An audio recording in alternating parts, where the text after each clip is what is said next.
You on mute. Yeah, mute There you myself go. All just right, real back. quick. Actually, pause recording. I gotta hold on. I gotta pause. A technical error just occurred real quick. All right. Well, let me vamp first. Are we live still? I'll vamp. Cool.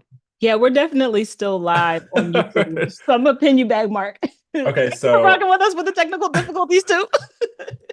I so All right, I'm um good. I just had to. I'll be back. Okay. all right. Yeah, my the Perfect. laptop was about to die, and I gotta find this cord real quick. All right, you can resume recording. All righty. We passing the baton. Have a good one, and we will see you all later.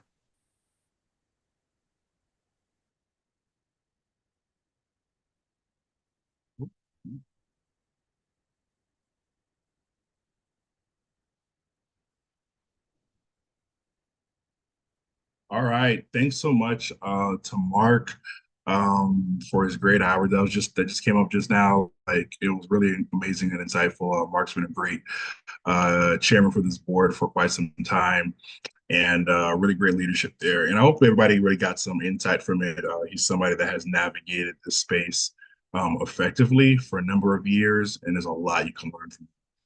My name is Jermaine Beebe, and I'm the Chief Operating Officer and Chief Innovation Officer for BIMS and the BIMS Institute.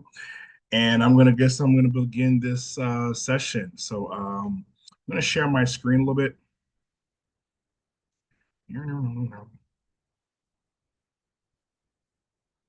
Go to this side of the game. I'm going to hit present.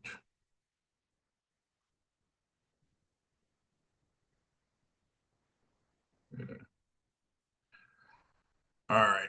Got a little presentation we're going to do, but most of this time, I promise we're going to spend talking quite a bit. But I want to just kind of go into this one to just definitely kind of like talk about some of the work we've been doing.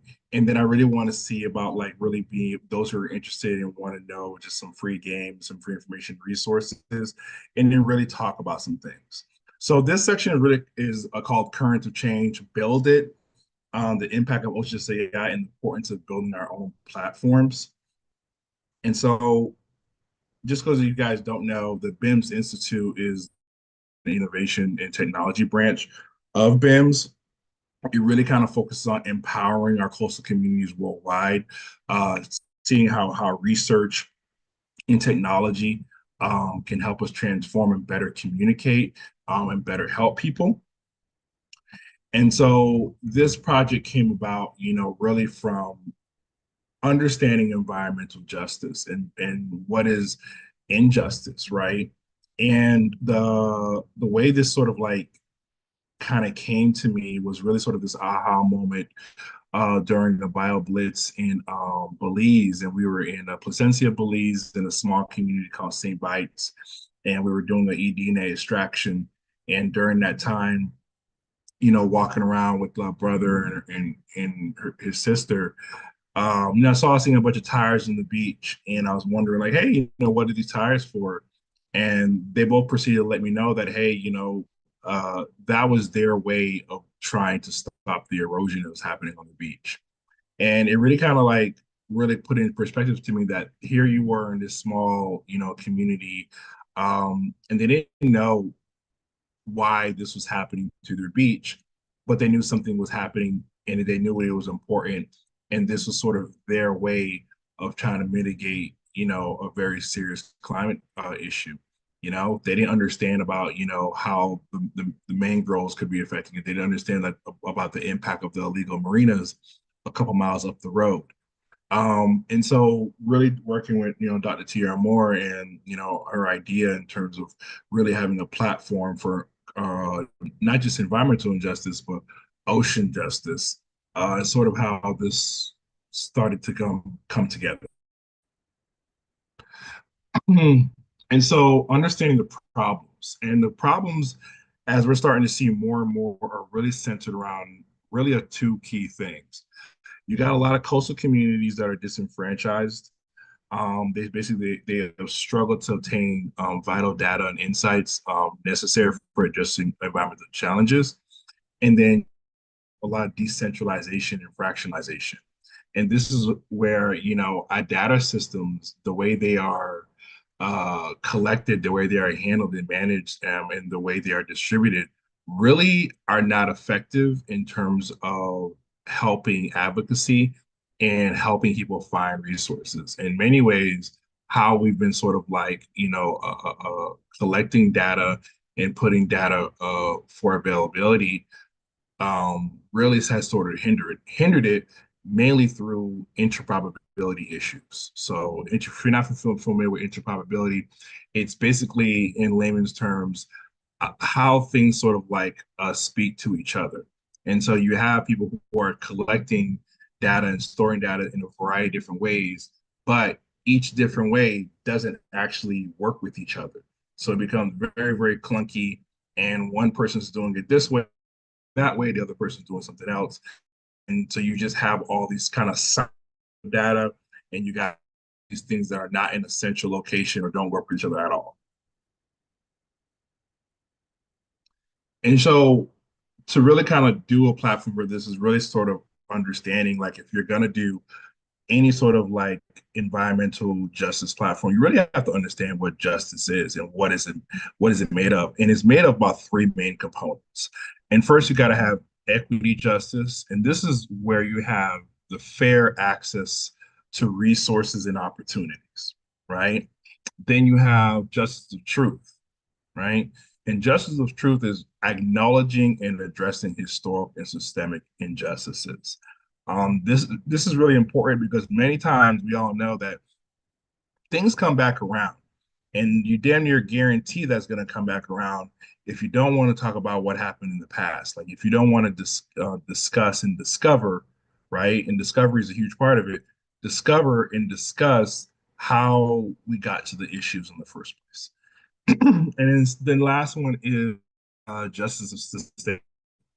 And this is where we're ensuring a just future for generations to come, right? And this is a lot of this has to do with process justice, right? Like what are the processes for making sure we have these kind of equal distributions of fair access to resources, fair distribution of resources, and making sure like those things are sustainable, and so that we don't fall back into having to discover how we went back and we went back and forth.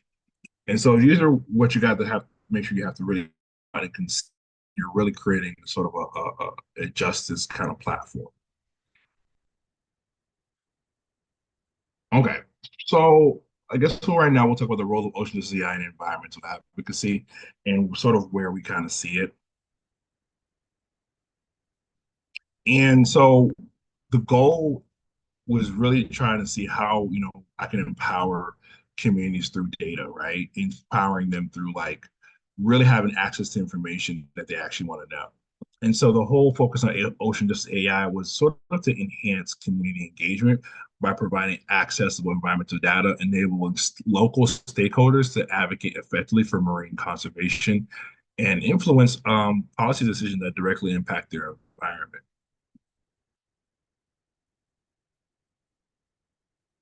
And so the main features to doing that was one, really allowing people to kind of discover and explore. The whole onset, the whole design look and feel of it is to sort of kind of be like play and serious at the same time, right?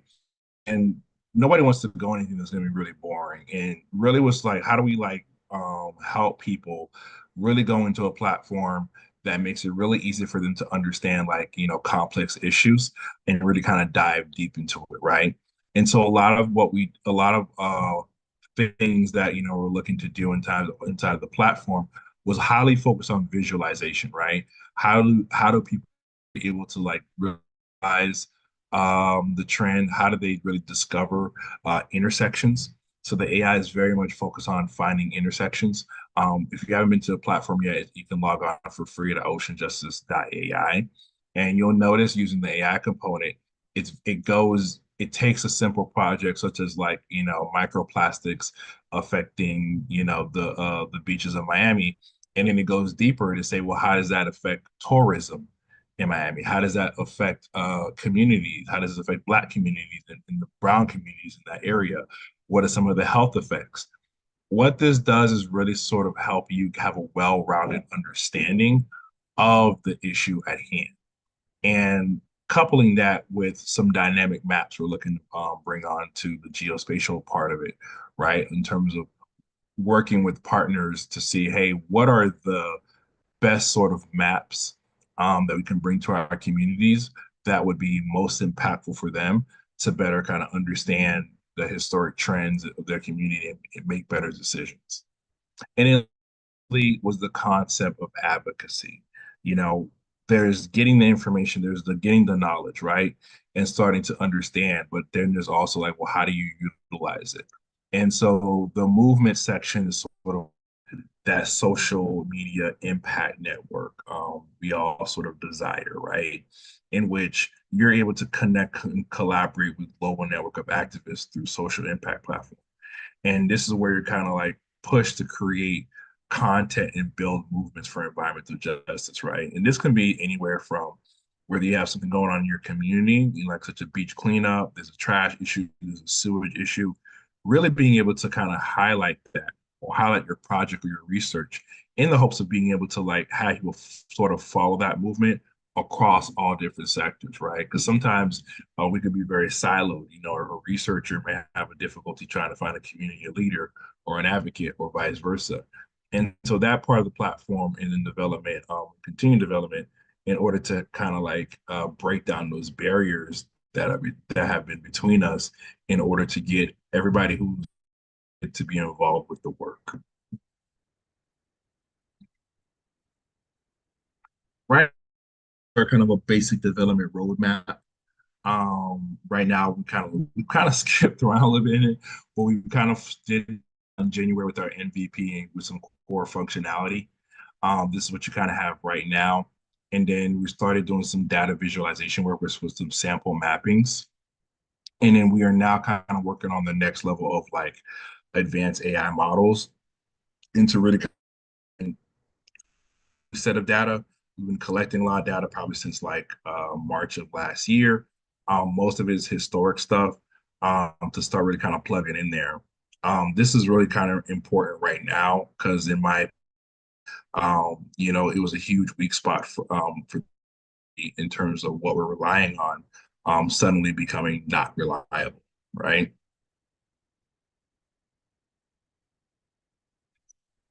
So section two is really kind of like about let's talk about building your own platforms for ocean justice, right? And so to me, these are like the three most important of like why it's important to have community-driven platforms, right? We're looking number one, the democratization of information. Um, and anybody can feel free to, you know, kind of like jump in here and just and talk about it or ask questions about it.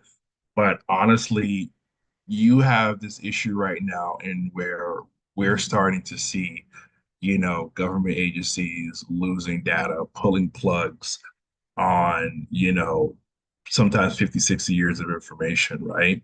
We do not yet know what will be the major cause and effect of this maybe years down the line, but we know we're losing it.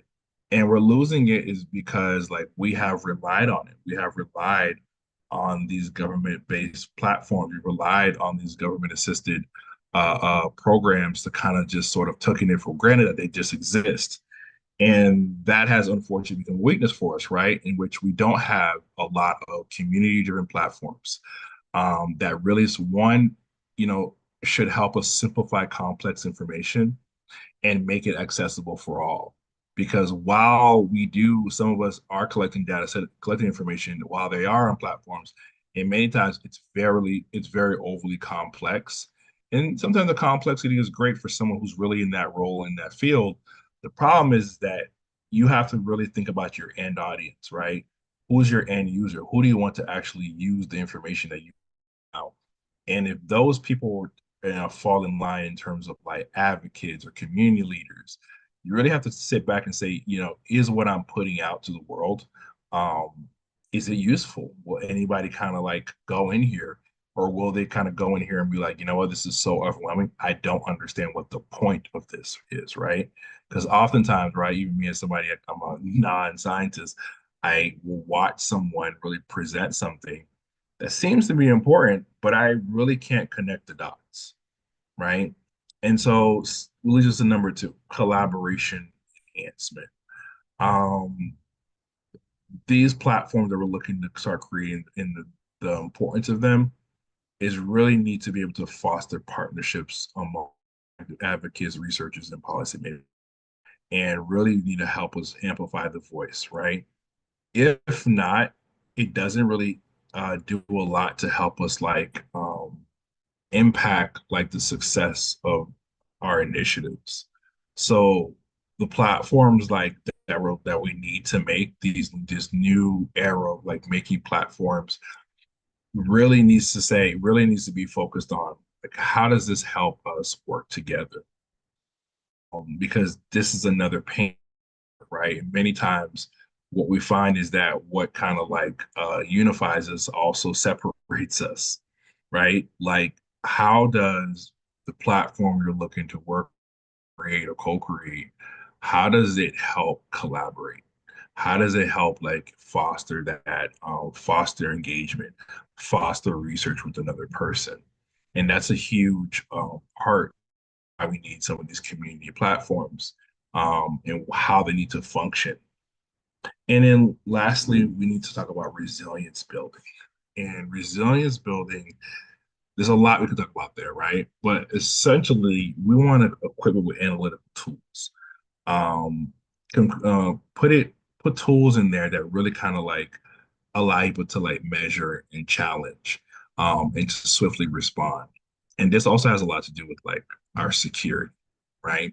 Because these platforms also need to be a place where you kind of know that it's secure and that the information that you're getting from it is as well is not being corrupted. And so these three components to me are like the top three considerations that really need to be made in terms of like really driving a strong and usable platform. And it's something even with the platform I'm working on right now, which is AI, I'm constantly still building towards. Does anybody have any questions so far? Um, if there are any questions, a moderator that are coming in from the chat, just let me know. I'll answer them on the fly here.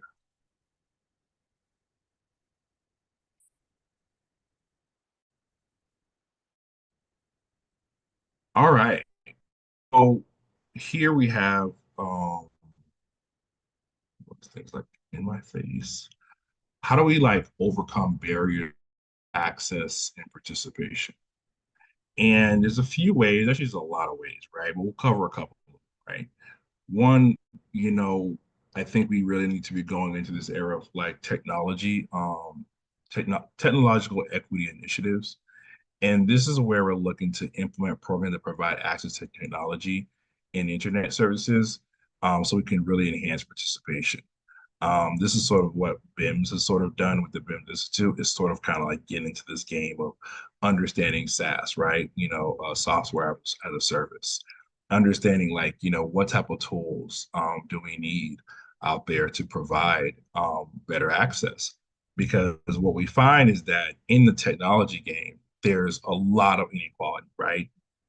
Black and brown folks are just more often than not, are just not at the table. There's not enough of us there. There's of us in this space even to begin to start developing. And so it's important, especially now more than ever, to talk about implementing programs that really give people access to technology and internet services, or at basic, like give them an opportunity to go learn about it, so that we can actually begin to get more developers on this side. Next thing, data simplification techniques. This is not talking about a whole lot. Um, those of us even are who are creating some technology, who are creating platforms. I've been to a number of conferences and summits. There are a lot of people who are creating some stuff, but again, you have just sort of like over complex information being presented to you. And I really feel like there needs to be a very clear movement of utilizing clear visual aids and straightforward language in environmental and data presentations. Um, and nothing against people who do this, you know. I think in some places it's great that you're able to sort of like, you know, give out these presentations and knowing your audience. But in order to kind of like get to a broader audience, sometimes requires much more simplification. And the reason I bring that up, you know, some of these conferences I go to, you know, and you guys have seen it, like where they have these like PowerPoint presentations that are jam packed, right? Like they don't look like mine, right? Where, you know, I got a couple things I'm going to a few points. They are like loaded with information, right? Almost to the point where you're not even sure like which side, you know, how much, you know, what to look at first because they're just jam cracked, you know, that information. And it's not a great communication tool for the average person, right? If you're trying to get them to understand the importance of your work, the importance of information, the importance of your findings, if you're trying to get them to just connect the dots and be like, oh, okay, oh, I get it. Like, this is, you know, why this is important, or oh, this is how it affects me, or this is what's happening in my community, this, that, and the other. If you don't do that, you know, you we really sort of like get back in the same situation where we end up in the siloing and in the fractionalization of it, because it's very complex, right? And then lastly, I want to talk about cultural inclusivity in resources. Um, this is very important because sometimes this is thought about last. And what I like to say when it comes to like development and creating these sort of projects, you have to go back, you have to go to the end, and use that as the beginning. And what that means is, who is your end user? Like, who are you talking to? You have to really sort of start there and really sort of like paint like a real picture about who that is, what experience you want them to have, what do you want them to take away from it? You have to sort of create those user stories. And a lot of that, you know, needs to, especially when you're dealing with like coastal communities, right? That needs to include their culture, right? So things such as developing a multilingual and culturally relevant materials, things of really kind of like saying, okay, well, what kind of a cultural history can I include in the information here that would give it better context, right? That would get it that would justify, you know, understanding like the issues surrounded in those justice intersections. And so this is going to really help foster greater involvement in environmental decision making processes, because more often than not, we're finding out like the people that are there that have been in those areas that are being impacted historically are usually have been the last to be included, if at all, right? And so we're making these this as human beings, all of our science for the most part is very human centric. And so working with people working in space, a lot of things are very like human centric. And so it always is a mystery to me to understand like, hey, how come there was no community engagement? How come there was no data really kind of like towards the community in order for them to really kind of like give real context of why some of the things have occurred and how they're suffering and how they're dealing with it. And so, again, there's a number of barriers we can talk about, but I think these three, technology equity initiatives, data simplification techniques, and cultural inclusivity. Sorry, I'm stumbling on my words today. Inclusivity resources are to me like the top three places we probably really need to start in order to create great platforms that meet the needs and the desires of the communities we're looking to target.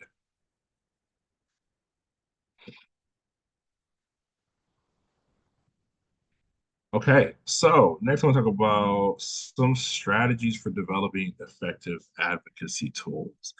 And again, Um,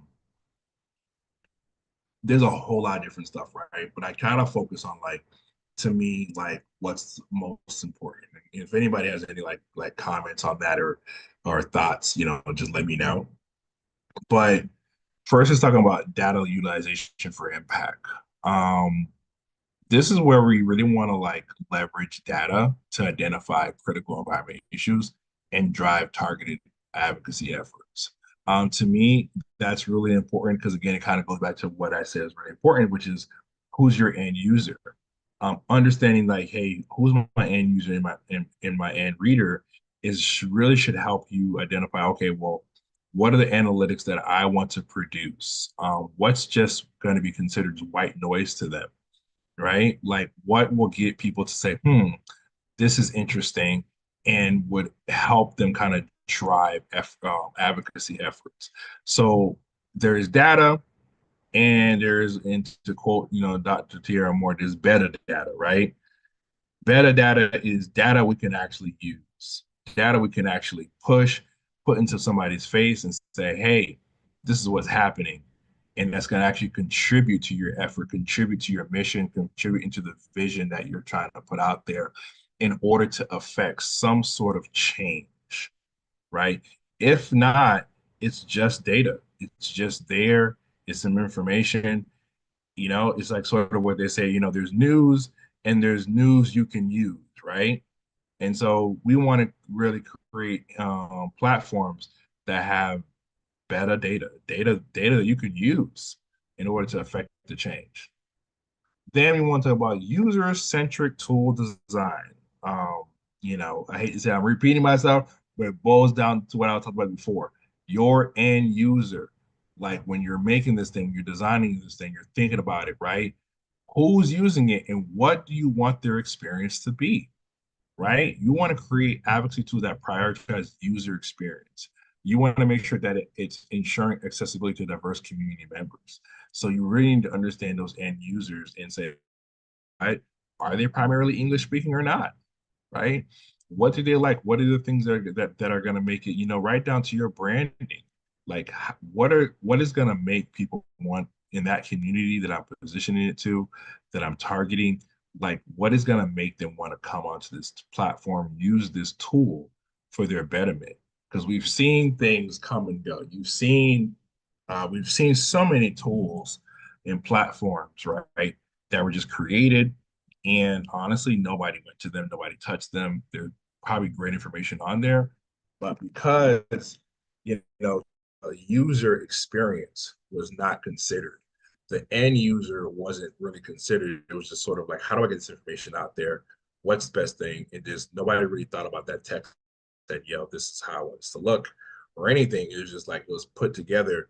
And we've seen some of these platforms that look like, they were made like yesterday, but they look like they were made like 20 something years ago, right? Because somebody just kind of didn't even think about that user experience, user design at all. So, we really want to focus on creating user-centric tool designs. And then next thing is really ongoing training programs. I think there is a lot of lack in terms of implementing continuous education initiatives, um, you know, where we sort of like drop this information and there isn't a lot of follow-up. There isn't a lot of update. There isn't a lot of trainings. And so this kind of leaves a gap in terms of people being less empowered, because the knowledge may have not been passed on how to best interpret their information. Or, hey, there was no knowledge in terms of, hey, these are some of the use cases in which, hey, I used it and say, hey, this is how it helped me. These are things that are very, very helpful when it comes to these platforms, because you're going to be able to kind of pass on those kind of best use case scenarios to others who may need to use the platform. And so ongoing training programs, getting use cases, getting feedback are a huge part of building a great platform and maintaining a great platform. So I kind of put that in there, so we have a good understanding. But these are to me like some of the top three in terms of strategies for developing effective advocacy tools.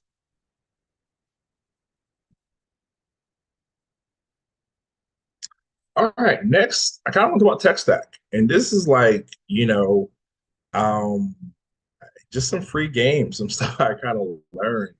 And I kind of really want to talk about discussion about it, really. The tech stack is important. And what the tech stack is all the tools, all the services that you need to utilize in order to build a great piece of software, a great platform, or a great app. A lot of people get confused. A lot of people like this is where their understanding sort of kind of falls off, right? And so I kind of want to discuss it in the hopes that this information helps someone. Um, so let's first talk about like the cloud, right? And the cloud is really important because that's where you're going to be hosted your platform for the most part, right? Unless you have your own server and you really have the know-how and the ability and resources to kind of host everything on your own in your own home, warehouse, or office. If not, you know what I'm saying, you're a cloud platform. And now I'm going to talk about some of these, but I'm not going to make any recommendations. You know, I will tell you what I used, um, even maybe go on some costs, but you at the end of the day have to, if you are looking to build something, if you have or thinking about it, it's really up to you to really sort of like make that proper decision for yourself. So number one, you know, we have the cloud platform. We have the three main ones you're probably going to go around and find out there is going to be AWS, Azure. Azure is owned by Microsoft. That's their cloud platform, and then you have Google Cloud. You have Google Cloud. Now the differences aren't too much, but there are capability differences, flexibility differences, and differences. Now, in terms of what I like to typically use, I do like to use AWS mainly because I like the flexibility in terms of sort of like they kind of let you do kind of a pay as you go situation or pay as you use. And I felt like, especially like launching out, if you're launching out something brand new like a startup, it's a great option because you don't have to go towards like very high premium expensive right off the bat. Because you do, once you start building, you got to have this sort of like setup, like, hey, you're going to be using these servers. It also really kind of takes into consideration speed and all that. So for me, sometimes like with Google, it's sort of like, a quick kind of fast thing because Google kind of has their ecosystem. They're kind of known for allowing you to kind of jump on real quickly. But then you have Microsoft. Microsoft is really great. They are great, I think, in terms of especially security. They also, because they've been around longer, they work very well with a lot of like older languages out there. They offer a lot of security options. Some of them to me are over the top, but it's a great option. But they can be also a little bit more pricey in terms of like being less flexible in their pricing structure. As I said, usually for me starting off, I like the AWS because it sort of like lets me sort of like pay as I go. It's not a lot of stressful situation where, but you just have to sort of like know what your user and what your usage is, right? Because the downside sometimes it could be like, okay, just know like when you have a platform, right? The more users you get, the more people using it, kind of the higher your costs go. And this is the reason you have to really sort of like think about your tech stack because some of these things are things you're going to pay for. Okay. The next thing is data management. So a lot of you guys who are going to be looking to use data, right? Use the data you have or seek out data and sort of distribute it. You have a number of different ways. You have SQL, right? And this is great for spatial and geographic data management. Um, so you'll see SQL quite a bit. There's PostGIS. SQL is really great. It's something that I use for just AI in terms of like really alignment, management of data. I use it because a lot of times, especially let's say you're going to be, and this is also the other thing to consider, right? If you're not writing the code or somebody else is, right? If you're planning on scaling it or having somebody else manage it, odds are, right, the easiest and one that they're going to know and understand better and just most reliable is going to be SQL. Python. Oh, WSQL. Mhm. Okay, Miss Maya, you can jump in if you want to. And again, this is I'm just kind of I am talking. but we can have a whole conversation. If anybody wants to jump in, no problem. We can talk about this. All right. There's also Hadoop and Spark, and there's actually a couple ones out there, guys, for big data processing and analysis. These are not things you really have to worry about, like probably jumping off unless you got a whole ton of data. If you got a whole ton of data, then you really want to make sure you probably talk with or have a quick conversation in terms of definitely your cloud platform. Because again, if it's a ton of data and you know it's about to be heavy and pulling it, you really want a damn good server. You do not want something that is slow, pulling up things slow. Like you really want to make sure you're picking that right stack. Okay. Um, and then this also goes into programming language. Now, and I'm gonna give you an example of programming language and why this kind of all works together. So, for instance, like JavaScript and let's say R work really well, like with like Microsoft Azure, right? Like they kind of can go hand in hand really quickly, right? But it's just depending on how you're going to use it. So, for instance, doing AI work, right? Like a lot of it was coming in terms of like using Python.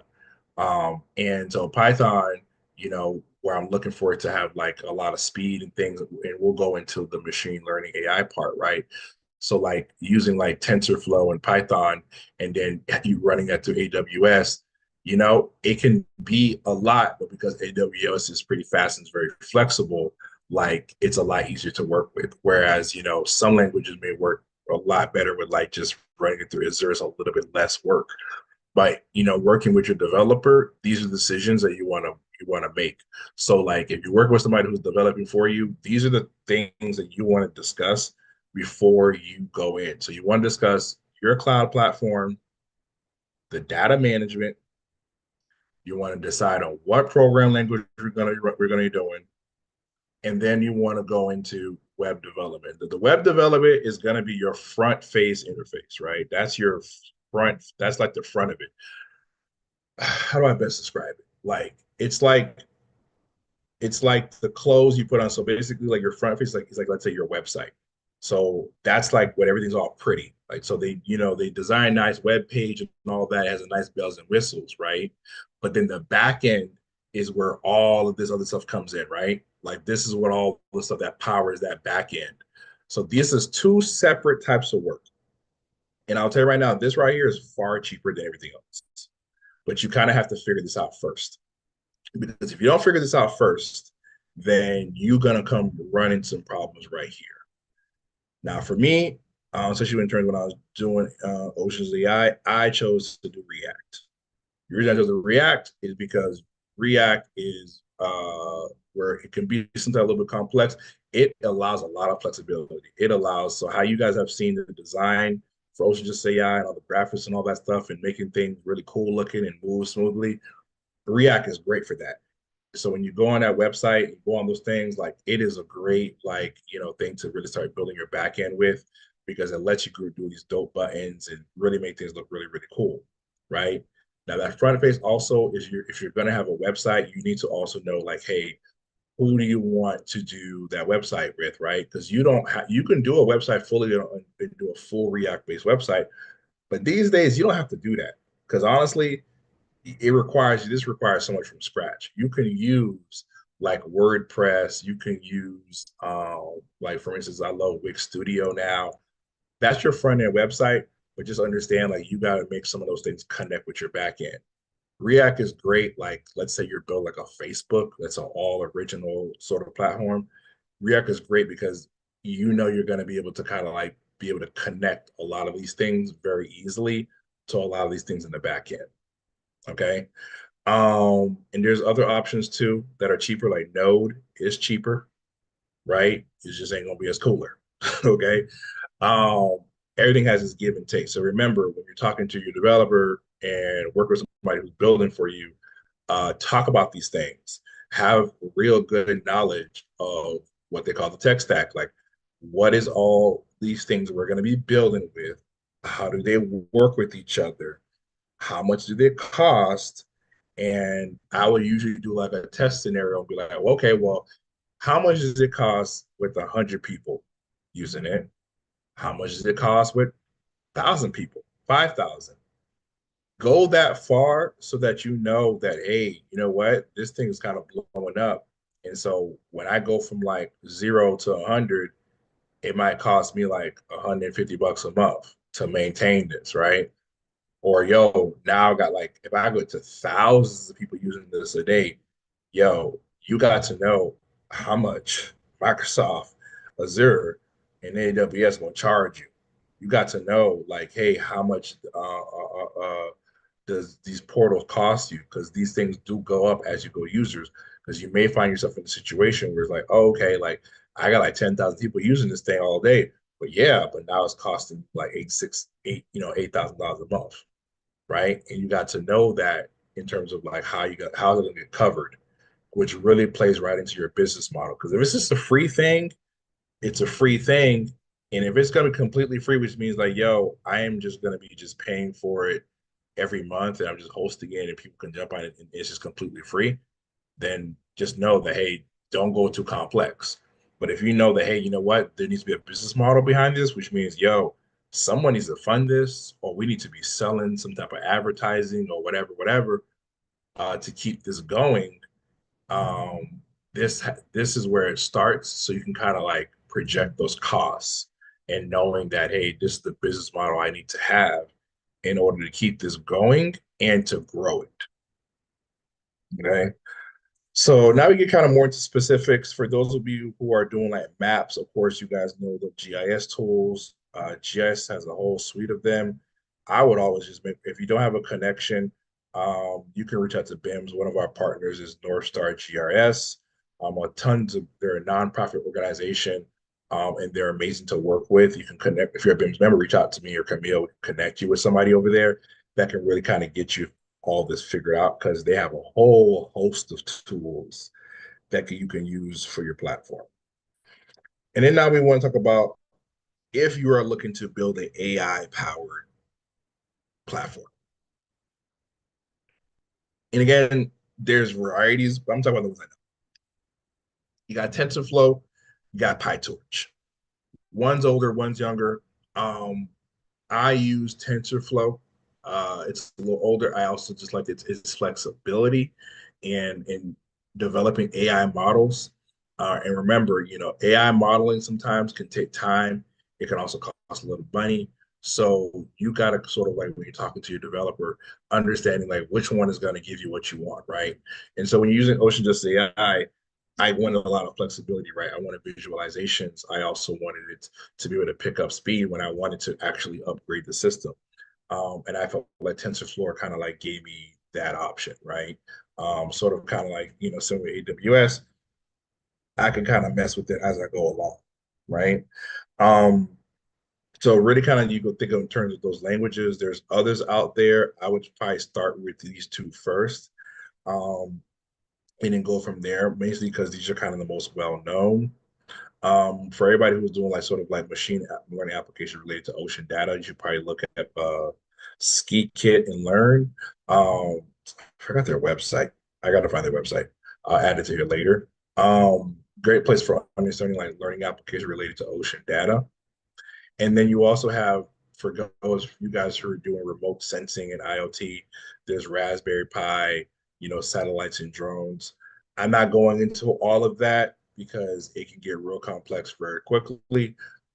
This is where, we have a number of folks who are making AI platforms that are tracking like whales, fisheries, ships, and all that. Like these are very kind of like they're not as complex as they sound, but you just have to know what tools you need. But they do it, AI is being used very effectively in the ocean space right now to track, sea animals, waves, ships, and fisheries. That's starting to become more and more.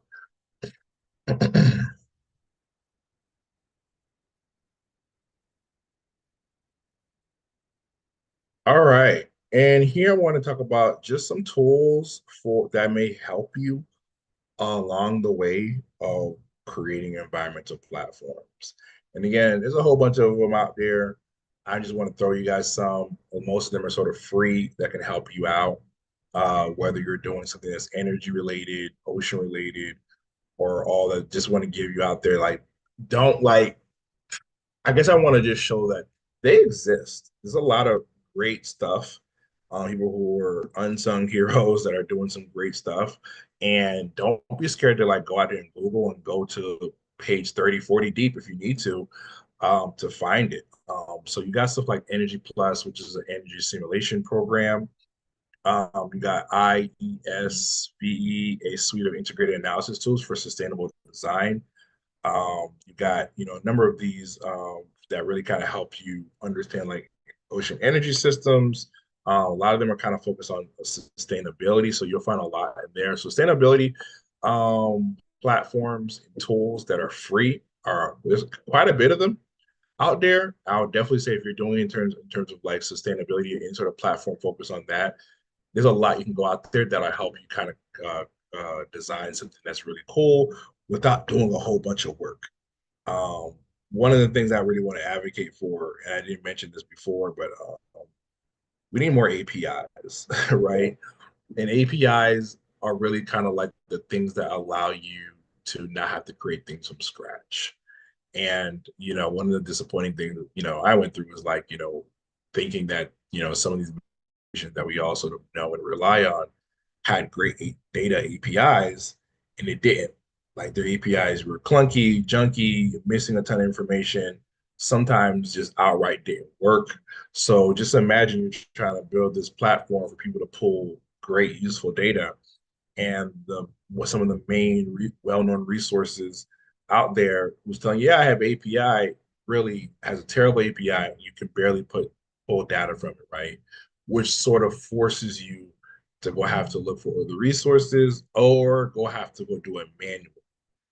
This like, you know, really intensifies the work. Like I really like, you know, it, it it starts to make you realize like, oh, this is why it's so difficult to actually do things in the space because it's you just the things are being done and they're not being maintained, right? And the point of contacts are also disappearing. And a lot of that probably has to do with funding.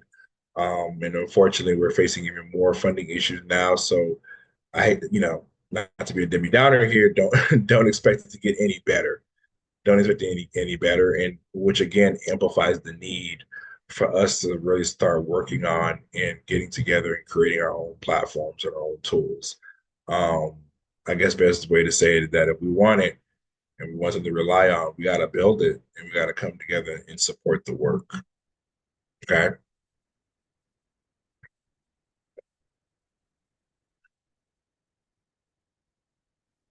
Um, okay. So next we talk about the future of social justice and AI integration. Move pretty fast here. Data-driven community empowerment, Earth One, proactive environmental strategies, and then really sort of like focusing on ethical frameworks for AI use. I'll stick right here. Ethical frameworks for AI use are super important for developing policies. You need to know and or get somebody who really understands ethical frameworks because AI is going to give you what you give it. And what you will find is that if, without understanding ethical framework, without making sure that your training is proper within building those frameworks, you will build something that has a whole bunch of biases in it, something that you do not like yourself. All right.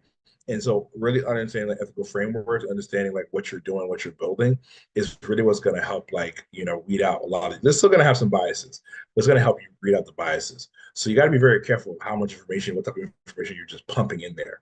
Because like I said, it'll spit it all out in certain ways and you don't realize that it's generating these biases. And some of those biases will offend you. Some of those biases may offend other people. And so this is where the testing is. This is where the time and effort takes in terms of creating a great AI because you really got to focus on what type of communications and data you're driving into it. Okay, so the role of policy supporting environmental platforms, this is where in terms of where we need to advocate and probably talk more is really sort of open data initiatives where we really need to see more policies promoting open data, enhancing transparency. We don't have a lot of that right now. We just sort of drop stuff, but they don't make it easy for you, which leads to questions of do you want us to actually really know this information or not? right? We need better access to it. We need better funding for technology, better financial support, community organizations, localized platforms, all those things. We need to collaborative frameworks, collaborate on partnerships, actually have real partnerships. We have a big thing at BIMS. As a CEO of BIMS, I say this all the time. I hate just trading logos. I don't need that. Don't call me for that. Like I'm looking for actually have tangible results. So how do we have like real tangible collaborations? How do we actually get together and make something happen? Because if not, we're all we doing is changing logos. We playing lip service to each other. Meanwhile, it's baloney. We haven't done anything. We just talked a good game. We put a presentation together. Nothing got done. We see that happen across the board far too many times. And these are the ways we can kind of just advocate so those things can stop and we can actually get some things that will help us. And so we're not as reliant as we have been. All right, like I said, I was going to keep giving out some more free game, and one of those I'm going to give out is where does the money reside, right? What you guys don't know in terms of this whole thing with platforms and building things for the ocean, there's a whole thing called the blue tech and the blue economy, if you're not familiar with it, right? And this is a whole kind of subsector within this space that's really focused on building tools and businesses and technology for this space. And so, in terms of the money reside right now, I can tell you there's at least 52 members of a coalition of entrepreneurs supporting organizations, also known as ESOs. They provide ocean impact startups with investments, acceleration, mentorship, networks, and visibility they need to scale, oftentimes for free. And I'm going to tell you who they are. So these are the ones that I know of in United States. Okay. I'll try to put this online somewhere so everybody can have this. But here they are. They are here. These are the ones in the United States. And you're wondering why these little bubbles right there. These are the ones that BIMS are actually partners with. These are people we know, we work with. If you're looking for them, you want a direct contact. If you're a member, you can reach out to me directly. I will get you a direct contact for these people and get you for them to talk to you, and you can talk about your project, your business in the blue technology era, right? And they help at all different stages. We can have a discussion, like if you're just an idea, or if you have a whole business, you put some money into it, or you put a lot of work into it. They handle different stages, right? So one of the ones I'm really close with, this is Seaworthy.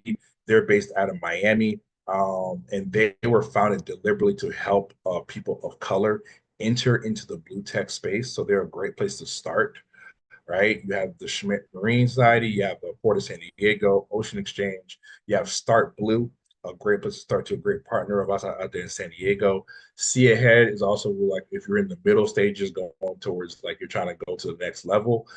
They're based out of Boston. But these are the ones that we really have great connections with. We can get you with, and really they have a number of cohorts that are coming out. Most of them, I think their cohorts are going to start coming out, getting chosen probably by September. So yeah, if you need more information, reach out to me. But I just want you guys to know it does exist. It still exists. There is money and resources available for these types of projects, for them to get funded, and for them to get moving. BIMS is also kind of, dipped our pinky toe in here as well, but these are out there. Okay. Terms of data relevance, some of the things I know right now is a big news for in case of you're curious of like, hey, what are some of the ideas out there that I want to put out there? Water quality, pollution data, funding data, habitat data, historical data, demographic and socioeconomic data. These are the things that right now are going dark. Like if you're looking for opportunities, like what data should I focus on and try to get out there? What are the opportunities? Is right here looking at you. Free game. These things right now are going dark. They are pulling the plug on all of this stuff. And so really making an impact on say, hey, how can I contribute to a platform? Let's say like Ocean Just AI. How can I partner? How can I work together? Really right here is where there are needs. This is where we can really kind of help make an impact in our communities by helping bring this type of information or collect it protect it, get it out there. These are the things that really where um, they intersect all over the place in order to actually bring real understanding and real clarity to environmental and ocean justice. And that is it. You know, if you haven't been to Ocean Justice AI and want to check it out, like see what the platform looks like right now, go ahead and check it out. Oceanjustice.ai. That's the website. Press enter. It'll go there. I promise you. You know you're there because it's gonna look like this. And go check it out. And so you kind of give you a, whether you get inspired by it or it helps you as a tool, please check it out. I'm gonna stop sharing now. I don't know if there's any questions that are coming out. Like if not, I'll just keep talking.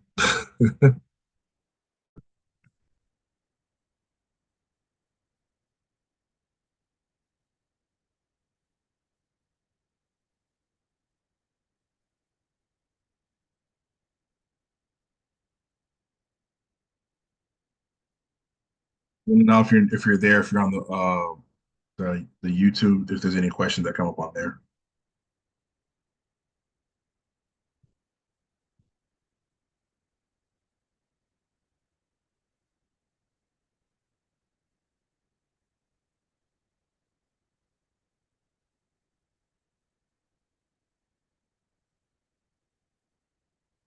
All right, what's going on, Ngozi? Hi.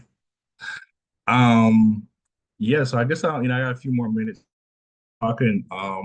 You know, so anybody who's terms of just haven't like, don't know what's going on out there, there's a lot of like datas and pools. So for instance, like one of the big losses was the EPA's environmental justice map, that tool. Certainly wasn't a perfect tool, but it got pulled, that tool, which really helped with a lot of socioeconomic information is gone. A portion of it was able to be salvaged by us. You can find it on Ocean Justice AI, but it's only about 56%, honestly. So that's still a big loss of data, but it's something. We're seeing things all over the board. We're seeing, announcing like things that are going to be cut by the end of this month. EPA is doing the same thing. So a lot of information out there is going dark. And we just have like we found ourselves that we're in a, again, another vulnerable situation in which for some people, right, these are things that we sort of like relied on or even taking it for granted. And so anybody who's listening to this is like, it's something in terms of, as we move into this new era, I think we need to be prioritizing collecting this data, prioritizing building our own platforms, and in prioritizing our security within those platforms. I don't think now it makes any more sense to like rely on disseminating our information through normal social media channels and normal channels. We're hearing that more and more of the vulnerabilities there, our lack of success there. And so, right now is the time for us to really kind of galvanize with each other and really sort of encourage like self reliance. And I think if you take away anything from in terms of what you've seen with Ocean Justice AI, really sort of like take away like our willingness and ability to be independent, to say, hey, we're going to build something on our own, we're going to design it, we're going to get it out there. And I hope that that's something that, can help you, but also inspire you as well, to create things for the future, create things that are going to be impactful for these communities that are still going to need it, right? Create tools for the next generation of researchers and students that can help them get the right information, help them get information that may or may not exist in the future. So I kind of want to leave you guys with that. If anybody has any questions, you can always find me at BIMS, BIMS.org. I'm there. You can reach out to me, send me an email. And if there's any resources I can help you with, we can get in touch. Also, if you're a member, there's a whole membership tab. I'm probably going to put all this stuff in the membership area as well. If you're interested in getting in contact with some of the partners we have, let me know. And then look out for something we're doing with this year, with BIMS Week. We're going to be doing the East Coast, West Coast thing. That'll be coming out as well. And it's been a real pleasure. I hope that the information that I was able to pass on today has been helpful and impactful to some of you guys out there. Thank you.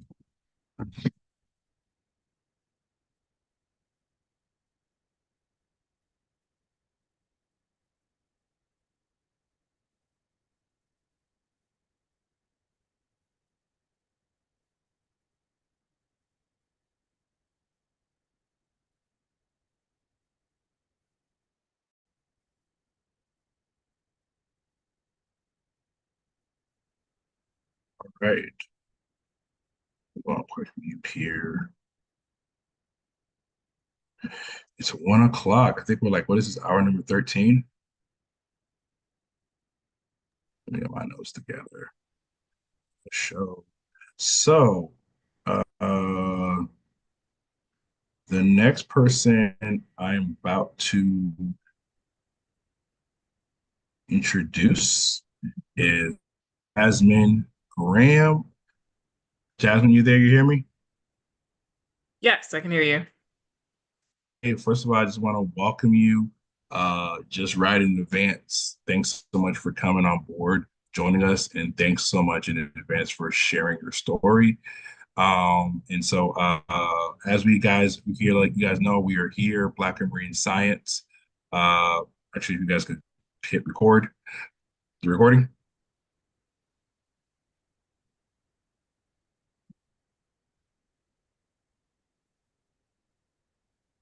All right. Okay, now we're recording. Let me go ahead and introduce our next speaker, Jasmine Graham. Just a quick note, if you're joining us, we are Black and Marine Science, and we're hosting a 25 in honor of Earth Day. This is a fundraiser for our nonprofit. You can donate at www.bims.org/donate. It's a nice little button on there. So right now I'm going to pass it on. Next up, we have Ms. Jasmine Graham joining us. Don't forget to share your questions or comments in the chat, whether you're on Zoom or live.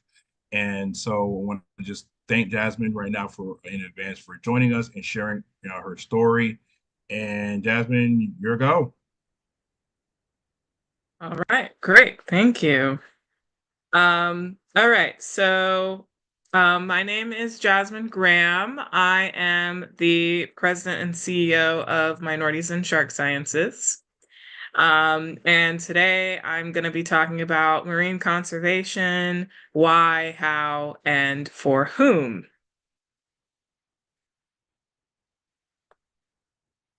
Okay. So I'll start off with a little bit of who I am and what I do. So well, first of all, I'm a Black woman. I'm also a classically trained opera singer. I'm an aerialist. I am a D&D player. I'm also a dungeon master, so I run my own D&D campaigns. I love to play board games. I have a dog.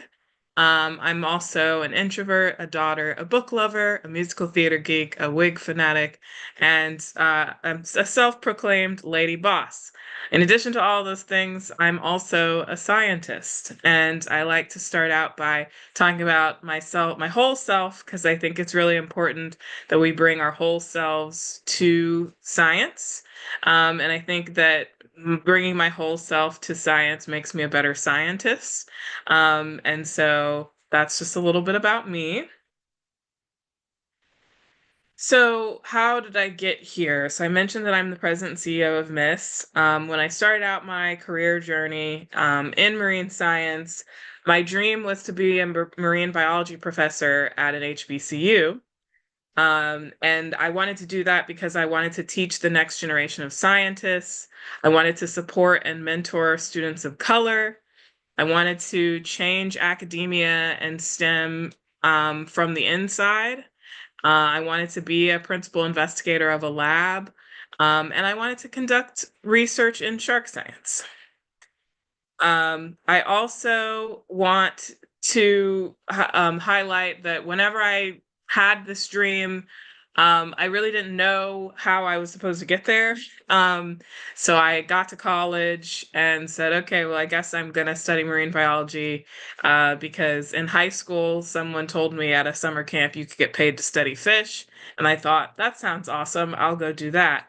But when I came back from summer camp and I told my parents, hey, I want to go study fish for a living, they were like, okay, that doesn't seem like a real job, but we support you in that. And so I was kind of coming in blind. So I got to school and the summer camp that I had went to was at a university. So all I knew was, oh, be a professor at a university, because that's the person who told me you can get paid to study fish. So that was my initial dream. And then I got to college. They told me, okay, well, the next thing you have to do is go to grad school. So then I went to grad school and I was kind of just following this path that people told me was going to lead to where I thought I wanted to go. But then along the way, I realized that academia, it was a lot more hostile than I thought it was going to be. And so I had some challenges, some setbacks. And I decided, actually academia is not for me. And so I like finished with my master's degree and left academia. I didn't know what was next for me. No one had really told me or prepared me to do anything besides be in academia. So I kind of just stepped off the path and started going my own direction somewhere. I like to call it falling forward. So I just started falling forward.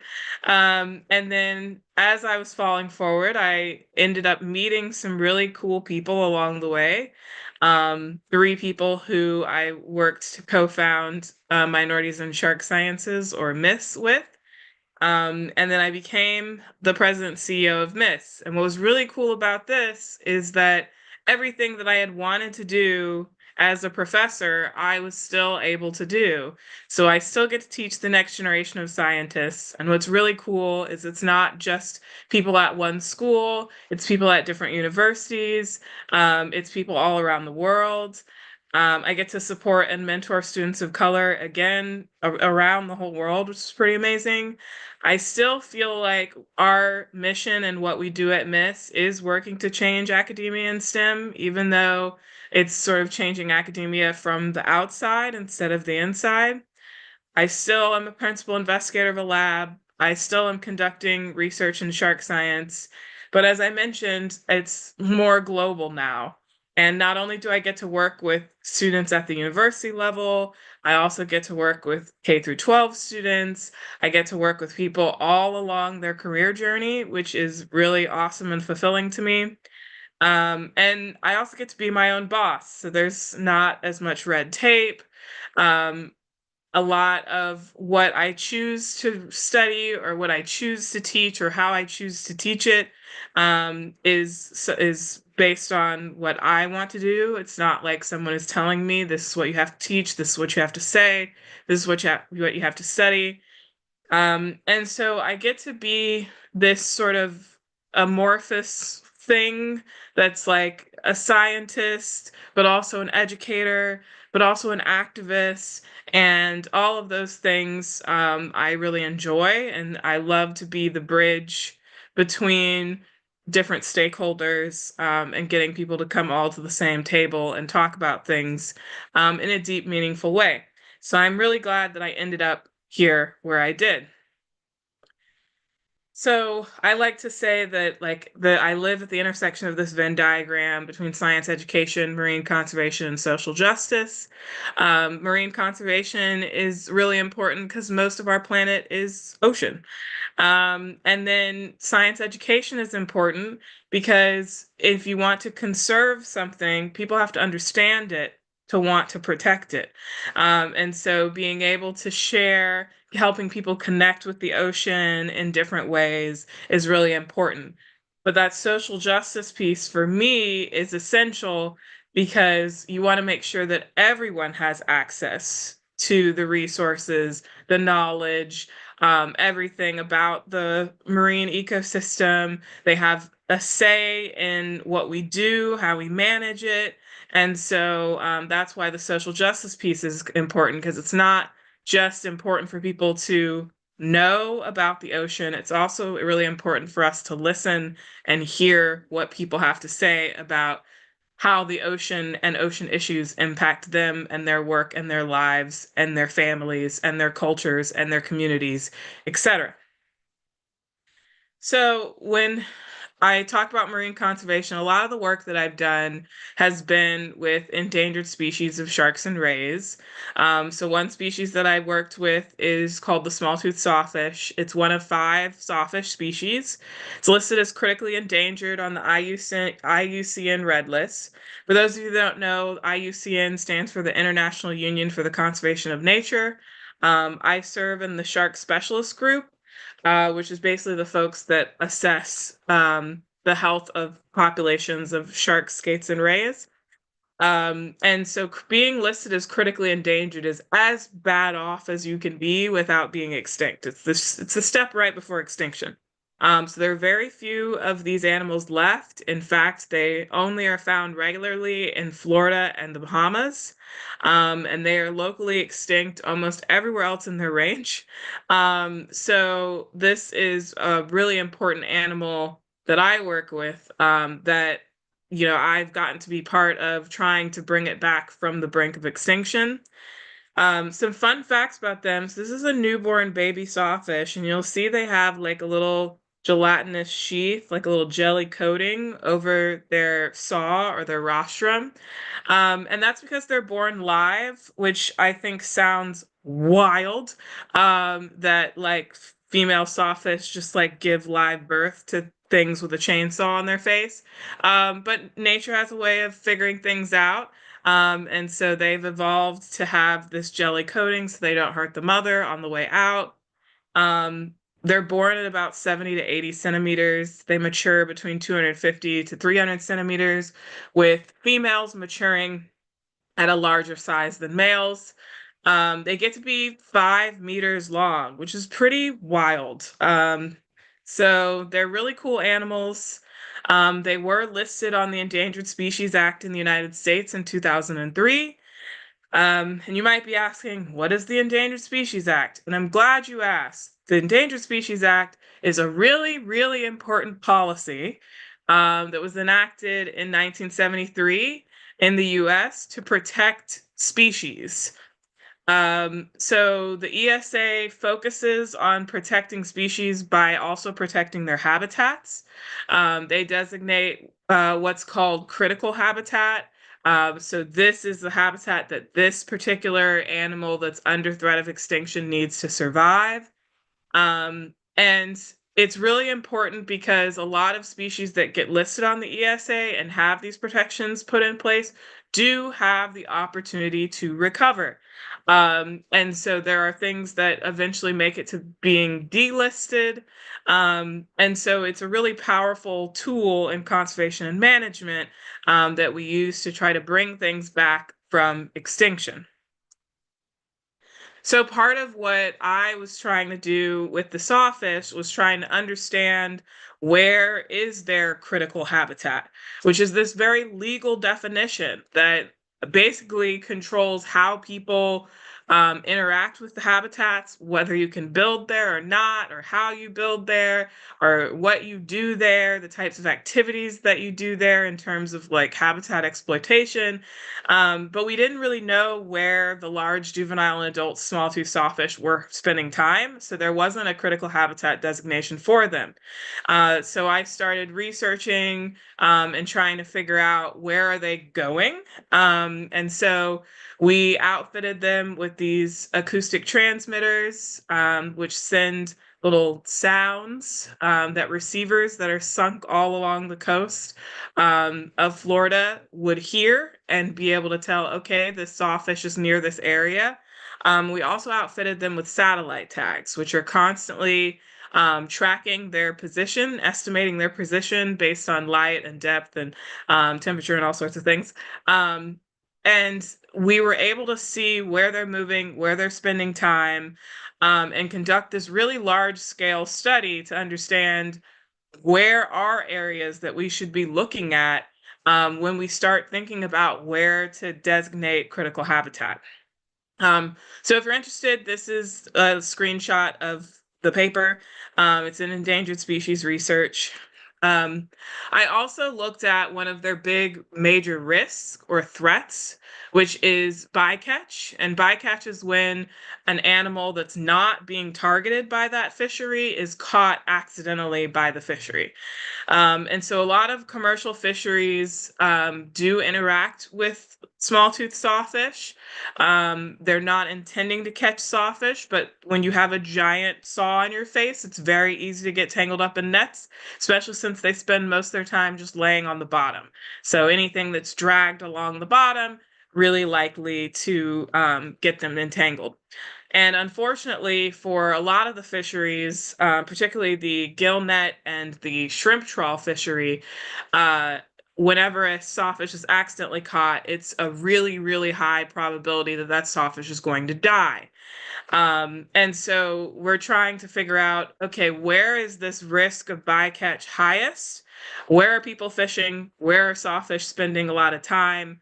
Where are the riskiest areas? And if we can identify those areas, hopefully someone can make policies to prevent the people from fishing in the areas where sawfish are, at least at the time of year when the sawfish are there. And so this was really a spatial temporal study to understand not only where are sawfish spending time and where are people fishing, but also when are people fishing there and when are sawfish spending time there? And is there a way that we can have the people fish either at a different time or a different place while the sawfish are there? So I mentioned another piece in addition to the conservation piece. I do a lot of social justice work. So a lot of my social justice work is focused on really getting us to expand our thinking and rethink how we do conservation, because conservation hasn't always been done in the best way.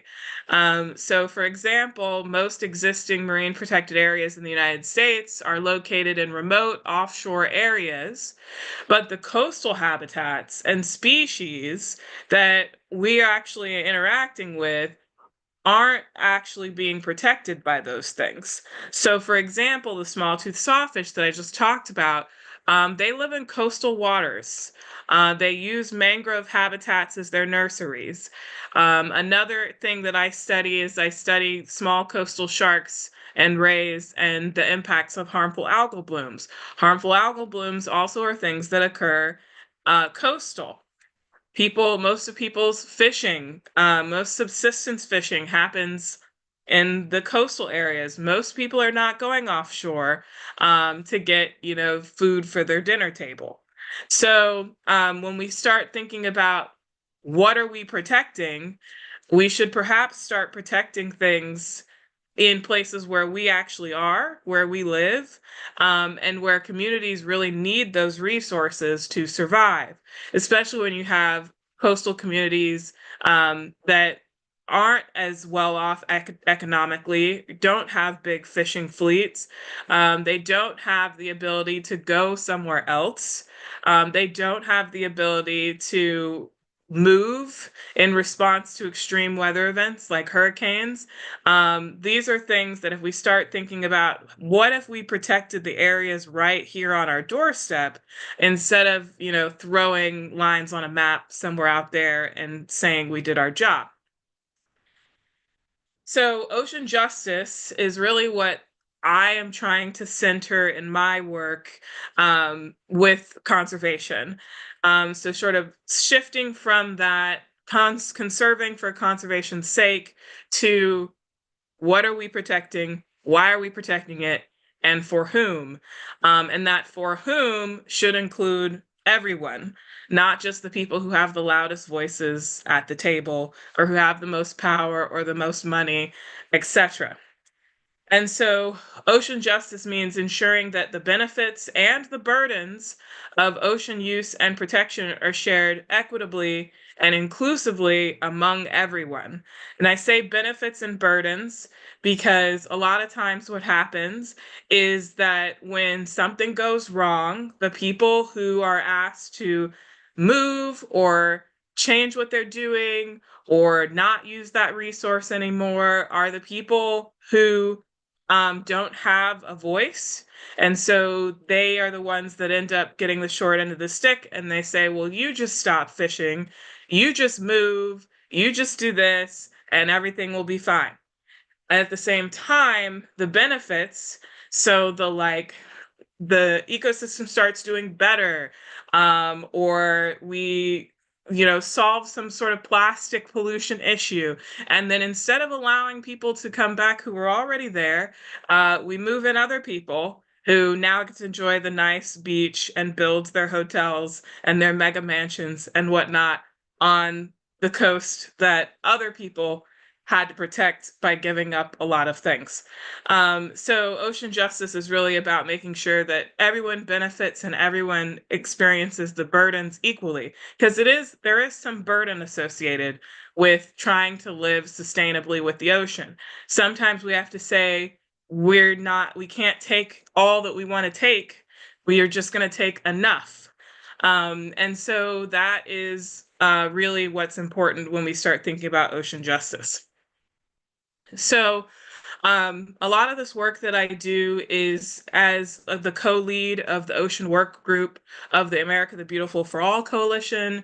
We are a coalition mostly of nonprofit leaders, community leaders that work in the ocean justice space.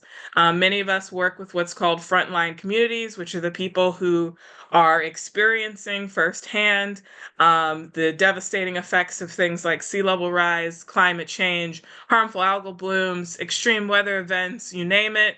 And so we're really trying to focus on centering access, quality, and equity, and doing that and going beyond the 30 by 30, which for those of you that don't know, that's sort of this global phrase that we've all picked up, which is conserving 30% of our land and seas by 2030, which is all fine and dandy, great.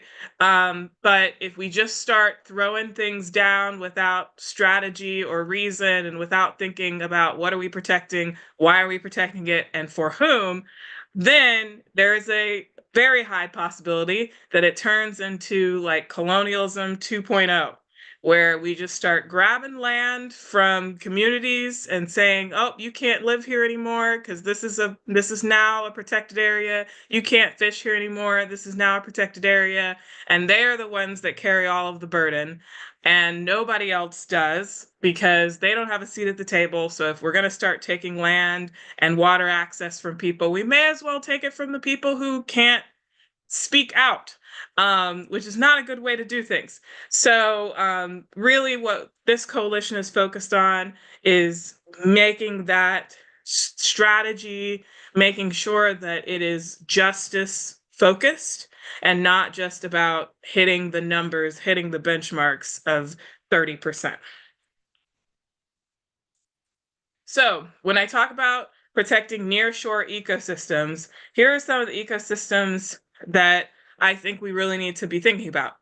So first is seagrass beds. So seagrass beds are really important ecologically because they provide a lot of food security and places for little fish and things like that to hide. A lot of people rely on fish that grow up in seagrass beds. So you get rid of the seagrass beds, you get rid of this really important foundational piece of the food chain that everything else is sort of relying on. Seagrass also protects coastal areas from erosion and storm damage. They buffer wave action, they stabilize sediments. And so seagrass are sort of these natural things that protect us from some of these issues that we're seeing, where our coastlines are eroding, sea levels are rising, we're getting more and more intense storms, things like that.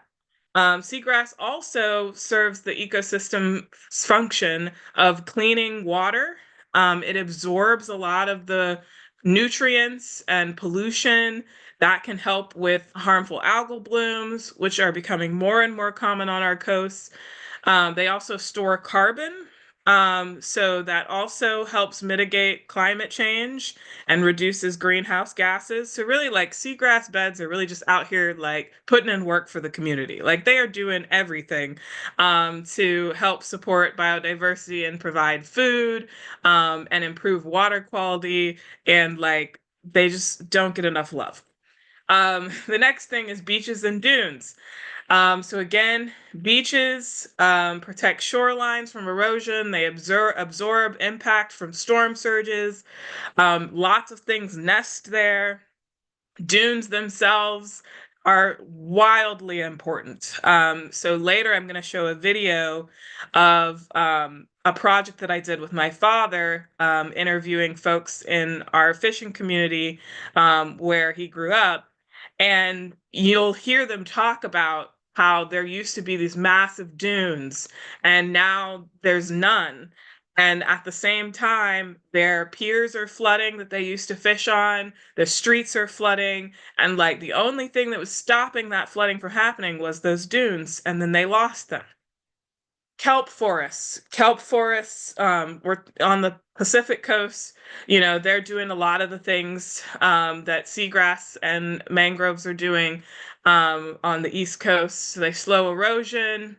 They serve as habitats. They help reduce the acidity of the seawater. They raise oxygen levels. And a lot of indigenous people have a deep connection to kelp forests. And kelp has been used for generations and generations and generations by indigenous communities in the Pacific Northwest as medicine, as food, as building material. And the rest of us are just now starting to get on board with this. So people have started using kelp for like fuel. People have started using kelp as little chips to eat. People have started making like alternative meats out of kelp, all sorts of things just from kelp. Kelp is cool. Coral reefs. Now, coral reefs are the things that always get the attention because they're pretty. And that's, yes, they are pretty. They also have a lot of cultural significance for many indigenous people. They're also a source of food and medicine. They support fisheries. They support tourism of people that go and they want to visit these reefs. So there's a lot of economic value tied up in reefs as well. And then, of course, they also are protecting from storm surges and eroding coastlines and wave impact and things like that. And we have our oyster reefs. Oysters, first of all, a lot of people eat oysters. So that's one thing. Oysters are also like super good at filtering water. They improve clarity, oxygen levels, they remove algae and pollutants from the water. A lot of organisms live in oyster reefs. And then they also do the stabilizing effects for the shoreline. And then we have our estuaries. And estuaries is where saltwater and freshwater mix. A lot of animals use estuaries, especially at the beginning of their life cycles. When they're small, when they're trying to grow. If you don't have a healthy estuary, you don't have a healthy sport fish population. No one is going to be getting the snook or the tarpon or the what have you or the salmon, what have you, if the salmon don't make it past being babies. So it's really important to protect these estuaries.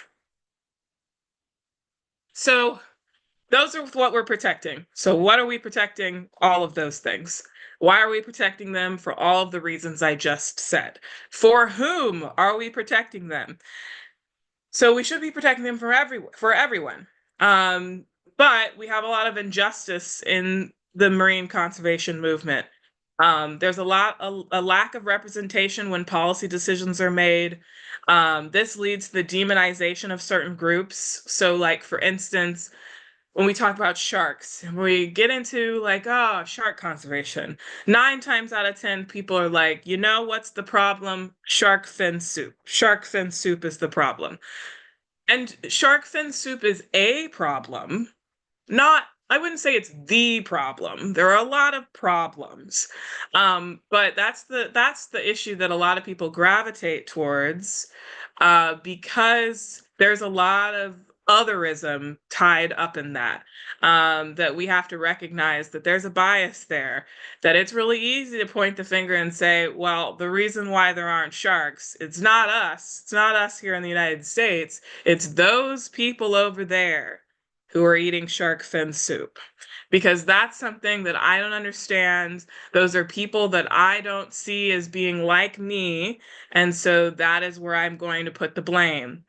And if you only put the blame on certain groups of people, you don't acknowledge that we're all contributing to the problem, then you're only addressing a tiny piece of the problem. There is a whole other issue at play here. We have bycatch. We also have, the larger shark meat trade. We have issues where a lot of the US uses shark product. We don't think that we do, but a lot of the US does, not to eat, but to put on our skin. So we use squalene, which comes from the liver of sharks. It's used in a lot of cosmetics. So before we start pointing the finger somewhere else, let's recognize that we also use shark products. We use shark liver. But if we don't reflect on that, we don't reflect on how everyone is contributing to this problem, and we put all of the burden on one group of people, then we don't actually address these issues. We also have a lack of compliance, because when people feel like they're being blamed or bullied, they get hostile. So they start thinking things like, well, I'm not going to talk to a scientist. I'm not going to talk to a conservationist. Every time I talk to a scientist, all they do is talk down to me. Or I talk to someone and then suddenly there's a rule or a law that says I can't fish in my favorite spot. They just lose trust entirely in the whole system, that this system is out to get me, it's designed to crush me, and I don't want to be a part of it. And so then we have inequitable distribution of resources. People that are impacted by a lot of these things don't have a voice in how to address them. And so it's just a big issue. So how do we combat this? So one of the things that I have started doing is using the ICON framework, which I added 2 extra letters to, which I'll talk about in a second. But it's the integrated, coordinated, open, networked framework of doing science. And then I added on and inclusive conservation. So I use ICONIC framework. But this is really about integrating knowledge. So just because somebody has a degree does not mean they are more knowledgeable than another person. We've all met people with a lot of letters after their name that don't have a lick of common sense.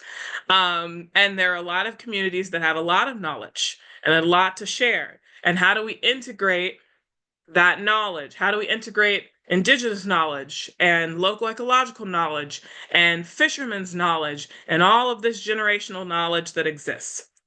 And then how do we coordinate efforts so that everyone feels connected and involved, and we don't have a bunch of groups reinventing the wheel, spinning around in circles, trying the same things that didn't work before? If we know something didn't work, we're well coordinated, then we can check those things off. We don't have to keep repeating the same mistakes. And at the same time, things that we discover are successful, we can just start implementing those in other places that are similar. And then open. And open is huge, because a lot of information exists behind a paywall. A lot of information exists only to the people in the upper echelons of government. Everything, is sort of obscured or vague for anybody who wants to access it, unless they know exactly where to go or they have the ability to pay for it. So making sure that everyone knows, what's the water quality like? That should be open information. I remember when I was in college and I went to school at a very old school. It was a very old dorm, had asbestos in the walls, and then it started collapsing. And so they brought in a little machine to test the air quality to make sure that it was safe for us to keep living in the dorm. And they set up this machine, and then they left it, and I'm looking at it in my dorm room all day, and then they come back and get it at the end of the day. And then I was like, are you going to tell me what the air quality is? And they just said, oh, it's fine. And I was like, that's not what I asked. I want to know what it is. You just had this machine sitting in my room all day. The very least you could do is tell me what the reading was. And they just kept saying, it's fine. And I'm like, okay, but if 100 is bad, and I'm at 99, I want to know that. Like I could be at 1, I could be at 100. So having that information be open and available for people to access, especially if you come into their homes and their community and start putting machines up and collecting data and everything, and then you don't bother to tell them what you found. And then that's why we need these networks. So being able to coordinate between different communities requires a network of people. And that network of people should involve community leaders, stakeholders, elders, policymakers, scientists, everyone. It should involve people of multiple generations, multiple backgrounds, because that's how you do good science and do good conservation. You have a lot of different perspectives, so you're able to see a fuller picture, because we all have blinders, we all have blind spots. And if we all are the same, we most likely have all the same blind spots. So we'll just never see that thing until we have someone that has a different perspective come in and say, yeah, that's not going to work because XYZ.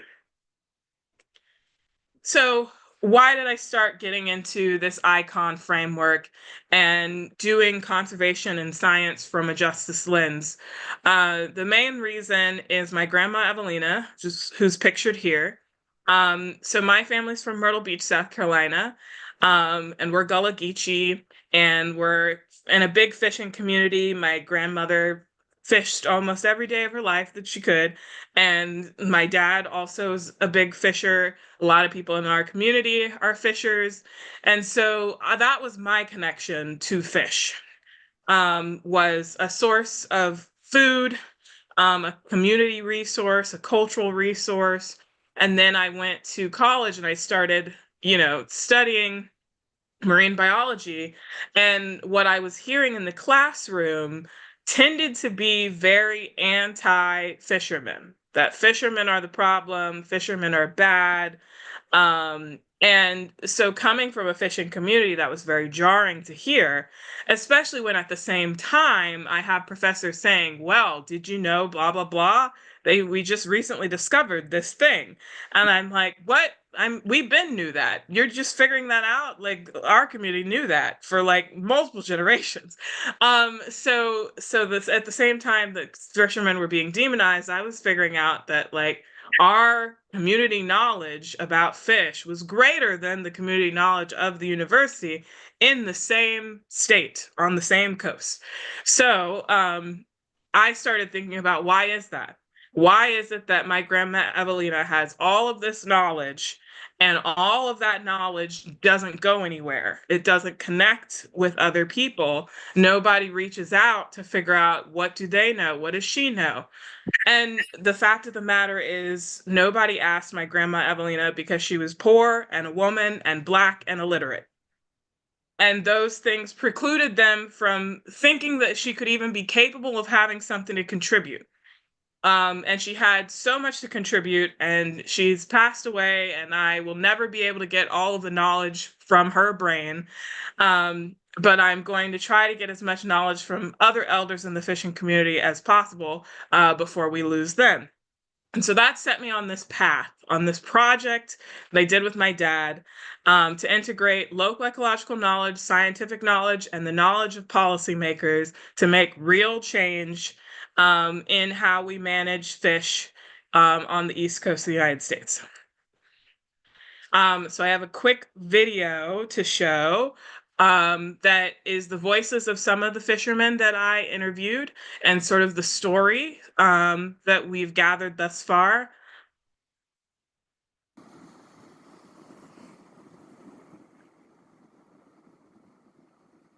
When we used to go to the ocean, the water was way down there when you got there. The water's up here now. You used to have sand dunes. I mean, you can get behind them and nobody can see you. Now when we get a full moon, the water comes all the way up just about to the street. Coastal communities are often the first to experience the effects of changing and negatively impacted coastal ecosystems. Sea level rise, increasing water temperatures, and urban development can lead to habitat destruction, decreased resource availability, and loss of cultural practices. Local ecological knowledge is regularly overlooked in the work of governing bodies and scientific institutions. However, it is increasingly important in providing information for better management related to local areas of expertise. Incorporating local ecological knowledge research also helps to better engage with and understand local communities. The knowledge of local fishers can be a resource for fisheries management. They can have a better understanding of changes in diversity, abundance, and behavior due to their constant presence in and interactions with the environment. Hi, my name is Jasmine Graham and I'm a marine biologist.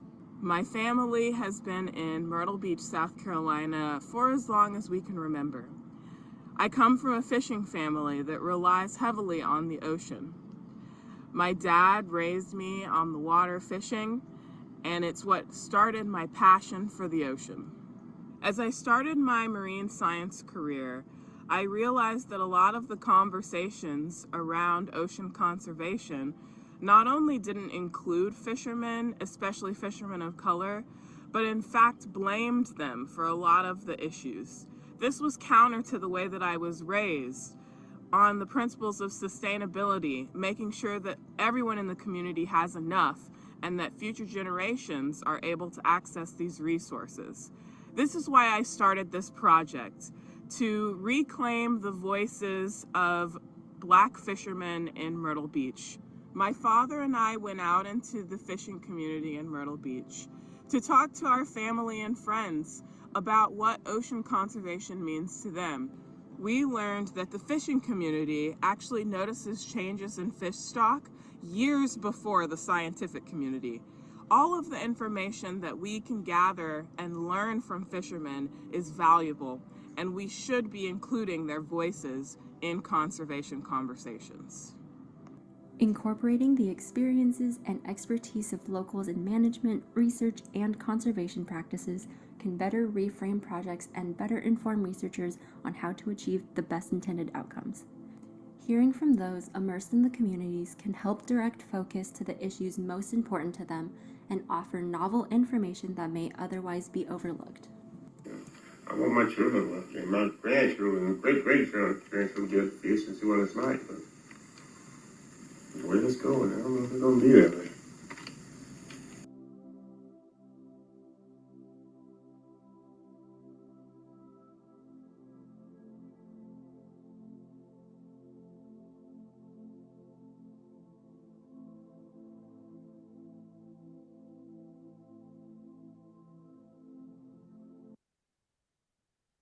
Okay, so that was a little bit about the project. And in case anyone is interested in reading more, you can find it here in ICB. So this is the title, a little screenshot, in case you're interested in reading more about what we found. And another thing about open and accessible science, let me tell you how hard it is to get somebody who does not have a quote official affiliation through a system, which is like, oh, you don't have an affiliation, we will not let you through. So we had to like go through this whole process of making my father an affiliation, which was fishing communities, because the system that is in place to accept scientific papers literally does not recognize someone without an affiliation, which is a problem in and of itself. So yeah, a lot of what I do is focused on giving voice to the voiceless. So I've done some work with National Geographic, specifically on the issues of shark depredation, which is where a shark bites off a piece or all of a fisherman's catch. Um, it's a very real concern for fishermen. And it's also, one of those things that's at the intersection where we need to include all voices and figure out how do we help fishermen protect their catch while also maintaining a healthy shark population. And the only way that we do that is we work together with fishermen and community leaders and scientists to understand how we coexist, because we've done it before when there were a lot more sharks. We just have to figure out how to do it well. And if you're interested in more about the work that I do, I have a book that's out called Sharks Don't Sink: Adventures of a Rogue Shark Scientist. You can find it at your local independent bookstore or anywhere books are sold. And to wrap up here, I would be remiss if I did not mention Minorities in Shark Sciences, the organization that I co-founded with 3 other Black women. Our vision is that equitable representation of gender minorities from historically excluded communities of color and the global South in shark and marine science is the norm rather than the exception. And the reason why we started MISS is because there is a lot of issues and challenges and barriers that exist to people of color, to women who are trying to get into the field of marine science, especially shark research, which is especially toxic. So we wanted to create a space where people could thrive, bring their whole selves, be supported in their community, and where we could stand together against some of these issues that exist in our field. So we have over 400 members representing more than 30 US states and territories. We're up to they're almost 30 countries now. We have a mix of folks as young as high school, all the way to late career folks, undergraduate students, graduate students, recent graduates. We do monthly professional development and networking events for our members. We also have Friends of Miss, who are people who don't identify as gender minorities of color, but they want to support the mission. They work in marine science, shark conservation, or adjacent, and they're part of our network to provide mentoring support, opportunities, resources, things like that to our community. We do a lot of education and outreach. So we do community booths where we educate people about sharks and rays. We really focus on trying to help people move from fear to fascination when it comes to sharks, connect with the ocean, learn about the ocean, learn about their natural environment. We have our Gill Guardians platform. The link is there. And this is where we have all of our content. So it's K through 12 evergreen curriculum. There are videos, there are infographics, PowerPoints, activities, different demonstrations, blog posts, things like that. If you're interested in learning about sharks and their relatives. We also occasionally will do live virtual courses. We also train ambassadors. So if you are an educator, formal or informal, or you know an educator, particularly an educator that works with minority youth who may be interested in learning about sharks and their relatives, we invite you to apply, or invite your friend or colleague to apply to become a Gill Guardians ambassador. We also do in-person programming. So we call it Science at the Sea or Science on the Move. So we either bring people to the ocean to help them connect with the ocean, or we bring the ocean to them wherever they are to help them connect with the ocean.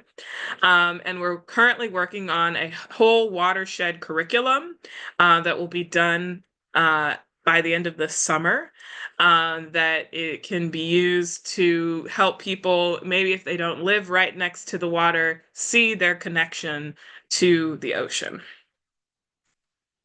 We also offer Miss Camps. We do both spring break and summer camp.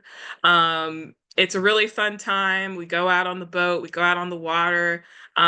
We do snorkeling, or at least learning how to put your face underwater and trust a snorkel to breathe through. Even if you don't know how to swim, we just let them sit down and put their face in to learn how to get used to that and see what underwater looks like.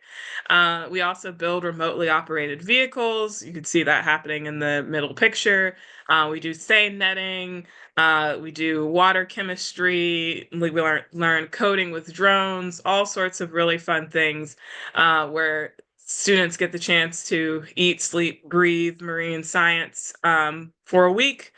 And at the end of the week, they get an exploration day to investigate any sort of question, scientific question that they have, and they present on it for their family and community members and friends at the end of the week. We also offer some professional development. We offer workshops, which are 3-day workshops for folks to learn how to do field research, deploy gear, safely handle sharks, all of that. We also support people to do fellowships with our partner institutions. This includes air travel, lodging, and a stipend for them to be able to go and do work with one of our partner institutions, anywhere from a month to 3 months. I'll say we also take our own interns at MISS, but we do also send people to other partner institutions as well. We have our Diversifying Ocean Sciences program, which is a hybrid program. It's year-long, where you are paired in a mentor group with people with similar interests and 1 or 2 mentors that work in that space. We have different concentrations. They vary throughout each year. We've had aquarium science, we've had deep sea science, we've had estuary science, we've had scientific diving, we've had laboratory science, all sorts of things. And the culminating thing that happens in the summer is there's a week-long intensive experience that's in person at the institution of the mentor. And then you spend the rest of the year working on a project from data that you collected during that week-long experience.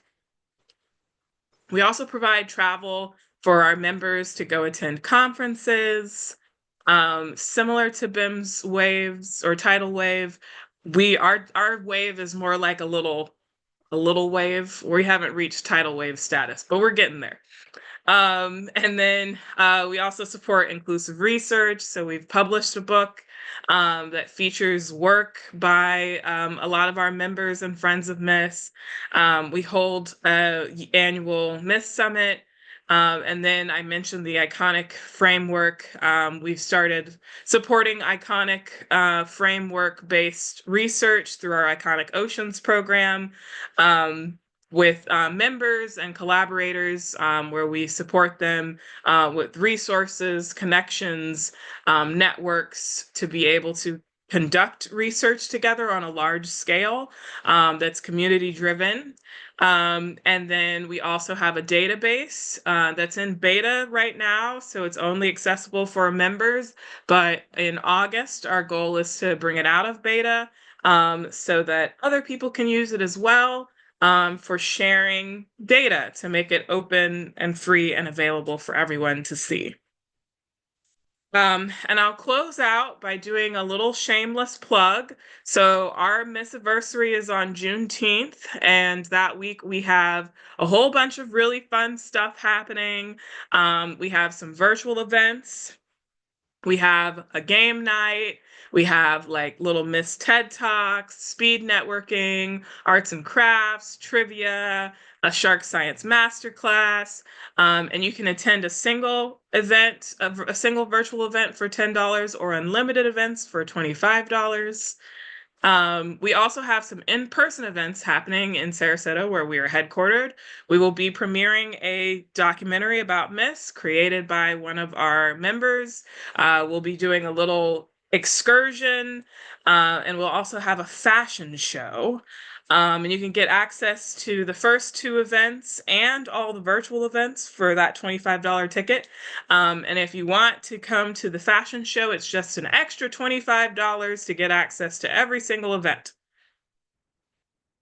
We also will be having VIP experiences. So our VIPs will get to join us on a shark tagging trip during Missiversary weekend. We'll have a gourmet VIP dinner, a VIP picnic. At the close of the weekend, we'll provide transportation around Sarasota to all of our Sarasota events. And of course, as a VIP, you get tickets to all of the virtual and in-person events as well. So if this sounds awesome and you want to know how to participate, good thing I have this QR code here so you can scan, you can get your tickets. If you can't attend the events, but you still want to support, you can donate. If you or your organization are interested in sponsoring or donating goods or services for our auction or raffle, you can also reach out to fundraisers@misselasmo.org. And here is our website and all of our social information if you want it. And I have 5 minutes left still. So if anyone has any questions, I guess I can answer those.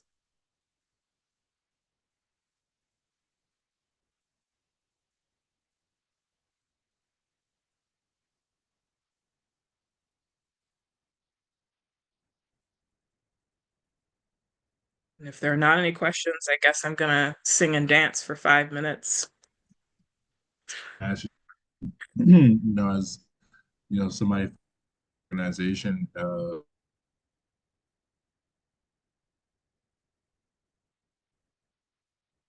Oh, sorry, what did you say?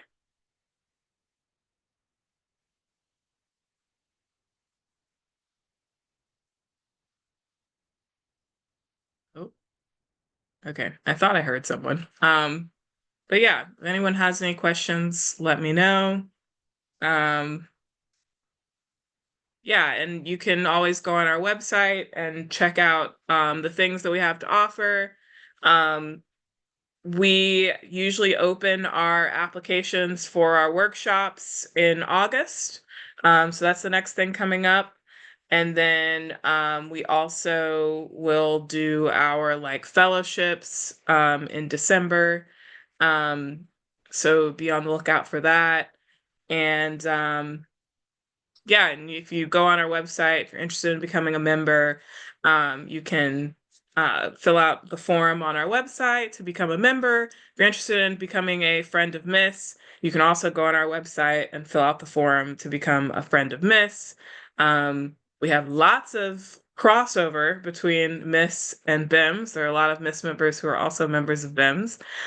We do stuff together occasionally. And yeah. That was 2 minutes of stalling, and I have 3 more minutes. So if anyone has a question, I am happy to answer it.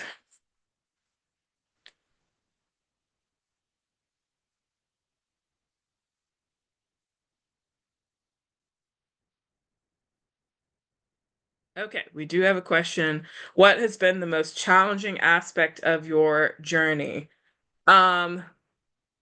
So I would say the most challenging or like frustrating thing is not really people that have like gone out of their way to do harm or like sideline me or bully me, but actually the people who saw it happen and didn't do anything, I actually find more upsetting because like some people just want to be bad people and like do bad things, and that's kind of like, okay, you're just like a bad person.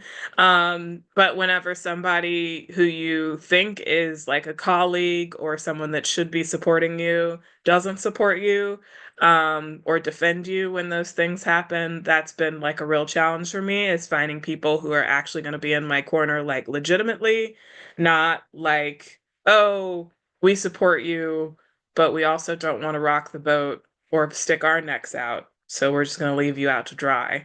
That's been a really challenging thing for me, but I think I've gotten really good at filtering and finding people who are like actually going to be supportive, and actually like stand with me in times where there is an issue.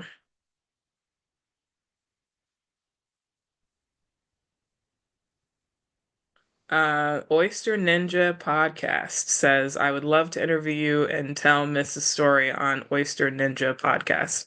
Okay. You can go on the Miss website and fill out the contact form. And I will get back to you on that. Because Yeah, I if you totally don't feel send me you an on what email, you. I won't remember.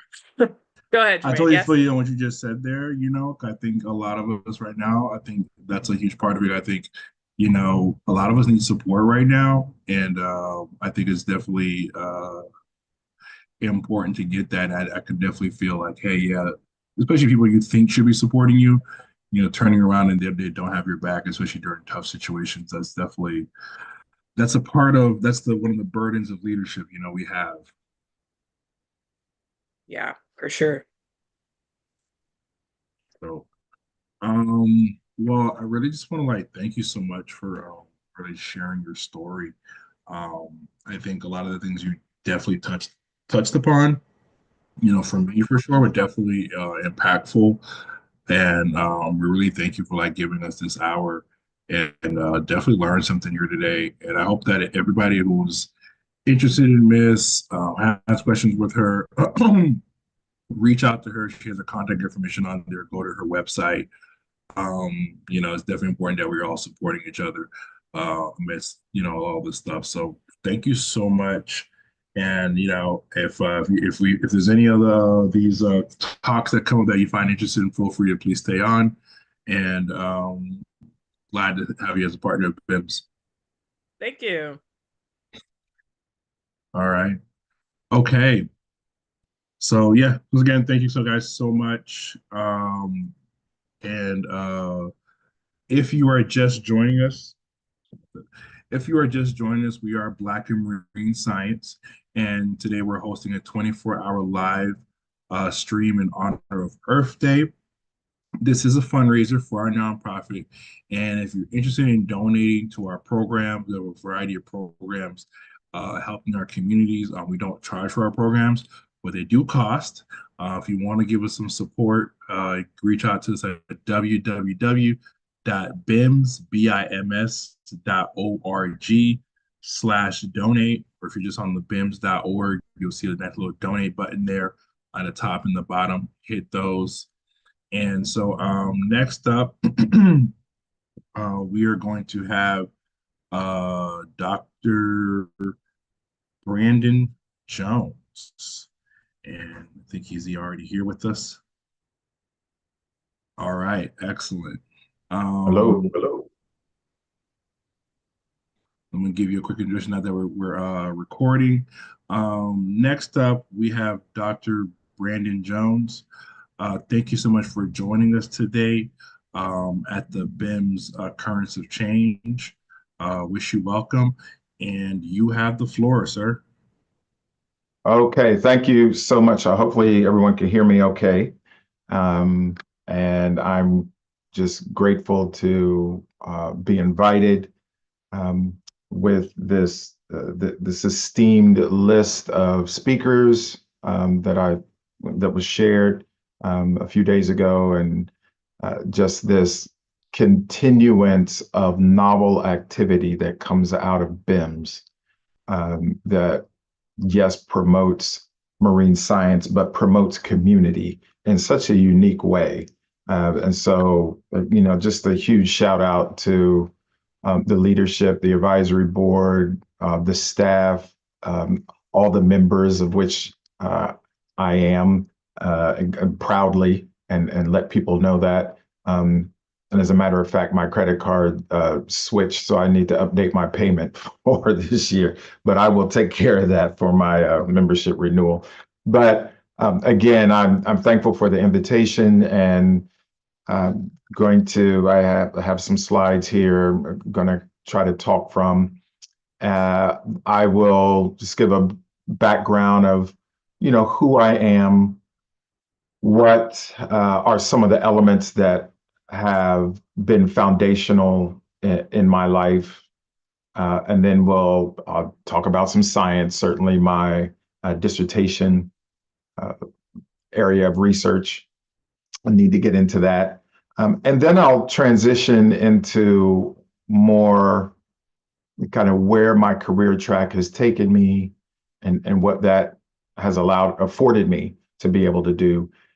And then hopefully by then I'll be almost done with the hour, but focus on some more philosophical kinds of thoughts and ramblings that I've had over the course of my career that I think are important to reemphasize, because some of them are not new. But then there are others that, because the current environment is changing so much daily, certainly here in the United States, as it relates to science, as it relates to marginalized communities, as it relates to the support of the science enterprise, the workforce, all of those buzzwords. Just some more considerations, again, at least from where I'm sitting, both professionally and in some volunteer work that I do. And then obviously my personal bent and perspective is going to be showing up in that. So I'm going to share my screen. I have a weird monitor. And so the way I share my screen is not a typical kind of sharing. I have to do this advanced sharing and then change the aspect of the screen. So I hope that is what is showing up there. If you see the first slide, so that's good. All right, so as was introduced, my name is Brandon Jones, and what you see on the screen are logos.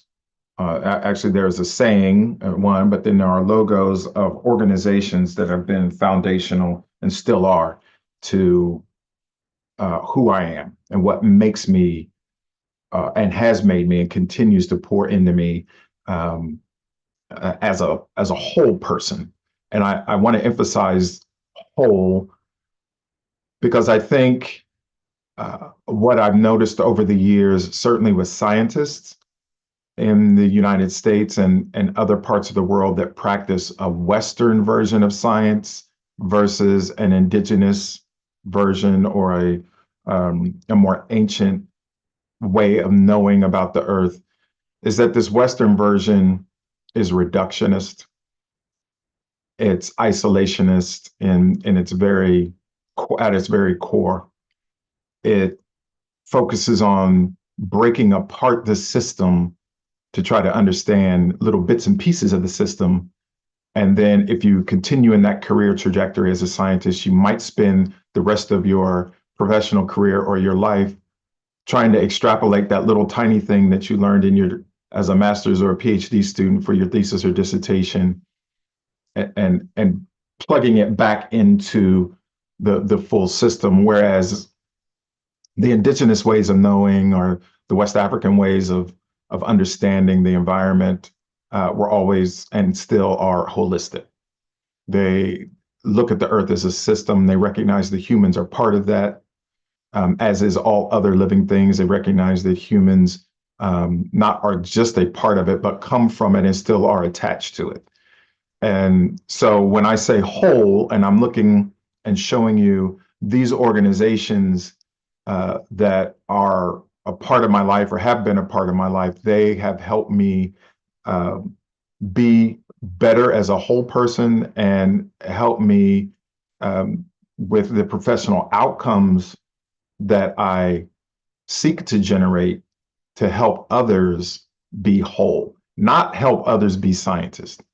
If you want to be a scientist, that's fine. If you want to be a ballet dancer, it doesn't matter to me, as long as you're whole, so that you're giving whatever it is that talent or that gift is to the world in a way that it's not filtered, it's not contaminated, it's not layered with toxicity because you've come through a system that is full of that.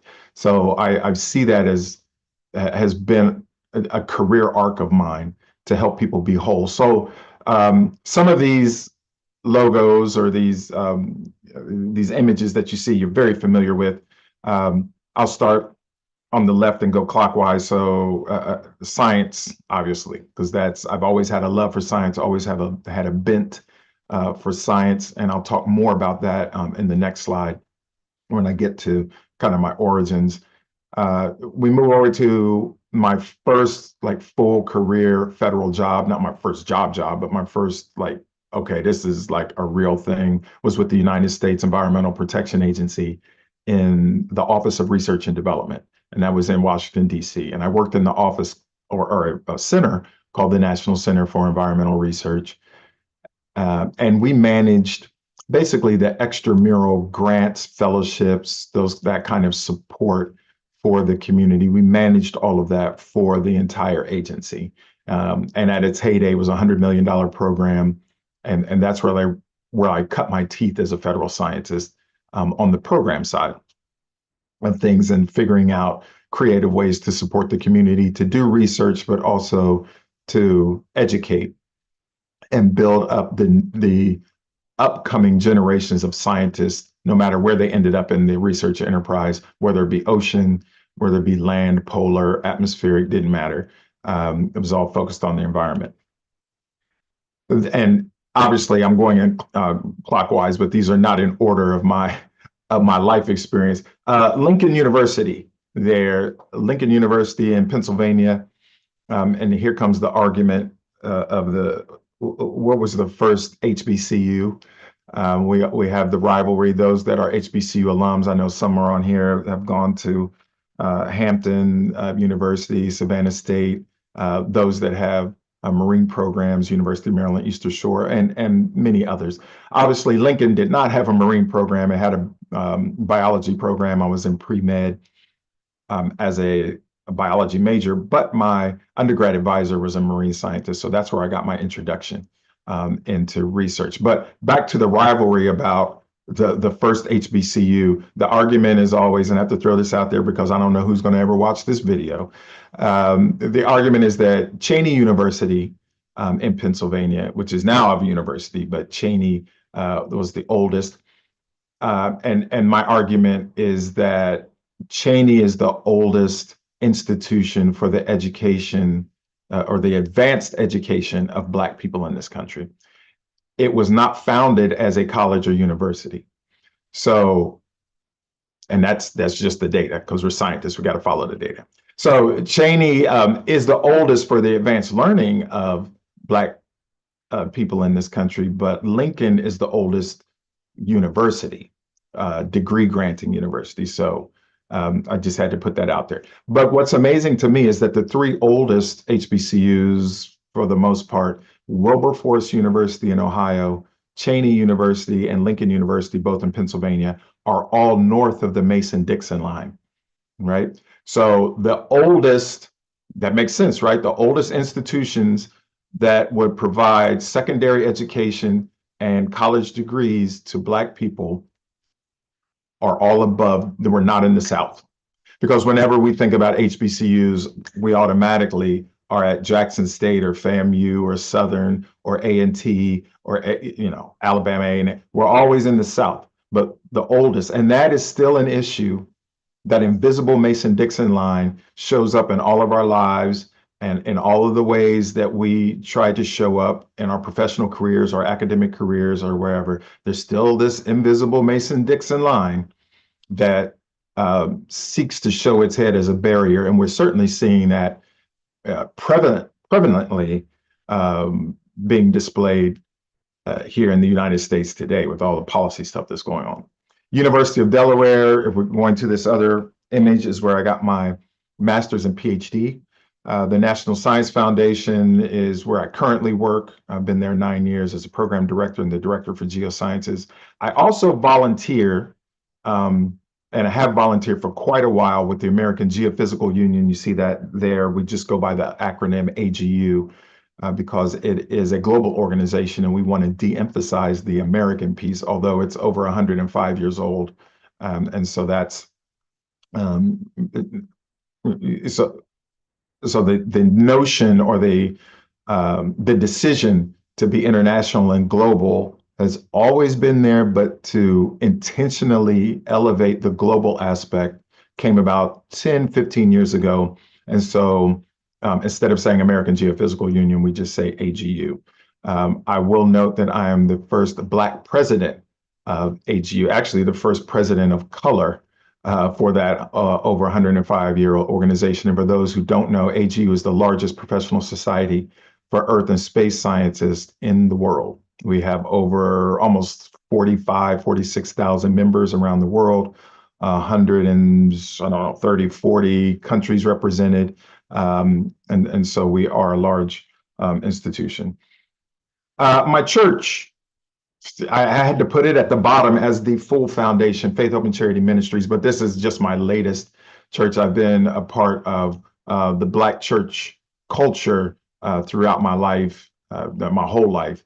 And that spiritual part of making me whole is something that I plan to end my talk with, hopefully in a unique way, because without the recognition that there's something bigger than us and something bigger going on other than what we see on the news or on social media or even what we're experiencing in our own lives, then we miss the opportunities to help others be whole and push the knowledge of the natural and physical world forward.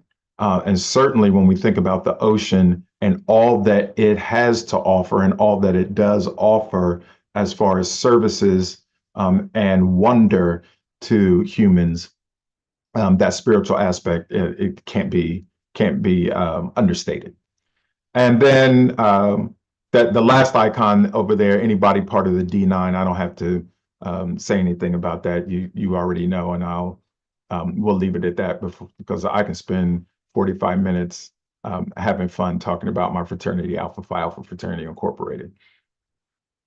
I'm originally from Springfield, Ohio. That Springfield, Ohio that was in the news with the current president and vice president talking about the Haitian community and all of that nonsense. That's the same Springfield, Ohio that I'm from.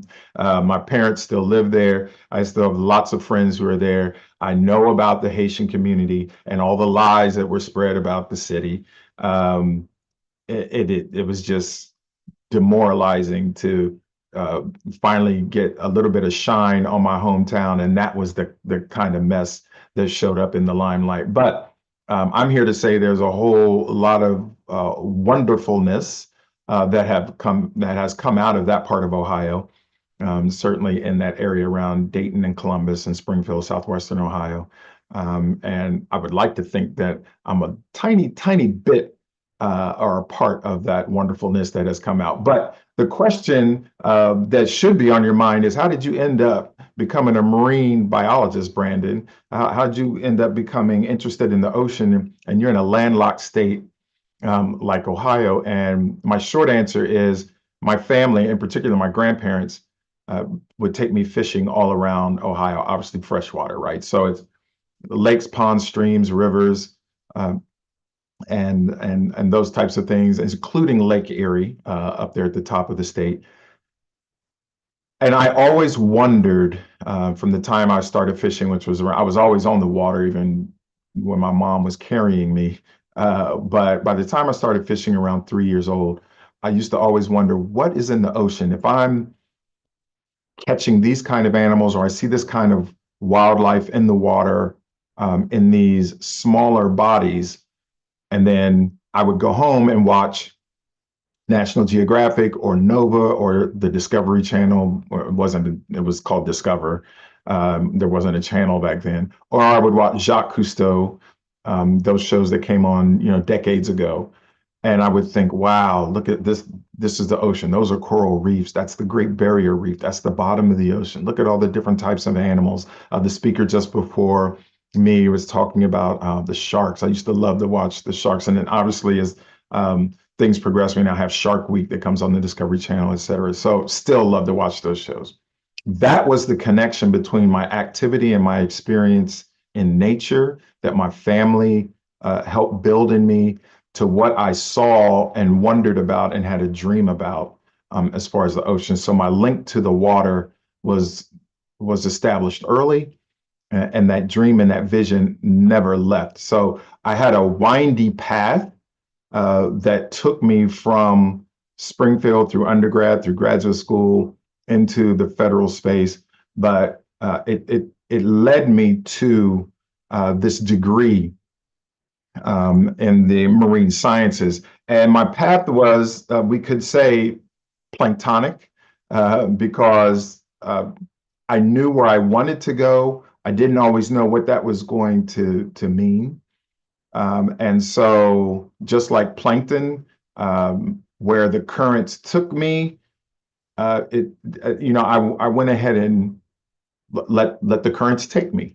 However, I always kept my eye on that dream or that vision of being a marine scientist. So, but I was open to the experiences. I was open to the people. I was open to trying new things, and I got to my destination in a very windy way, which most people end up going that way.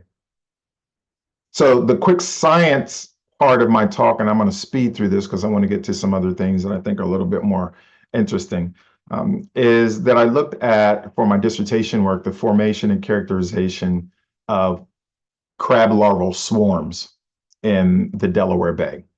All right. And my three questions are all related to the patch formation, the swarm, we'll call them swarm formation of these crab larvae, and their transport in and out of the Delaware Bay, and what that meant, or what that means, yes, research-wise, but also to decision-making in on the East Coast, certainly in the Mid-Atlantic Bight.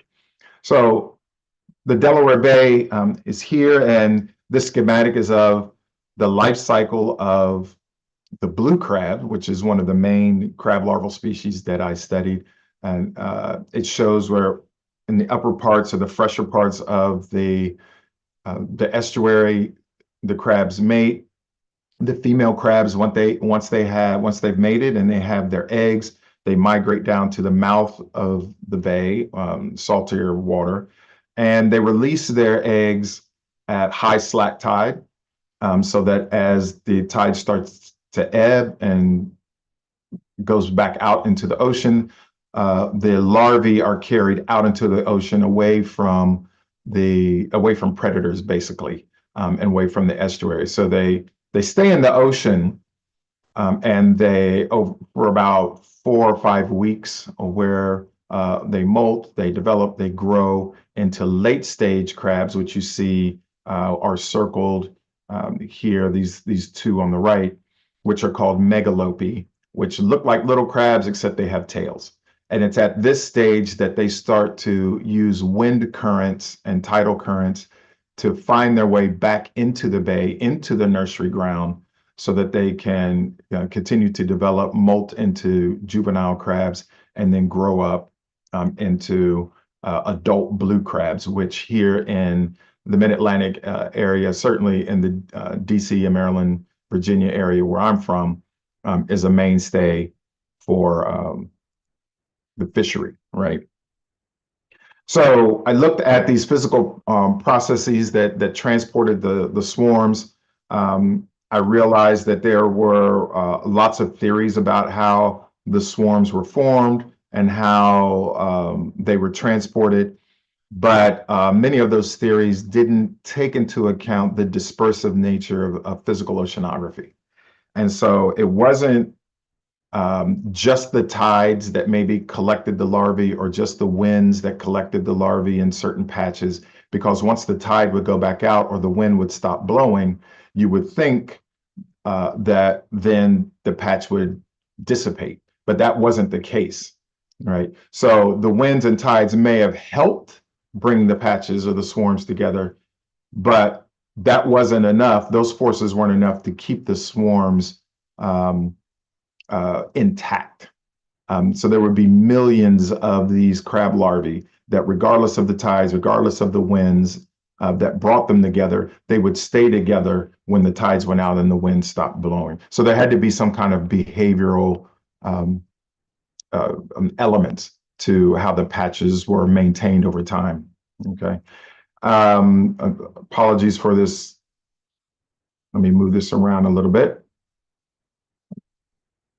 All right. One of the theories was that patches or swarms were formed at the time that all of the females would release their eggs at the same time, and that those patches would stay intact for 3, 4, 5 weeks out in the coastal ocean, which is amazing because we're talking about microscopic larvae in the ocean, but somehow they figured out how to keep themselves near each other.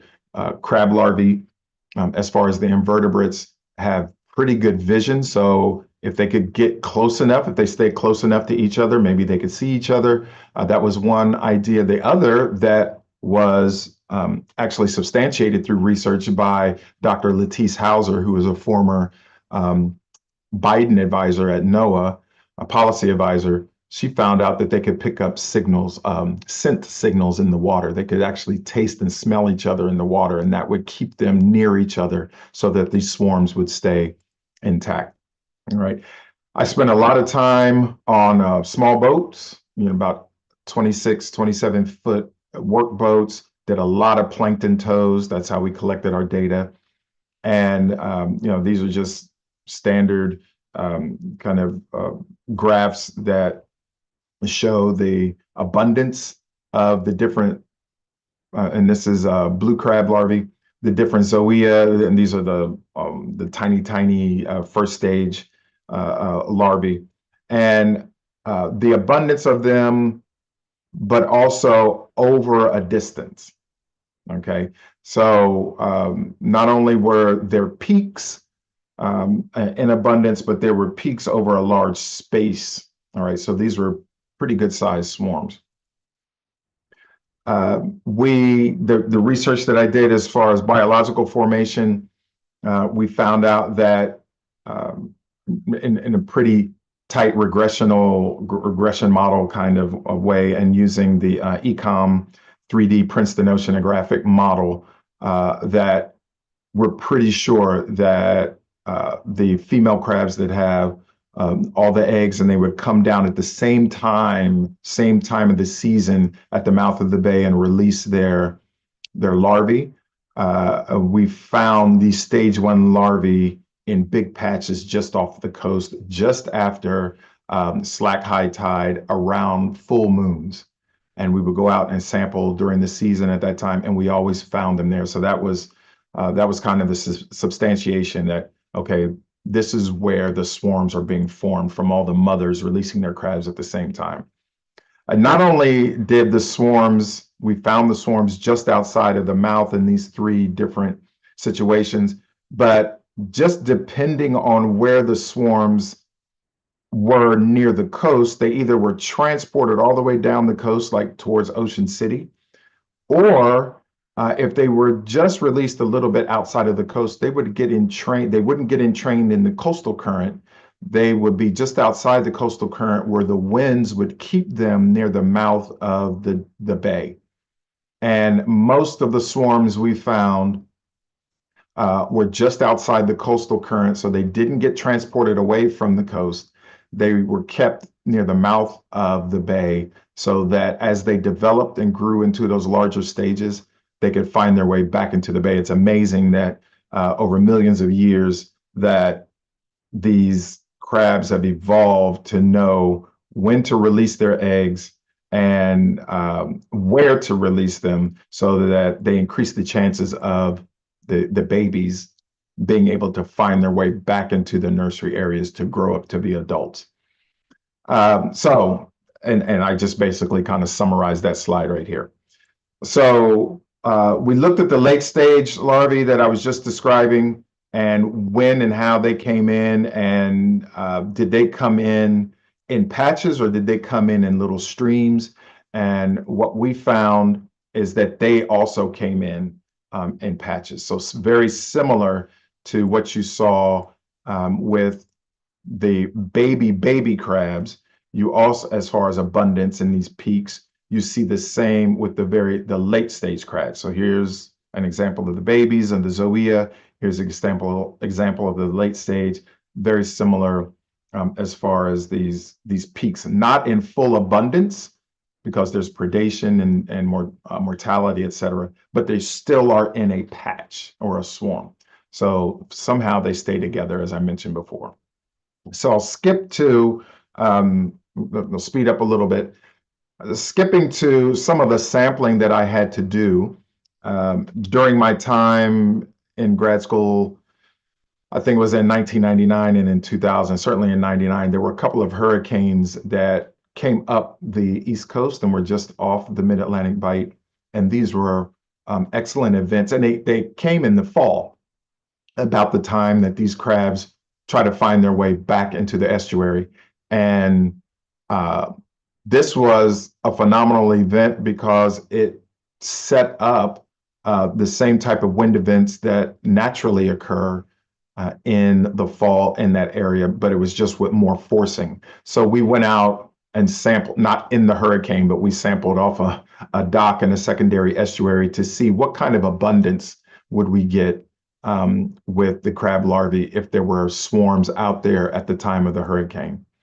And what we found is, yes, there were. So there were large patches and not only in density, and these are the blue crabs, these are fiddler crabs in the green over here, the densities, but also very similar in the size of patches. All right. 99 was during the hurricane.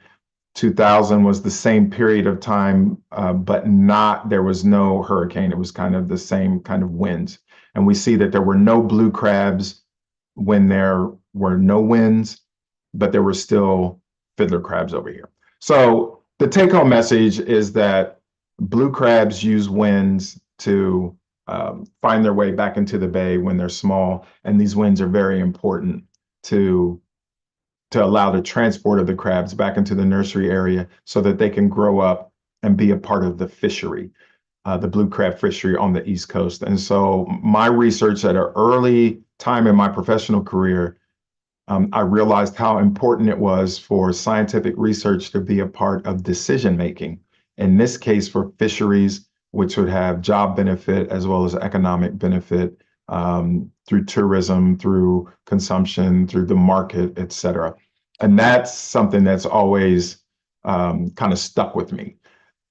Not just doing science for science sake, but doing science in service of something or for someone to make society better in some way.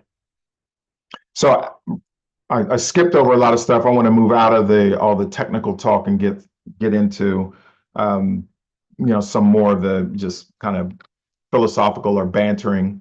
I would say having a PhD or getting a PhD has afforded me lots of things.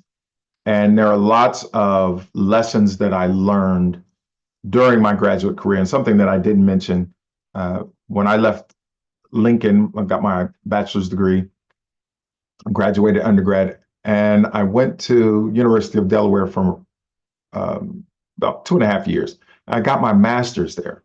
I didn't go straight through to my PhD.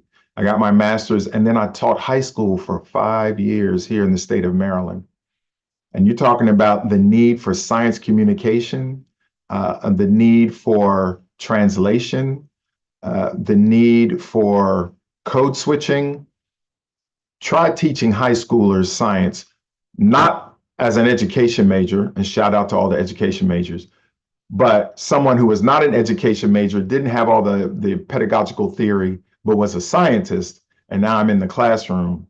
I enjoyed myself immensely. Those 5 years taught me a lot.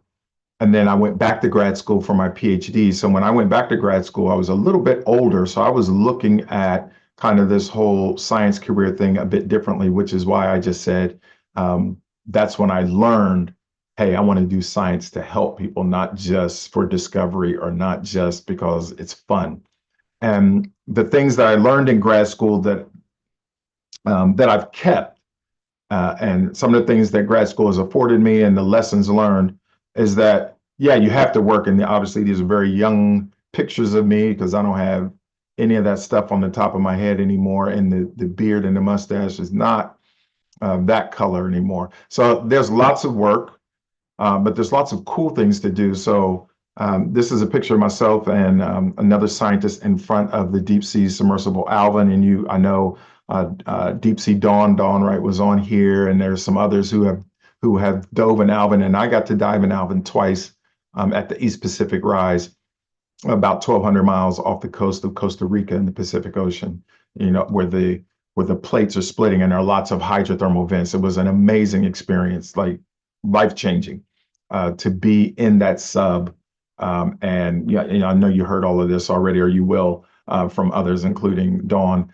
But to reach the bottom of a hydrothermal vent and have the pilot turn the lights on, and you look out the window and you see life that has never seen the sun, and is living from chemosynthesis instead of photosynthesis, but still has a solar periodicity and solar seasonal cycle in some of the brooding activities and mating activities, et cetera, with the shrimp, the clams, the crabs, and so on and so forth. Amazing experience. So you do get to do some cool things, and I still have been able to do some cool things.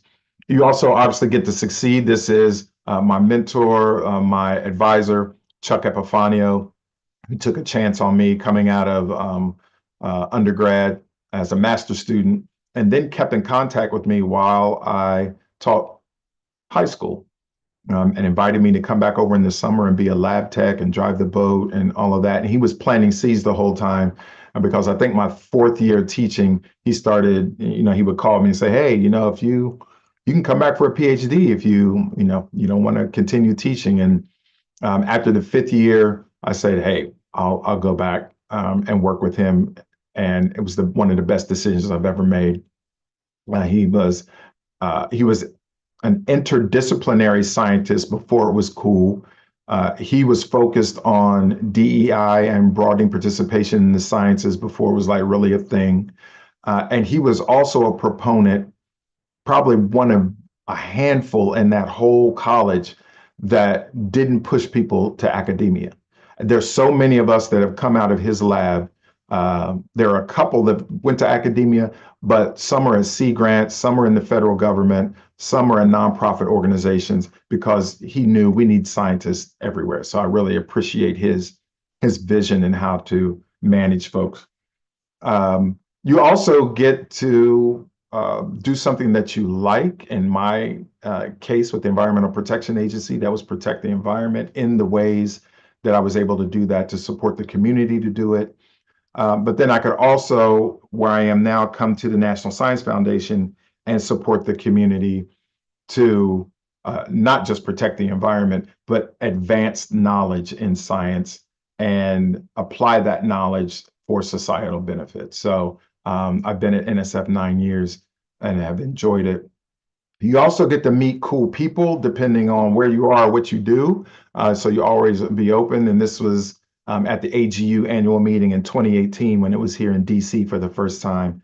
And Bill Nye was at the awards banquet. And I don't think he left the dance floor. He danced all night at the banquet. So Bill is a cool dude. And as I mentioned before, you also get to volunteer. And as I mentioned, I've been in leadership at the American Geophysical Union, or AGU, for some time. And I've really enjoyed and learned an immense amount of how to operate at a high level in a different part of the science enterprise, and help people who are scientists and who are not scientists, or who are science adjacent, all realize that they're part of the same community. And we all have different expertise and skill sets and competencies that can come to play when we want to advance science and help society.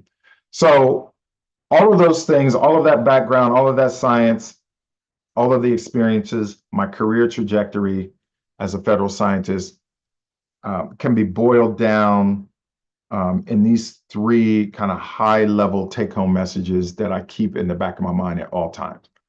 that the STEM workforce can't operate at full capacity if all the available minds aren't there.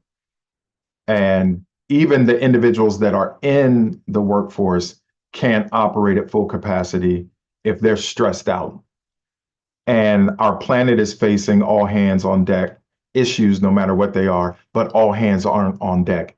And these three take-home messages, when you think about the assault that's going on right now, and it's not just on science, it's like in general in the United States, but it's showing up in particular in science agencies and science support and with scientists, and obviously through broadening participation activities.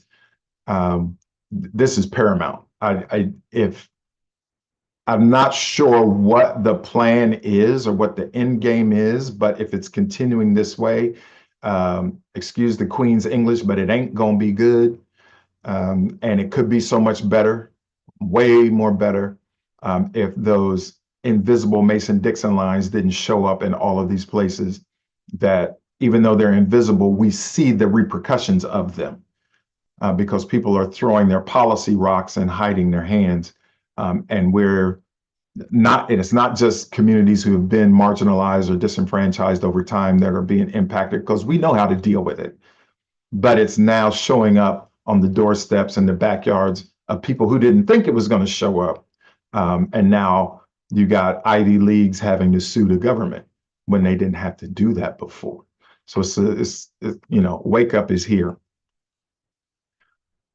If I take these three take-home messages and even boil it down more, I would say that individuals can't bring their whole selves back to being whole, to the research enterprise. And what that does is it hurts them individually, but it hurts the enterprise even more. And so the efficiencies that would show up in science, the discoveries that could be discovered, you know, and sooner, or the innovations that may come about, they won't happen because of these restrictions and exclusions that are all based on just wild ideologies, from race to gender to merit and all kinds of just weird stuff, and very harmful.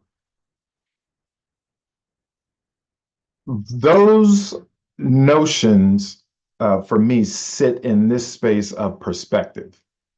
And everyone has a perspective about something, but depending on your life experience, where you come from, who you are, what you've had to go through, what you've had to battle, how you didn't have to battle, how maybe you just skated and slid through, all of that is going to impact your perspective as it relates to wherever you happen to be, in this instance, science, in this instance, the ocean sciences, right? If your perspective has been one of, you could go anywhere you want and do whatever you want and ask anything you want and always receive funding for any kind of research that you want, then it's like, well, I don't understand why this institution can't just write a grant to do this, or these people can't just, you know, these students should just apply for this or such and such.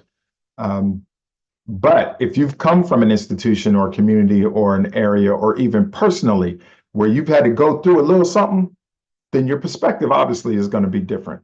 And those are the perspectives that we bring to the research enterprise. And when we're talking about science overall, there seems to be, and I'll dig into the race part for a minute, since we're talking about Black and marine sciences. We know, many of us know about this paper from 2018 by Bernard and Cooper Doc that looked at advanced degrees in the geosciences over the last 40 years. And it was PhDs. And the research broke this down by race. And they saw that there was no progress in any other racial group except for those who are white and who have received PhDs in the geosciences for 40 years. So we've had programs after programs and efforts and activities and all of that for 40 plus years at that time. And it had all focused on quote unquote diversity, but it hadn't made an impact, right? Because diversity was focused on just, hey, let's increase the numbers. We just need more people here. We just need more people from this community, more people of color. Let's just get more in. The retention was the issue. If we think about this quote from the Broadway play Hamilton, the musical, that song, Immigrants, We Get the Job Done.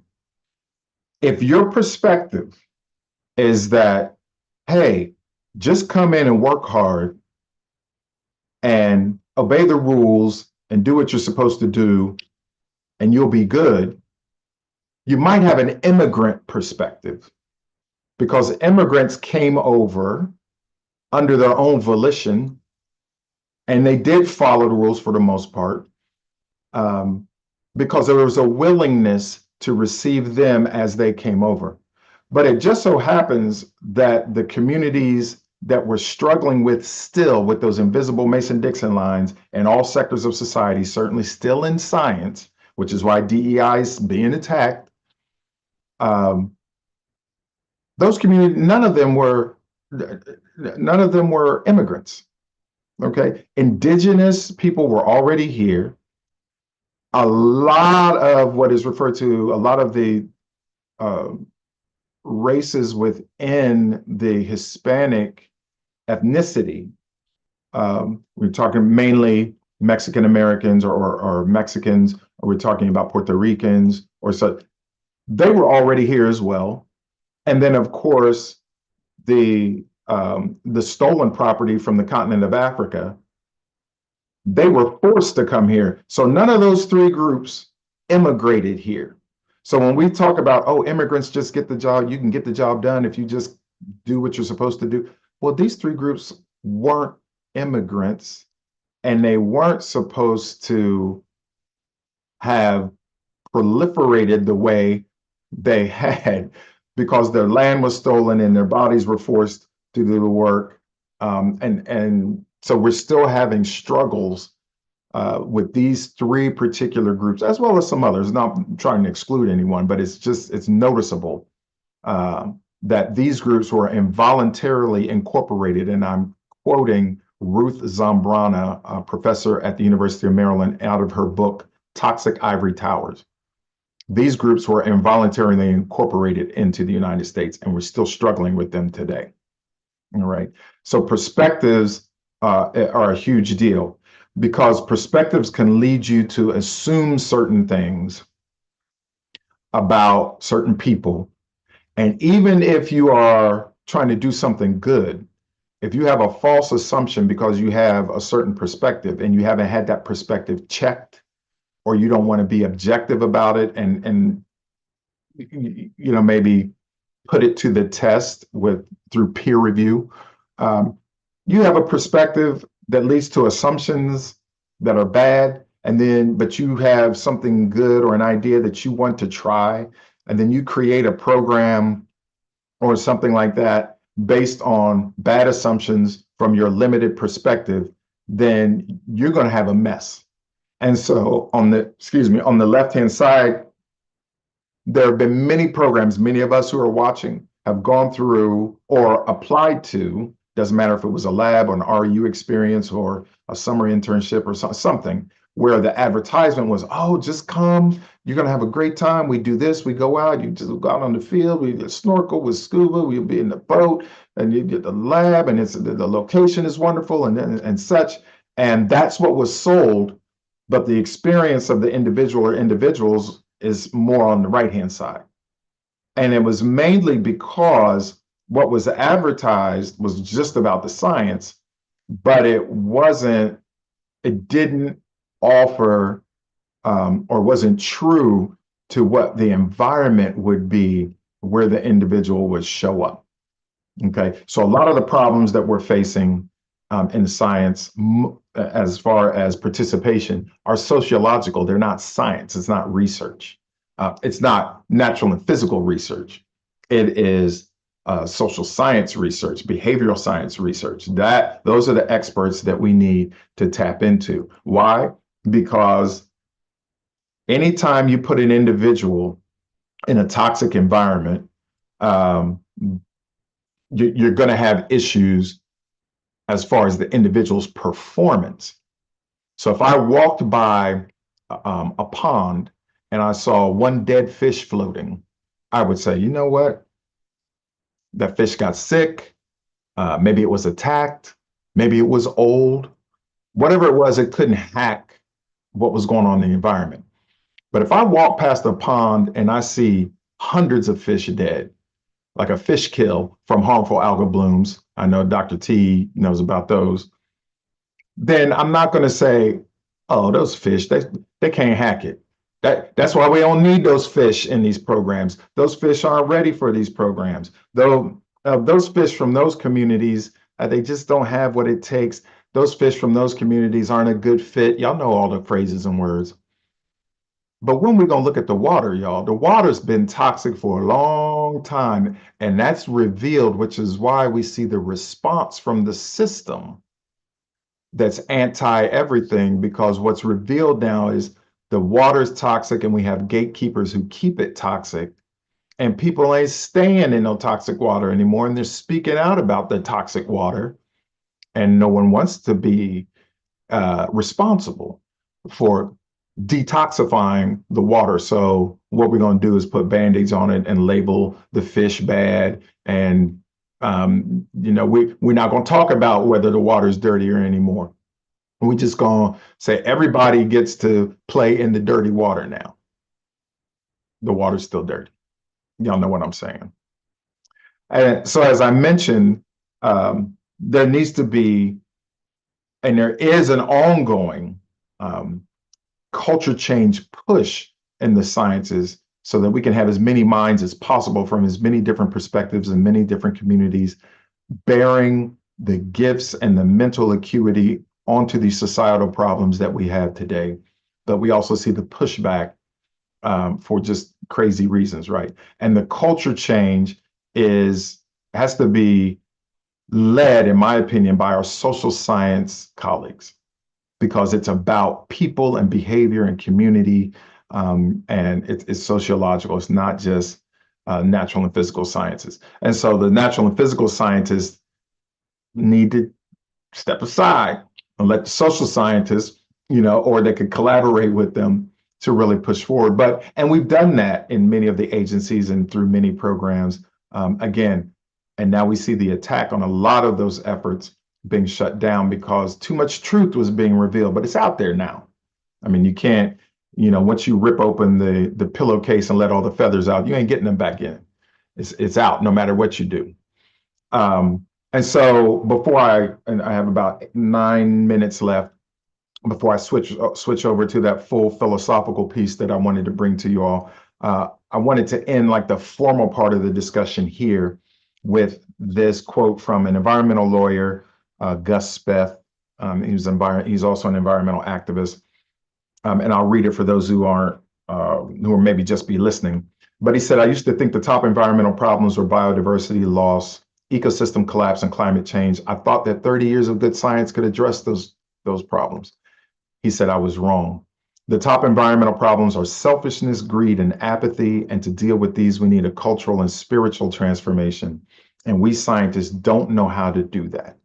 We need a cultural and spiritual transformation. So not only do we need our social scientist colleagues to help us deal with culture and deal with the spiritual transformation, but we also need our brothers and sisters and colleagues from the arts. And I'm gliding down to the end of my talk on this. There is a reason on most university campuses over the centuries that there's been a college of arts and sciences. Why is that always arts and sciences together, right? One is understanding of humans and human expression one is understanding of nature and natural expression. And those expressions are powerful because that's really what the planet is about, humans and nature, right? So arts and sciences are always together. If you haven't seen this movie, if you haven't seen Sinners, I'm not here to plug it. I'm not getting paid. And neither is BIMS. So the views and sentiments about this movie, and there will be no spoilers if you haven't seen it yet, but the views and sentiments about this movie are my own and not of any organization I represent, nor BIMS, Black and Marine Scientists. But What I did, because I just saw this movie over the weekend and it's phenomenal, I asked AI. I said, hey, why don't you, and it wasn't ChatGPT because I use another one, but I said, why don't you tie in 7 hypothetical connections between the movie Sinners and themes relevant to Black scientists? And again, no spoilers, but I'm going to run through these because it was fascinating what AI said. Number 1, Sinners and historical erasure. Themes of historical erasure that parallel the experience of Black scientists like Katherine Johnson, hidden figure, like George Washington Carver, like Percy Julian, who faced decades of insufficient recognition. When you see the movie, you'll recognize that. We're still facing that today because now they're trying to erase work that's already been done. Moral complexity in research. If Sinners deals with characters navigating complex moral choices, this could connect to the difficult ethical positions Black scientists have encountered when advancing research. And we think about the Tuskegee study, those weren't scientists, but those were unwilling participants. But other scientists, and maybe even yourselves, you think about the science that you want to do and this tension between what society is saying, your moral and ethical imperative, and how you want to leave your gift or your legacy in the science world and what you're doing for society. All right. This is what it means to be a human and bring your humanity to science. Thirdly, the outsider perspective as a strength. The Sinners film might feature protagonists who offer invaluable insights. And there are some characters when you see the movie that aren't the main characters, but they round out the movie's perspective.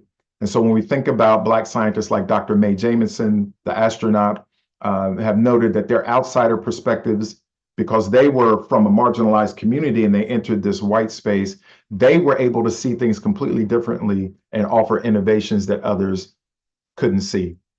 Fourthly, code switching and double consciousness. Now we're talking about W.E.B. Du Bois, right?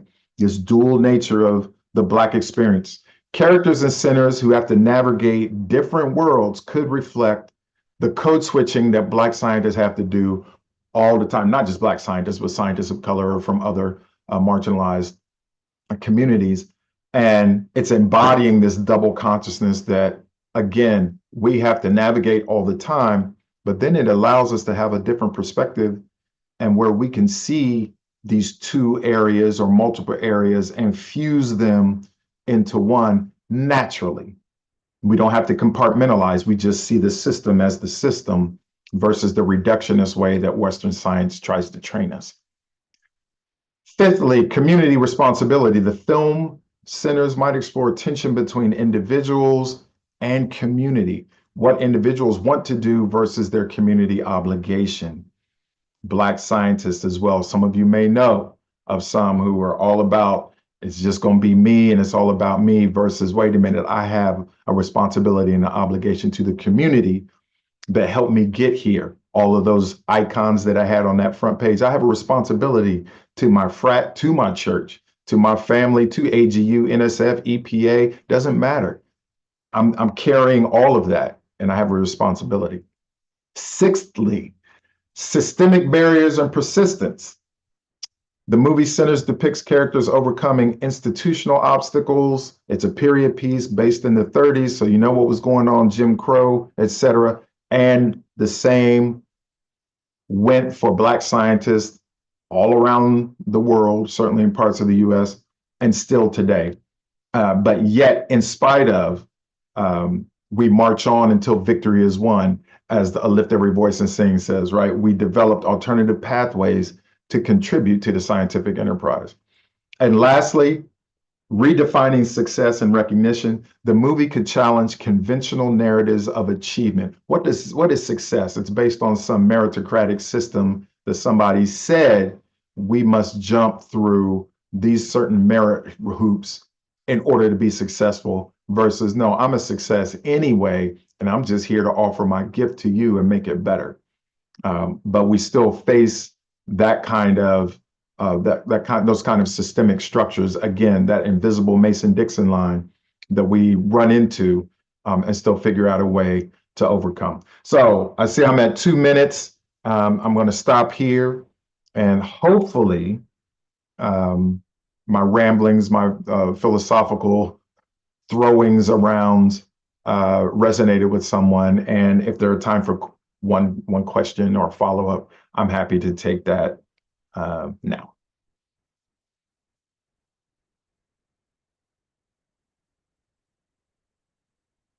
And if not, I will again offer my thanks to BIMS, Black Marine Science. As I said before, I think the organization is doing some remarkable things, much needed. Looks like we do have a question. Oh, I do have a question. Okay, thank you. I think it's, I'm not sure who that, Ahanhanzo. If you could come off mute if you have a question.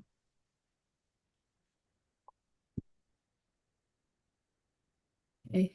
I'm here. Can you hear me? Now I can, yes. Yes. Okay, great. I'm coming back. Yeah. Can you hear me? Yes, we hear you. Thank you very much, Professor. I would first want to commend your presentation, in particular, the conclusions. Science is universal. Yes. But recognition is not universal. Mm. And recognition is not necessarily and is not systematically, I want to find the proper words. It's not necessarily the appropriate response to achievement. Right. It's the point of perspective. Okay? Recognition. Yeah. Recognition and appreciation is a matter of societal code. It's a matter of the dominant system. Yep. Right? Yep. And I like very much one of your slides, your last slide, where you say that great achievement may be marginalized. Exactly. That appreciation of your effort may not be fully acknowledged.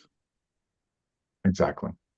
But what the youth should really bear in mind is not necessarily the regard, it's not necessarily how you are perceived that should define your own conduct in science. Yeah. Or in life in general should be your own personal self-confidence and belief, your own target in life. What do you want to achieve? Not what, I don't want to be as a moralist, not what you want to gain, but what impact, what landmark, what unique landmark, as we all are unique, right? Yeah. Yeah. And no matter how much you earn on the earth, how much you gain on the earth, or how much you leave that matter, it is the impact, the landmark, it is how, despite all the hurdle, you keep standing up. Your faith, you keep your own right up, Yeah. And when thank you so much. With that being said, we're gonna call the end to this one. I apologize. Thank you very much. Coming I up. really No like problem. Thanks so much for participating. And I want to go ahead and just give a really great thank you to Dr. Jones for joining us today. Thank you so much for sharing like your story and your journey with us. What you've said today was very incredibly impactful. If I could stop the recording. And thank you so much, Joseph. If you're able to stay on, you can. If you, I'm looking right now to welcome our next guest. Let me go ahead and stop recording real quick. Yes. All right, excellent. It was a great session, great session. Endo, you're back. Yes, I'm here. Okay, excellent. So what I'm gonna do right now is go ahead and hit record and give you a nice little welcome, all right? Yes, thank you so much. Can I share my screen if I have some slide? Yes? Yeah, absolutely. Hold on, let me just hit record. All right. So welcome to BIMS Currents of Change. If you're just tuning in, Black and Marine Science is doing a 24-hour live for Earth Day. This is a fundraiser for Black and Marine Science. If you want to know more about our organization, or if you want to go ahead and support us and donate, all of our programs are free, but they do cost. Please visit us at www.bims.org. You will see a donate button there, or you can just go to /donate and please support us. So right now, I want to go ahead and welcome our next speaker, someone who's been a great friend of mine, a great colleague of mine. I want to welcome Ms. Ando Ribasero. Thank you. Thank you so much. Hi, everybody. I'm very grateful to be here with you today. And I would like to present about my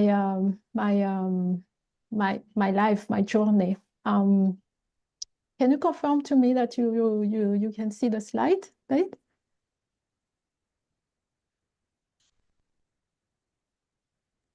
Yes, we can see it. Yes, that's cool. The journey I would like to share with you is about the involvement of the local communities in marine science. I think this is totally appealing for me because I'm coming from Madagascar, and as a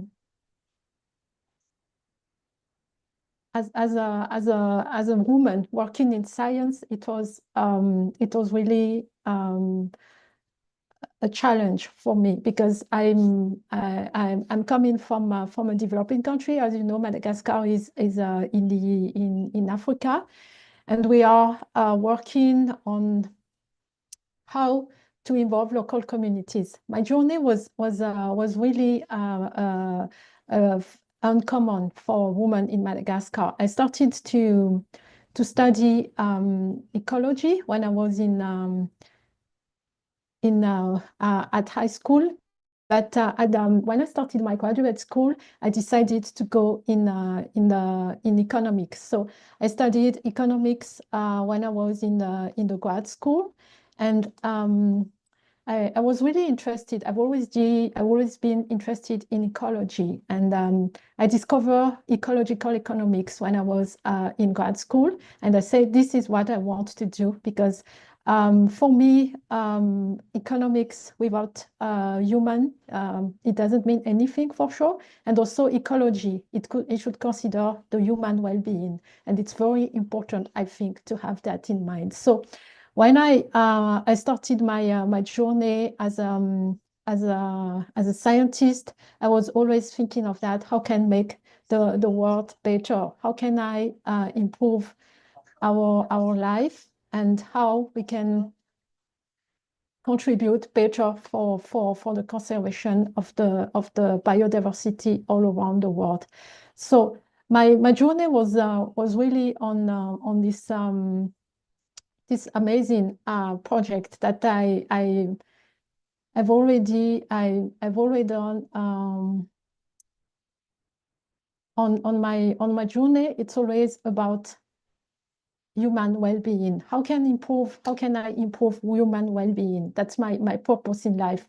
And it's always guided me in everything I've done. So I always think, coming from a very poor country like Madagascar, but being around all this beautiful biodiversity, this beautiful nature, these beautiful people, I was wondering, why are we so poor if we have such beauty all around us? And for me, that was the guidance. That was the purpose of my journey. That how can I improve our life, make our life as beautiful as the nature which is around us, and that's already that has been my motivation for all the time. So I started to, when I did my graduate studies in economics, I switched to the ecological economics, and I studied the local communities' involvement in conservation. I started first as working in terrestrial because it was the most important biodiversity in Madagascar as a hotspot of biodiversity. We have 80% of endemic species for example, for plants, also for reptiles. And as you know, lemurs are endemic to Madagascar. So I was focusing more on the terrestrial part, but then I was doing a survey in this beautiful area. You can see here, it's in the northeast of Madagascar. And some very quite famous scientists in the Western Indian Ocean told me, exactly as the previous speaker said, you should contribute more to marine science, and marine conservation is really important if you can contribute on that. And I was exactly thinking of that at that time, that the best way for me to work is making the conservation of marine resources working for local people. And that's how I came to marine conservation. That how can I contribute? When these people saw me doing the survey and interviewing the people about how their life is, how it is to live near this wonderful rainforest in the northeast of Madagascar, how it is to live there, and then how can I improve my life? How can I improve your life in living in this place? And also, can you feel the beauty of the area? And I decided, when they convinced me, exactly as the previous speaker, Dr. John, said, that we need social scientists now. And that's exactly the feeling that this marine biologist, very famous in the Western Indian Ocean, they told me that we need social scientists. And do you want to work more on marine than the terrestrial one? And I say, yeah, I'm interested. And I started to learn marine biology, marine ecology, starting to do that. And it was an amazing experience for me. After that, I was convinced about the importance of the local communities, and I decided to apply for a job in Madagascar as marine program manager. I worked for this NGO for 10 years, and it was an amazing experience for me that I contributed a lot, I think, in making the marine conservation actions in Madagascar more considering more the local people, more valuable for the local people. And that's the very great experience that I have. Because the problem, as we said, is about local communities. If we talk about local communities, it's always about how they are poor, they are very poor, but they are also living in this wonderful place, and they destroy sometimes the natural resources because of their poverty. Sometimes it's not really because of the poverty, it's because of some lack of human rights. It's because of the problem of climate change. So the challenge is global, and most of the time, the people who are bearing the cost, who are bearing all the issue of conservation are the local communities. And there is an emerging approach starting from the 2000 that try to link, exactly as Dr. Jones says before, that we need to consider the human part when we talk about conservation, when we talk about protecting the biodiversity, protecting ecosystem, conserving the habitats. Even if we talk about climate change, there is a connection between the human well-being, the resource conservation, and also the human rights. And this approach is called a socio-ecological system. And I'm going to talk a little about this project with you. It's an example is called locally managed marine areas. It has been implemented in all around the world, and in Madagascar especially. We started after the example of the Fiji. And it's a system of management by the local communities that they are involved. They choose an area and they decide to conserve the area, and they are doing that in closing some part of the area for fishing, and they close that sometimes permanently. They close that sometimes periodically, and they make some rotational closures. That means that they close this area for 3 months or 6 months, then we open it and close another area for 3 or 6 months, and we open it, and that's how it's working. And this system has been developed in the Fiji before, and we took when I worked at CI as a marine program manager, I was collaborating with over people, with over NGOs, and one of them took the example of the Fiji. They took some fishermen to Fiji and see what is the experience. And what they talked to me was totally amazing at that time, because imagine some fishermen who cannot talk, they go to Fiji, and then they didn't talk, they don't speak the same language, but they understand everything coming in the area. And it's because it's all coral reefs, it's all about, there is some echo, is it okay? There is coral reefs, all the coral reefs are the same. And these people, it's amazing how the local communities from Madagascar, they don't understand anything from what the Fiji people are talking about, but they understand all the system. And it was amazing to see how ocean is the same everywhere you go. It's always share the same problem. We have common problems. We are facing the same challenge, and the solution could be the same also, that we can find the same solution for what we are doing. And that's, I think, the power of the local communities, that they even if they live in different countries, totally different continent, Fiji, Madagascar, they are experimenting the same issues, they have the same challenge, and they want the same benefits. And I think that's that's a very powerful tool for us to see that we have common challenge. We are sharing the same problem, and we want the same benefits for all of us. What we want is being able to sustain. As Dr. T said, we are resilient, so we need to how to cope with the challenge and improve our life. And that's, I think, the main purpose of this system of management. After coming back from Fiji, these fishers decided to adopt the system in Madagascar. And when I was managing the marine protected area with the local communities, I heard my colleagues said, our fishermen who went to Fiji decided to adopt the system of LMMAs.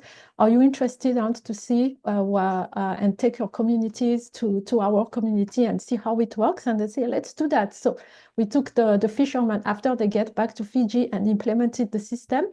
Then I took the fishermen from the northeast to the fishermen to the southwest who went to Fiji, and then they explained everything to the local fishers, to the local fishers I was working with, and the fishers are completely convinced about that. They said, we want it, we want the same thing, and it's exactly what is appealing for us, the system of management that you cannot close, because of the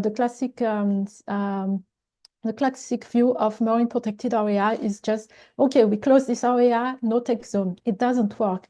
But with these rotational closures, it works, because the communities can move, and then they can fish in some area, and then they stop for another time and move to another area to fish, and it's more sustainable for them. And they say, let's do that. Let's try it. And after trying it, they said, this really works. So one village started to implement that in the northeast, and then the neighborhood and the neighbor villages adopted again. And now in Madagascar, we have like more than 200 LMMAs all around Madagascar, and it covers like 12,000 kilometers square of the coastal area. I used to work in this part here in the northeast of Madagascar, but as you can see, it's very dispersed in all region of Madagascar. And you can see most of the time the coral reefs are located in the west coast of Madagascar. That's why you have all these LMMAs in the west coast of Madagascar. And for me, that's very appealing. And I want to know what is the impact of this management. After I started to implement them in 2009 with the local communities, I wanted to know now what is the impact of this management. Does it work? Does the fisheries improved? Does is any poverty reduction in the work they are doing? And that's important for me, and that's the study that I'm doing now. And the results are really interesting because if we talk about LMMAs, to work, they should sustain the fisheries. They should reduce the habitat destruction. They should reduce poverty, but also perhaps they should benefit the adjacent ecosystem. And as you can see here, if some of you have never seen mangroves, these are mangroves. It's the forest, you know, it's halophytes growing in the seawater, and it's really beautiful. And in terms of poverty, I'm really interested of three domains that are security, opportunity, and empowerment. And I would like to see if the LMMAs reduce improve the security of the local communities in terms of identity, in terms of socioeconomic well-being or livelihoods diversity. Does it also improve the opportunity? Does it provide some capital, financial capital for the local communities, or perhaps some capacity building and human capital? Also, does it improve that is the purpose of the management? Does it increase the biodiversity? Does it increase the fisheries productivity? So improve the natural capital. And another one is empowerment, because the management by itself, it is empowering, because participation is important in empowerment, but also the people have the sense of legitimacy or agency on the management that they are doing. And I worked with a very interesting NGOs that defined indicators. We have, using this approach, we defined 15 indicators, and we get data from collaboration that I have with Wildlife Conservation Society on surveys they did in 2016 and 2019. And I can tell you that it was a very powerful way of thinking for me that, okay, with this survey, I'm going to show what works and what could be improved in terms of management by the local communities. And it seems that, yes, it's improving. These are the results. So it seems that the impact on the material wealth is really positive for LMMAs, the same for the knowledge of human agency, that the local communities recognize that they can do something to manage their resource. And that's very important. And also the participation is really positive, that people feel that the locally managed marine areas increase the participation. But it seems that there are some kind of negative impact, especially they don't really perceive the abundance in terms of fish abundance or reliability. And it's just perception, because when we collect the data, it shows that it's not really true. But that makes sense, because the people are facing so many challenges in terms of fishing pressure, that migrants are coming to the area, and then it's increasing the fishing pressure, and they don't really feel the abundance, but the abundance are there.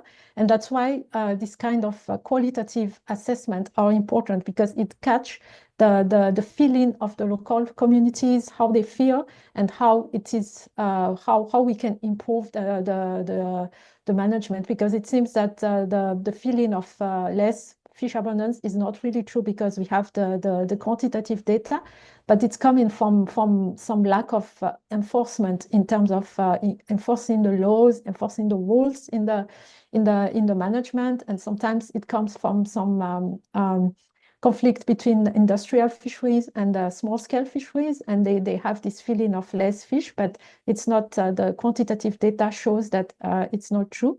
And the place attachment is something interesting, that after managing the area, they don't really feel that they are very, they just need to fish in this area. They say that, we can fish everywhere because of the system is working, so that could be a negative impact. So the lessons learned from this management is that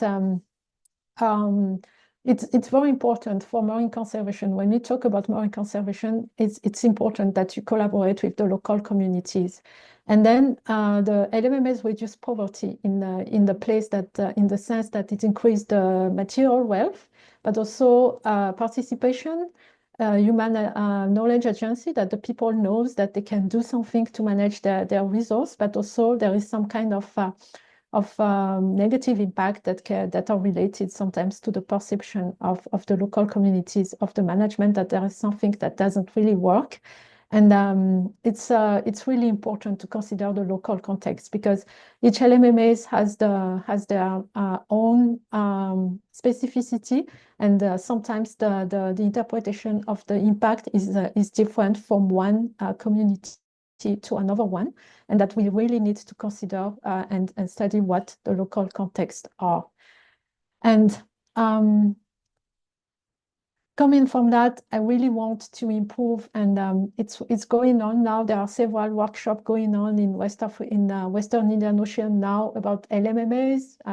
Just one, I don't remember how many weeks ago or days ago, and it's expanding. It's expanding in Tanzania. It's expanding in Kenya. It's expanding in Mozambique. So after the first initiative in Madagascar, the other countries in the Western Indian Ocean started to adopt, and we start to have a regional network of LMMAs now in the Western Indian Ocean. And I think that's a very important tool that needs to be empowered more, and we should learn more. As I said, the context is different for each community, but it's also different for each country. So we need to always consider the specificity of the context that we have when we study that. But as I showed, LMMAs could be a powerful tool for reducing poverty, especially.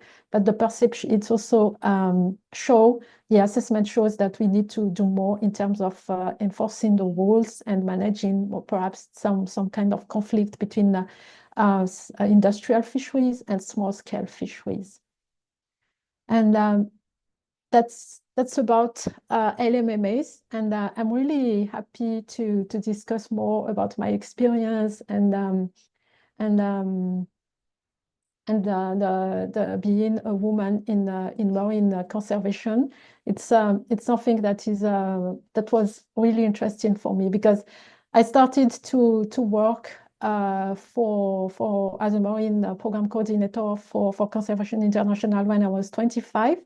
I was very young, and when I host some workshop, people are saying, "Ah, you are the note taker. You are the secretary." And I'm laughing, because at the beginning I knew that it was challenging. I was attending meeting, and I'm the only woman in the place. All of us are marine conservationists, but I'm the only woman in the area. And at the beginning, they always thought that I was the secretary of the meeting, the note taker. And at the beginning, it was funny for me since the beginning, because I knew that since the beginning that it's not going to be easy. Working in this area is not going to be easy. But at the end, after I work for 5 years, there is another social scientist who get hired as in the same position as me and even higher. And that gives me hope that, okay, now they start to understand that marine conservation need people. We need to understand that. I'm doing my PhD in ecology and evolutionary biology, and that's exactly the reason why I choose this program, because I want to contribute and show people that, ecology could be on people also. And if you talk about ecology, never forget, especially in terms of marine ecology, never forget these people who are just living in this area near the ocean, because these people are very good contributors. If you collaborate with them, it will work. Never consider them as the enemies or the alien. They are your partners. You should be their partners, and you can work together. And if you work together, it will work. It will give us some perspective. And imagine as I showed you, 12,000 kilometers square of the coastal area are protected by these local communities now in Madagascar. How big it is. If we talk about mangroves, they are protecting like 50% of the mangroves in Madagascar now. And my study, my research shows that the cover in the mangroves are really increasing in the locally managed marine areas. So this work, we just need to support them, and then especially tell them that we recognize, we acknowledge that they live from these resources. Their life is coming from that. Mangroves are the place where people in the coastal communities are taking their wood, it's taking their fisheries, taking their crabs, taking also their handicraft materials, the tool that they use for making handicraft, it's coming from this mangroves area. So recognizing that it's your life and we are not here to harm you, we are here to improve your life, because if the resource is depleted, you are the first person who is going to face the challenge and the problem of this management, that you don't have any more resource to live, you don't have any more fish, and that means no food, that means no income, and your life is going to be bad. But also, if you see the correct, you pass the communication in the message in a good way, in the way that is accurate, then they could understand that you're not just coming as a top-down people or colonialist, or to say, okay, you should set up a marine protected area in this place. We are going to close the area for all the time. No one is no more allowed to fish here. Everybody is stopped to fish. We ask the local community, can we discuss together? And then, okay, how we work is that, do you think it's going to work for you? Okay. Are you able to stop to fish in this area for some time and leave it, because it's a spawning area, it's a nursery for the fish. So during this season that we are closing, the fish are producing. So if we explain everything to them, they start to understand. And I've always been so much amazed of the local community's knowledge. Their knowledge about the environment is amazing. When we started to close no-take zone area, they told me, Andu, you are going to see your coral reefs are going to die. And I'm telling you that. And I didn't believe them. So we closed for 1 year. And it totally, what's happened? There was so many bleaching. It was, the coral reefs are totally dying after 1 year. And I was like, what happened here? It's supposed to recover. It's supposed to grow. And they told us, we told you it's going to be to be bad. And I just realized that we did the survey and they said, too much fish. Yeah, it's really, they are right. And I started to collaborate with them. Okay, what do you think about perhaps opening for some time and closing for some time? And they said, that would work for us. That's better for us. And we managed, let's find out this system that is called LMMAs. It works for the people in the southwestern region of Madagascar. Let's try it. Perhaps it would work for you also. And they say, yeah, let's try. And we made it. Now we are, after we started in 2004. So after 20 years, we are more than 200 LMMAs all around Madagascar, managing 12,000 kilometers square of all the coastal area. And the local communities are contributing a lot. And I think they have this sense of empowerment, that we say we amplify the voice. That's the purpose of this live stream that we are doing here, that how can we amplify the voice of the people who are not really heard or not always heard by the classical system. And that's very important that we do that. And I think the most important for me is that the system is expanding in the Western Indian Ocean, and the system is similar, but as I say, adapted to the local context. And the fact that we try to always innovate, that's the way how we do in marine conservation. I think we need to always adapt our management. There is no strict management that's, close the area, no take zone. I think it doesn't work like that. We need to adapt the system, the management, to the local context, and then see what works, what doesn't work, and how can we improve, and how can we always innovate. And that's a very powerful tool that could always help us. And that's something I really appreciate in marine conservation. our way of always innovating. Try, if it doesn't work this way, perhaps we should try the another one, because it seems that the impact is not there, and we can see how it works. Another thing I would like to emphasize is the importance of the local community in terms of resilience, because as a fellow for the Black in Marine Science here at UCSC, I'm collaborating closely with the Center for Coastal Climate Resilience. And I think this management by the local communities improve the resilience, especially if the resilience of the local communities are improved, because the management reduce their poverty, and it make them more resilient. Then the system also, the climate change, perhaps they can cope more the issues of climate change, because they have this kind of resilience that increase their capacities, and that's really important that we have that in mind, that it's not only for the biodiversity, also all the global challenge that we are facing, especially for climate change. It's important that we have the involvement of the local communities and make sure that the local communities who are living in this very vulnerable area, they are resilient and they have some kind of support in terms of coping with all the challenge and trying to improve their lives.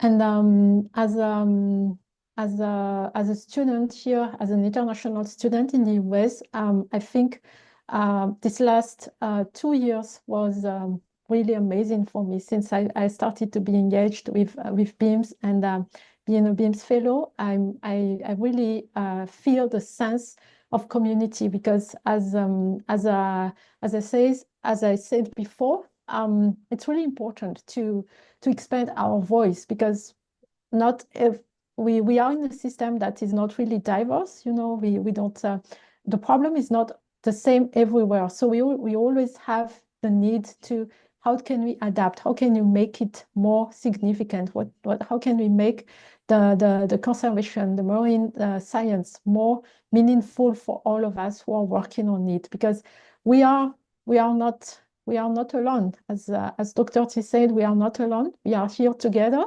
And I think the way we share our experience, the way how we share our research, because as a Black in Marine Science, I want to see people that life, it's not always this view we can have. There is overviews that should be considered, especially as I explained before, the knowledge of the local communities is amazing, the ecological knowledge that they have. So this kind of research are very important, I think, to emphasize in the future. How can we better integrate the knowledge of these local communities in the way how we are doing marine science, how we are doing marine conservation, marine ecology? So how can we integrate these people? Because these people has ancestral knowledge. They know it since how many thousand years or 100 years, and it's getting through the generation, and we need to realize and to cope with that these people knows a lot of this ecosystem, but perhaps more than us. And that's something I always learn when I'm going in the field, the way that I always learn something from these fishermen, that they said, oh no, this should be not like that, this is like that. And they say, you're right. And they say, you're always learning from us. I say, every day I'm learning with you, learning from you, that the knowledge that you share with me, I'm here to support you, but you also support me and give me always more knowledge about what's going on and how it works. So in the perspective of that, I think it's very important that we have a system, a way of how to better integrate the knowledge that these local people, the local communities have on the ecology, on the environment, and how we can cope, how we can integrate that in the actions, in the science that we are doing, and all the actions that we are doing in terms of management. And if we talk about gender, that's something that is very important, because as a marine program manager, I was working hard with my background of economics. I was working hard on trying to make some development in the local communities. I can tell you that it was really challenging at the beginning, working for a conservation NGO and then doing some trying to raise funds to build up school, because you go in the village and then the people, you can see, what, this is your school? Yeah, just something in wood. And this is the class? Yes, just one room, and this is the classroom for elementary school, it is so shocking for you that you are like, and then you said, and then you say, why these people, they don't understand, because they have so much low level of education, because they don't have the resource to go to school, because there is no school, there is no building. And I was raising fund, and I never believed that I would get the funding, but I said, we are going to build school in this village, and we managed to do that. And I don't have the picture here, but I think it's inaugurating the village is one of the most important and memorable memories that I have. That I'm working for a conservation NGO, and I built up a school in a village in the northeast of Madagascar. It was such an amazing experience for me, and when they saw that, they understand, because it was at the beginning of the program of my 10 years as a marine program manager. I built up the school like in the 5th year, and they started to understand that I'm really there for them. It's not like the feeling that the community sometimes has is, you prefer to protect the whales than me, and we prefer to protect the lemurs than me. And they saw that, no, we are here for you, we are here to support you. And having this school build up, it attracts some teachers to come and stay in the area, because the local communities, because of this lack of infrastructure, no one wants to stay in the area and teach. So, but they have the building, and then because of that, they have the incentives to have a teacher now. And one teacher came, and they are willing to pay for the salary for the teacher, and it works. So they started to have a very regulate school and school timeline and teacher in the village, and that really promotes the education. So in the future, it was like I build up the capacities of the local communities. One day, this young child is going to be as good enough to have to understand better how to write, and it will contribute about knowledge. When they are really able to collaborate with us, they are going to be, that's what is called capacity building. They are going to be a valuable partner in the future. And just having this school build up, it was really amazing for me. It was one of the most memorable experience that I have as a marine program manager, building up a school, also building up wells. That's amazing to provide that. What is the problem? I ask the people, they are always sick. They have diarrhea. They are always sick about that. And I ask a friend who was a doctor, and then they said that should be a problem of water. They don't have access to clean water. What is the purpose? Because the well is too bad. It's just a very traditional well. So we just started to dig up and make a well in the village, and after that they can have a sustainable water provided water source. And it was amazing, just providing wells for these local communities so they can have access to clean water and reduce the disease related to water. It was, I think, amazing. And this kind of very small but impactful action is important in terms of marine science. I think it's very important that we consider the local communities, because they are facing so many issues that perhaps the environment is not their priority. So if you want them to care about the environment, care for them first, and see what are the problem they are facing, what are the challenges they are having, and then help them to do that, because they could be wonderful partners when they manage to deal with their daily issues, daily life, like having a school for kids, providing clean waters, having safe waters. That's very important for them. And for me, the perspective of change, as we talk about currents of change, is expanding the network of LMMAs, but also I think the network of women as a marine conservationist, marine ecologist.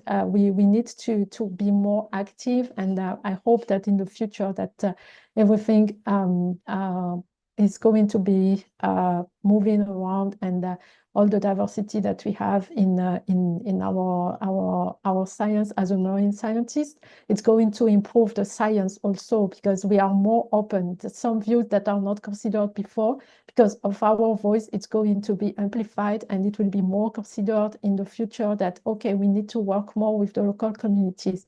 And it's working now. The IUCN is considering this concept of over-effective conservation measures. So it's some kind of endorsement of the local communities' involvement, that it's important for the local communities to be involved in marine conservation, and also making the change that we need to consider as the previous speaker said, as Dr. Jones says, we need to think of social science, but also we need to cope with the technology. Perhaps how can we provide more by sustaining using technology, like just if we record some area for fishing productivity, we can do some monitoring just by using technology, that if the local community have access to some few of them, empowering them in that way is going to improve our science, because we are going to have like data on fish biomass or fish catch, and improve this data collection, just because everybody has cell phone now. So I would like to say thanks to you, German, for Ocean Justice AI. We need this kind of tool to empower the local communities. So in the future, this kind of tool are really important for us to directly engage with the local communities, but also expand our knowledge and make the voice that the voice of these communities, the data, the knowledge that they have, are expanded in upper level, and then expanded also so people can have access to the data, and then can use it, can share it, and use it for the purpose of integrating more knowledge on science, and consider all the voices that are in marine science. Yeah. And I think I still have 15 minutes, so I would like to discuss about the experience as an international student here in the US. It was like a very long journey for me, and I really appreciate the way of being such kind of knowing everything, learning from that, because coming from another country, I was not used to the system of education here. So it was an experience for me that I really learned, okay, that's how you grade, that's how you think, that's how you do that. So it was like a learning process that was really amazing for me. And having this, I think, being an international student, but also coming from another country, it's a good experience to share. At the end, I think I gain more than I lose by studying and staying here. And I really encourage the students who are perhaps facing some challenge in studying, that it's more an opportunity to learn and change your view as you have your classical education system, and it works like that. So changing from another one could be perhaps challenging, but at the end you get a lot from it, and that's a very nice experience, I think, in my case. And another point I would like to talk about is like empowering the local communities they need the support, because if we talk about mangroves now, the local communities are managing, as I told you, almost 50% of the mangroves in Madagascar. And now the process of selling carbon is like very controversial, and especially I talk about the blue carbon, and but these people are the ones who are managing these mangroves. So just consider that in mind when you talk about conserving mangroves, doing blue carbon, that most of the time, the local communities are the people who are managing these mangroves, because these mangroves are area where they are fishing, and this area they take care of it. And like in Madagascar, they are managing 50% of the mangroves. So if we talk about carbon, blue carbon, I think the involvement of the local communities are very important. It's some kind of controversial topic now about what works with the carbon market. But if it makes progress in that sense, that we have more high integrity project, we have more better understanding of the methodology, we need also to consider to how we can redistribute the benefits to the local communities and share the benefits, because they are the ones who are managing the mangroves and managing the resource. So how can we pay them for all the work that they are doing? If you say if they are selling the carbon, how can we reward them for all the work they are doing in terms of restoration, in terms of conservation, and that's really important. And my take-home message is really, it's important to keep going and stay positive. The challenges are really important, and it's not a challenge for you, it's also the challenge for the people you are working with, because they are, like in my case, in my case, in the study, in my studies, that these people are really poor. And how can we cope together? How can we solve the problem together, knowing that they have challenge and we have challenge in terms of, I was a program manager, so I have a lot of challenge in terms of budgeting, of finance. So it was, where can I find the funding for that? If I want to build up a school, how can I do? Well, what is the institution I should approach to build up a school? Because it's not usual. Marine conservation funding don't do that. So I was trying to fight over resources, over funding resources, to try to get the place. How can we do that? And it's really amazing to see all the work that we have done, and especially if we talk about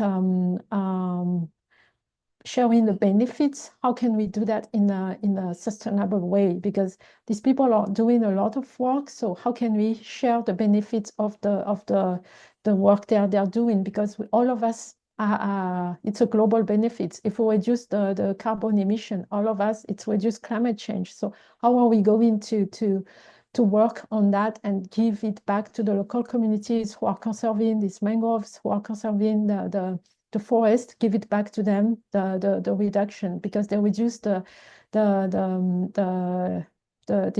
carbon emission, and then that's really important for us that we reward these local communities for the hard work they are doing. Especially, this is what they need, because they are in poverty, because they don't have infrastructure, they don't have the opportunities to do something else, they don't have enough education to work and do another job than fishing, because there is no school in their village. So how can we help these local communities? Perhaps if we educate them. So the pressure that we are always talking about, anthropogenic pressure, it's going to be reduced, because the local communities are no more just depending on fishing. They can do something else, like doing ecotourism, perhaps doing some other business that can improve and share improve their living. And that's really important for us, that we have that in mind, that if we improve the well-being of the local communities, of the communities, it's going to be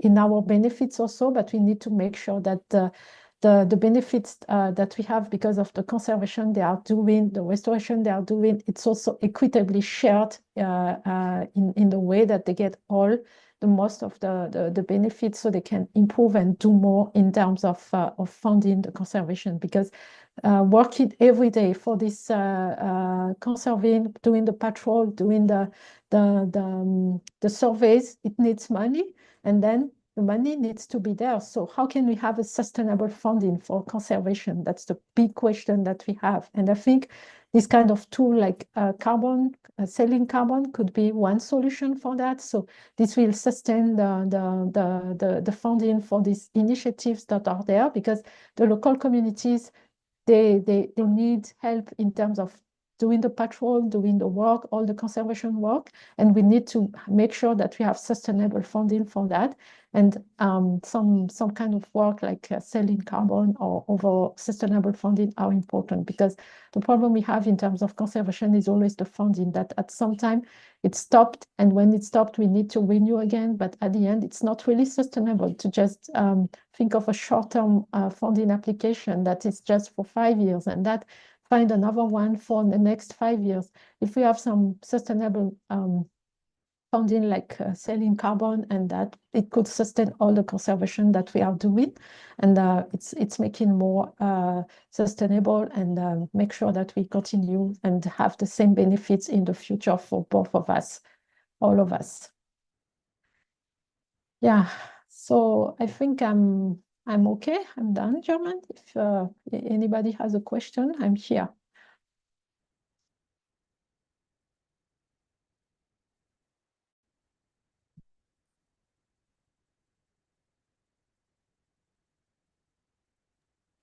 Yeah, that was really great. Thank you for checking to see if we have any questions. I think right now, I guess the biggest takeaway, like, what would be like your top three like challenges that you want people to be aware of right now in your community? Top three challenges that we must be aware. The one is, I think the first one I will say now is climate change, because of climate change,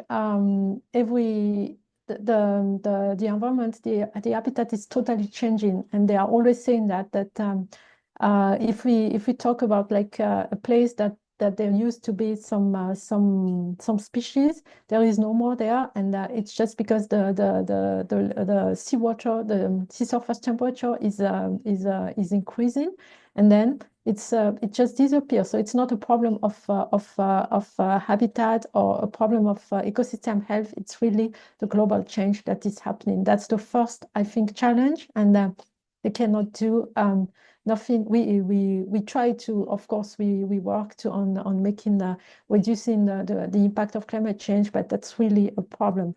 And because of the climate change, these local communities are facing a lot of hurricane now. The typhoons in Madagascar are getting more intense and then more frequent.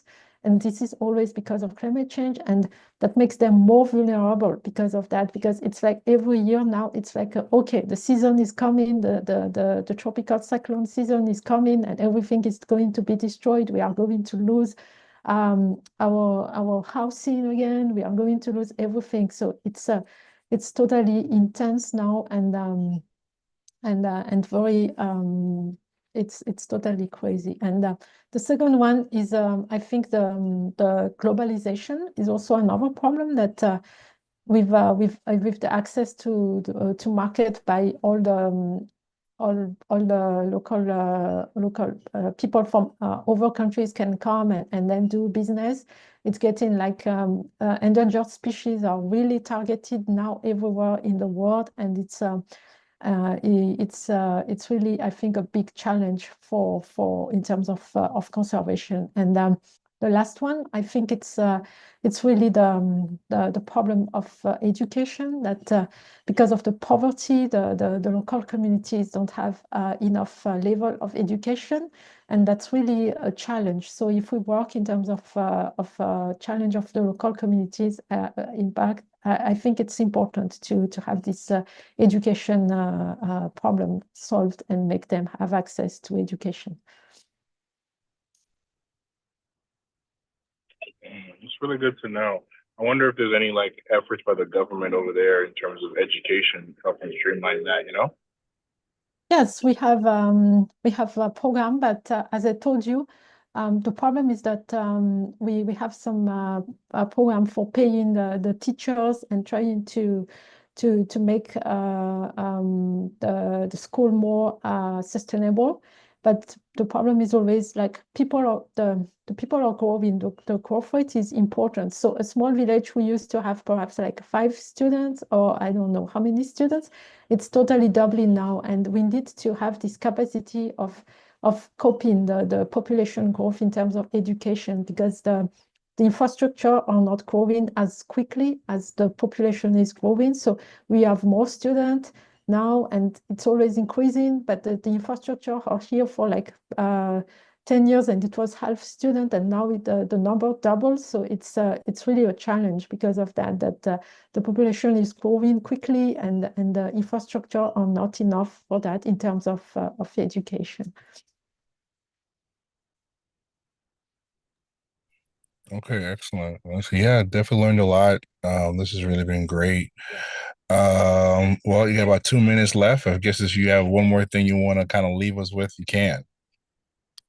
So I think my take-home message for you is support BIMS, because we are working together all around the world. We are working together. So give the budget, give the money for all our communities and all the research to make the marine science more diverse in terms of research, a topic, also the voice of the people, the communities that are not always heard. So give the budget. Yeah. Yeah. Excellent. Amazing. Thank you so much, Endo. Like, I think the information you provided today, like, was really impactful. I hope all of you guys out there were really able to like get something from it. I think we all did. And you know, Endo's always available through BIMS. If you need to reach out to her, find her on the BIMS directory. And you know, there's also many ways to support the work she's doing. And also, don't forget, you know, if you're interested in supporting BIM, supporting our programs, supporting like work that people like Endo do, check us out at bims.org/donate. And I just also want to say, you know, I'll be kind of signing off as the moderator today, but I want to just thank everybody for their time. Really made an impact today. And we're continuing on. I think we're like on hour 14. Thank you so much, Endo. Yes, you're welcome. And technician, if you don't mind, stop the recording. Yeah, work on it to see if I can conference it. All right. And then I'll pass the baton to Miss Relinda Wimbush, who will be our moderator moving forward for the rest of this afternoon. Hello, everyone. It's been a wonderful time here live. Thank you again, Endo. Thank you for your insight, your presence. Thank you for representing the community so well. So officially, we have been live for 16 hours. If you all are just joining us, we are hosting BIMS Current of Change, a 24-hour live fundraiser for our nonprofit organization. All donations will go forward to our wonderful programs, and you can learn more about our wonderful programs at bims.org, bims.org, and from BIM Swim to the Tidal Wave program, there is a host of wonderful things going on. And to just kind of shout out everyone that has been on live, on the chat, in and out. Thank you all again for your support as well. Today, our wonderful community is sharing their experiences with you. So I want to welcome our next speaker, Yaya Marin Coleman. She also goes by Sister Yaya. And we are excited to hear from you. Welcome. How are you today? Greetings, sis. Today's really not a good day. We're burying our 24-year-old nephew who was killed in street violence 2 weeks ago. So it's taking a lot out of me to be here today. So you asked, so I'm answering, but we'll always remember his life. Louis Patrick Marin, aka Imhotep. Life is real out here. And so I want to thank Black in Marine Science. Black in Marine Sciences is one of United Black Association for Development. Educational Foundation Solidarity Partners, and from the name of our organization, United Black. So that's African descendants racialized as Black people. We have been birthed out of Belize's Black Power movement from the late 1960s, as there was a Black Power movement in the United States, the Black Panther Party, in Trinidad and Tobago, in Grenada. In Belize, it was the United Black Association for Development. From 1969 to 1974, it was for 5 years a cultural organization and then a political party. The way that UBAD communicated with Belizeans, we're situated in Belize City, formerly known as Belize Town. And Belize Town was the initial base of African descendants, racialized as Black people and African people from the continent of Africa, doing the enslavement of our people as chattel, as property, primarily by British settlers. And so Belize Town is the base for African descendants. Further south in the Stan Creek district and the Toledo district, there's another group of African descendants who identify as indigenous Garifuna people. The group from Belize City traditionally are known as, they identify as an ethnic group as Creole people. I identify as a spirit having an African woman experience. I have an African spiritual worldview, and that's how we move and be. So Amandala has been, we're the only African Black independent owned media house in the region. So Amandala newspaper, 55 years, will be 56 years on August 13th. Creme Radio, 35 years. Our organization, UBAD Educational Foundation, 29 years. And XTV, 21 years. And so that is UEF's work is for the liberation of African people racialized as Black people using popular education. And we collaborate with other organizations, groups who are credible and whose priorities are Black people. So Black in Marine Science has been a beautiful complement to the work that UEF has been doing. Now, initially, UEF, there were other programs. I came and in 2006, and I started to lead this organization, which is very different. My leadership is very different from prior leadership. As an African being who's aware of who I am as an African person, that's the worldview, that's the politics, which is the, what did they say? The political is personal. And so that's what guides us under my leadership. And so prior to me taking over leadership, we had an after-school program. There were other community engagements. And then when I came along, there would be speaker engagements, community actions that I would continue from the former leader. We did delegations in the Caribbean region. Primarily, I would go. We would organize an event such as African Emancipation Day, which because of our consistent community action, we could never be as successful as we have been, as we are, without the support of Belizean people. My mantra is only the people and save the people. English is not the people's language. It's the country's language because the colonizer and slaver were from Britain, the United Kingdom, and English is their language. The people of Belize, we language the Creole, and most people in the Caribbean, we could understand one another when we talk, how we come from the same people, and the one language of resistance. So it's an effort for me to speak in English because it's not how I would generally express myself. But understanding that Black in Marine Science have global reach, I do work with Black in Marine Science. I'm very excited. I'm very proud of this particular local initiative. Please make sure Brother Cory Booker get the link to let him see what he has inspired globally. And that's I bragging a lot about Black in Marine Science. We need to go to the website, we need to go to YouTube and look at, with limited resource, with hard work, with a lot of sacrifice, what these sisters and brothers have created. And that's the beauty of it, is having yes, all of them got them colonial papers. That's why they have a bunch of sister docs and brother docs.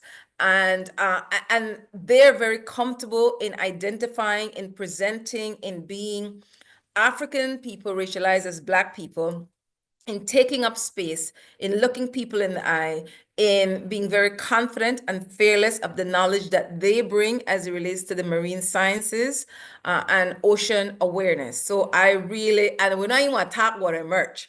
But I need to go to their website and like pick up their merch and donate. It's absolutely critical that we support other than with our mouth, with our dollars, put our money where our mouth is, because of the impact that Black in Marine Science through a number of their programs have had on the lives of primarily Black people. And this is just revolutionary what Sister Dr. Tara Moore and others have created with this particular organization. And when Better Educational Foundation, it wasn't our intention to become environmental justice workers, but it so happened that we had an opportunity. I have a bunch of notes. I'm known to over prepare for things. But anyways, we had an opportunity in 2020, 2021, and 2022 for 27 months. We organized with University of Bristol out of the UK. And they focused on, they got some funding and they looked at 5 Caribbean countries: Belize, Puerto Rico, Jamaica, Antigua and Barbuda. And it's hot in Belize and I'm going through menopause. So I'll be fanning, and San Andres in Colombia. And they looked at an initiative called Food Insecurity at the time of climate change. And then COVID came. What was different, and I was reluctant to work with them because it's European led, and my preference is not to work with European people. My preference is to work with competent, credible African descendants racialized as Black people or Indigenous people, because we are very capable, we're knowledgeable, we're fearless, and I have confidence in our people. We got issues, but we could still deliver. And we've shown, like Black in Marine Science is showing today, that when we deliver big. We dream big and we deliver big. And so their intention was to say to credible community organizations, find a challenge in your community that you know you can solve. The reason you're not able to solve it is because you don't have the material resources. And so we had an initial idea that we could not follow through on because of COVID-19. I'm Belize City based, Southside Belize City in particular, which is sacred territory for me because that's where our African people were brought by force. Their blood, sweat, tears, bones are in the soil of this particular physical location in Belize. And throughout wherever there was timber or mahogany in the northern part of Belize, because of the resource extraction. And today is Earth Day. So we definitely have to recognize all our Earth family members, including the stars, the wind, the leaves, all the amphibians, everybody that's a we relative. Every living being will come from the creator, that's we relative. And so this speaker series is critical. And you know, see the countries, right? The sister just done from Madagascar. I have got from Trinidad, Paris, South America, Black in Marine Science, the flex, like we could flex, right? I'm so proud of these sisters and brothers. I not just the bragging because of the on camera. I bragging both they all the time because they're doing absolutely meaningful, needed work that would generally not be done with a specific emphasis and interest on African descendants racialized as Black people globally. And with that initiative, at the time in Belize City, the largest port in Belize, the Port of Belize Limited, was under private ownership. And there was a 400 million Belize dollars, 200 million US dollars proposed development for a cargo expansion, for a tourism, like a tourism market and a docking area for cruise ships. Now, on record, the government had something to say, environmental NGOs had something to say, the business sector had something to say. The people who lived nearest to the port, there was no representation. And their majority African descendants racialized as Black people. And if this project was given the green light, then their lives would be impacted. So okay, I don't know. I haven't done environmental justice work before, but I'm trusting the process. I have Bakative. They gave us some seed money. There were 4 universities involved: the University of Bristol, the University of Antwerp, the University of the West Indies, and the National University of Columbia. We had technical people to give us guidance. We had researchers. So we had everything we needed. It was for us to figure out how we would solve this challenge, that the voices of the people who lived nearest to the port of Belize should have their voices on record. I had to become what we call a bush lawyer. It's not that I want to read these legal documents. I give thanks for the attorneys who assisted me, who offered guidance so that I could make sense of the legal language, which is one of the things that is a hindrance for everyday people in communities. In Belize, for example, literacy is a challenge. It's a real challenge.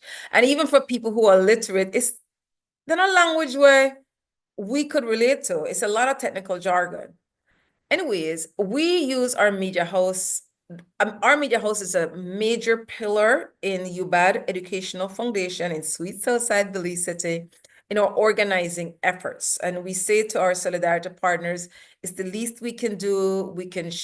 Well, I could ask a Mandela newspaper to print something, or we could arrange an interview as we've done with BIMS in the past, like when they came for their 7 days retreat. I believe it was last January 2024 in Belize. And so we would use the media house a lot.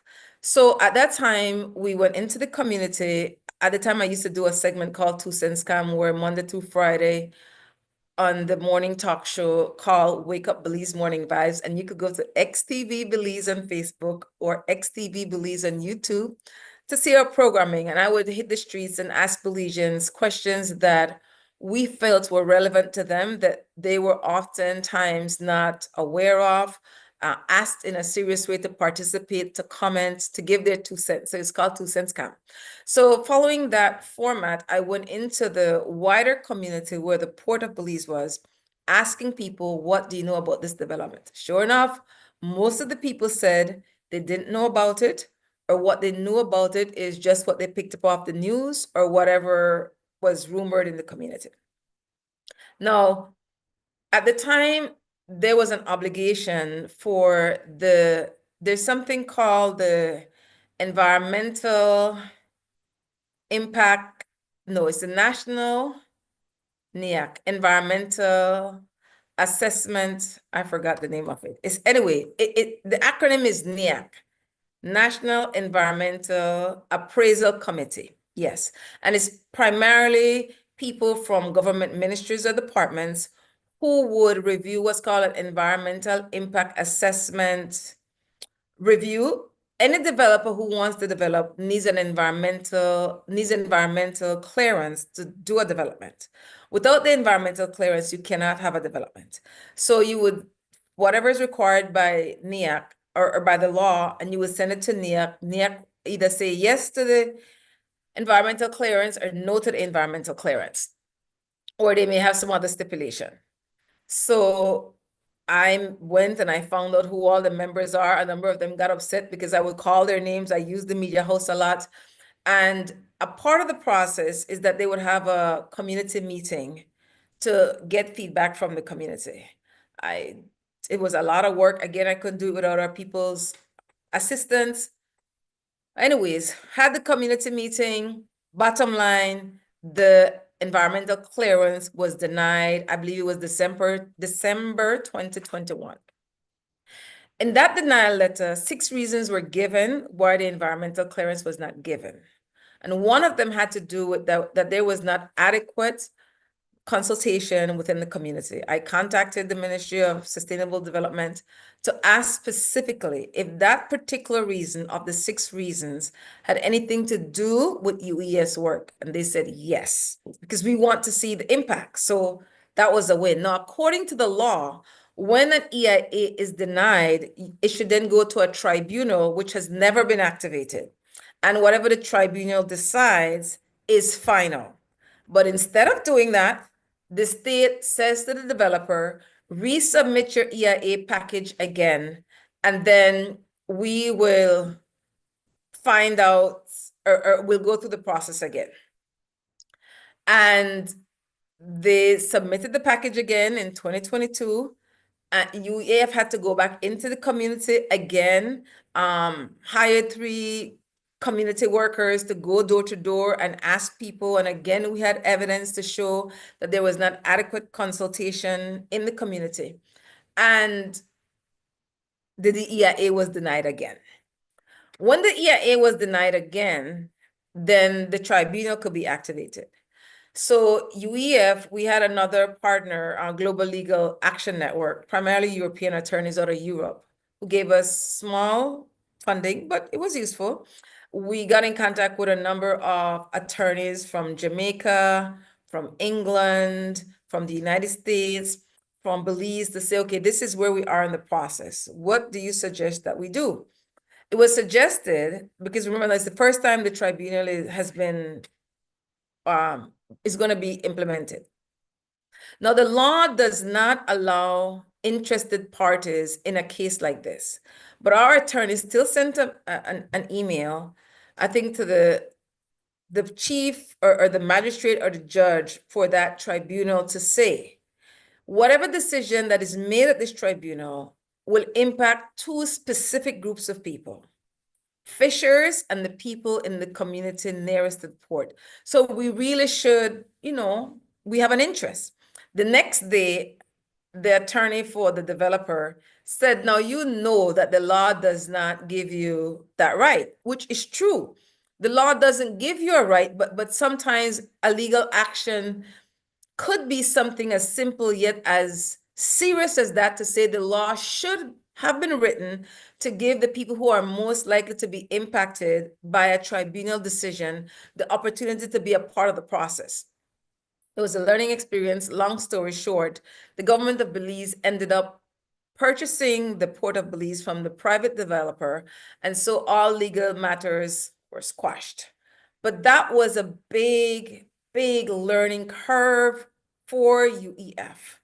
And so that was our initial step forward into environmental justice work. And then after that, so one of the beautiful things that happened is then we got to know other people in other Caribbean countries, and we found out some of the environmental issues they were dealing with.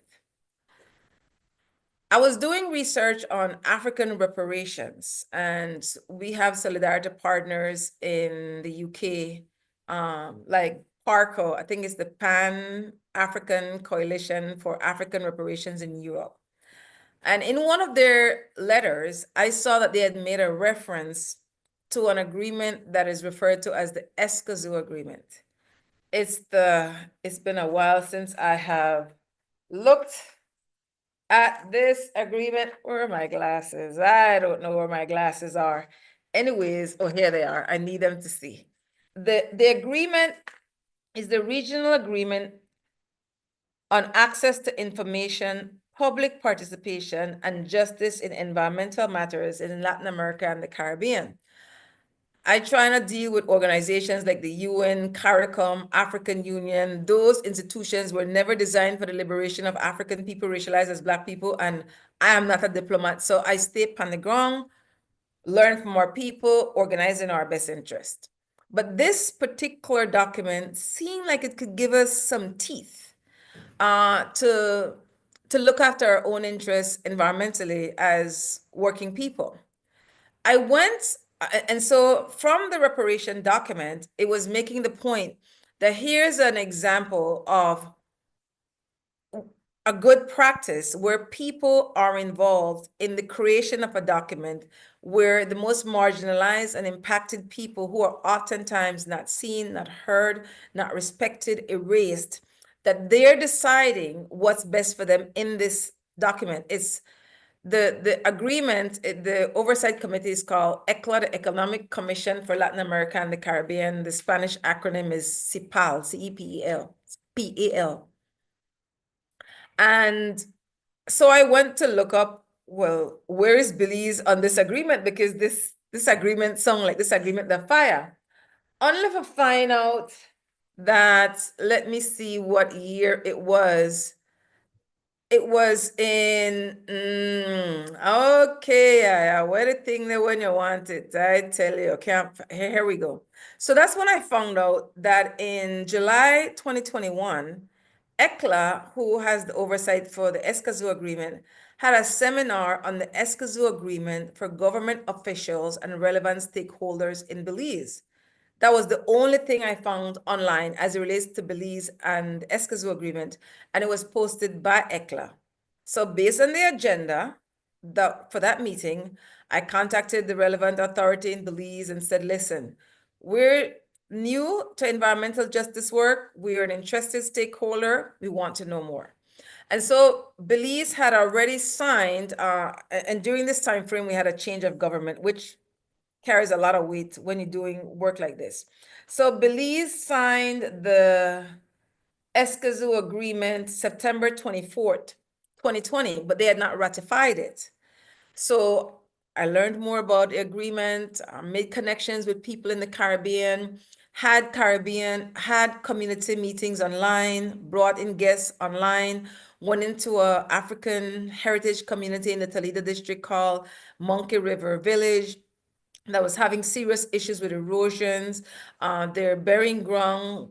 Quite a bit of their graves and the remains of their ancestresses and ancestors were washed away, which is a painful thing for people to live with every day.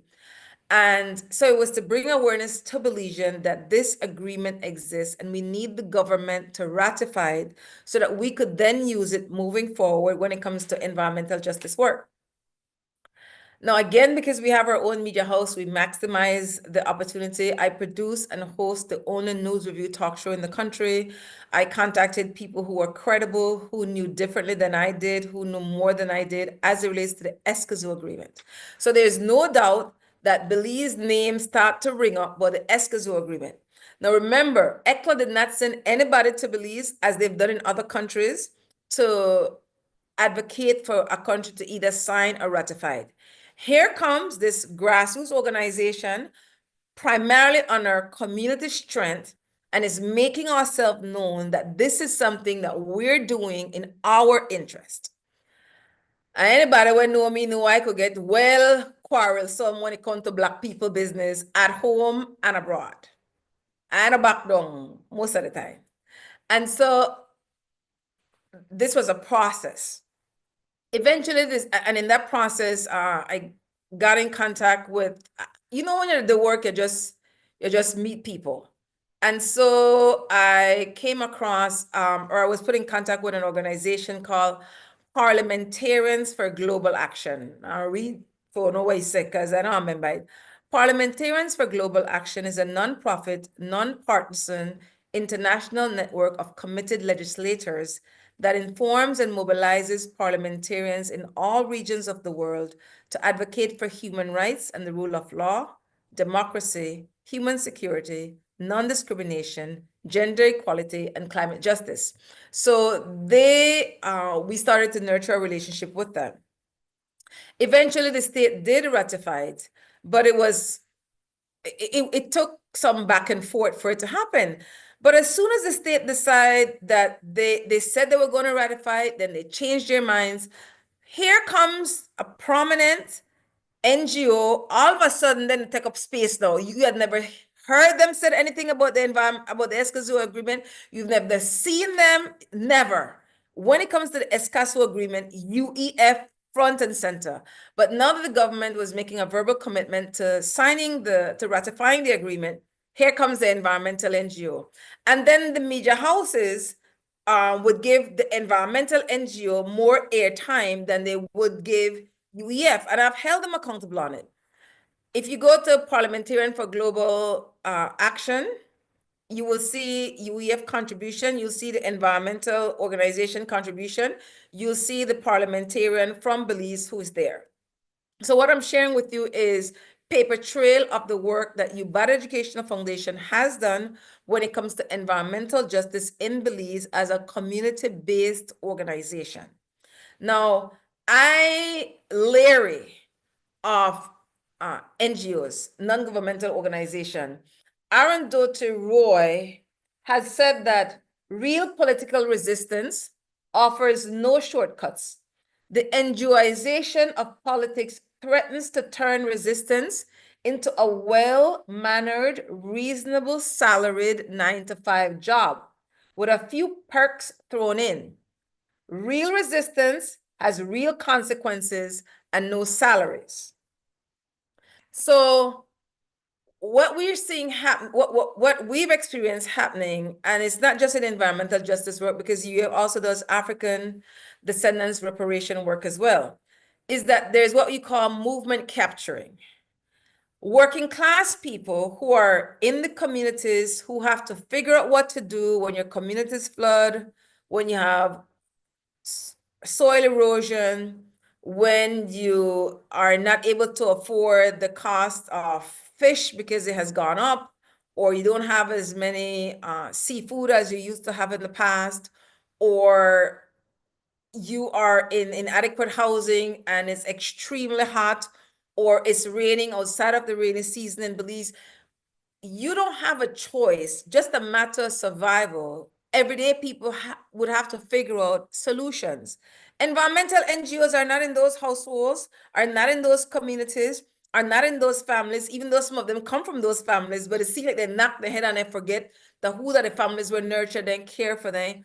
And this is for the most part. If there are a few who are doing different, I can't measure it by the few. I'm saying for the most part, environmental NGOs are very hierarchy, top down. They come with colonial papers, and so they feel that they're the experts. They don't show, because our people are not, again, English is not our first language. They don't, and you could tell, you can't trick working class people. We know when we're not into we, when we're not respect we, and we not beg friend. And so when you're having a meeting and you go in a community where there's where you go to a hotel, you need to come into communities, find out who the credible community workers are. That's a problem I'm having with international stakeholders. I would ask them, how do you vet people in a country to know if those people are credible and genuinely represent the people that they say they represent? I haven't found a single NGO, and I've worked with a number, who can give me an adequate guideline that they use to determine if the people that we're working with are credible people. And that's a red flag. That's a serious issue. So that's something I would put forward that needs to be looked at, is how do you know who to partner with in a community? So how I met Black in Marine Science, I was reluctantly working with a local NGO. I no longer work with that NGO. And I mean reluctantly. Work with that NGO, and we parted ways because, as far as I'm concerned, based on principle. Long story short, and when I met, one of the first things I said to Sister Doc, Tierra Moore, is like, sis, I feel the vibes and everything, but I got a red flag because of an organization that I saw you working with, or an entity, and she was upfront. She didn't back down. She said, sis, I had to work with them, blah, blah, and her response was adequate for me to say, okay, I could work with Black in Marine Science. That's why communication matters. When people ask the hard, necessary, uncomfortable questions, that people are open to being transparent and real. And then it's up to us if we choose to work with an institution, organization, or not. So that's how we met Black in Marine Science. And then as we talked with them, we learned what it was that they were doing, what it was that they had to offer. Now, because of the initial environmental justice work that UF had done with the University of Bristol, And I said we had worked with a group out of Antigua and Barbuda. It so happened, and there are no coincidences in life, in December 2023, I was in the UK. I was born in the UK, came to Belize when I was 14 months old, had no interest in going back to the UK. But I went for a wedding. And it so happened that when I was in the UK, that the Barbuda land defenders were before the Privy Council arguing a case that a retired educator and as high school principal, that they had standing, that they had a right to hold the government of Antigua and Barbuda accountable for violating the community order in Barbuda when it comes to land management. And so they were before the Privy Council and they used the Escazú Agreement, which Antigua and Barbuda had signed. So that was major, that I was able to be there to show solidarity. Fast forward, they won the case. And it's a precedent case because it's saying to people in the Caribbean and Latin America that people, everyday people, had the right to, whenever they wanted to hold the state accountable on decisions that the state made as it relates to environmental justice work. I started I started a WhatsApp chat group several years ago, and this is what the ruling actually says, because so I have a Caribbean Escazú WhatsApp chat group so that we stay in contact within the region as it relates to environmental matters. Ili langish, but hey, I got whole what, 27 minutes left. As an say, right, I have the gift of gab. Talking is not an issue for me. So this is what it says, and this is important. When an application for judicial review involves issues of environmental concern, it is not necessary that the applicant demonstrates an expertise in the subject matter. All that is required is that they demonstrate some knowledge or concern for the subject. So an amateur ornithologist or bird watcher might raise a concern about the potential loss of a bird's habitat, or a fisherman about the effect of a hydroelectric scheme on fish, or a local historian about the effect on an archaeological or historical site, or a local resident on the loss of a local beauty spot frequented by the local community. In Walton, Lord Hope, in effect, asked the rhetorical question, quote, "Who speaks for the osprey?" end quote. The answer is whoever can demonstrate a genuine interest in their fate. That is monumental for working class people. No, remember, no. It's terrible that in order to get justice, we're continually seeing patterns of having to go before the court. We are working class people. The Belize minimum wage of $5 an hour. I'm going to talk about it this morning on the Wake Up Belize Morning Vibes talk show. Minimum wage in Belize is $5 an hour. Most Belizeans work 45 hours a week. So that's at 225 Belize dollars. US dollars at 2 to 1. So that's about 112 US dollars is what most working class people make in Belize. And that's because just last Thursday, the cabinet secretary salary went to $96,000 a week. I'm sorry, $96,000 a year. CEOs in Belize salary went from $76,000 to $88,000 a year. That's because the ministers and substantive ministers, their salaries are over $100,000 a year. And you hear, so for Belizeans who are paid $225 a week, that's like 11,700 Belize dollars, or about 5,450 US dollars. Sorry, $11,700 annually for working class Belizeans, which is about 5,450 US dollars a year. So you see the disparity in salaries or wages for Belizean people. We're just trying to keep our head above water while the price, like everywhere else, the cost of living is going up. Transportation, if you get public transportation, if you live somewhere in another district and have to travel to Belize City, rain or not, flooding or not, if you could eat or not, if you could buy lunch or not, you people are sick, you don't have access to good healthcare systems oftentimes. So when you have working class people who are challenged consistently just to survive, and then there's an injustice, and in order to seek justice, you need to go before a court. Oftentimes we just have to choke and live with the injustice because we don't have the time, the resources, the know-how to organize and go before a court. I'm one of the few people in Belize who, this is my calling. This is what I was made to do in defense of African descendants racialized as Black people. A baton has been passed to me. I am holding it and gently passing it on to the next generation. As you'll find out, I'm almost done wrapping up. I have about 23 more minutes because of our collaboration with Black in Marine Science. And so because of that, that was a big win for us. Collectively, that Privy Council matter as it relates to who can have standing in taking a government in the court when it comes to environmental matters. Wait, make I drink some water because I had to talk for a while. Give me a sec. Oh, this is a mahogany cup, by the way. And so that's where, so that was another collaboration. I know where I was going. So last May, 2024, Global Legal Action Network paid for me to go and protest in Antigua.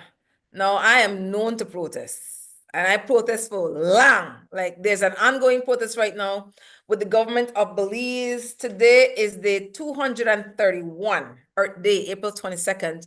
And this particular protest is bringing pressure on the Ministry of Ministry of Education and the Labor Ministry to say that Belizean students and employees, African descendants racialized as Black people, have a right to go to school, not to be denied an education, and to go to school with their natural Black hair, like you grow it on their head, with protected hairstyle, with knots, with bantu knots, cornrow, locks. It's a leftover from colonial times. There are 3 other Caribbean countries who have changed, 2 have changed their hair policy. That would be in 2022, and Angola in 2023, Trinidad and Tobago hair policy change, and in 2024, Puerto Rico changed their hair law for students and employees. The hope is that Belize will be the next one. With community support again, we're keeping the pressure on the state. So I'm known for protesting, but it was the first time that I was flown out of the country to protest. And I went to support our sisters and brothers in Barbuda as it relates to their land. It's the only country in the world, Barbuda, the only, that after enslavement, that African people maintain the land as a community. You have the Barbuda Council who determines your birthright, and to say it as a Barbudan, you have access to land, but you have to be able for sure that, I think your granny have to be one, brand that Barbuda for say, well, you have access to a piece of land. Whereas what the state has done, it has betrayed the people with European developers. In the past, I think month or 2, there was a conflict with military people with guns facing off with the people from the community in Barbuda, because putting up fences, and so it's an ongoing struggle. You could go online and go to Facebook and check out Barbuda or Barbuda Land Defenders. You could also go to Global Legal Action Network because they're a big supporter as well. And you will see, you can learn more about the Barbuda Land Defenders and the fight, the struggle that they're having with the government of Antigua and Barbuda. So it was the UN Small Island Low-Lying Developing States Conference. And so I went there to protest with them, and did I have a blast? Oh, I tell you, when it comes to African descendants specialized as Black people, it's a credible group.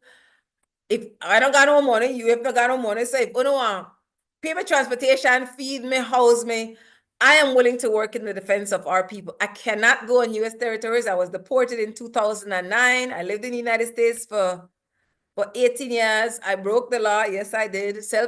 disclose, did about 6 months in 7 jail and 1 penitentiary. Nobody I advocate for anybody be incarcerated and into the industrial prison complex at all. For me, it was a spiritual journey. I learned a lot about myself.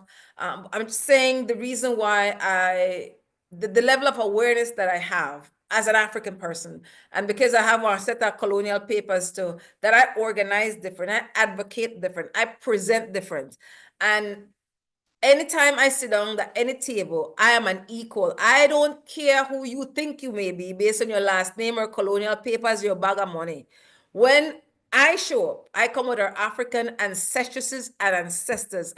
This is spiritual work. This is not play. And that's why having a partner like Black in Marine Science matters. Credibility matters. All my kinfolk aren't my kinfolk. Anyways, so ended up again building a human connection with both Sister Doc Tara Moore and the other sisters and brothers from Black in Marine Science, and of course, Sister Andrea from I always get the sequence wrong. Is it Swimming and Smiling Successfully Swim School in Placentia Village in southern Belize? And so we have 7 youths from 5 inner city communities: Mayflower, Yarborough, Jane Usher, Baca Martins, now New Road. And for 10 years, we've committed, at the time the youngest student was 8 years old, to the Brother Cliff Augustine summer film camp. I'm the one Billy Payne, Menelik, Marine Coleman, on IG, he's High Dreams, HYDREAMS, successfully swimming and smiling.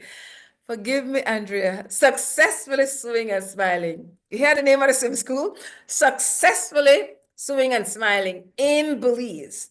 So that's the local organization that we partner with, as well as Black in Marine Science. And so usually the second week in July, Black in Marine Science, and this is why it's important that you contribute financially, because Black in Marine Science would fund our transportation, housing, food, entire swimming experience. They would bring in people from Black in Marine Science who would get swimming gear. The children get a financial stipend for showing up. And that was a big deal for them when they got it last year and the year before. It was a surprise for me. And that's one of their principles. Like they're not got a big bag, but they make sure they find something for give, especially working class people. Like, we appreciate your time and energy and all the time it takes for make you prepare, for share it with how you share with me. Black in Marine Science, known for that. Again, very different from a bunch of other people I known for work for. And that's because these sisters and brothers, most of them come from working class families. They don't forget where they come from. They don't forget the struggles, the sacrifice that people make to make them the part in there. So they always the lookout for we. And so when our children go to Placentia, and it's a big deal, we stay in a nice home, like awesome cooks, good food. Like we're a family. These children will never forget these experiences. So BIMS swims, teaching children how to swim historically, for a lot of real historical reasons. One lot of Black people don't know for swim. You have a large number I know, but for the amount of people living in the Caribbean, on the coast, we don't know for swim. So besides teaching our children how to swim, they're learning ocean safety. They're learning about the process to be a marine scientist, or maybe there's an opportunity for a search and rescue team. But it's not just a summer camp. It's really a human connection with Black people in a meaningful way, with working class children from working class families who generally meet professional people who look like them and can relate to them. So can I give another story? I'm sure our good sister Q is here somewhere. So even though the children, and we've been working with these children with their families for a number of years, so the children are very familiar with Auntie Yaya. Yet last year, I learned a big lesson.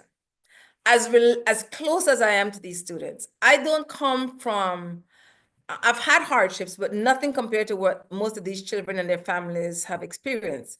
But Sister Doc Q was, I mean, these children all in talk about for a lot the sister that Q, because she was able to reach the children to make a connection in a way that I will never be able to. And it was beautiful to watch how she related to them, being her authentic self. Q is definitely not pretentious, and none of the sisters and brothers in Black and Marine Science are. But as it relates to this particular story, and you know, I asked the parents if Sister Doc Q could get their phone numbers and stay in contact with them. And sometimes it takes one person. In this case, it's more than one person. Sister Andrea, because of her, she's a Belizean, her skill sets, her authenticity, relate to the children, connect with the children, care. And you can't fool picnic. They know if you're into that or not. And that's the one big difference with Black and Marine Science. But I've been talking for 47 minutes. Make a take one pause. If anybody want to ask any questions, want to add any comments, want to offer anything that we could carry with we, tell we, Sister Ralinda. Talk to me. My. All I can do is just sit here, grin, and listen to you tell this amazing story. And I know 47, 48 minutes of talking and just kind of just reminiscing on the story is a lot, but just know you had a whole audience of listening ears. I am here. I'm very grateful to have you online once again. We have been on for 24 hours. We are opening up the floor for any questions, any feedback, any comments that you all want to make. I see in here, Mr. Armand, Alex sent love to you, love you, sister, your family today, sending a lot. That's to dust, always in memory ahead. And then some beautiful condolences to you for your loss. And that was in the beginning of the chat there. And so we are just blessed and highly favored to have you on today and telling these incredible stories, especially like your experiences with BIMS programs, BIMS swims programs, and the ongoing swim programs out there in Belize. And it's just incredible to see. And I believe I have a question in the chat here from Dr. Tiara Moore. She says, how do you want to see BIM Swim grow? Wow. There was another, I'll answer your question, T. There was another community initiative that I can't find the information right now, but I just remembered it. BIMS, Black and Marine Science, was invited to participate in a local award for women in conservation in Belize. I think that's what it was called. I think it was called Women in Conservation, if I'm not mistaken. And BIM Swims Black and Marine Science could have just gone on. Yes, that's what it was called, Women in Conservation Summit in Belize. They could have just accepted that invitation and gone about in business. They were intentional because they're an international NGO. They were very intentional in reaching back to locals in Belize like UEF and say, Sister Yaya, we want to give you a space to share your experience. People said they had us in a little side room. People said that we should have been at the main stage because once Black and Marine Science show up, the sauce and the pepper just come because we bring it. And I really like, that's the kind of realness that we respect and rate, that they, even though they were invited, I would never be in that space. Like, they people that would never invite me, but they made sure that they took up space and create elbow room. And so I value that. Like, big respect to Black and Marine Science leadership, and I mean the whole leadership team. I would love for every district to have an opportunity to experience BIM swims, and then they also have the scuba component, which is something we'll be working on.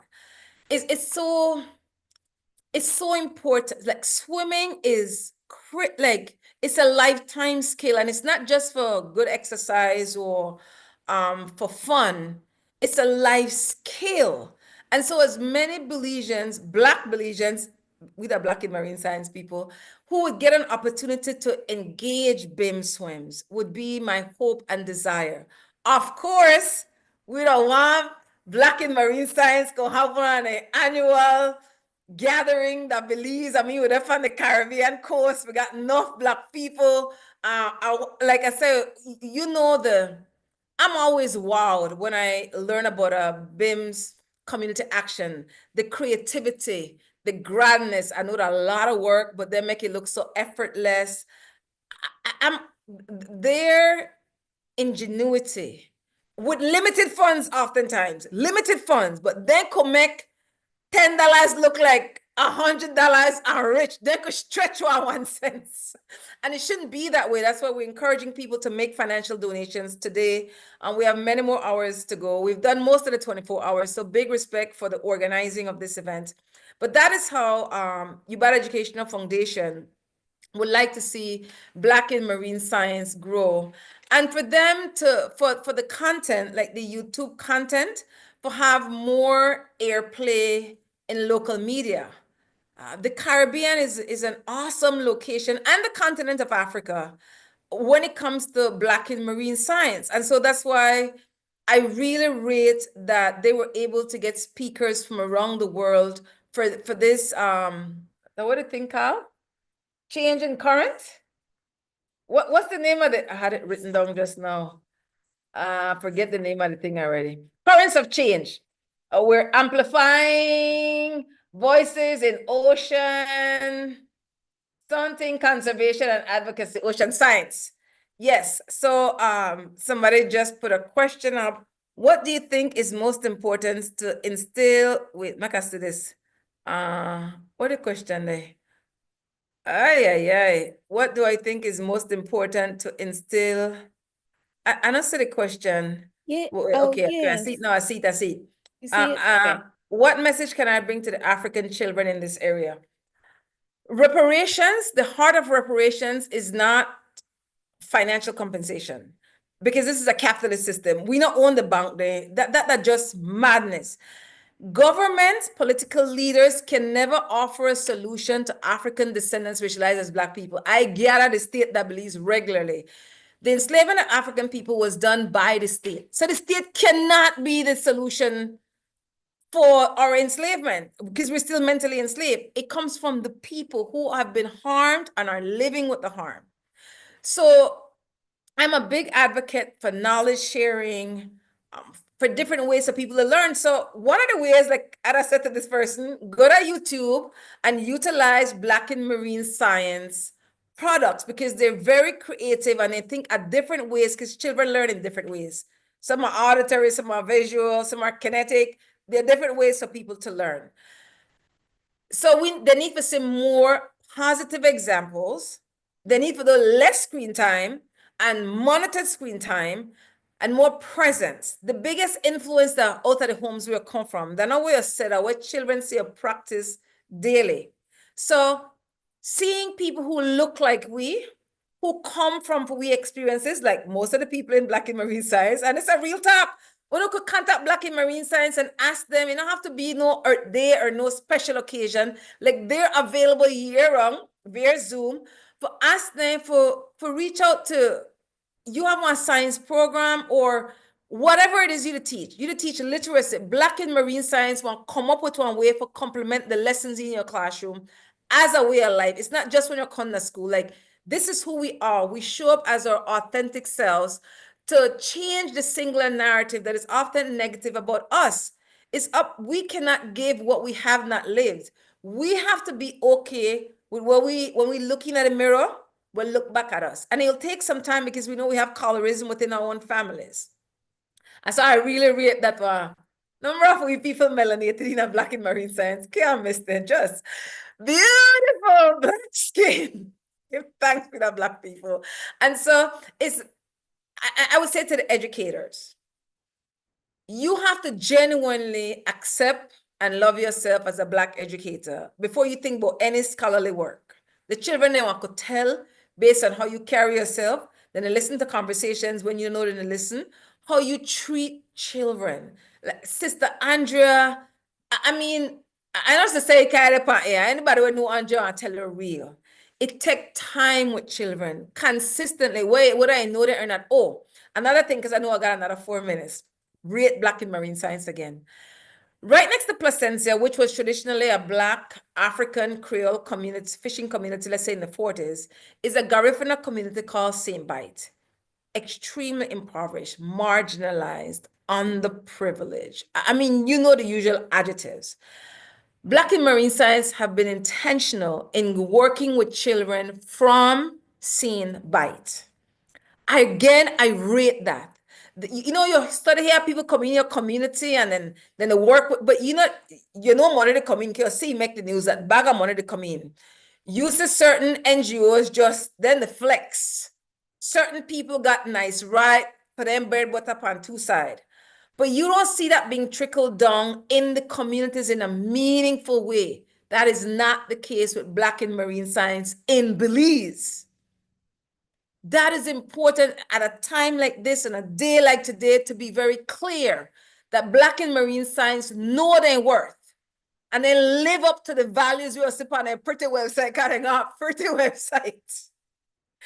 Like that, I truly send positive vibrations, hold the leadership and all the allies of Black in marine science in high vibration. This is something what we could brag about. They represent us, the best of us. They give our African ancestors and ancestors a good name. That don't mean we don't have disagreement, but that's a rowdy set. We know we'll have one good time, but the work is done. The work, and I tell, of course, I love the look. That's why I like Black in Marine Science merch. Anytime I want travel, I have on something for Black in Marine Science because people want to do one double take, like you see how I present, and you see the image of Black in Marine, the logo, and they're like, what? They have questions. I don't know for wear people gear. No. I don't know brand people, but at Black in Marine Science, every single time. So salute, big respect to the entire team, especially Sister Doc Tierra Moore. I know it's not easy, sis, and I often say, sis, take care of your health, take some time for rest, take some time for play. We, especially as Black people, Black women, we have to prioritize our well-being. One number of our sisters get burnout, some have died living with long-term illness because we keep putting everybody before we self. We have to start prioritizing our well-being. Thank One you. more minute left if you don't want to say anything else. Thank you so much, Sister Yaya. Your presence was felt. And we appreciate, we look forward to continue to working with you.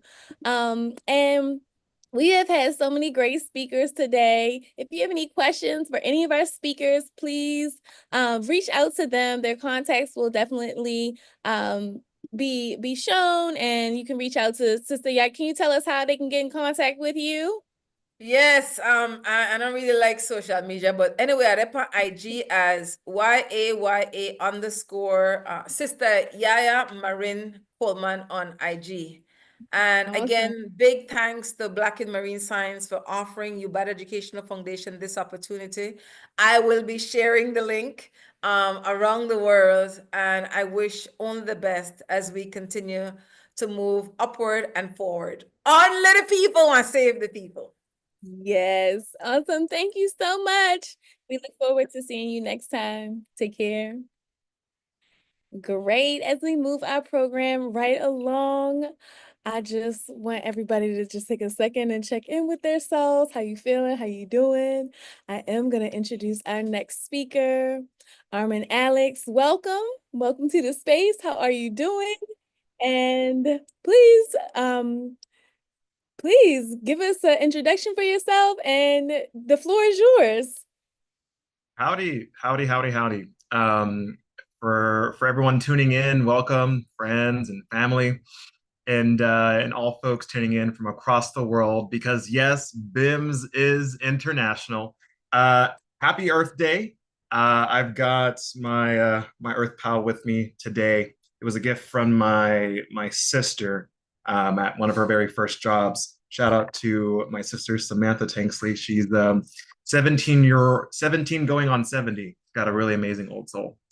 But nonetheless, I'm happy to be here with you all celebrating Earth Day, offering reflections. What an incredible event this has been. I have the privilege of working hybrid, and so I was able to tune into earlier discussions and sessions across hours while I was doing work. So I had it in the background, and I've just heard some really powerful moments and pieces, but really, really happy to be here. So thanks so much for inviting me here.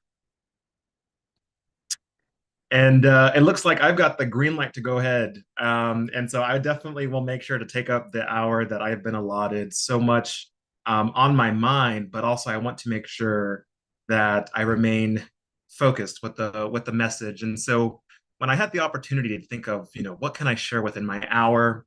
Certainly it could have been about the data, could have been about the science, as I love that very much in my background. But I know in moments like what we're all experiencing across the world, certainly within the US. What really gets us across the finish line is connecting with each other in moments of uncertainty, in moments of frustration and great injustice under the pressures of fascism. Holding strong to each other gets us across the finish line. And so consider myself a friend, a colleague, a peer, get to know me a little bit more and why the invitation for me to be present was offered. And so allow me to start from the beginning. This conversation, this hour I'll spend with you is what I had dreamed up entitled Salt, Soil, and Story, Black Waters and Black Futures. So howdy, folks. My name is Armand Alex. You pronounce my name like my arm is on. And I was raised in Corpus Christi, Texas, right on the shores of the Gulf of Mexico. Yep, you heard me right, the Gulf of Mexico. I don't need to go any further than that. But today I wanted to, speak not only as, a scientist in my background, but as someone, shaped by salt air and also, unfortunately, by oil refineries in my backyard, by barbecue cookouts and many of my Black elders, by shoreline sunsets and the long shadow of environmental injustices as well. And I come from a place that's both beautiful and unfortunately burdened. And it's also a place that taught me how to listen to water, how to resist erasure, and how to protect what protects us. And because of my education, my soul, and my determination, I'm very blessed at the age of 25 to wear many hats. I'm here as the environmental and climate justice chair of the H. Boyd Hall branch of the NAACP right here in Corpus Christi, Texas. I'm here as the head of development and outreach for an amazing nonprofit, Heirs to Our Ocean, and pride and joy as a co-founder alongside Maggie Peacock of the Gulf of Mexico Youth Climate Summit, or GOMIX for short. And that summit space, GOMIX, is a place where young people from coastal communities just like mine across the Gulf of Mexico, tri-nations, including not just the US, but Mexico and Cuba and islands, where youth in those communities can come together to lead, organize, and work towards justice for their communities and our Gulf.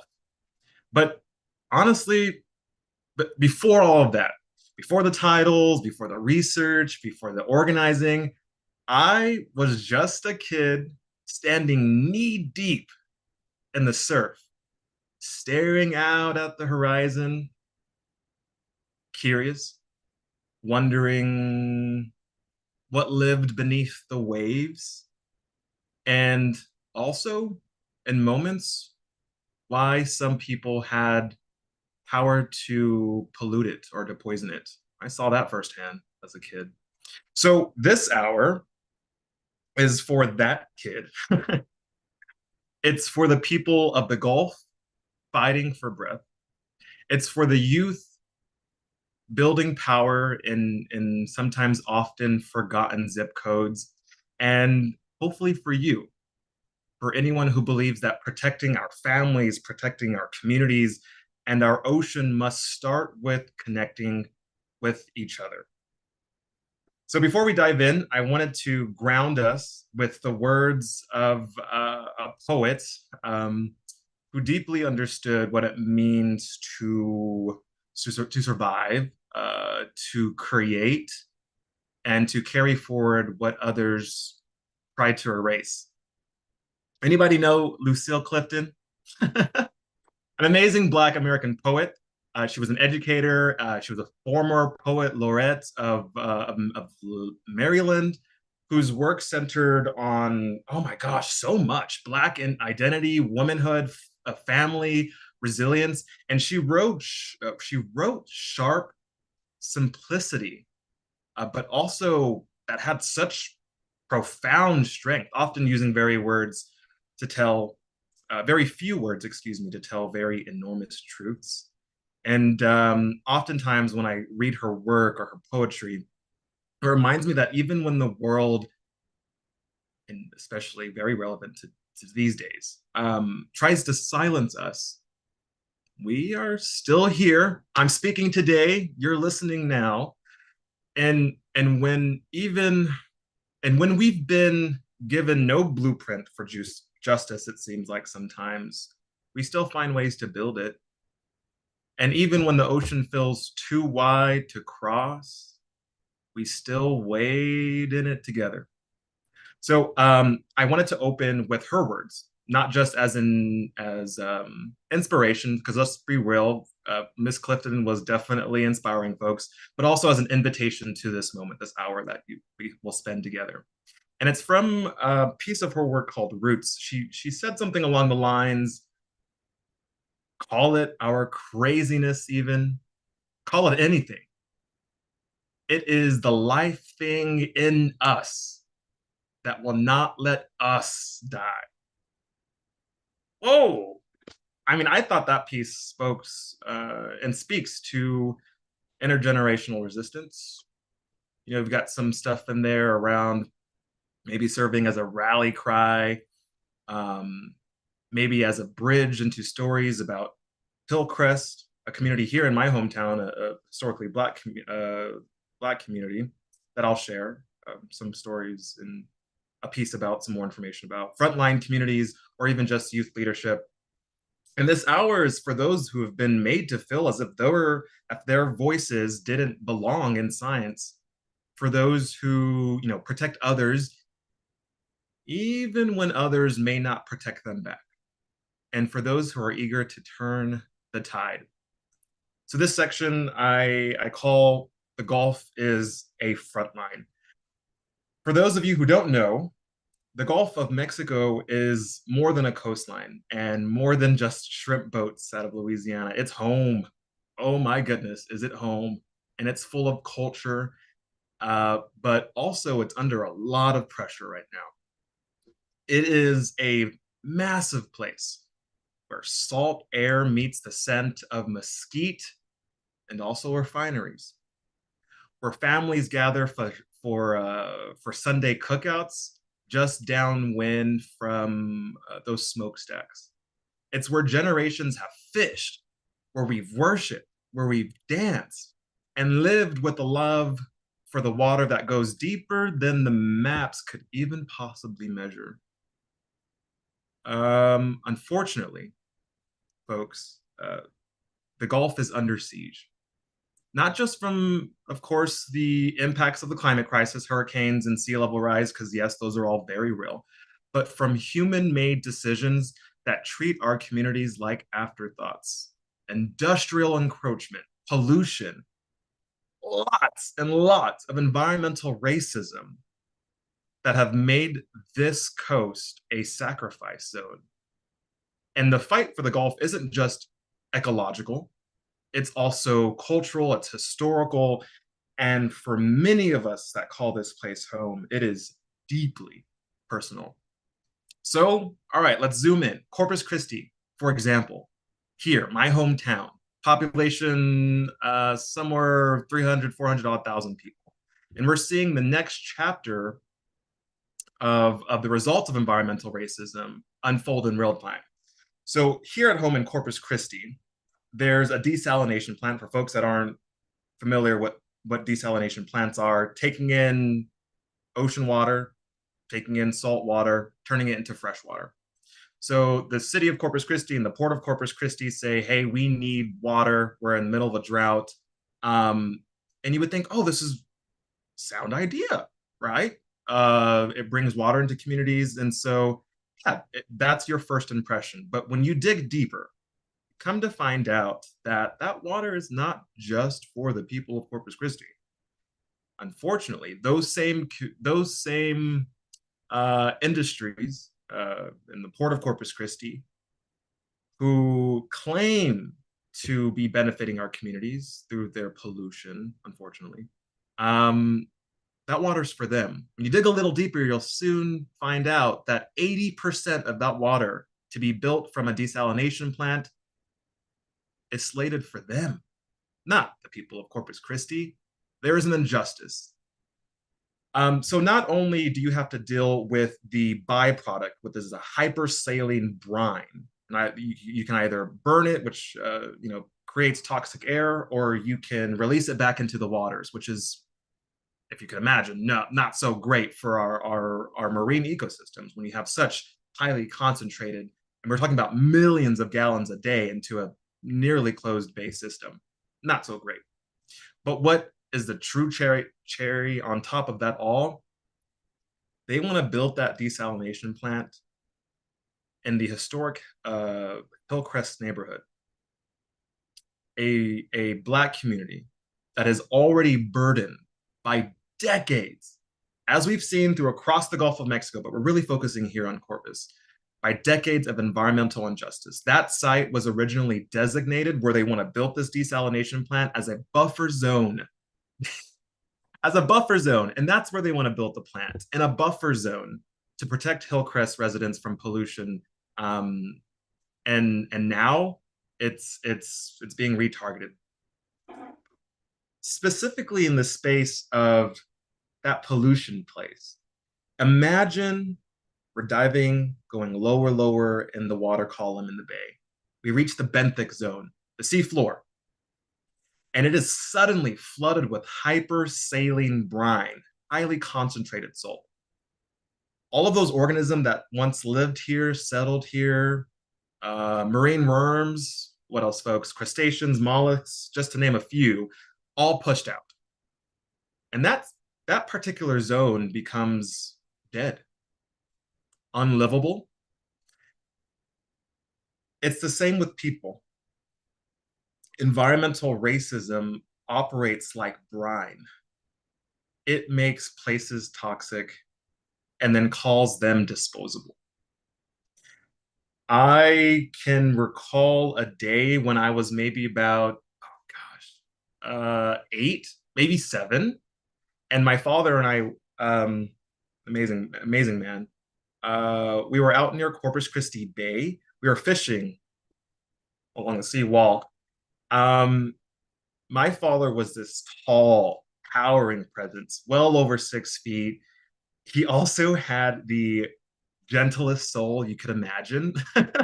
My mom would call him a friendly giant, as a matter of fact, or many people too. He had a nickname. They'd call him Batman. He loved the DC universe. They call him Batman, and sometimes they call me Batman Jr., but no one's called me that for a while. You can just call me Armand.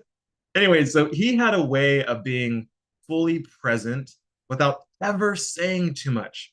He was what I, see and reflect now as a man who had intuition. He had such a inviting presence, warmth, and always had a great way of being incredibly observational too. My father was Black. He was a Navy veteran, stationed in Corpus Christi when he met my mother, actually. My mother's a Mexican-American woman with roots, I would say, are deeper than mesquite trees. She probably got that from my grandmother. Anyways, together, they had me. they built a life in which I am bearing, a life that was rated in love, I would say, in culture and faith in everything that we did. But anyways, that particular day that I'm recalling about my father when I was about 7 or 8, that day, the sun was bright overhead. Oh, gosh, definitely needed some sunscreen, but we weren't wearing it. And the water shimmered. Of course, this is Corpus Christi we're talking about, not the Florida Keys. So that water was about green tinted glass. But it still looked beautiful at first glance. I do remember, even in this memory, across many others, that the water was still. It was too silent almost even, no splashes, quiet, no bait fish skipping across the surface. And quite frankly, even like the seagulls that we get here weren't diving like they usually did. Um, and and then I remember getting just like what felt like a slap right in the face. I noticed the smell. And it wasn't your usual like briny, fishy scent I'd come to associate with that space, but this one was different. It was sharper. It it was heavier, and I knew it was wrong. The air smelled, quite frankly, like metal, like gas, a warning, unspoken, floating in the breeze across our noses. And there we were, small fish, right before me, fish floating belly up along the shoreline, like they had simply given up. You know, my father in that moment, I don't recall him saying anything at first. He just looked, and then, you know, watching me try to make sense of what I was seeing, he did offer something. He did say something eventually, that, you know, at the time didn't really grasp, but thank goodness for my memory. He said something along the lines of like, people can be very smart, Armand, hold lots of power, but sometimes they do dumb things and yield that power at the sacrifice of others. Fish need clean water, and without it, they float to our feet. Well, anyways, we kept on fishing because that's what dad brought us there to do. But the reason why I brought this up was because something in me at that time did shift. I realized that the water that I had loved could also be poisoned without warning by people I didn't even know. That harm didn't always come with a storm or a siren or a notification. Sometimes it came quietly, unannounced. And the people most affected weren't the ones in suits making all the decisions, making all the money, that they were people like my father and I. They were people like me, the kids just holding rods, right? Down by the Corpus Christi seawall, along that seawall. Sometimes it looks like fathers who have strong backs, great humor, but maybe softer voices. And the people being most affected are the families who lived close enough to smell the shifts in the air week to week. I really do think that a moment like that, like many others, became a seed, one that would grow into a calling, because upon reflection now, science, real science, isn't just about study, it's about observation and sharing and truth telling, about witnessing just like my father did that day and choosing to speak, to be heard. And so this next section, I wanted to share something that I'm reading at the moment. I'm currently reading an amazing book by Angela Davis. I've got it here with me. Freedom is a Constant Struggle, Ferguson, Palestine, and the Foundations of a Movement. And this book also included a foreword by Dr. Cornel West. Anyways, the reason I got this book in my hands, or how I got this book in my hands, I had mentioned that the Gulf of Mexico Youth Climate Summit was co-founded alongside Maggie Peacock. And I remember the first time I had heard about this book was at my time at university. Read excerpts, never the full thing. I remember Maggie had shared it again. She was like, this book was amazing. Angela Davis is incredible, timeless. And so just recently, I had an opportunity to go to Houston for a big protest and march against fossil fuels in Houston. And during one of the community events, there was a table there, had all of these books, and I had just walked past it. Which was unusual of me, but for some reason I had just walked right past it, and I heard like a shout. I turned around, I saw Maggie put like money in one of the donation boxes and grabbed a book, because apparently at that table, all those books, anyone could have whatever donation you had that day. As long as you donated, you could grab a book. And I saw her running over with the red book, and she's like, this is it. This is your opportunity to read it. Anyway, so right now I'm reading this book with some close friends. We developed a reading circle. And one of the excerpts that Angela Davis offers in there, try not to butcher it, but she said something about freedom is not a single act. It is the work of collective struggle and deep remembering.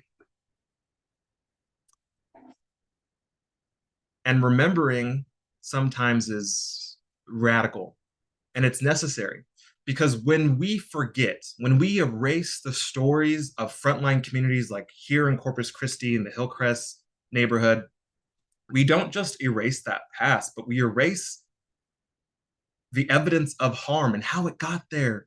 We erase those patterns. We erase the data that shows how and who was sacrificed. And when we do that, we erase our right to demand something better.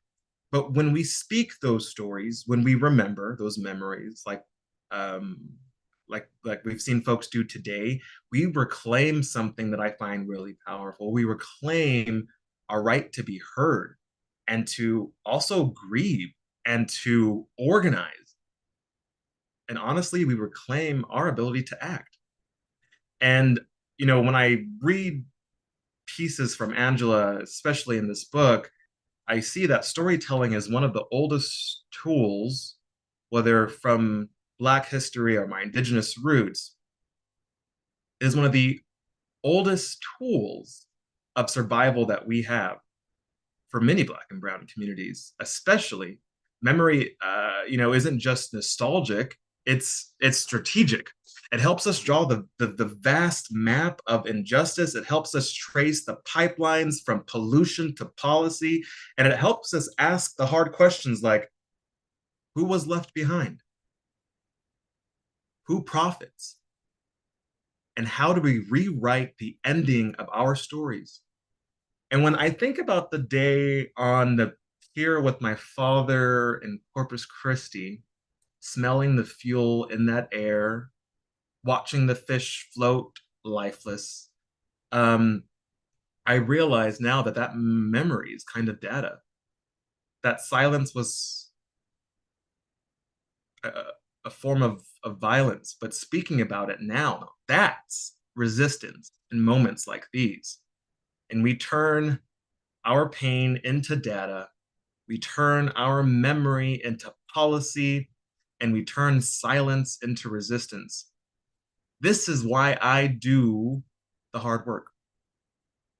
Studying, researching, sharing, and yes, organizing. Not just to study the ocean, but to fight for the people who live, whose lives are entangled in its currents, because freedom, and I would say real freedom, requires us to remember what they want us to forget. This next section I entitled Resistance is Inherited. I like to say that environmental justice is in my blood. Because quite frankly, it's in the stories passed down over my kitchen tables, and maybe it might be the same for you. It's in the hands that worked the soil like my grandmother and folded the laundry. It's in my abuela's voice, steady, quiet, often unshakable. My grandmother on my mom's side, mi abuela, She actually immigrated here to the United States from Mexico, from Matamoros in the 1960s or so. And like many who crossed the border in search of many things, dignity, she didn't come with much except for an incredible amount of determination. She came here seeking a life where her children, my mother and my mother's siblings, could have more than she had, more than what was offered to people who looked like us, spoke like us, or worshiped like us. And she worked hard, y'all. If anyone asks me who's the strongest woman you know, it's my grandmother, hands down, 70 plus, and she's still out there moving. She is grooving.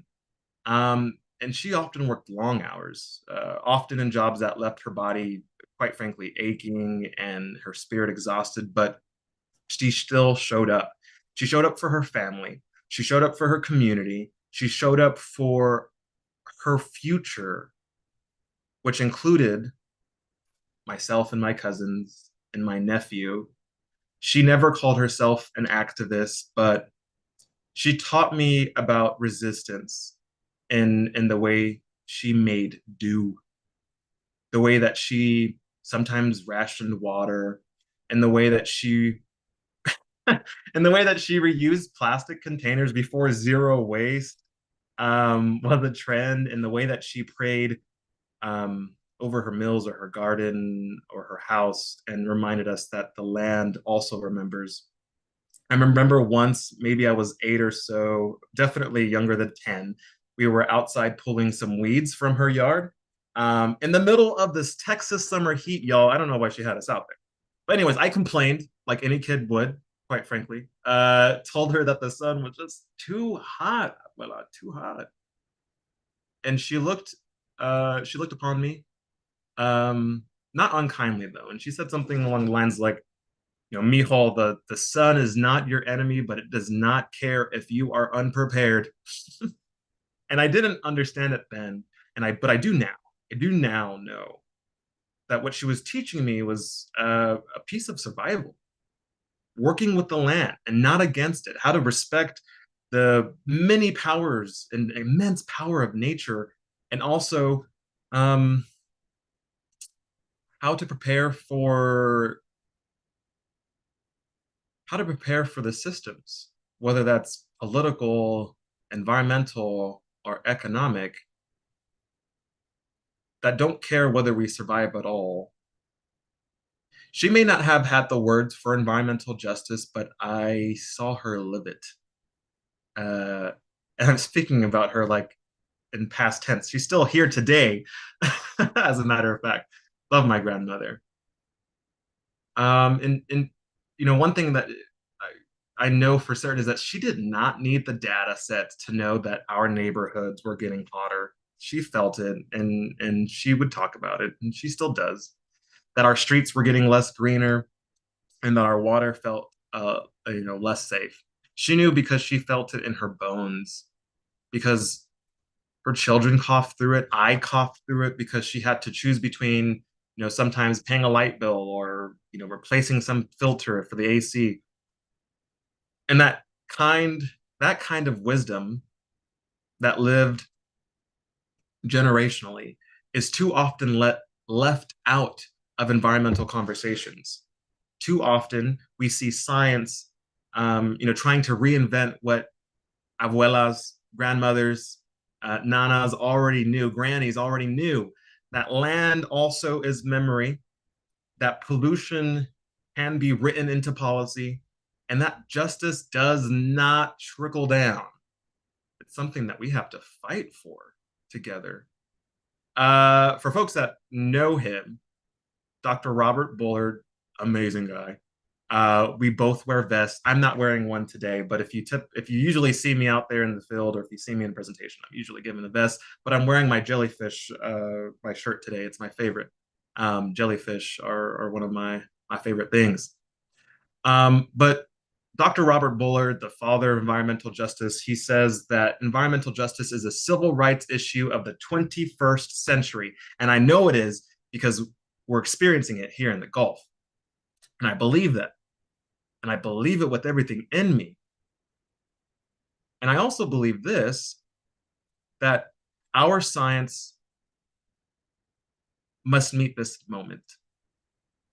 And folks, it's not just in our labs or it's not just on our charts, but it's in how we listen and who we center and what we choose to protect and study.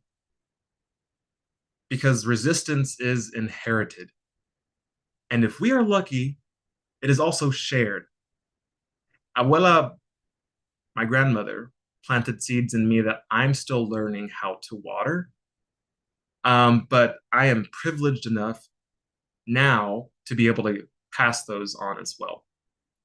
So this next section I entitled A Letter to the Ocean. Now, if you were like me, I was tuning in the background while I was doing some work. And so if you can, if you are able, I'd like for you to take about 3 minutes with me really quickly. Go on and grab a pen, grab a pencil, something to write with, grab a Post-it, a napkin. I've got my notebook here, or pull out your phone. We've got notes on on phones nowadays, but something to capture your thoughts somehow, some way. And I'd like for you to spend, maybe just a moment of your time briefly thinking about if you could write a letter to our ocean, writing a letter to our world's waters. What would you include to that letter? What would you include in that letter? And I'll take a moment to do the same.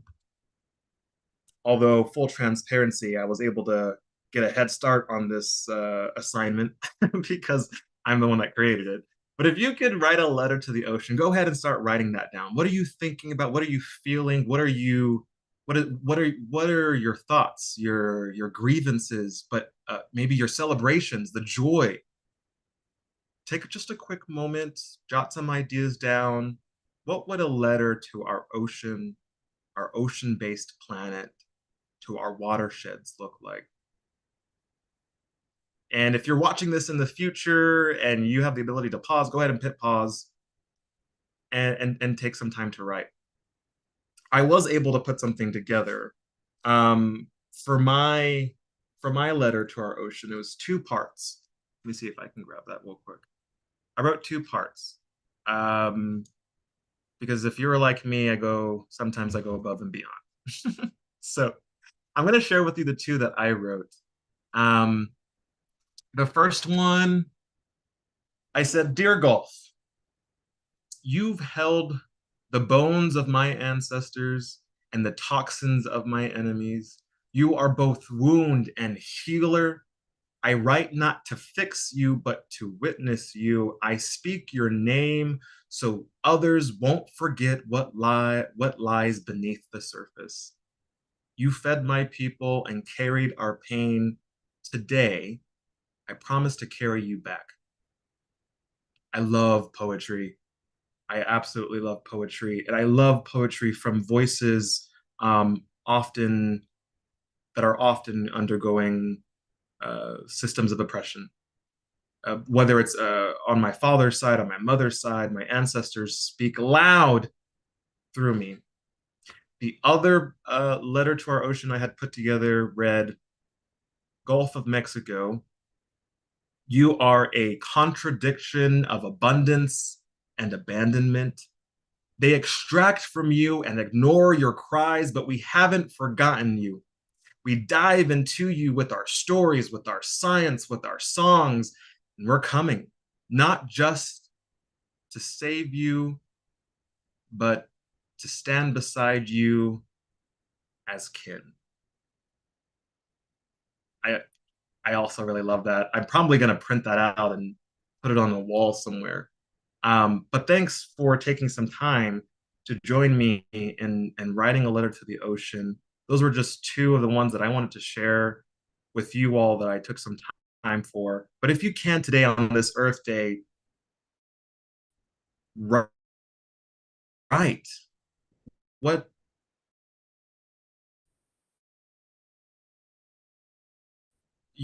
if you're therapeutic. I find that to be the case. And as we're getting closer to the end of my wonderful hour, just a quick thank you for tuning in and supporting a wonderful opportunity like this across science, giving us an opportunity to share the work that we've done. And one of the pieces of work that I had shared at the very beginning that is my pride and joy is this next section called the Gulf of Mexico Youth Climate Summit. Youth Rising.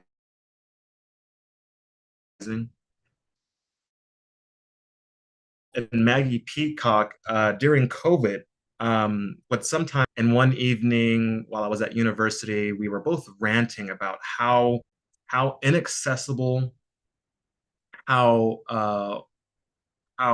just not inclusive academics were across the Gulf of Mexico as it relates to Gulf of Mexico science. And it was through that ranting that we had really solidified that youth, especially women, especially people of color, and youth, young experts across fields of academics to policy organizing to education to advocacy across the Gulf of Mexico were being left out of critical conversation. And so through this space of grievance and frustration, in the middle of the pandemic, we had created on FaceTime the Gulf of Mexico Youth Climate Summit, and to build something that we never had historically, a space for youth from the coastal communities, including Mexico and Cuba, to learn and to organize and co-lead. And might I share that from Louisiana to Florida, young people are speaking truth to power in real time, y'all. I can't explain how powerful we're seeing youth across the Gulf step up. We are pushing for equitable science education, for climate data access, and youth-led restoration. And I think one of the most powerful moments in my work and involvement helping direct the Gulf of Mexico Youth Climate Summit came last year when I had I had a dream. Thank you, I'm okay. I had a dream about creating some sort of opportunity to recognize the incredible work that young people are actually doing, even in my hometown of Corpus Christi, but across the Gulf. And so we put together an award ceremony last year. But it wasn't just, any awards. These weren't trophies that were, we just wanted to sit on a shelf. I also know that that was a moment of remembrance and resistance. And here's why. We created 4 awards, each named after someone who had shaped our movements across the Gulf and in the Corpus Christi area, some ancestors, maybe that we had never met, but also the 3 of 4 of them were loved ones who we had the honor to walk alongside in our lifetimes, and just recently passed away within the last 3 years.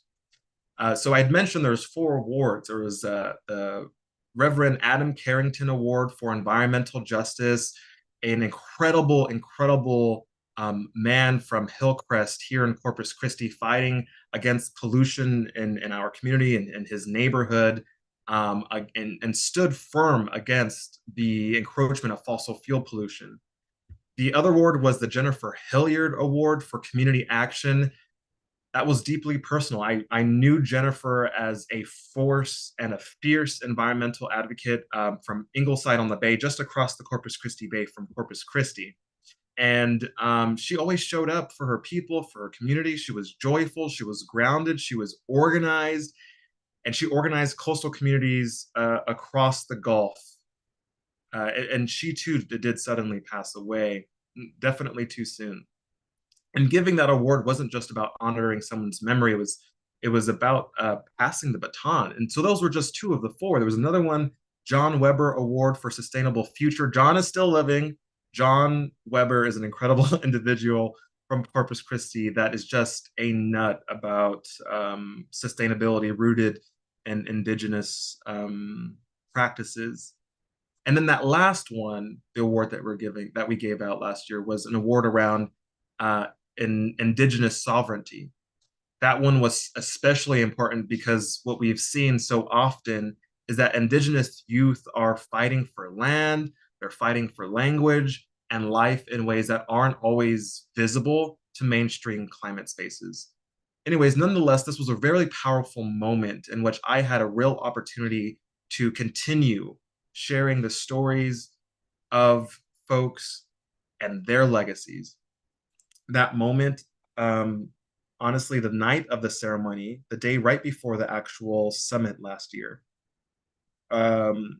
when I and the rest of the youth from the Gulf of Mexico Youth Climate Summit had the opportunity to call out those names of those individuals, to share their stories, and handed those awards to the next generation of youth leaders from across the Gulf, it was so sacred. Getting a little emotional thinking about it, to be quite honest.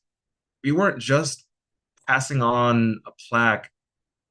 We were carrying stories. We were continuing their legacies, and we were bridging the wisdom of elders to the fire of my colleagues, my peers, youth.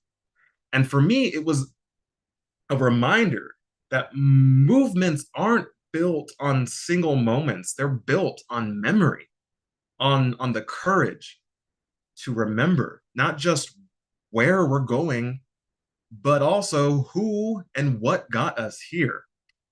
And quite honestly, I see that as a common thread shared in my indigenous roots.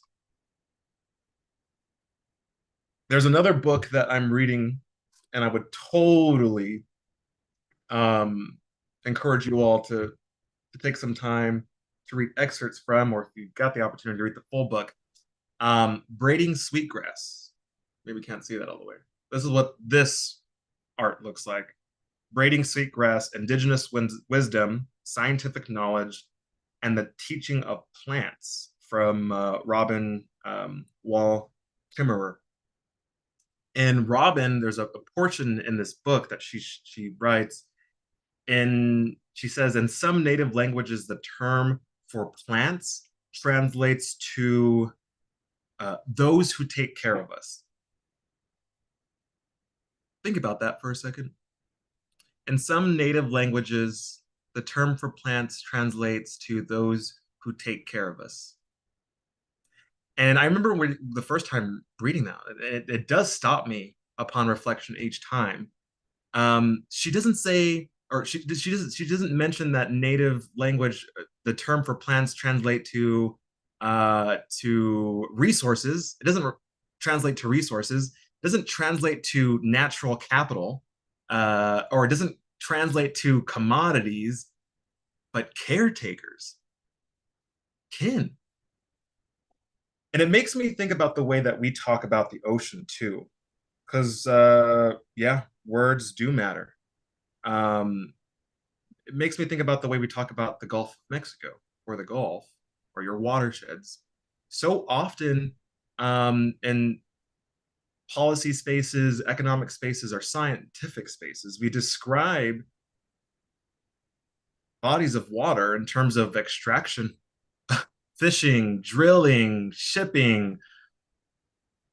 What if we had this opportunity to just ask ourselves instead, how does the ocean take care of us? And for many folks with scientific background in the marine space, you know exactly what that might look like. But also the Gulf feeds us, like quite literally, but also spiritually.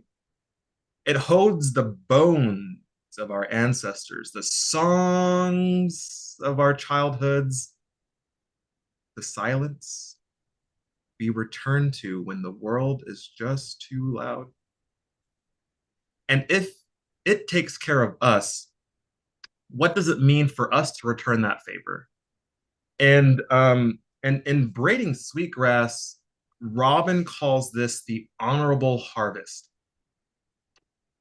The act of taking only what we need, giving thanks, and ensuring that what you take regenerates. And it's a concept that's rooted in reciprocity, not in domination. What would it look like to apply that to policy? What would it look like for us to apply that to our science, to conservation, to climate justice? And when I think about what the Gulf needs right now, it's not just data, although it is really important. Let's keep on collecting data. And universe permitting that we continue to have our studies and data funded. And it's not just about cleanups. It's a reorientation around respect for our land and our water. And we can't do that without listening to the stories of our peers, of our friends, of our families, of our kin, of our caretakers, repeatedly, deeply, lovingly. It's 2025, year 2025, April 22nd, Earth Day. Quite honestly, Earth Day isn't just about optics anymore. It can't be. It's about obligation to each other. And I encourage you to find some courage. And today, again, thank you all for joining us. I invite you to support organizations like Black and Marine Science, like Heirs to Our Ocean, or my baby, the Gulf of Mexico Youth Climate Summit, to support youth from the Gulf to follow and listen, really listen, to comprehend frontline organizers. And I know sometimes signing petitions feels a little daunting or overwhelming, or what is this going to actually do? Sign those petitions, y'all. Share the data, y'all, and donate really where it matters, and protect your communities. Continue to right on to you. If this is work that you're already doing, thank you. Your ancestors see you, they hear you, they hold you, they love you. Protect your watersheds like protect your watersheds like grandma's recipes, because yes, it is that sacred. We've covered quite a bit in this hour. Thank you for taking some time with me. I began at the shoreline, my shoreline in the Gulf of Mexico in Corpus Christi, Texas, which I had mentioned was a place of beauty and burden, a home and some harm. And we moved through some of my memories of my father, who taught me how to notice, of my grandmother, mi abuela, who taught me how to endure, of the leaders that we've lost, whose names we now carry into every room with us and every room we enter. We spoke about some youth who are standing up in all across the Gulf of Mexico that need your support in Mississippi, Louisiana, Cuba, Mexico, Matamoros, etc. And youth in Texas that are reshaping the future of our waters and our communities.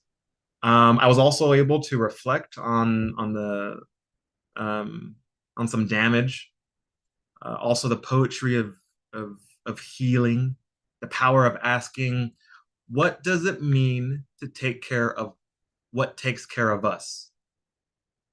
And now, as we close, I return to the metaphor that's been with us all along, across generations, that sometimes connects us as we visit the beaches and bays, a metaphor that's been with us all along.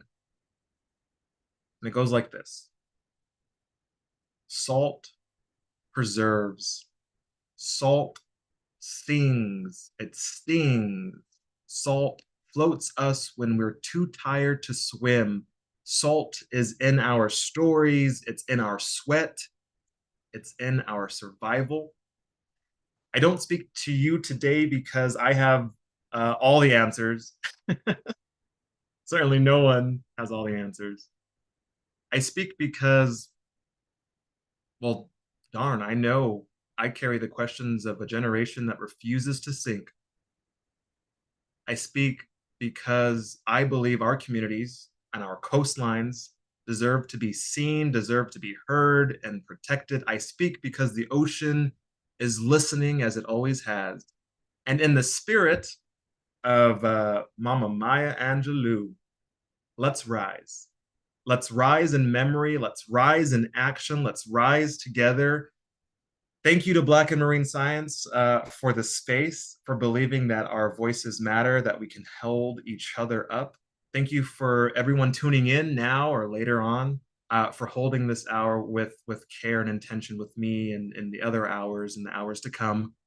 My name is Armand Alex. I'm honored to have shared my salt, my soil, and my story with you today.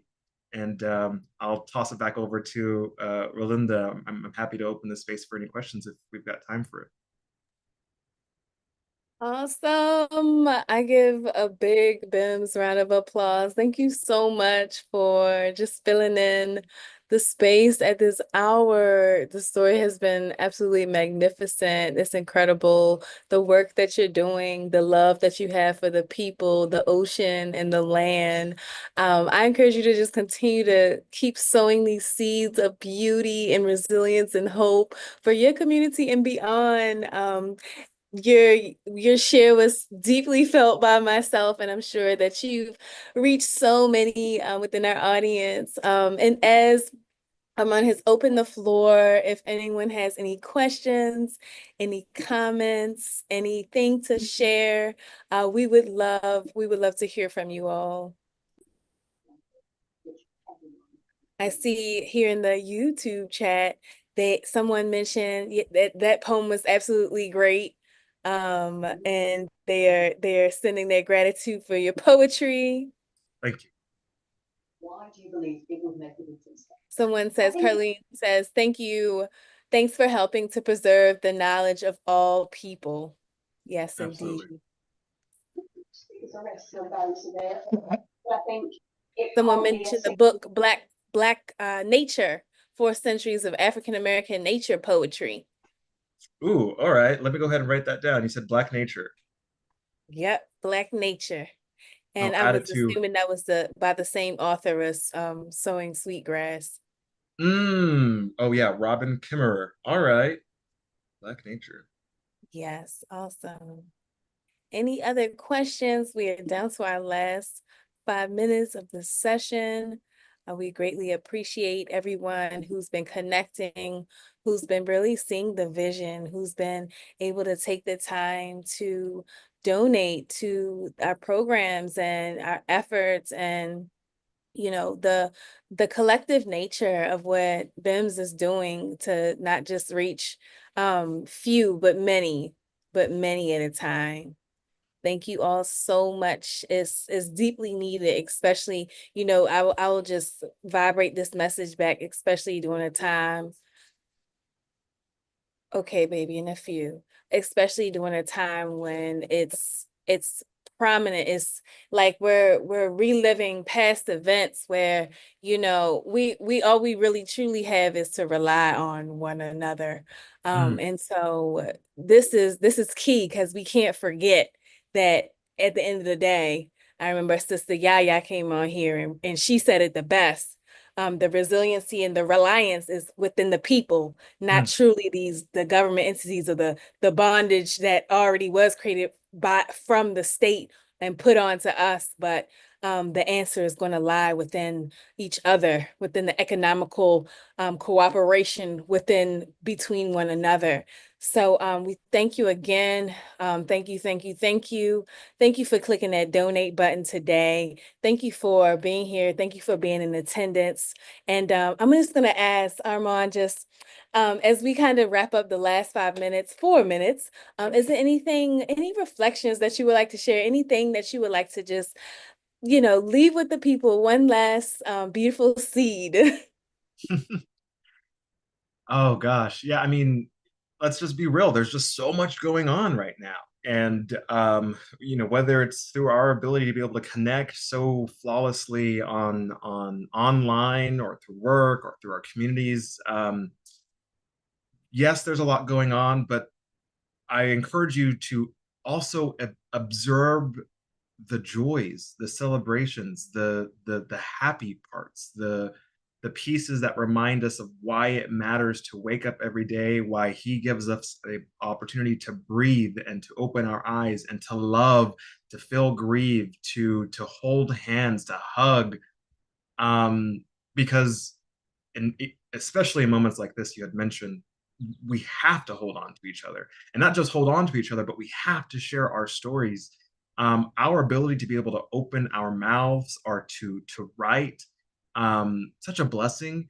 And quite honestly, it is our piece of resistance. So whether it is from Corpus Christi to Louisiana to Belize to Mexico to Cuba, Russia, anywhere across the world, encourage each other to look in these beautiful moments, and to share those stories, to check on one another. Please do your mental health care routines if you've got them. If you don't, ask someone, ask a brother, ask a sister. We have to be able to hold each other in these times because it is so much worth fighting for. And so on this Earth Day, take some time to remind yourself of why you do this work and tell others why you do this work. Sometimes it's overwhelming, but it is worth it. Angela Davis says, I am no longer accepting the things I cannot change. I am changing the things I cannot accept.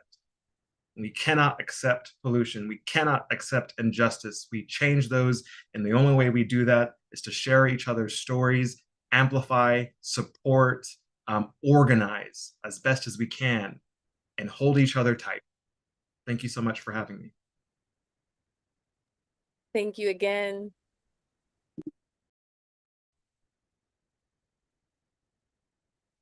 All right, everyone. It's been real, and I'm just loving every moment of this. Without further ado, I'm going to pass the operations over to Alexis Cooper. Thank you, everyone, for joining that session, and thanks.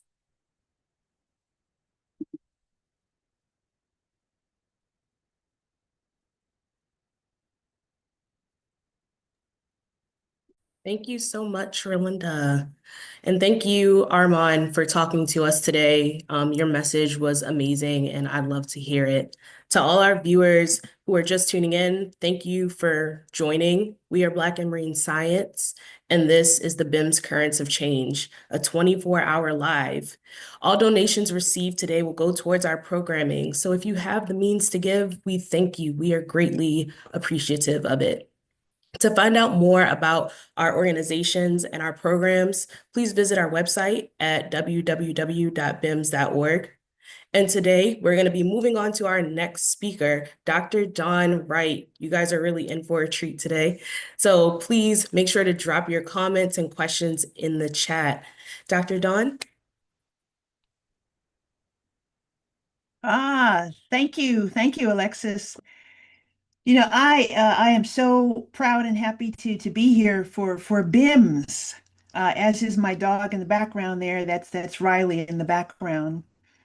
I'm still trying to process the beautiful sharing of Armand, Alex. That was just so wonderful, and I hope that as people go revisit this 24 hours.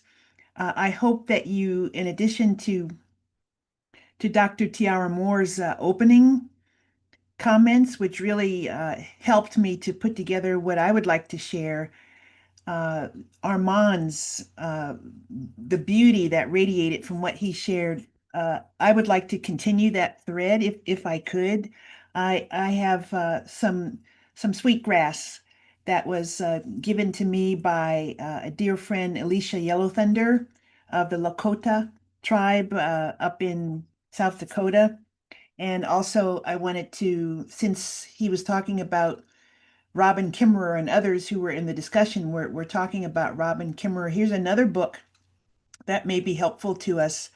The serviceberry, abundance and reciprocity in the natural world.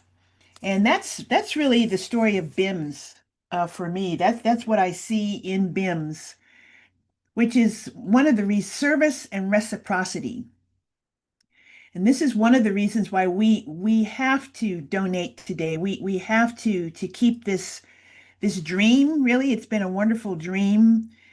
Keep it alive. What Dr. Tiara Moore has built for us, and with all of the fantastic staff that she has brought on now. When I was a young marine scientist, there was nothing like BIMS. There was no nectar. There was no sustenance. There was no Kool-Aid, the good kind of Kool-Aid to drink in. And now that we've got that in BIMS, particularly with the four programs, the pillars that BIMS has, BIMS Swims, BIMS TV. I've been a part of BIMS TV in the past, and it was just such a shot in the arm. Sometimes the thinking is that if you're a senior person, I've been a marine scientist since the late 1980s. There's a thinking that us older folks that we know it all or that we have it all, but we need support too. We need a shot in the arm too, and that is exactly what BIMS has given to me, and my sessions on BIMS TV have done that for me. So I thank you, BIMS, for that. There's also the BIMS Institute. And one of the amazing things that I see coming out of that is the documentary Harm in the Water, about the deleterious effects of pollutants in the Mississippi on Black communities and other communities of color. And then a fourth BIMS program that is super exciting is this Ocean Justice AI. And I can't wait to see what comes from that, and how my colleagues and I in the mapping and AI community can contribute to that as well. Ocean Justice AI. Is there not, and this is a good AI. This is an AI not to be afraid of, not to dread. This is an AI to absorb and to get yourself involved in and to contribute to. So these four BIMS programs, these pillars, just tremendous. There is no other organization that is really covering all of this across the board for all men and women in terms of our Black community for marine science. At the same time, I love how the service and the reciprocity is also taking place in our sister organizations, Minorities in Shark Sciences and Black Women in Ecology, Evolution, and Marine Science as well. But I want to just dwell a little bit on the BIMS week that was in December in San Diego. I had never been to a conference like that. I'd never been to a science conference, a science gathering where healing, mental and physical healing, was a part of the program. Healing was on the program, and it was a major part of the program.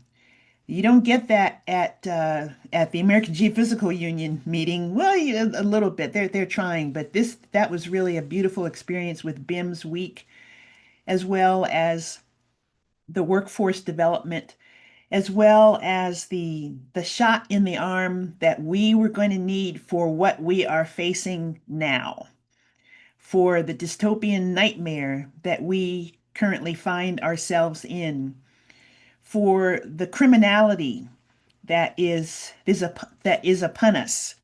And now it seems it has come to the nonprofit sector. The destruction started with the federal government and the federal agencies. Now they're coming for the nonprofits like BIMS, or for the nonprofit collaboratives such as the Environmental Data and Governance Initiative.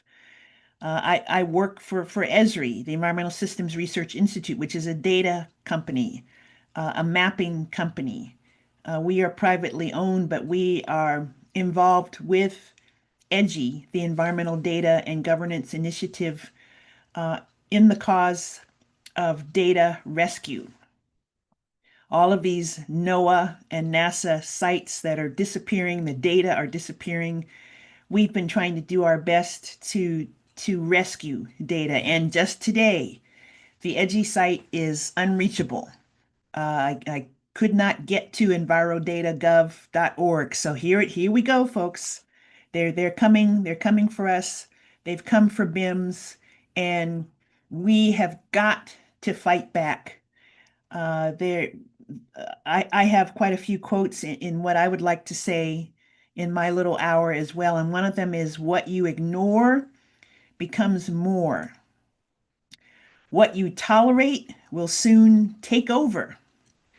What you challenge will change, though. And we want to challenge ourselves that the conduct that is not aligned with our vision and our values and our world and our existence, we are going to challenge that. And I'm so proud that I was on the same wavelength as Armand, because I was thinking about the Angela Davis quote as well. So I'm going to repeat it in my segment. She said that it is about no longer accepting the things you cannot change, and we cannot change everything that is happening around us right now. It's no longer about accepting the things you cannot change, but changing the things you cannot accept. And we cannot accept what is happening in terms of the devastation that they want us to feel. We say no to that devastation. We say no to the theft of our data and of our government institutions. We say no to the fear that they are trying to instill in us, especially for Black people. Here we go again. No to fear. A big one, no to exhaustion. And Dr. Moore talked about the trend of Black people resting, maybe in December. Well, certainly after the inauguration, we've done enough. We voted. We did our part. We have been marching until our feet have bled. We have been killed. We've been murdered. We've been ostracized. It's all happened to Black people. So we're just going to take a moment. We're going to take a minute to rest and to gather our resources so that we can come out again, so that we can resist again. So we say no to that exhaustion.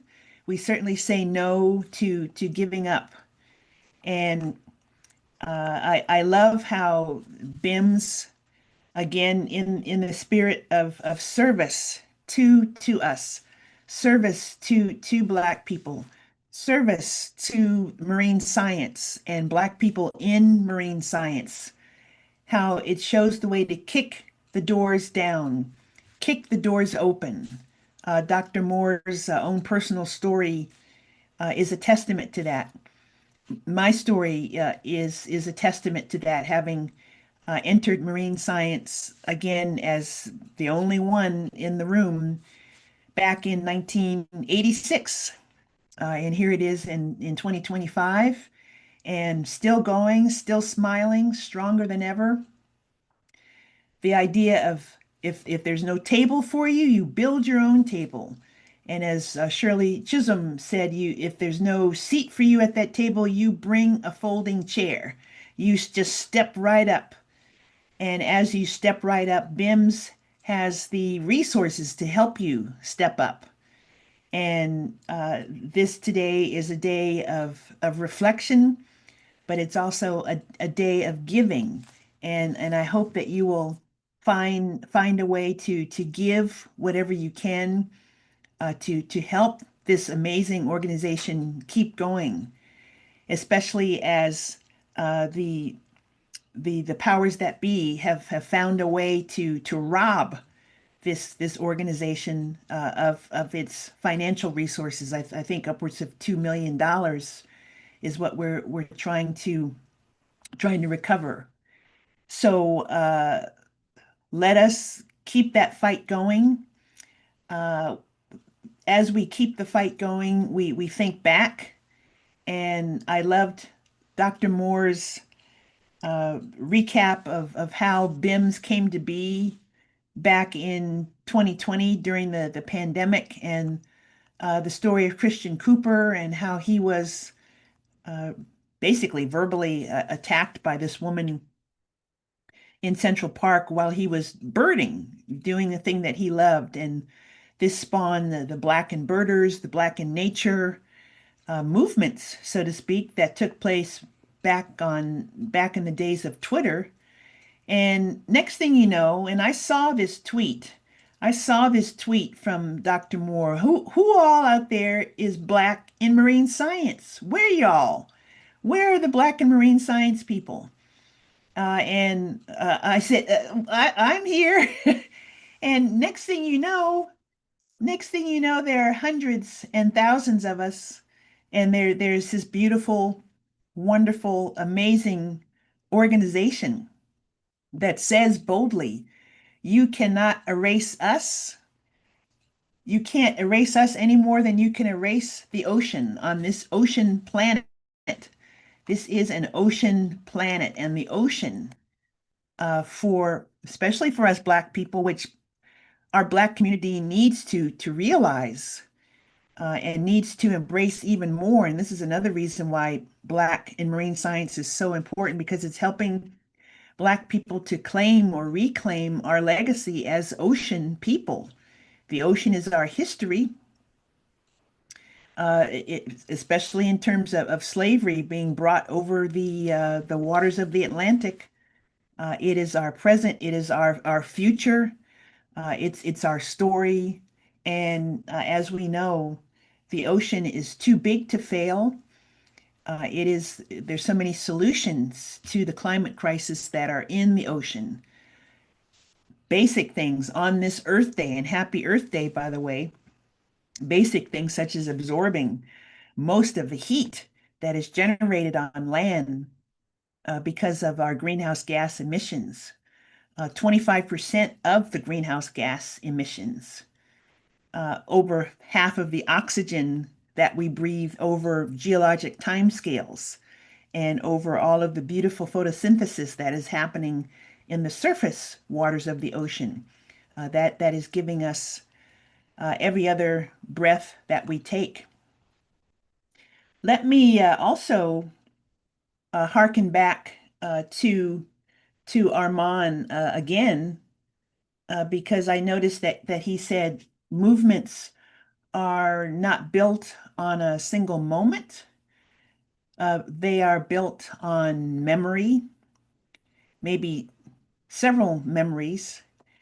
And I know the older that I get, the more that my memories become powerful and a driving force. Also, a kind of good pain, sort of in the way that John Lewis says, let's get into good trouble. This is, we're here in April, NBA playoff time, and I live outside of Los Angeles. I'm about 90 miles east of Los Angeles here in Southern California. I live near Palm Springs, really, but for many of us, the Los Angeles Lakers are the team, the Lakers and the Dodgers, with apologies to those of you who follow other teams. But I'm still grieving Kobe Bryant. Let me be honest about that. The shock of his premature death, that memory stays with me, including the loss of his beautiful daughter and all of their amazing friends who died in that crash. That is still ever present with me. But in terms of a good kind of pain from that, I loved what he said once. Kobe Bryant said, "You have to dance beautifully in the box that you are comfortable dancing in." And everybody has their own box. But it's your job to try to perfect it and to make it as beautiful a canvas as you can make it. And when I hear in that the box for me is marine science. You try to make it as beautiful a canvas as you can make it. And if you've done that, you've lived a successful life. You've lived with Mamba mentality. And further with Mamba mentality, you're no longer accepting the things you cannot change. Again, Angela Davis, you're changing the things you cannot accept. But you're also doing this with the stamina of a sports hero and the relentless pursuit of perfection. This is where athletics are so important. That it's such an important example for us. And I don't think it's a mistake at all that we as Black people have excelled in that arena so well in athletics, because that's a kind of totality of existence, a totality of life that even the racists people admire us for that. They give us that to a point.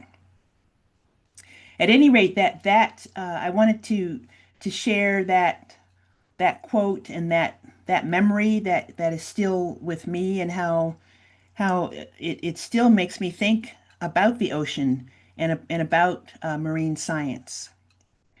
Another saying is if you're more fortunate than others, it's better to build a longer table than a taller fence. And again, that's where we are so fortunate with BIMS, which is building this long table, and it's a table that extends across the entirety of the U.S. over to Africa. I can't tell you how my heart has been full hearing about and seeing all of our brothers and sisters who are practicing and learning marine science in Africa, in the Caribbean, in Europe.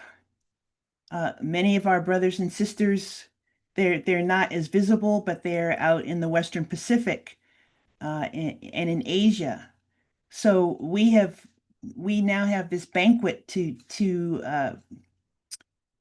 draw from, to feed from, thanks to BIMS. We're so rich in so many ways, and we also need that enrichment. We need to see each other, and we need to hear from each other.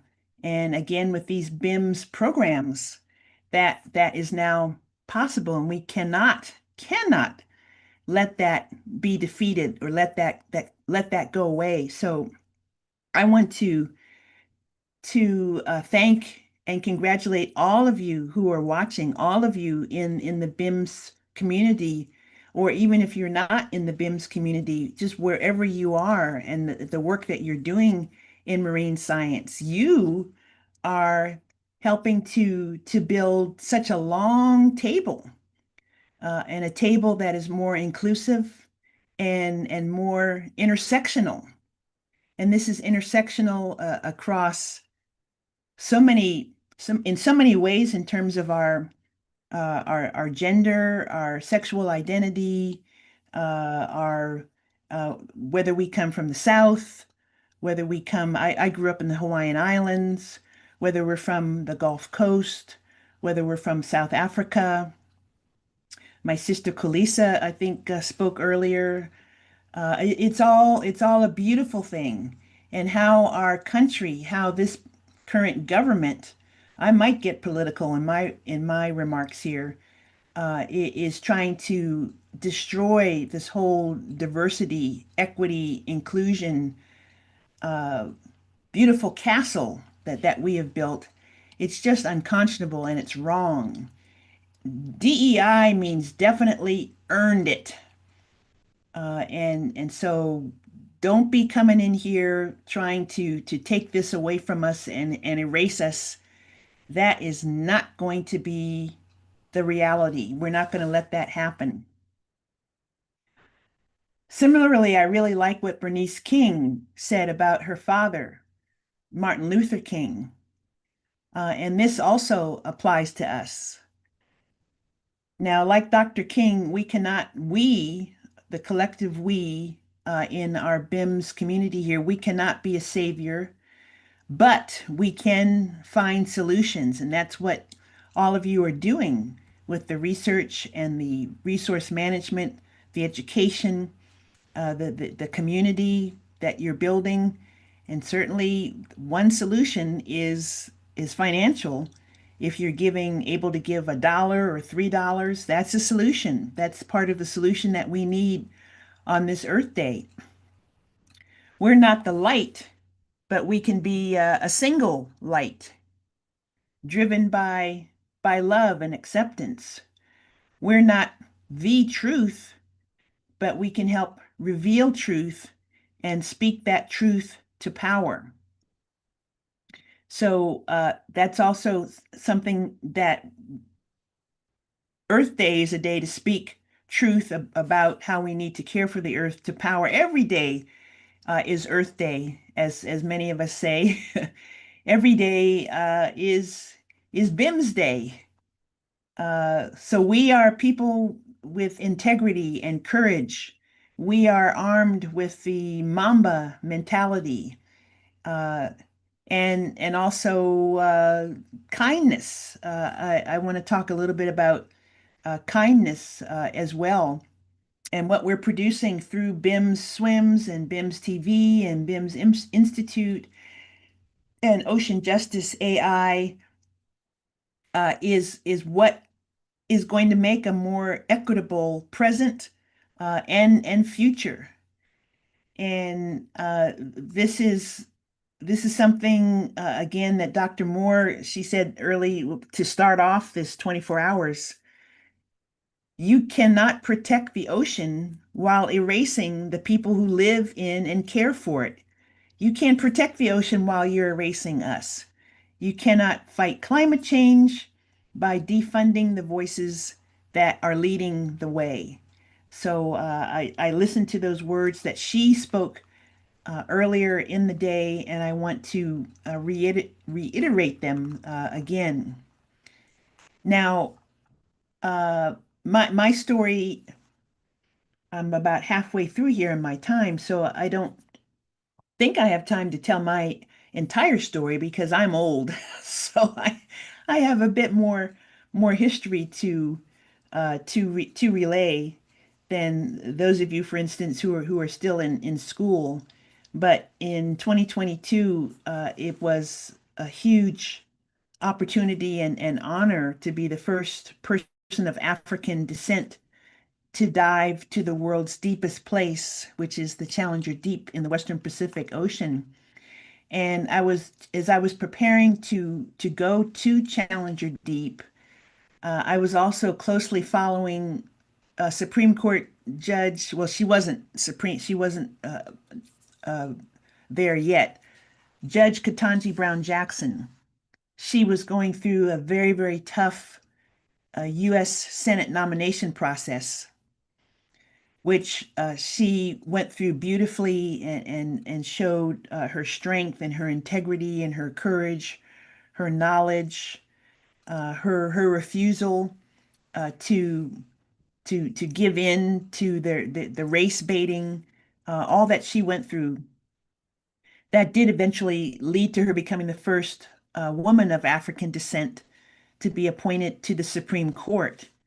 And Lovely One is her story. It's her memoir that I would highly recommend for you. I think it's really significant to be the first as a way to inspire and encourage others, especially for little children and for young people, so that they can see that something like this is possible. Many of you out there, perhaps you are a first. You are accomplishing a first in some way. And for the first, this is and BIMS is a first organization of its kind. I don't know of any other organization that was started by a tweet. Maybe there are others, but at any rate, it's important for young people. Really, it's important for all of us to see that some of these things, maybe all of these things, are possible for them. These things are not off limits to us because we are Black.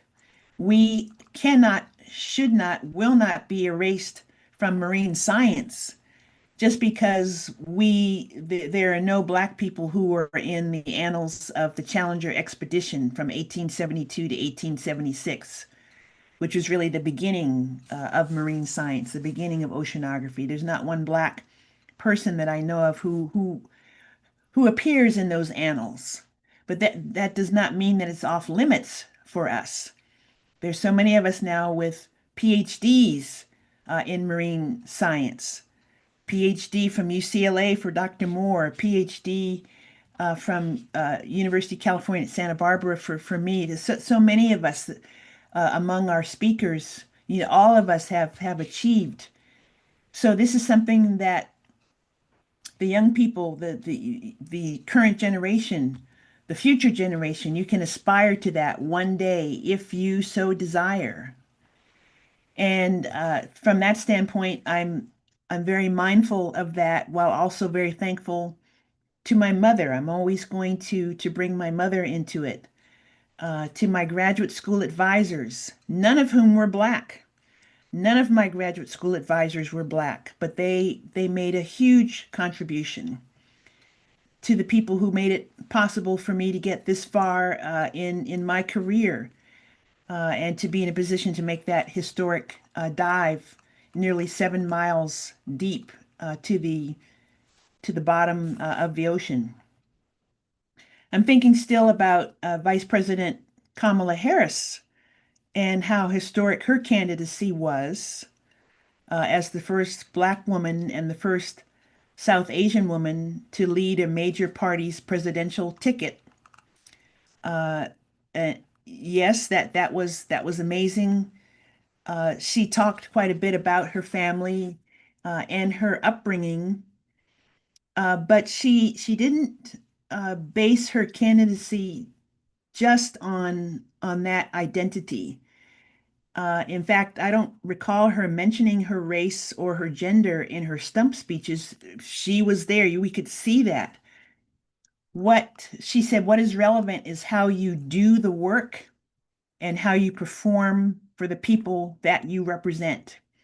And so that's something else that I love about BIMS, the excellency, the excellence in the work that BIMS is doing in the science, the Chief Science Officer, Camille Guinness, in the way that her teams are working, especially on the eDNA front, the excellence that is going into the Ocean Justice AI and the work that BB and his colleagues are doing, the excellence in everything that BIMS does. It is, again, please think about donating and keeping this work alive, even if it's just a few dollars. Let me take a sip of water here. Since making my dive to Challenger Deep, I've been asked by a large number of K through 12 schools and science clubs to come and speak to them. And I'm convinced now more than ever that striving to inspire others to shift attitudes, even among our own people, even among Black people who still think that environmental science or exploring nature are not for them. And thank goodness for programs like BIMS Swims. It's so critical, so important. Ultimately, to changing the world for racial equity and justice, it's actually part of a long-term process. I grew up in the 1960s, so I was a child during the civil rights struggles. I watched it sometimes in horror on TV along with my parents. I had some experiences where I was not, our family was not attacked violently, but we were caught up, in those times in the 60s. And I used to think, okay, this is happening. I'm just a child, I'm just a kid. But by the time I grew up, they will have it all worked out. It'll all be solved, and we can move on. We can move on to other things like, for instance, solving climate change together. Uh, Earth Day, thank you.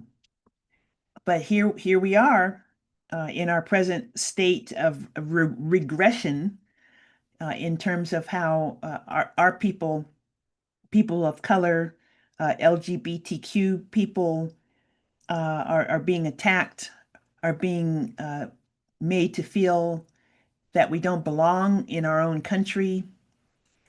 At any rate, I have another quote. I'm struck by what Coretta Scott King said. She said, struggle is a never ending process, and freedom is never really won.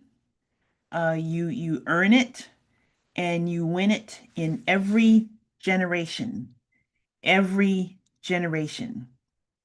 So here we are, here BIMS in this generation, in this time, that BIMS is doing their part. I'm trying to do my part individually, school by school, and speaking to young people individual by individual. Ultimately, the goal is to inspire young people, especially young Black people, to live out your own dreams.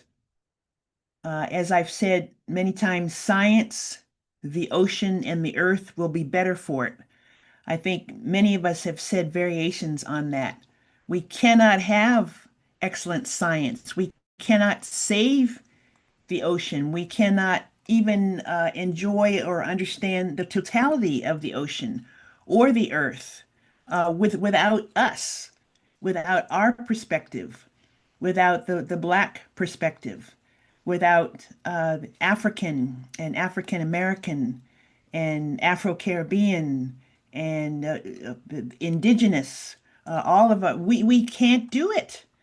This is why we have moved forward to the modernity and the heights of achievement that we have in science, because we have finally slowly sought to bring all of us together and to include all of our perspectives. And now we have a government and a movement in this country that wants to destroy that. Now, one of the things I think that we need to keep talking about as well is kindness. And we see the opposite of that. We see so much hatred thrown at us from MAGA, ignorance, and even within science. Science is inherently competitive, and there's with the technology that we have and the money, the funding that we have had, a new kind of competitiveness has come to the fore. And who can be not only better, but more open? Who can be better, more open, and who can do this more quickly? Who can get their stuff out the door to as many people as possible and help them to make the best possible use of that? This is the kind of competitiveness that we are facing in science. In a way, it's a good kind of competitiveness, but it has it has the trade-off. And if you do well in that, if you do well in science, you're going to have people coming to you for help. And I think that's also it's critical that we do uh, absorb that, accept that. And oftentimes, as many of us who are Black faculty, we know that we are the ones that people come to for help. We are the ones who are on all of the committees at the university. We are the ones that have a lot of students. It is a noble calling. In this noble calling, I think it's also critical for us, especially us, to combine the good competitiveness with kindness. It's a kind of kindness that doesn't put other people down. It's a kindness that is not tribal in the sense of the MAGA tribe, for instance. It doesn't separate. It doesn't segregate in a bad way. I'm talking about a kindness that lifts others up, a kindness that leaves people better than you found them, a kindness that's devoted to truth and to justice. Of course, we are all for ocean justice. And for so many of us, maybe for all of us, to our sacred sense of place. I'm in the mapping community, in the GIS world, the Geographic Information System mapping world. So that part of my world is very sensitive to a sacred sense of place. And as Black people, especially, so many of us we are mixed in our heritage with European, but also with indigenous bloodlines. That sacred sense of place is all important.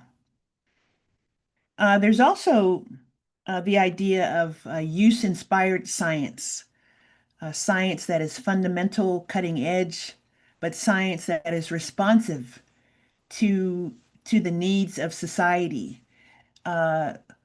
Science that helps us with community organizing and community building, local economic development, stewardship of the environment that we think about on Earth Day. So again, the BIMS documentary, I can't wait to see it, Harm in the Water. To me, that speaks to that type of critical use inspired science. Let's see, what else do I want to say here? I've got about 20 minutes. So I think I do have time for a couple of stories about to share a little bit about my background, and again, as a way to maybe there's something there in my story, and Dr. Moore shared her story, and so many of our other speakers have done that as well. And it's always powerful when you hear someone's story or part of someone's story, and it resonates with you. It helps you in some way. You can see yourself there, and it helps you to get through the day, maybe, but certainly for many, it may help you to get through your career. Now, I've mentioned my background. Dr. Moore is from South Carolina. My father's side of the family is from Charleston, South Carolina. My mother's side of the family is from Baltimore. We have many generations in East Baltimore and Hagerstown, Maryland. But for me, my mother took my father and me. She led us on this beautiful odyssey that took us to Canada and then to Hawaii. And I ended up growing up on Maui, Hawaii. I think if people know President Obama's story, President Obama and I are the same age. and we were growing up in Hawaii at the same time. He was on Oahu while I was on Maui. Uh, this was in the 1960s and 70s, and I was very focused on becoming an oceanographer during that time because of living and growing up on an island. And I was also very interested. I was driven, really, not just interested. I was driven to make the 1980 Olympic team in the long jump. So that's another part of my story that has a lot of twists and turns. But as a Hawaiian child, and again, our family, we were the only ones, we were the only Black family on Maui during that time. So I was around children who were Filipino and Chinese and Japanese and Hawaiian, all of these mixtures. We basically all went through our childhood in our bare feet. When my coach told me that I could actually run a lot faster if I could run and jump in shoes, I resisted that. Perhaps not unlike some resistance that we have to things that our advisors tell us. Certainly in the mapping world, there are transitions and new versions of software, and we want to hold back and say, but no, no, I learned everything in this software. I learned everything in ArcMap. For those of you who know what I'm talking about there with GIS, I don't want to learn ArcGIS Pro. I don't want to be pushed in that direction. But it's all for the better. Um, the only maps that I knew of were in the book Treasure Island, though, at that time when I was growing up, or in the pages of the National Geographic. So if someone were to tell me that I would be involved in making maps of the deepest part of our planet, I would have thought, oh my gosh, there's no way I could see that in my future. But I had some difficulties along the way to getting to the finish line in terms of my work as an oceanographer. And I'll tell you just one story. It involves a mistake that was made at MIT, the Massachusetts Institute of Technology.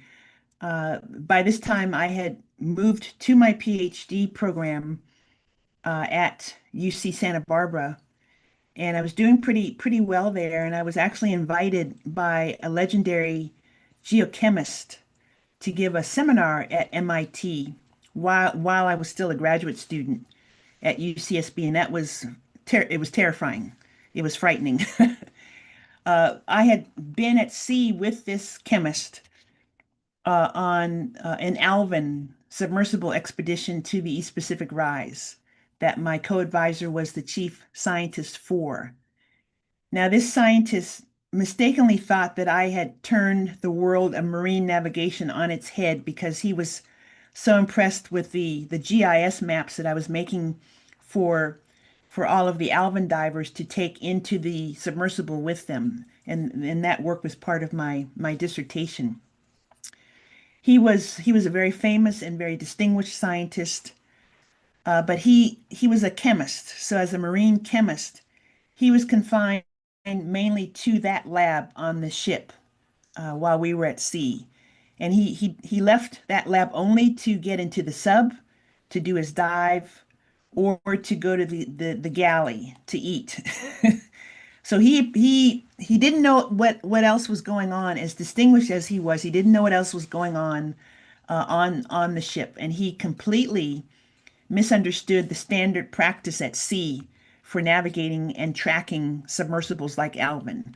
And he did not realize that all I was doing was receiving the dive tracks from the Alvin pilots and integrating them into GIS with other data. Only when he gave his introduction of me right before my talk at MIT did I realize what he expected. He expected me to give this other kind of talk.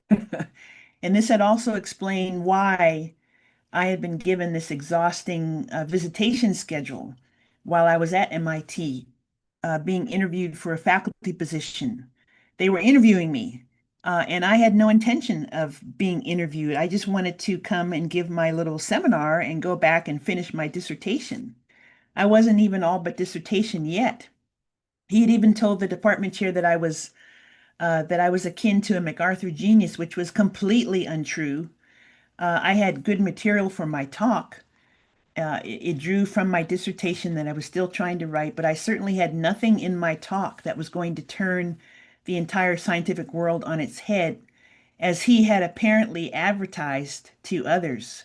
Now, this is a case where he did not underestimate me as a Black person. He was overestimating me as I don't know what kind of person.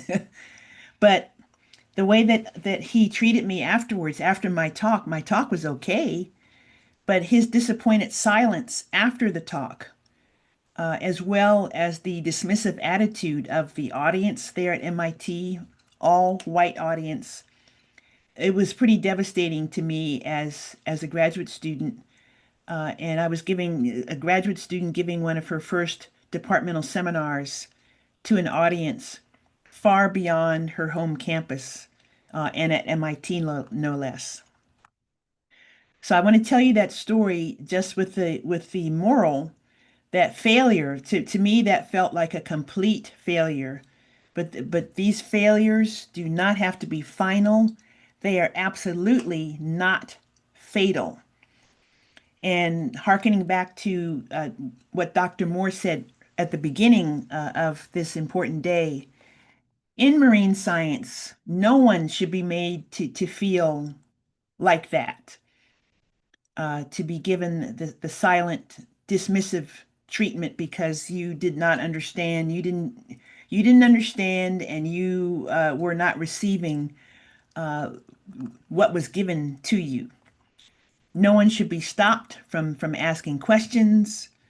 No one should be made to feel so bad that going to the lab at all hours to check samples or plots is something that is not your passion, is no longer your passion.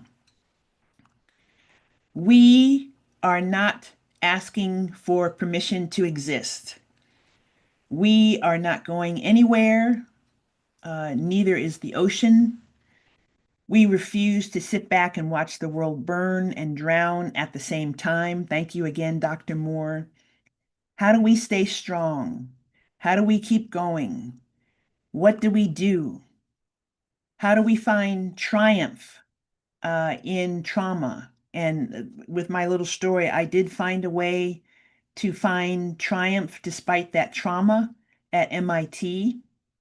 And it really boiled down to I got back into my community at UCSB. So in the last few minutes that I have, I just want to talk about how we support each other. We need to continue to get into community, to be in community. Here again is where BIMS is so critical. If you're not a member of BIMS, join BIMS. The membership fee there is so helpful. That's one way to give to this great organization.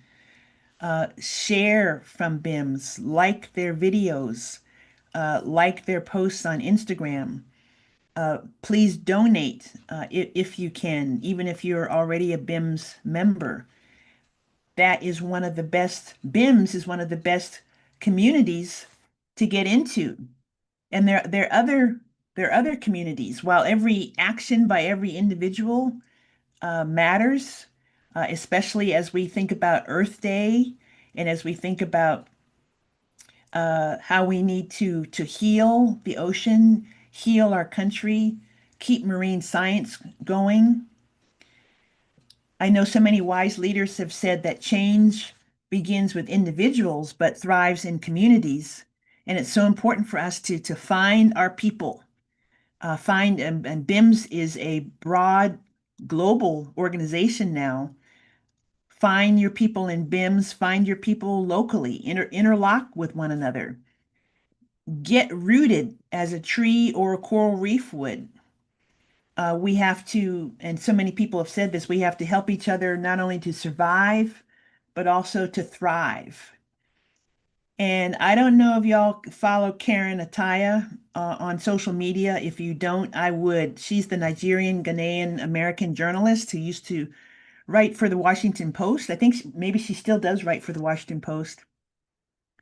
Her content is so valuable. She has said when a hurricane or a typhoon is forecast, do we tell people to stay outside and fight the wind and the water? No, we tell people to board their houses, gather their supplies, get their emergency kits, and seek higher ground because we want to survive. And to me, that is a wonderful definition of community. It's a wonderful definition of BIMS. BIMS is giving you the supplies, the emergency kits. BIMS helps you to seek higher ground. BIMS is helping us all to survive. So keep getting into community. Don't let anything divert you from that. And community is going to help you do what you want to do. I think I have time to, can I show a video along those lines? If that's all right, this is only going to take a couple of minutes, but I think it brings the point home. What kind of world do you want to see? Let's see if this will work.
So I give that to you. Let me see if I can make sure I turn that off. I give that to you in the spirit of Earth Day. And to end my little segment here, and also, what do you want to do? You have a choice. BIMS helps you to make that choice, and please choose also to give a little to BIMS today. Thank you so much for choosing to have me spend a little bit of time with you, and thank you so much. Thank you so much, You're right. For me personally, I really enjoyed all of the quotes that you gave today. I will be adding a lot of those to my wall at work so that everyone else can read them as well. While we have our last about 3 minutes, I'm gonna check the chat and make sure if we have any questions. And I did want to ask you that I know you spoke a lot about historic moments that we've had throughout these years and some of the firsts that we've had. And I was just wondering, as BIMS progresses, what are you excited to see? Well, though it's been amazing to see those four foundational programs develop. And I started off with my involvement with BIMS BIMS TV, and it's been great to see that grow. But this Ocean Justice AI, that's the one that I'm really excited about because it's close to the work that I try to do now at the company that I'm at, and also because it is because of what it represents in terms of even the concept of ocean justice is so pivotal to how people need to understand the ocean. So I think that is a beautiful work that's going forward. That's great. Well, I'd like to thank you again for your time. This has been a wonderful hour speaking with you. And as we round out our hour, I'm going to pass it off to our next moderator, Shantae Lively. Thank you guys for joining in with us, and we're excited to have you guys continue.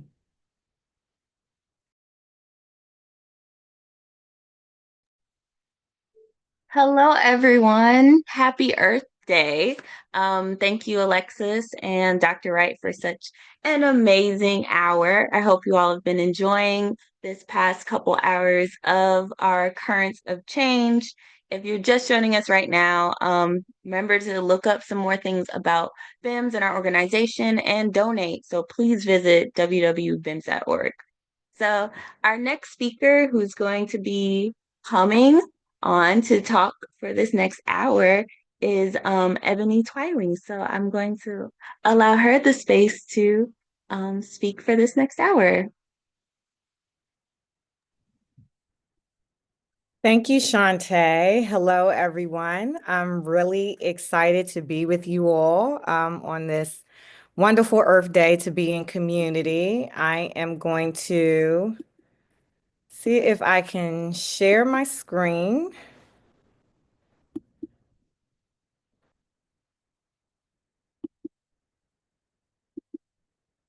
And can you all see my slide deck? I think that you can. I forget that we don't. Yeah, we can. Okay, thanks. So I'm so grateful to be with you all today and to be with the BIMS community. I'm a newbie. I just met Dr. Moore a few weeks ago, but I have heard of the organization, and many of my colleagues and friends have often told me about the great work that you all are doing. So to be with you all today is a privilege and an honor. And so I'm going to talk to you a bit today about some of the work that I've done.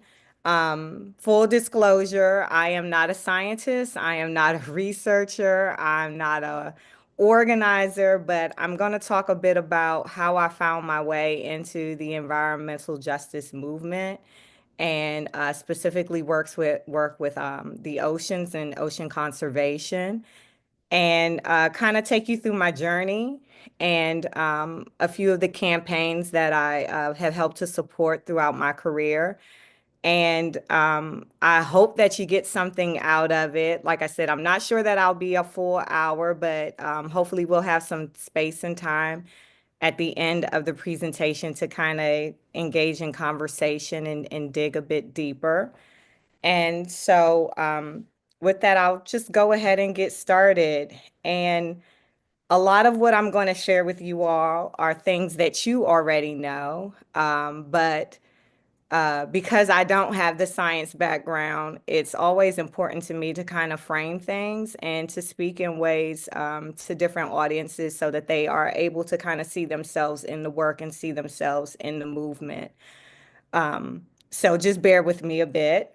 So like I said, I'm going to state the obvious. Everyone here knows that ocean solutions are climate solutions, and that the ocean is the heart of our climate. And just like our own beating hearts circulate blood to our bodies and regulate our temperature, our oceans circulate heat and moisture to regulate our Earth's climate. And so some of the science things, our ocean generates 50% of the oxygen that we need, and it absorbs about 25% of all carbon dioxide emissions. And it captures 90% of the excess heat that are generated by these emissions. But we know that destructive practices like offshore drilling and deep sea mining and other extractive industries disrupt these benefits. And they also add fuel to the fire of climate change. And they threaten life in all of its form on our planet, not just in the oceans, but even on land. But we know that we need healthy oceans to reverse the devastating impacts of the climate crisis. So I'm going to say something else that's a bit obvious to us. And a lot of people in this room, we know that the people outside of this room that hold the power also know that ocean solutions are climate solutions. And we see that in the way that they're actually attacking science and attacking research. And the people that are holding the power right now are wielding this power in very destructive ways, and in ways that are forcing us to kind of, well, what they want us to do is actually to recant and to go hide. And they're making things extremely difficult. But I'm interested in the people in this room that actually hold the power. And we are a far bigger group of people. And we are the folks that actually will pay the highest price for this greed, because that's really what the people with power, that's what they're really wielding right now. It's just greed. And they're trying to put profit over our children, profit over our communities, profit over our environment, profit over our values. Everything is about the almighty dollar. But I want to talk today about the power that we hold and the power that we harness, the power that we need to build, and the power that we need to protect in this moment, because we do have power. They know it, and that's why they're coming after us so strongly. So, as I shared with you all, I did not come up through the ranks of scientific research or study. I didn't come up through the Saul Alinsky School of Organizing. I don't have a degree in marine biology, but you could not have told me as a child that I would not be a marine biologist or an oceanographer, because my earliest memories are spent, I remember being on the beach in Asbury Park, New Jersey, with my grandmother, and I'll show you a picture. She's the one in the pink over here on the left, at the bottom. That's my maternal grandmother. And every summer she would take us to the ocean. And oddly enough, I have an allergic reaction to fish. but I still love the water and I still love to smell the salts. And there was something cathartic and spiritual about the water that I always loved. And I attribute like my love of the ocean to her.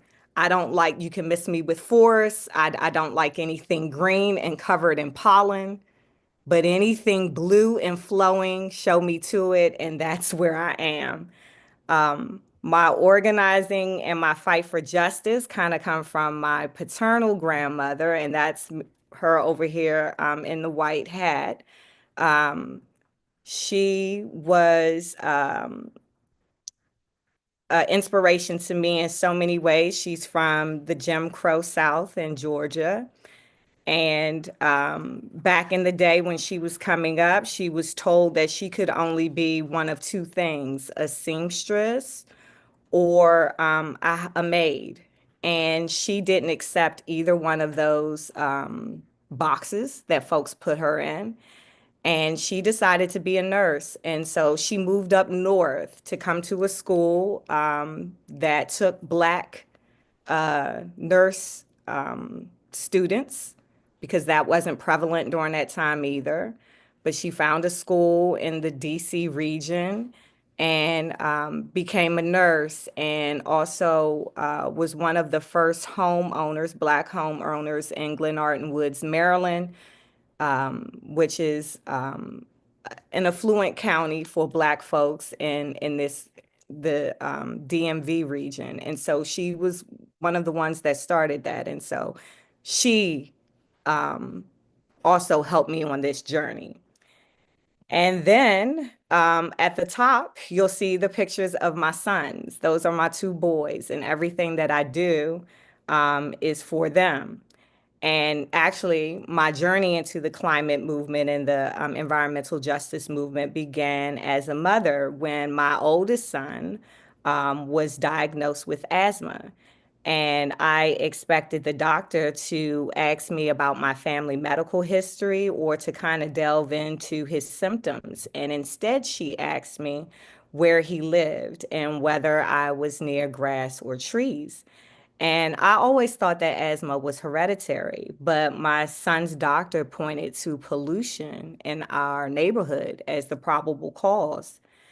And like any parent, I wondered what I could do to change this. And, you know, as a mom, your job is to make sure that your child feels better. And when your child is in pain, you can give them Motrin or Tylenol. But what do you give your child when they say that they can't breathe? What do you do? And so I began to research and found out that Black children are disproportionately impacted by asthma.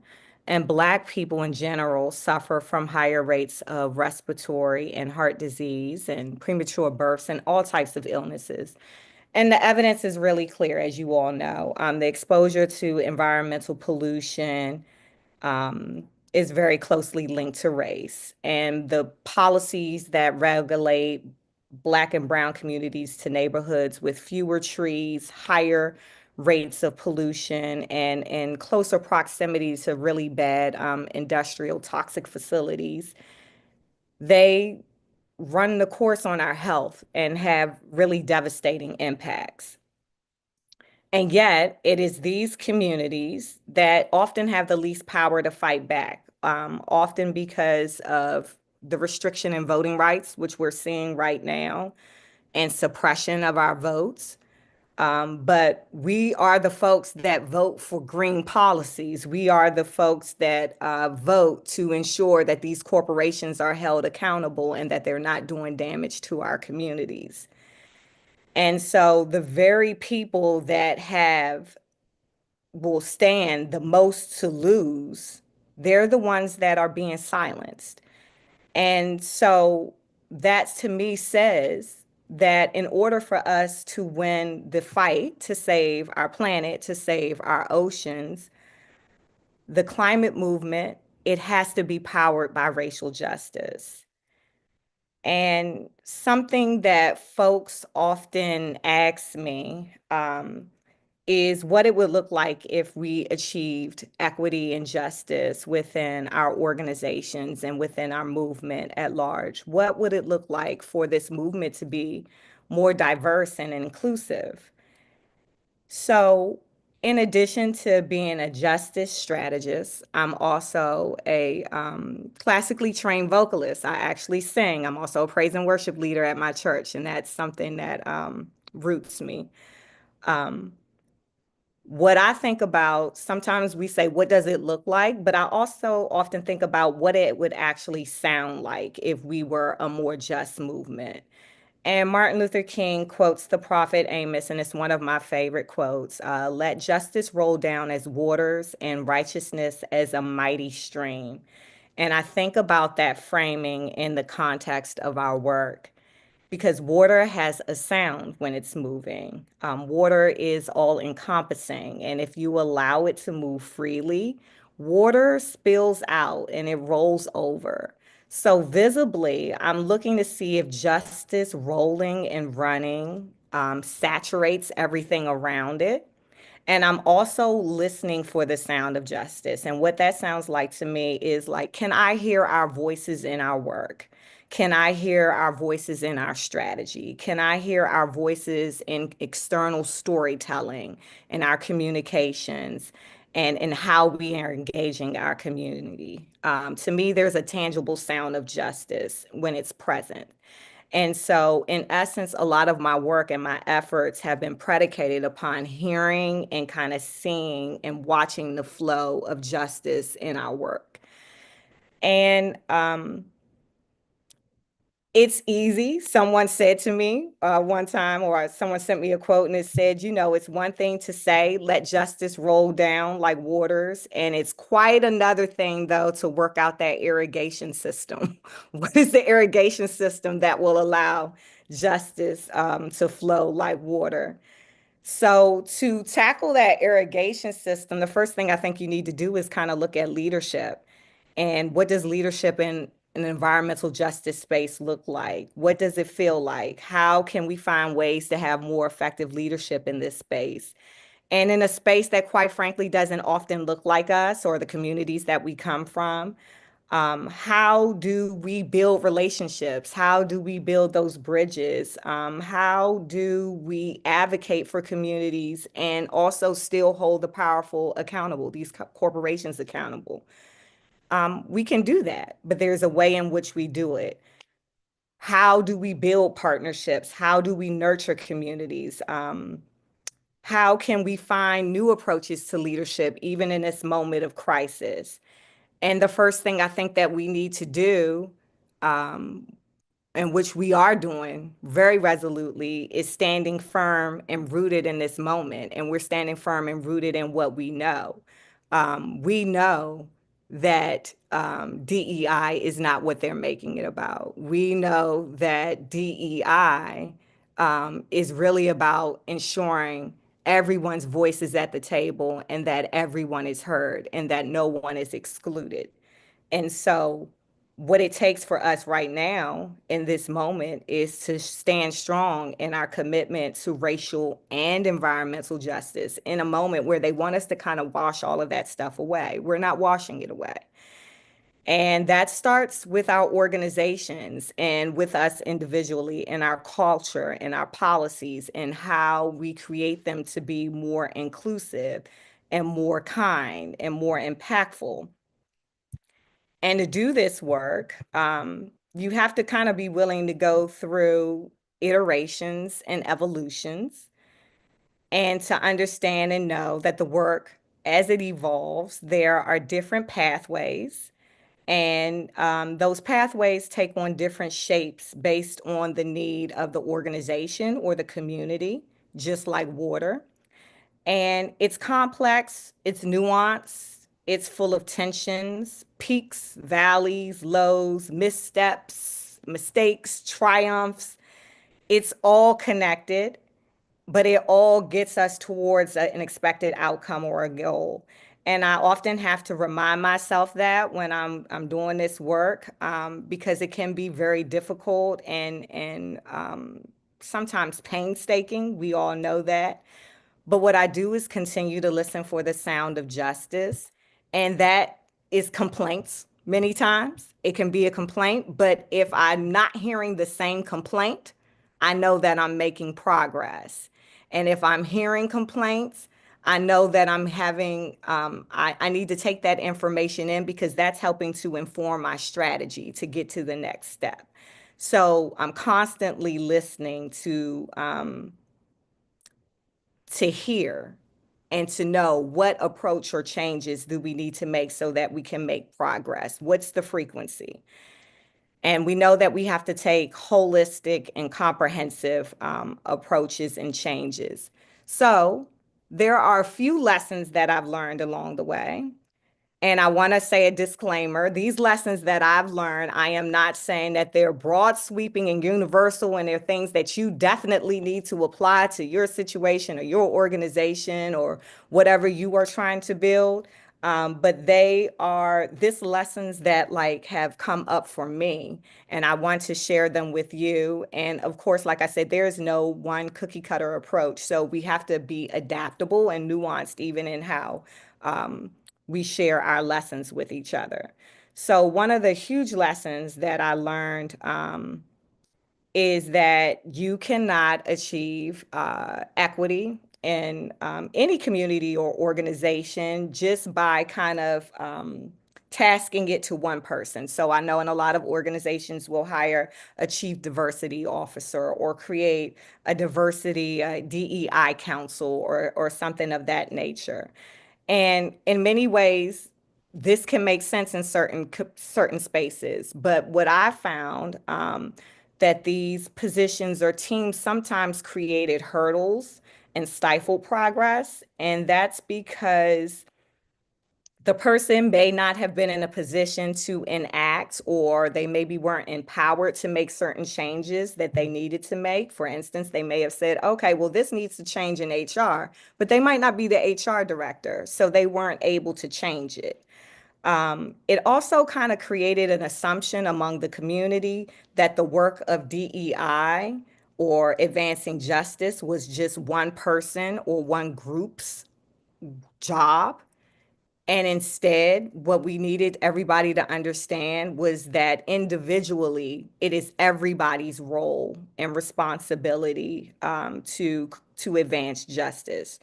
So in order to kind of like avoid folks deflecting leadership or ownership of that, I kind of reverse engineered it and said, no, all of us are chief diversity officers and all of us have these metrics that we need to hit in our own individual work. And we had to learn not to outsource equity to one person, but to understand that it needed to live in the way that we lived, breathed, and did our work. Another lesson that I learned was also to ensure as much as you could that folks were empowered to make the changes and to remove significant structural barriers. The goal is always equitable outcomes for folks. So how can we do that? And it goes through a number of things in organizations, from everything from hiring and promotion to compensation, to also, like I said, focusing on leadership and making sure leadership has the tools and the understanding that they need, that they has tools and understanding of the work and how they need to advance it in their own strategies and goals, and making sure that they were holding every staff member accountable. So that work is never ending. And if I go back a bit, I think I didn't tell you all when I found out about my son being sick. I made a career change and I made a career choice. Although I had always worked in nonprofit, I, knowing that the climate crisis impacted our communities so drastically, I said I wanted to go work for an organization that I felt was on the front line of fighting the climate crisis. And so I went to go work for Greenpeace and started off as a talent acquisition manager. And 12 years later, found myself as the first Black executive director of Greenpeace and of what's considered a big green.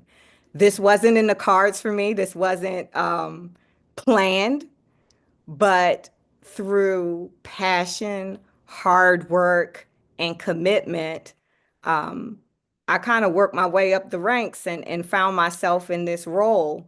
And so when I started Greenpeace, we were 13% people of color.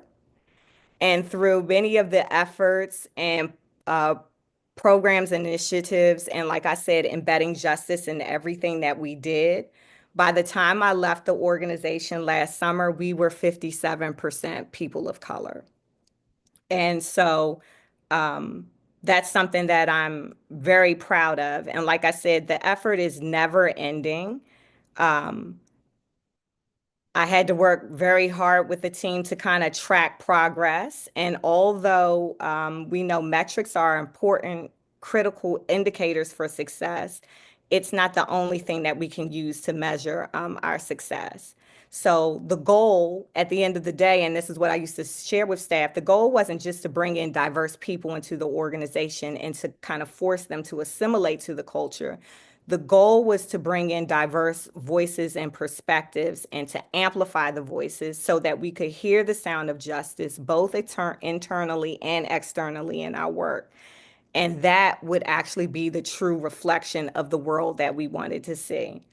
So it required us to think about a lot of things, not just how we did our work internally, but how did it show up externally? What allies were we working with? What ways were we testing and experimenting with different forms of engagement, different messengers? How did we make sure that everybody could see themselves in the work?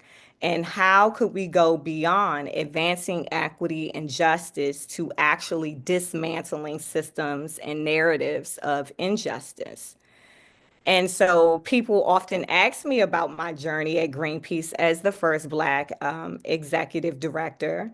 And there was nothing, no thing was easy or comfortable about that journey. But it was by far one of the most challenging but rewarding experiences of my life. Being able to create and implement systemic changes, it was met with hostility. It was met with resistance, both openly and passively. I was questioned, I was doubted, I was gaslighted, I was criticized pretty harshly because I worked in a way that was unfamiliar to folks and it was disruptive. But I also recognized too, another thing that was kind of disruptive is that I wasn't the embodiment of the leader that people envisioned for Greenpeace. I'm not a campaigner who stood up to large corporations and challenged them. Like I said, I didn't have a sustainability or a science degree, but I am a justice activist. I am a curator of organizational culture. I love optimizing operations. I'm a strategist. And it was my goal to create space for others like me to do the work that impacts our communities and in a way that was transformative. And so when thinking through this, I kind of also wanted to boil things down for staff so that we could kind of look at what are the guiding principles that we should use in our work that allow us to advance justice and equity. And so these are the pillars that we came up with as our guiding posts, the cultural shift pillars. And when applied, they should shift the way that you work and they should shift the way that you see the world. And those were caring, and the organization still has them, but they're very dear to me. And like I helped to create them, and they're, like I said, they're the pillars that I use to guide my work today. And those are caring and compassion, humility and generosity, and connection and solidarity. And these three pillars also show up in the way that we campaign and in how we protect our oceans and in the work that we do to advance ocean conservation. And so I'll kind of walk through that a bit and show you a few examples. And so when I speak of care and compassion, it's remembering that this work is not perfect. It's very hard. And in this work, we have to have compassion and show that we have empathy and we understand where the other person is coming from, staying open and humble and knowing that you always have space to grow and to learn. And then when we have progress, to affirm it and to keep pushing. Humility and generosity. And that again is remembering that there are no magic pills or shortcuts. I often tell folks, if justice was a light we could have turned on, honey, we would have turned on every light in this country. Everything would be all lit up, but that's not the way it is. It's a constant effort and a work. It's not finite. We have to keep pressing toward it. And we have to hold complexity with it. And we have to be nuanced and learn to operate in the gray. And even in the gray, as I always say, at the end of the day, keep pushing forward, keep trying to work towards that goal and to make that progress. And then connection and solidarity, remembering that we are all here for a purpose. We are all here together. And when we are together, when we're united, that's when we do our best work. And it doesn't mean that we all think the same. It does not mean that we all come to the same conclusion in how to get to the goal. We all have the same goals, but we're flexible about the ways that we can get there and being open and transparent in that. And that helps us to build connection and solidarity. So how this shows up for us in our work and how we focus on people in the communities in many of our oceans campaigns. For example, one of the campaigns that we had was our fisheries campaign. And in that campaign, it really stood out to me because we did lead with care and compassion.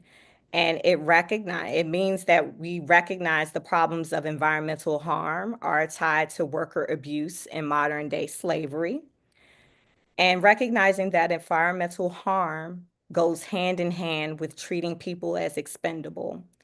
So often fishers are trapped at sea and they're cut off from their families, sometimes for months or years or longer, and it's usually beyond their consent. And on board, they await, unfortunately, debt bondage, wage theft, and other abusive working conditions, physical violence, and a lot of times fatal illness. And their working conditions, unfortunately, amount to modern day slavery at sea. And that's a part of a larger reality that finds more enslaved people today than in any time in human history. And this is something that folks don't really talk about or know about, but there's slavery happening at sea every day, even now as we speak. So in 2023, Greenpeace was able to provide Wi-Fi and communicated with fishers in the Indian Ocean from one of our ships called the Rainbow Warrior. And our goal was to give the fishers isolated at sea access to Wi-Fi to communicate with their unions, their governments, and their families. And although it was just one step, it exemplifies leading with care and compassion because it recognizes that connection between exploitative and dangerous modern day slavery and the environmental harm that is caused by these tuna companies, basically, that are selling tuna across the world at very cheap rates for this free labor that they're basically extracting from folks. And so one of our campaigns, we often try to find these vessels and provide them with the Wi-Fi that they need so that they can make contact. And in some cases, we help to facilitate some of their release. And so that is an example of how leading with care and compassion actually shows up in the way that we can advance justice in our work.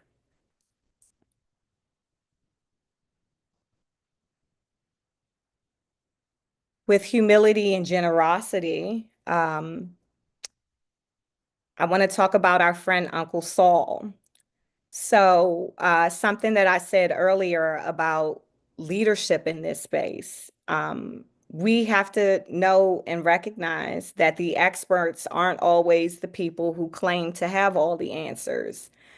Like I said, there are no magic pills or shortcuts. So sometimes we have to be humble enough to recognize that we have a growth edge and a learning curve, and that the folks in community, like I said, often have the solutions. And we have to be generous and give grace to one another as we work together to find solutions. And so one example of this was our deep sea mining campaign, which we launched in 2021. Well, Greenpeace launched it in 2021. And for years, long before Greenpeace arrived on the scene, indigenous communities confronted the threat of deep sea mining and built networks and had a lot of campaign momentum across the Pacific region. And so we worked to support and amplify the Pacific Indigenous allies at the grassroots level. And Greenpeace used their resources to to help to raise the voices of and ensure that these allies were heard in the political debates. And so what Greenpeace actually started to do was to invite the Pacific leaders to join the international delegation at the International Seabed Authority. And in one instance, Greenpeace ceded their seat to our good friend and ally, Uncle Saul, who many of us know. And when he spoke of the deep ocean as the birthplace of his ancestors, he actually changed the conversation. And even one of the representatives from the metal company, one of the more aggressive ones, he came to Uncle Saul and he said, you know, you've changed the conversation and we're listening. And how else we kind of supported this was Uncle Saul also invited us to Hawaii when one of the largest ships built for deep sea mining, it was called the Hidden Gem. It was headed towards Honolulu.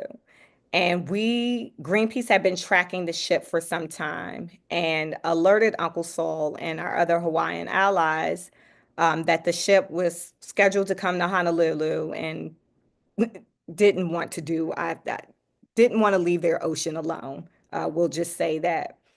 And so Uncle Saul invited Greenpeace to come and to stand with them and show in their stand of Hawaiian resistance to the ship's arrival. So the Greenpeace staff stayed in the background in deference to the Hawaiian elders who took to the stage at a protest rally in Honolulu and in a direct line sight of the ship as it arrived offshore. When the ship saw the resistance on the shore and saw how many folks were out, they changed course and steamed off in a different direction.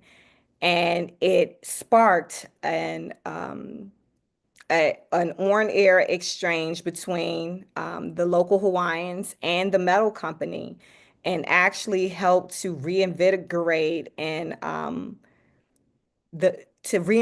the deep sea mining movement, even in Hawaii, and giving the locals there more knowledge and information about the harm that was coming, and help them to mobilize and to kind of push back. And so this was an example of Greenpeace remaining humble or moving to the background, but using resources that they had to support the community and making sure that their voices were heard and that they were able to communicate directly to the mining company as opposed to Greenpeace. We wanted the folks that were directly impacted to communicate directly and to have their voices heard. And so this is an example of humility and using and generosity and kind of standing down and allowing those in the community to speak out in that moment. And I think that, like I said, these principles are core, not just in these spaces, but I would just encourage us to think about how we show up in everyday life, and even us that lead teams. Are we bringing these values even in how we interact with our teams? Because how we interact with our teams, of course, impacts how they go out and interact externally. And then our final pillar is connection and solidarity. And we have to aspire to build strong, supportive networks and transcend borders and backgrounds. And so in recent years, as you all know, there's been a great push to finalize the High Seas Treaty, which many of you know as BBNJ. And Greenpeace International would often send large delegations of coastal community representatives to negotiate at the Intergovernmental Conference that was held in New York a few years ago. And at home in the United States, we work really closely with Violet Sagewalker and the Northern Chumash Tribal Council to support the work in establishing the country's first indigenous national marine sanctuary, which was formally adopted. I believe Biden did it before he left office. And so we stood with Violet, and so that I believe is a win for us all in our goal of ensuring that our oceans are protected. Something else that Greenpeace did also was sent the Rainbow Warrior again to Hawaii to campaign across all of the ocean sanctuaries, which I said is our goal to have 30% of our oceans fully or highly protected by 2030. And Greenpeace still works very closely with Uncle Saul, who leads at that work, and he's the center of it. Well, he says that Hawaiian cultural values should be the center of the work because at the core of that is ocean protection.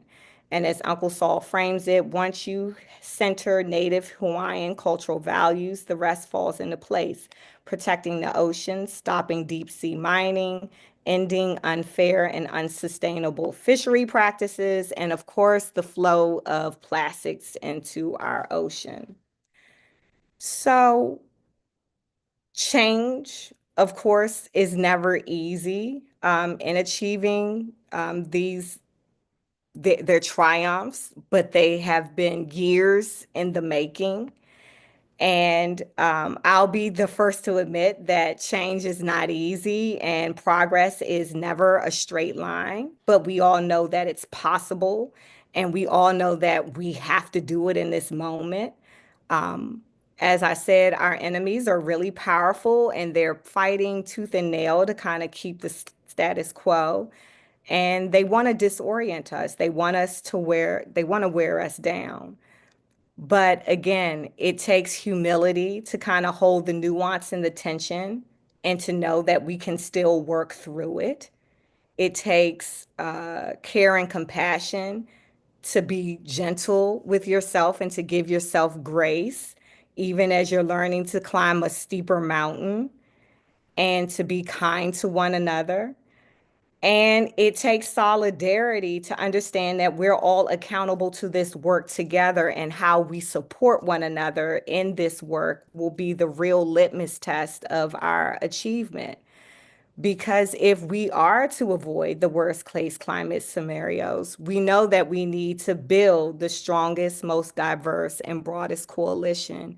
And we are doing that every day. And I think that this moment and this I've popped in and out a bit of this 24-hour marathon. It just shows and speaks to the community and the strength within community and solidarity when we come together. And these are things that we all know, and sometimes just things that we need to remind ourselves about.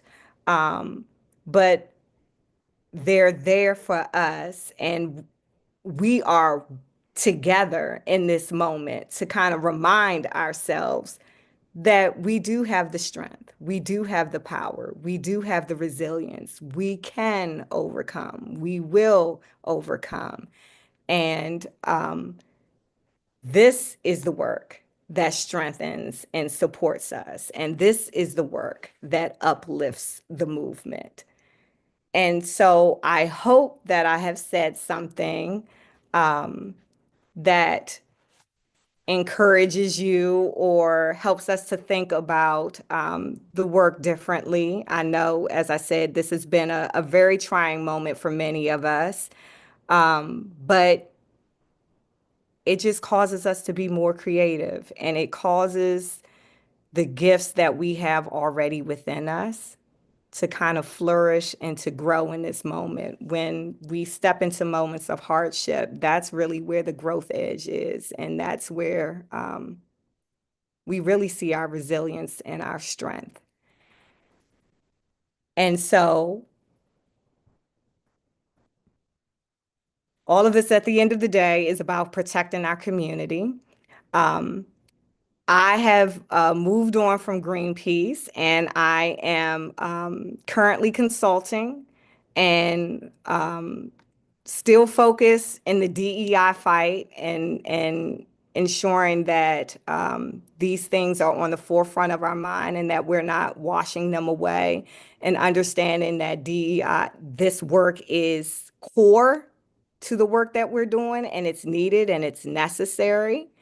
So I don't have my website up yet, but it will be up soon. But if you would like to reach out, this is my email address to contact me and to conspire together to figure out how we're going to continue to make change in this moment.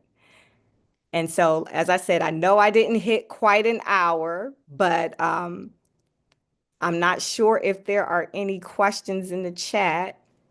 I can't quite see it, but I'll stop sharing my screen for now. Hi, Ebony. There aren't any questions in the chat, but I loved your talk. Thank you so much for sharing your journey. But I can share a couple questions that I came up with. So for the next about 15 minutes or so. Sure. So a couple things that came to mind in your talk about collective responsibility and solidarity in this journey for equity. In your work as a justice strategist, it seems like you have done so much. But I'm kind of wondering if currently there's a particular area you're had most of your focus on. It just makes me think of being burnt out and how there's just so much going on and how you can be pulled in multiple different directions. Was there ever a point where you're like, we're going to focus on this one thing, get as good as we can, and then move on? So that's a really good question, Shantae. Actually, the earlier part of my career, my master's is in human resources. So the majority of my focus has always been on culture, people, systems, and operations internally, but with the goal of creating and optimizing systems that allowed us to do our work more impactful in a more impactful way. So while the beginning parts and stages of my career were spent addressing internal systems and structures and processes at the organization. But like I said, it was with the goal of how can we, for instance, our communication, it only spoke to a certain audience. But you can't speak to a broader audience until you have folks internally that know how to speak to that broader audience.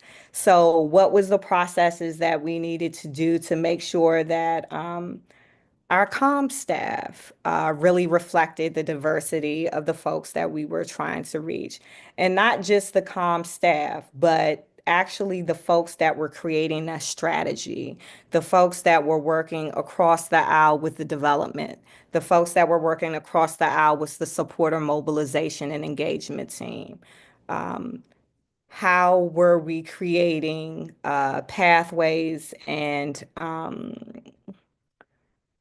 not just pathways, but opportunities as well for those staff to grow even in their space and to gain more skills and then to take those skills and to sprinkle seeds because I think that's really at the end of the day what it is. You're really trying to just sprinkle seeds and you know that other things will come, other folks will come by and water the seed. Other folks will come by and bring sunshine every now and then.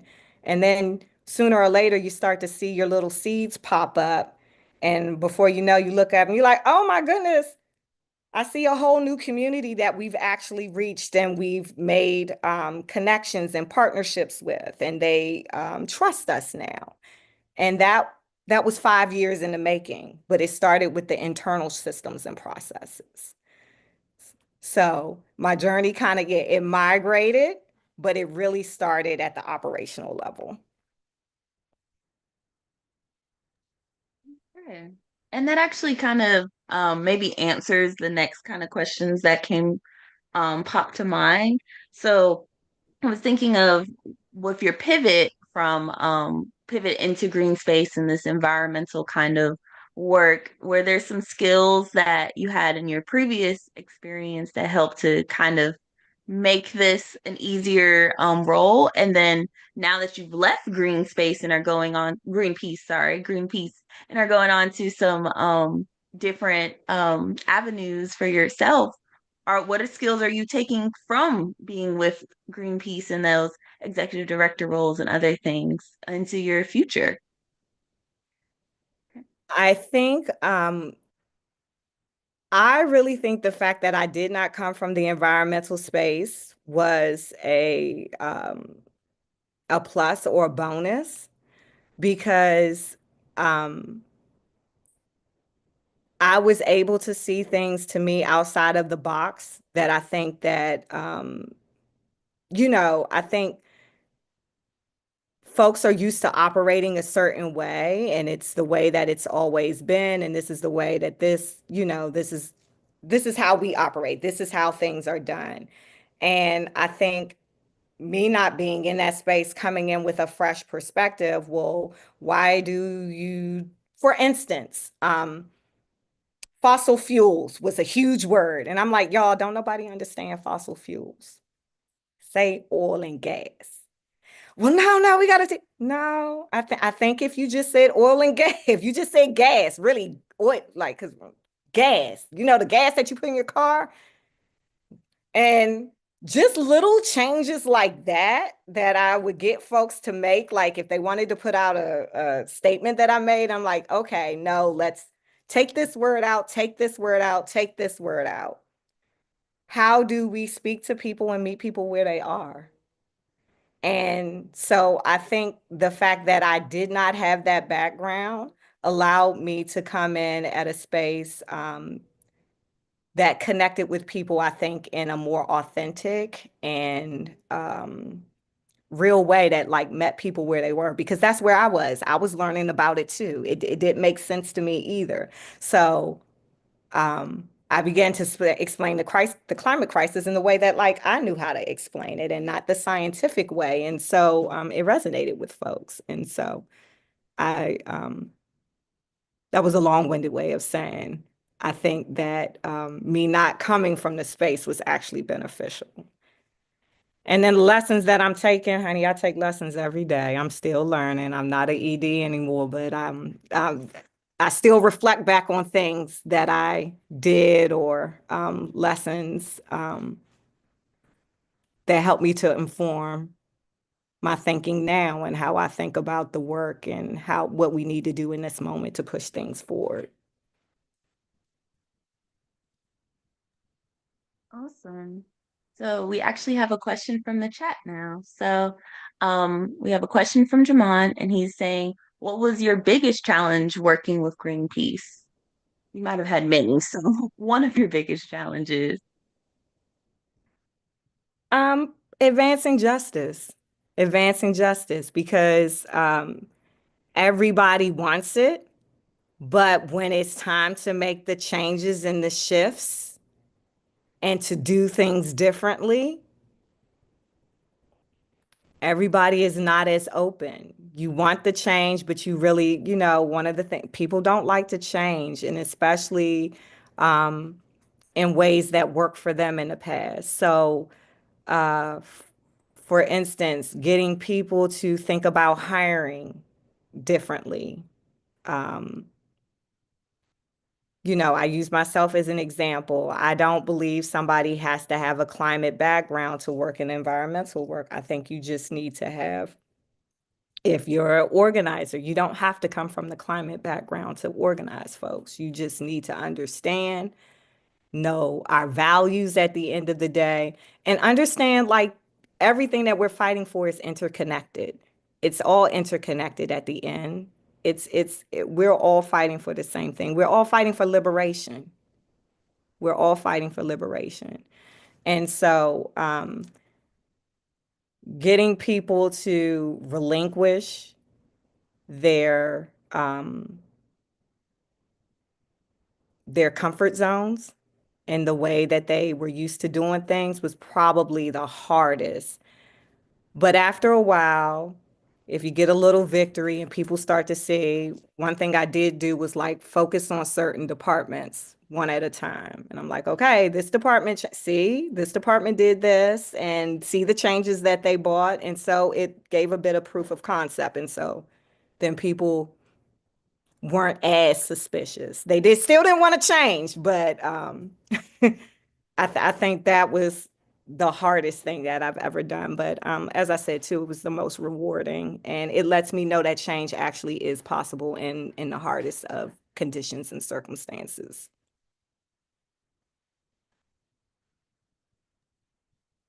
Yeah, from what you said in the presentation, from starting, what was it, 13% of people of color, and then by the time you're leaving, you said about 50%. That I could see it being a slow change, but by the time you're leaving, you knew there was a change, and I did that. So Yeah. congratulations on that. Thank you. That's exactly how I did that. So no, it's not just me. Of course, I needed other leaders that believed in the change as well and wanted to and weren't afraid to work toward it with me. So, and I had some really amazing colleagues as well. It's it's a collective kind of slow march towards any kinds of change for an organization, for an individual, for anything, for a government. So Yeah. it's collective. We all got a little piece of that pie to do something.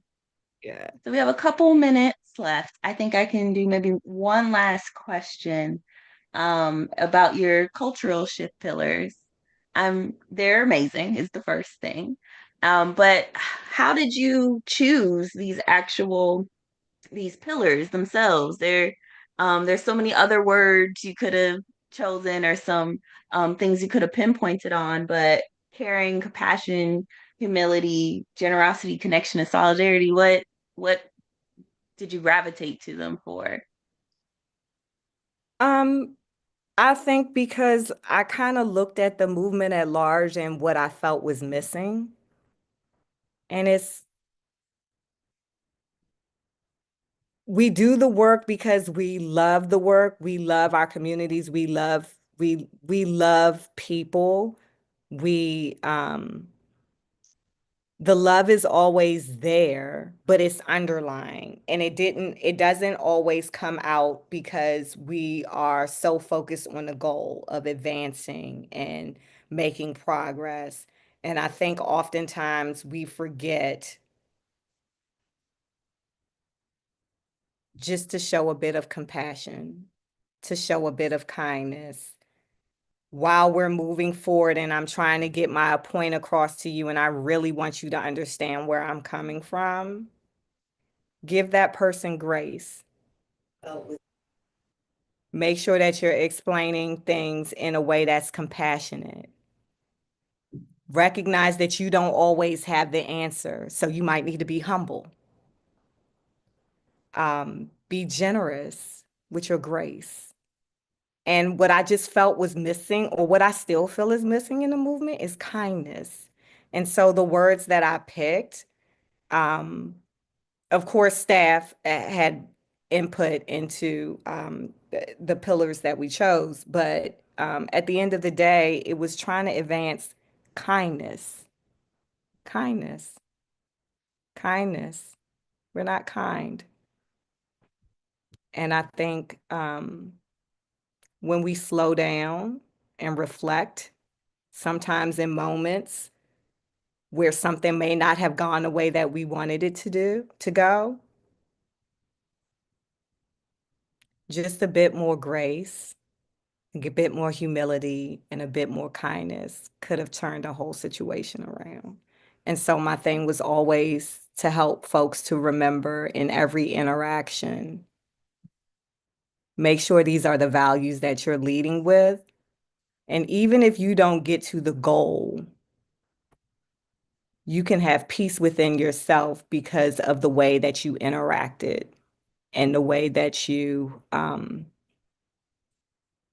built community with the person or whoever you're working with. And so, yeah, I think at the end of the day, it boiled down to me for kindness. I really would like to see more kindness in the world today.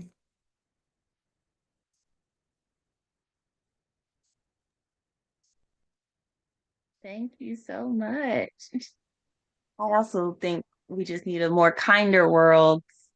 Everybody needs to just be a little bit more kinder on all the things that we can do just day by day. Yeah, we're all going through so much. We're going through so much, and it's rough right now for everybody. And so, yeah, if we can just remember kindness in every interaction that we have, like I said, even if you don't get to the goal, you can go to bed at night knowing I treated that person well, or I showed up in that space as kindly, with as much kindness and compassion and humility as I could. And that does not mean that you're weak. It does not mean that you're not still working hard at advancing. It does not mean that you're not stringent about your goals. It doesn't mean any of that at all. But it's being hard on the issue, but soft on the person. Knowing how to separate the two. Yeah. This has been an amazing hour. Thank you so much. No, thank you all for having me. And I am so excited now to be a part of the BIMS community. And yes, Tiara, I'll go scuba diving.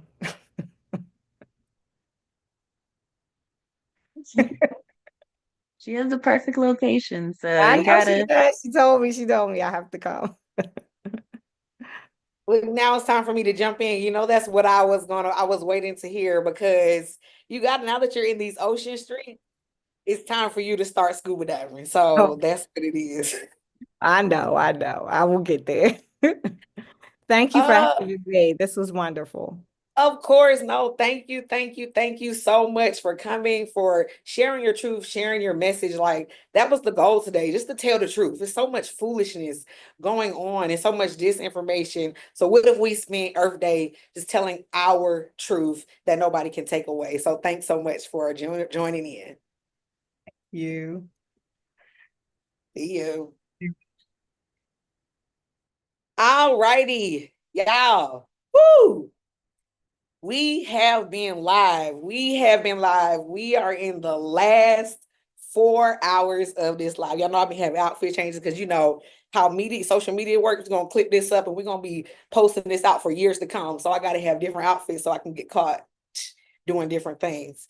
Anyway, I am your girl, Dr. T, still holding it down for the BIMS Currents of Change. You are live here on our BIMS TV channel. Make sure that you are subscribed. Make sure that you are liking. I've seen a whole lot of people comments, but I'm not seeing enough likes. So make sure you like the YouTube link as well that you're in. And then, of course, donate. This is a fundraiser. So go to bims.org/donate. If you can't donate, share the donate page. One of your friends might can donate. Okay. All right. So it looks like our next speakers are here. Look at y'all on the time. Yes. We are going to go ahead and pull up Michaela and Angel, and they're going to take it over for this next hour. All righty, y'all. You can go ahead and start the recording. Okay. So we just hopped on. So you say take it away, and I don't know where you guys want us to go from here. So we can just do some brief introductions, and we'll Talk just about yourselves, your love for the ocean, why you love BIMS, why you're Black and excellent and brilliant. That's it. Okay. Yes, ma'am. Okay. All right. So my name's Michaela Spencer. My name's Angel Idiagomo. And we both work at Ocean Conservancy, but we've always been really close with Black and Marine Science. And it's just an honor for us to have this hour block so we can just talk about our passions. Because a lot of the times I feel like it gets sanitized in this space because it's very much science leaning. But now, and absolutely, we have to represent. Marine science is what? It's what? It is absolutely lit. So we always have to do our thing for this. So happy Earth Day, everybody. Happy Earth Day. Okay. And, you know, oceans is a big part of that Earth. So where I started with my love of the environment, I would say I've lived in Alaska for a really long time. So that was a really unique experience of the environment and the ties to the ocean. And over time, I had my undergrad in pretty much land conservation and environmental studies, but I always loved ocean wildlife and marine science. So there's always a space for somebody here. And I love how integrated this space is. Not one person is one thing. It's a blend of sciences, and that's exactly what we need in this day and age where it's not just science, but it's definitely science communication, it's research science, and it takes a lot of different sectors to come together to come up with a lot of the conflicting problems that's happening on our planet. So I love being a part of this organization, being a member and seeing people learn how to swim for the first time, people having different spaces so they can go into their passions of filmmaking or doing coral reef restoration. It's really limitless. So we love being in a space where we can just be our best Black, authentic selves. Yes, love to hear it. I feel like I've always been an environmentalist. I went to college thinking I was going to be a veterinarian, took a couple classes, loved my animal ones, didn't so much care for my science ones. And so I kind of had some soul searching. I kind of pivoted. I changed my concentration from pre-vet to animal agribusiness. And then my senior year, I took a course called Sustainability in Leadership. And that kind of gave me a bird's eye view of connecting passions for people, but also the environment. And so that's, I guess, when I realized like I want to be an environmentalist, specifically working toward the betterment of Black and Brown communities. My dad immigrated here from Nigeria in his late 20s. And that was like my firsthand experience knowing that like famine and starvation and real world challenges existed more than you see on TV. And so I always had a passion to help people and animals. And so I kind of developed, always found myself like in these spaces, but didn't exactly like have like a concrete path. And then I ended up getting a fellowship called the Ray Diversity Fellowship, where it's geared toward undergraduate students of color. And the goal is to diversify the clean energy and conservation spaces. So I accepted a position at Ocean Conservancy in Washington, D.C., moved here, delved so much more in the ocean space. That's when I became a member of BIMS 2 years ago. It's nothing but beautiful experiences. I was able to get advanced scuba certified through them. Every time you go to any function, no matter what country it's in, it's a like big family reunion. We love the passion. We love the energy. It's been an amazing experience from start to finish. Yeah. I feel like we talk too fast. I know. I feel like we should Should we ask each other questions? Like, we're too excited for Earth Day. We're too geared up. We have so much stuff to roll off the dome. Question. Okay, what does Earth Day mean to y'all?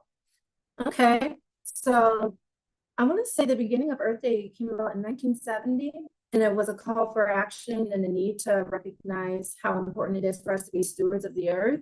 So we love the idea of us taking the time to recognize Earth Day. And as adults since the 70s, you'll see it's not just Earth Day or week and now Earth Month. The entire month of April, people do things to honor the work that people are doing to protect the environment and do conservation differently so we can see better results underneath the biodiversity crisis and climate crisis.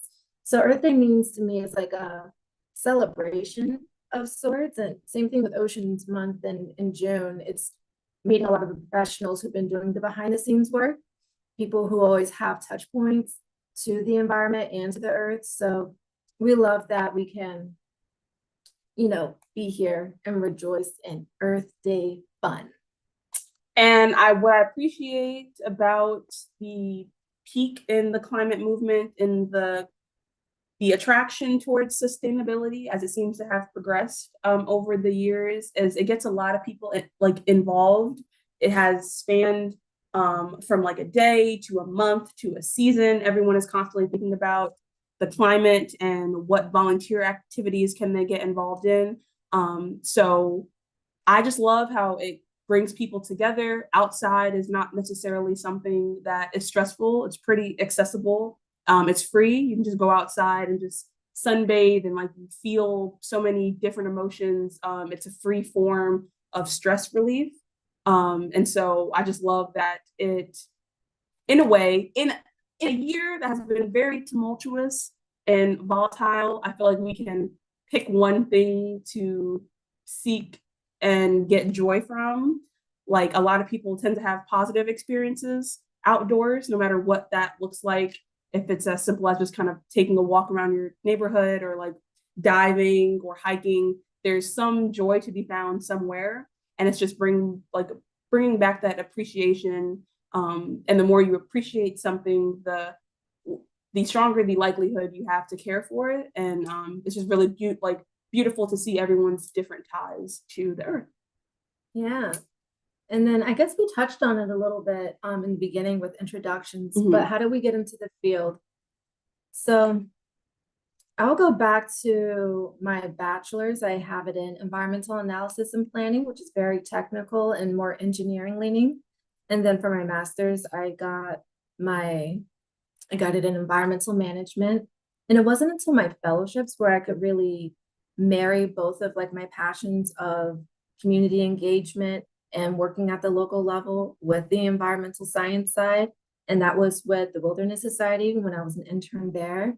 And I also interned at the Climate Reality Project. And then I ended up getting a fellow at the Marine Mammal Center. It's based in Sausalito, California, but I did that remotely.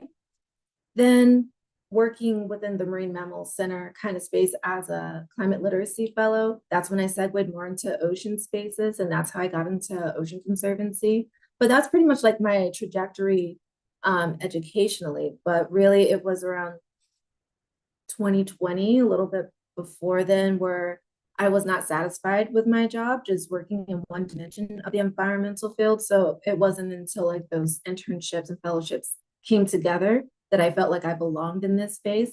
I saw more people who looked like me, and having that space to be this kind of professional was heartwarming because now I don't have to wear so many different hats and be on guard all the time. Now I get to be myself and really work with hardworking people who always wanted to be in this space, and we help each other and refine one another. So that's kind of my lore in getting here, the lore of Michaela. I touched on it a good bit. Also, so sorry, speed talking. It's what we do. Yeah, we're just so excited. Also, I'm from the north, so that doesn't really happen too smoothly. Also, apologies if you hear my cat. He's also very excited for Earth Day. Yay. But always been passionate. Growing up in Connecticut, there weren't that many easy ways to get to the ocean besides going to like Rhode Island.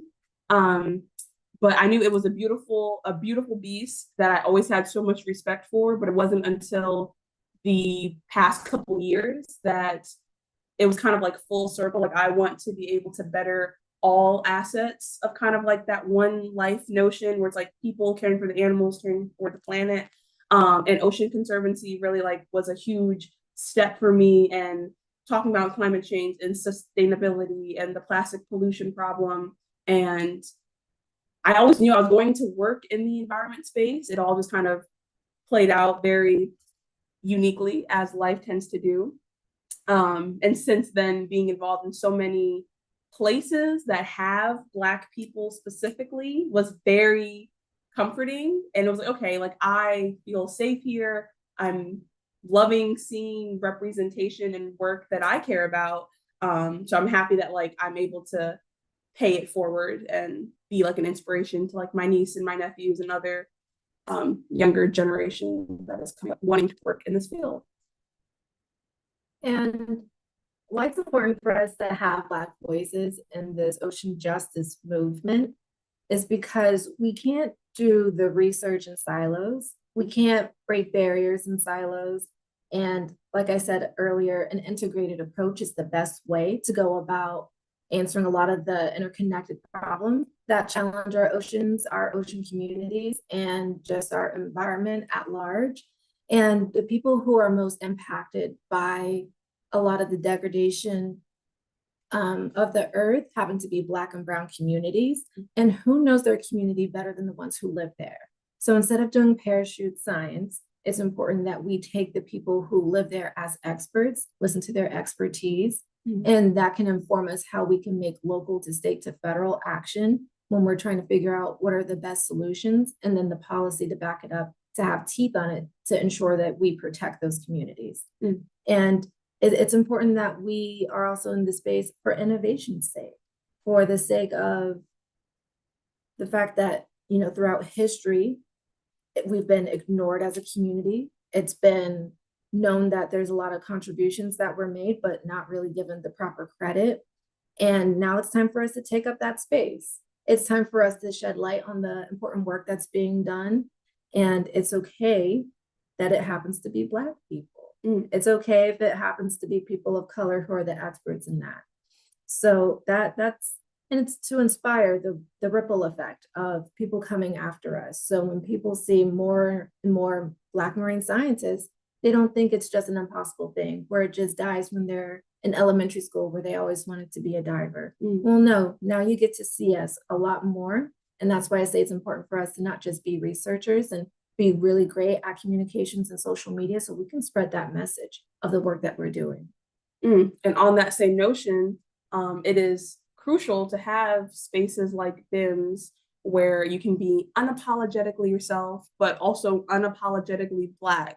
Because in the conservation field, you probably notice it is very white dominated. And there can be so many internal battles like, am I a diversity hire? Am I just here to collect another grant for the organization? Am I just here because they can say like, oh no, like we are woke, as they say. And so when the BIMS has opportunities like BIT, the Black Immersion Program, or they have their retreat that happens every year, they are very much intentionally created spaces for you to thrive, to ask questions, to feel comfortable being curious, because I know also in these conservation spaces with people who do not look like us and who may not always have our best efforts, you will feel very insecure about maybe asking that you feel like aren't that smart, or you feel like that you should know these things because X, Y, and Z does. But they are spaces to you to thrive and to flourish. And so that's why I'm extremely grateful that I was able to be a part of BIP Week, which was a program that was held last Juneteenth, a week-long program in Miami, where I was able to get advanced scuba certified with about like 10 other peers And it was absolutely amazing. It was hosted by 2 Black dive instructors who were amazing legends in the game, who have had hundreds of dives under their belts.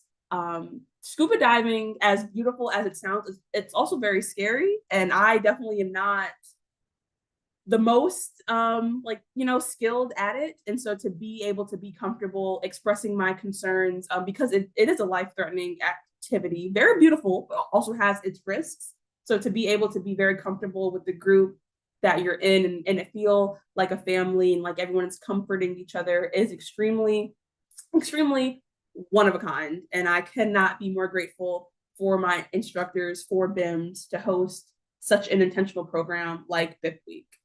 And Michaela is also scuba certified. Yes, with another organization that's friends of BIMS, with Diving with a Purpose, so also a Black-led group. And that's been a life-changing experience, just knowing the history and being a part of the group that was started by, I want to say, the first Black man to be scuba certified in the US, Dr. Jose Jones. And he has a documentary that's out that talks about him being the Black godfather of scuba diving. And it's a lot of these histories that I didn't know until I came into this space. I was not taught these things in the classroom.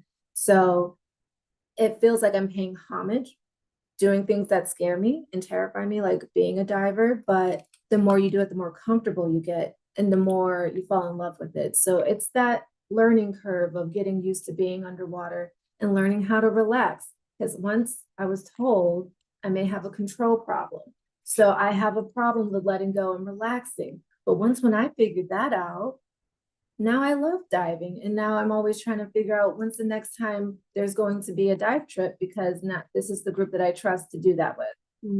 Mm-hmm. But I'm still a baby diver. Very much baby divers. Yes. So it's on our bucket list to hit a few places up with travel that we have coming up with our work. But cold dives, big dives, shore dives, it doesn't matter. We're just trying to have fun while we can, because we understand the state of the world that it's in. So it's great to feed back into joys and things that remind us why we do the work in the first place. And it also ties back into representation, because I think when I looked it up last year, it was like about 5% of Black women were scuba certified. Like, the dive industry is huge.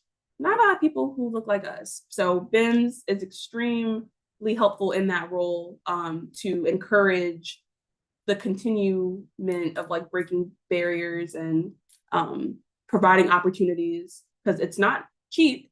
And so to be able to have these experiences are priceless.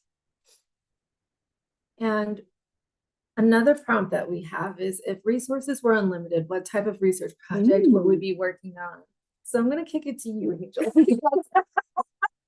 Because what am I supposed to say that's meaningful? Okay, off the top of my head, it's kind of like if you won the lottery, like what would you spend it on? Y'all would never know, but there would be signs. There would be signs. Yeah. From the philanthropic standpoint, I truly feel like I would just hand out money. Okay, wait, with the caveat. It's a research project. Okay, wait, I'm sorry. Yes, we are getting distracted.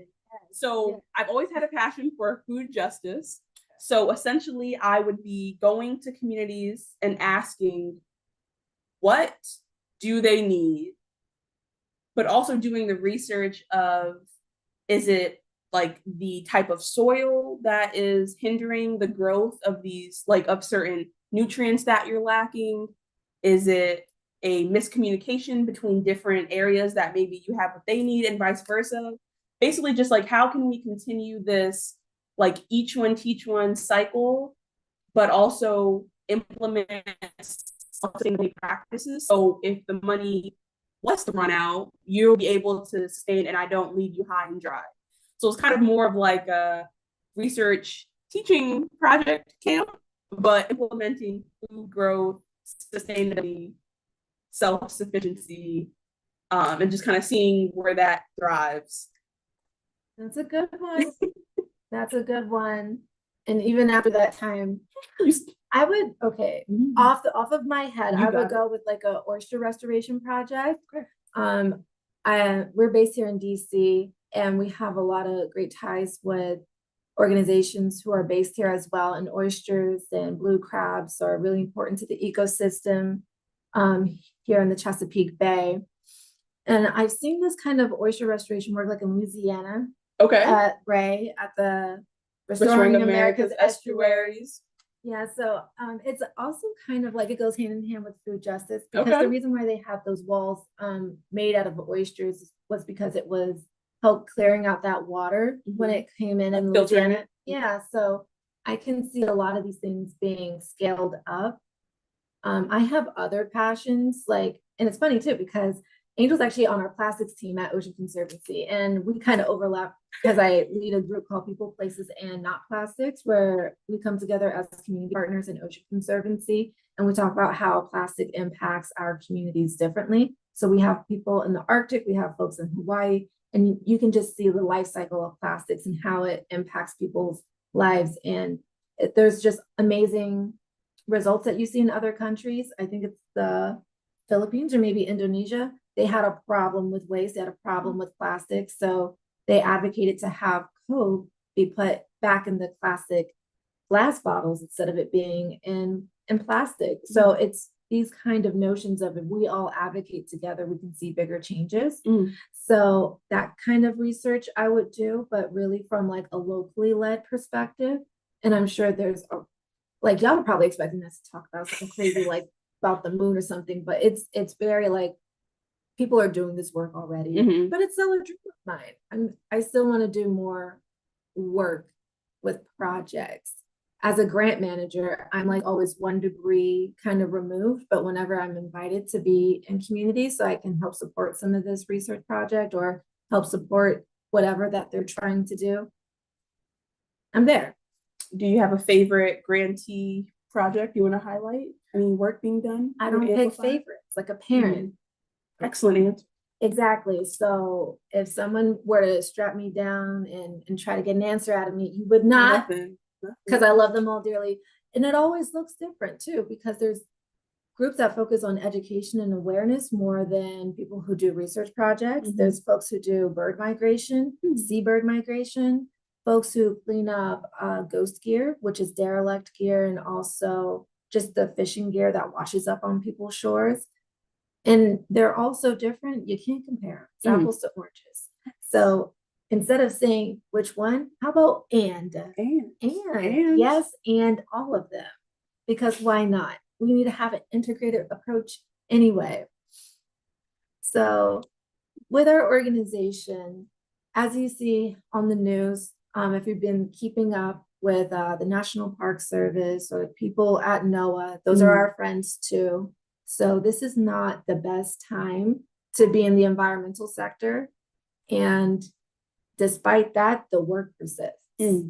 So the work was being done and no matter what administration was taking shape. I'm trying to be pragmatic and diplomatic as possible. Smart. But it's very important that we recognize the local leaders who've always been doing this work. And it's not politicized, but it is for the benefit of the people in their community, starting there and having a ripple effect. So how we're responding to it is continuing to do the best that we can with the executive orders that are coming out. So we're being nimble, and we're also taking space and grace for our frontline partners and community members and checking in to see where are we? How's funding being impacted? How are you doing? You want to bring the star? Yes, he really wants to say the star of our show, everybody. Happy Earth Day. Yay. This is Boomy, everybody. Boomy. King Boomy. King Boomy. Of the Earth Kingdom. Of the Earth Kingdom.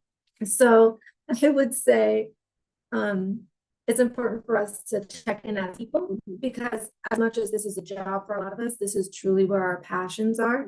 So it's important that we take the time to assess where we are, and then we can start moving accordingly.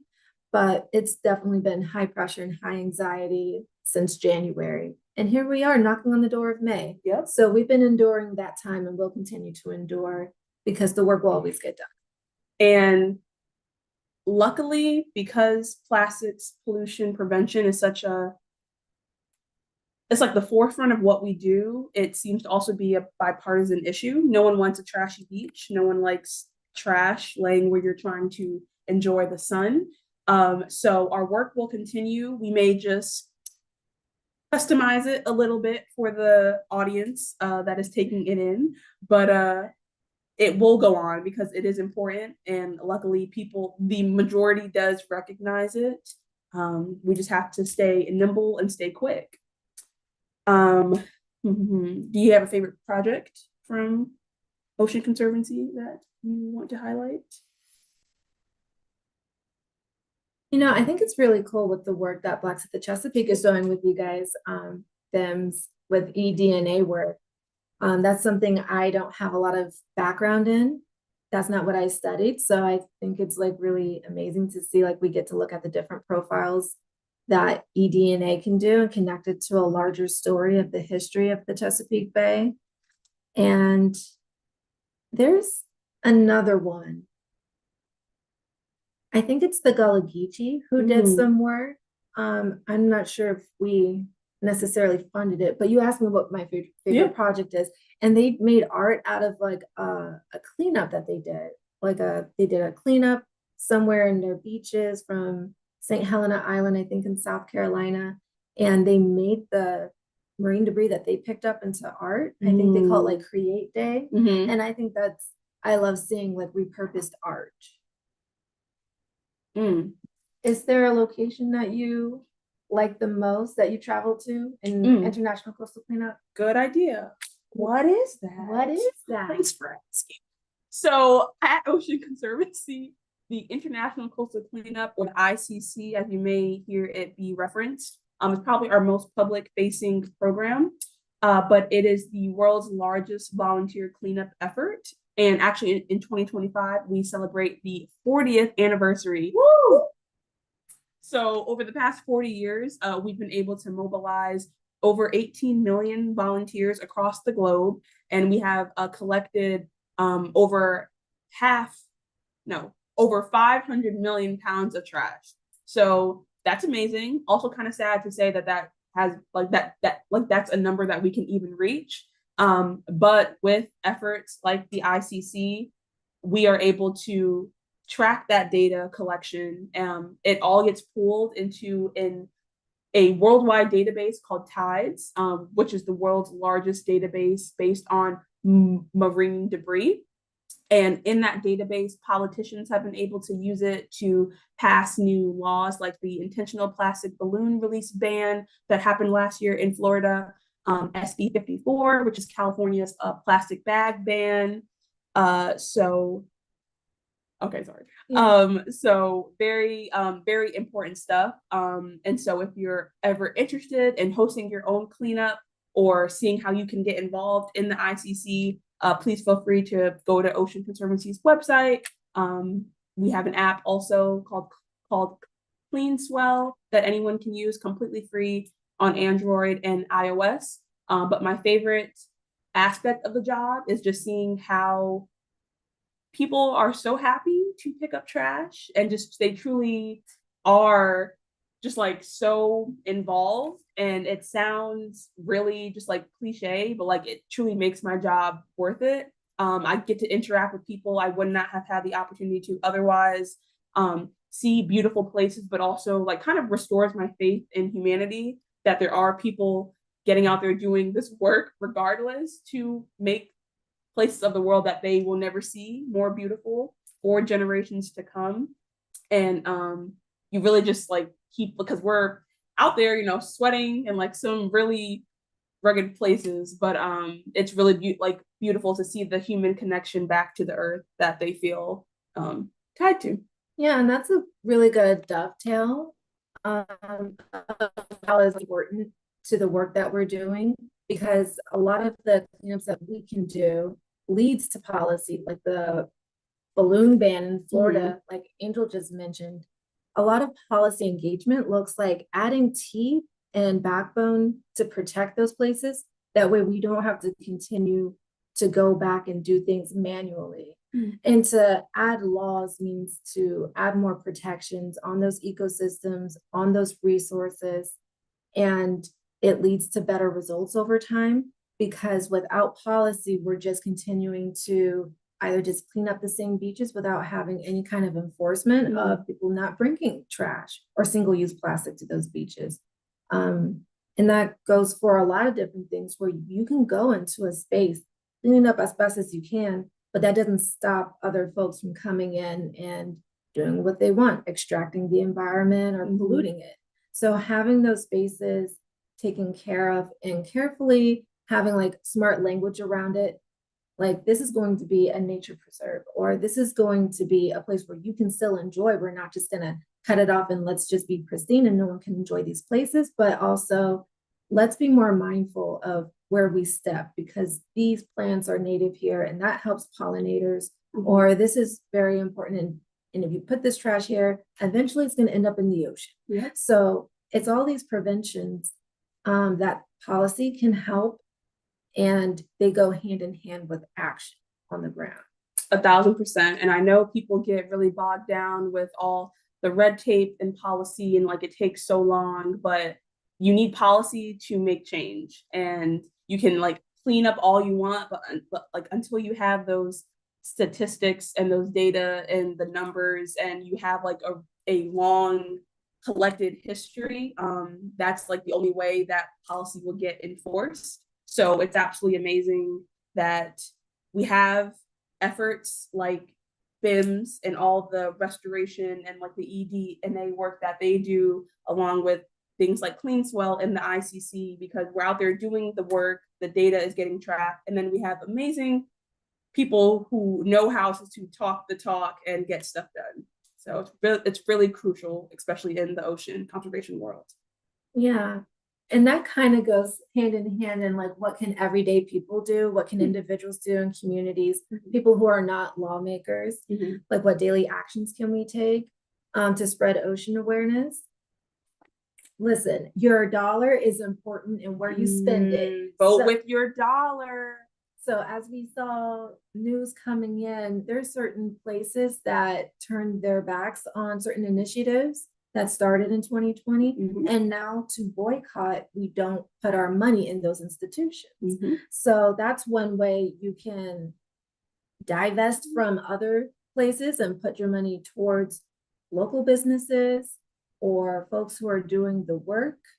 And that's a small action over time. It's not just changing your entire thing all at once. It's kind of like when people say, what should we do about the fishing industry? And people say, just go vegan. Not necessarily. Baby steps. Baby steps. So using your dollar smartly is one of them. And I guess learning as much as you can about what kind of environmentally friendly materials and products you want to use, and how you use energy. That's really important too. Go. Yeah, I feel like people kind of make this like the idea of like, how can I be a better climate advocate harder than it needs to be. It can be as simple as saying no to plastic straws when you go out to eat. It can be as simple as taking your grocery bag when you go to Trader Joe's. Like it's a very flexible fix that does not have to be like, oh my gosh, I have to get to give up my car and then only skateboard to work. I mean, hey, it's off to you. But it is these small changes that really do create a really big effect. And it's not a one size fits all, but you can definitely customize things. Like, okay, maybe if you go to your local coffee shop, you don't take the plastic bag that they offer you.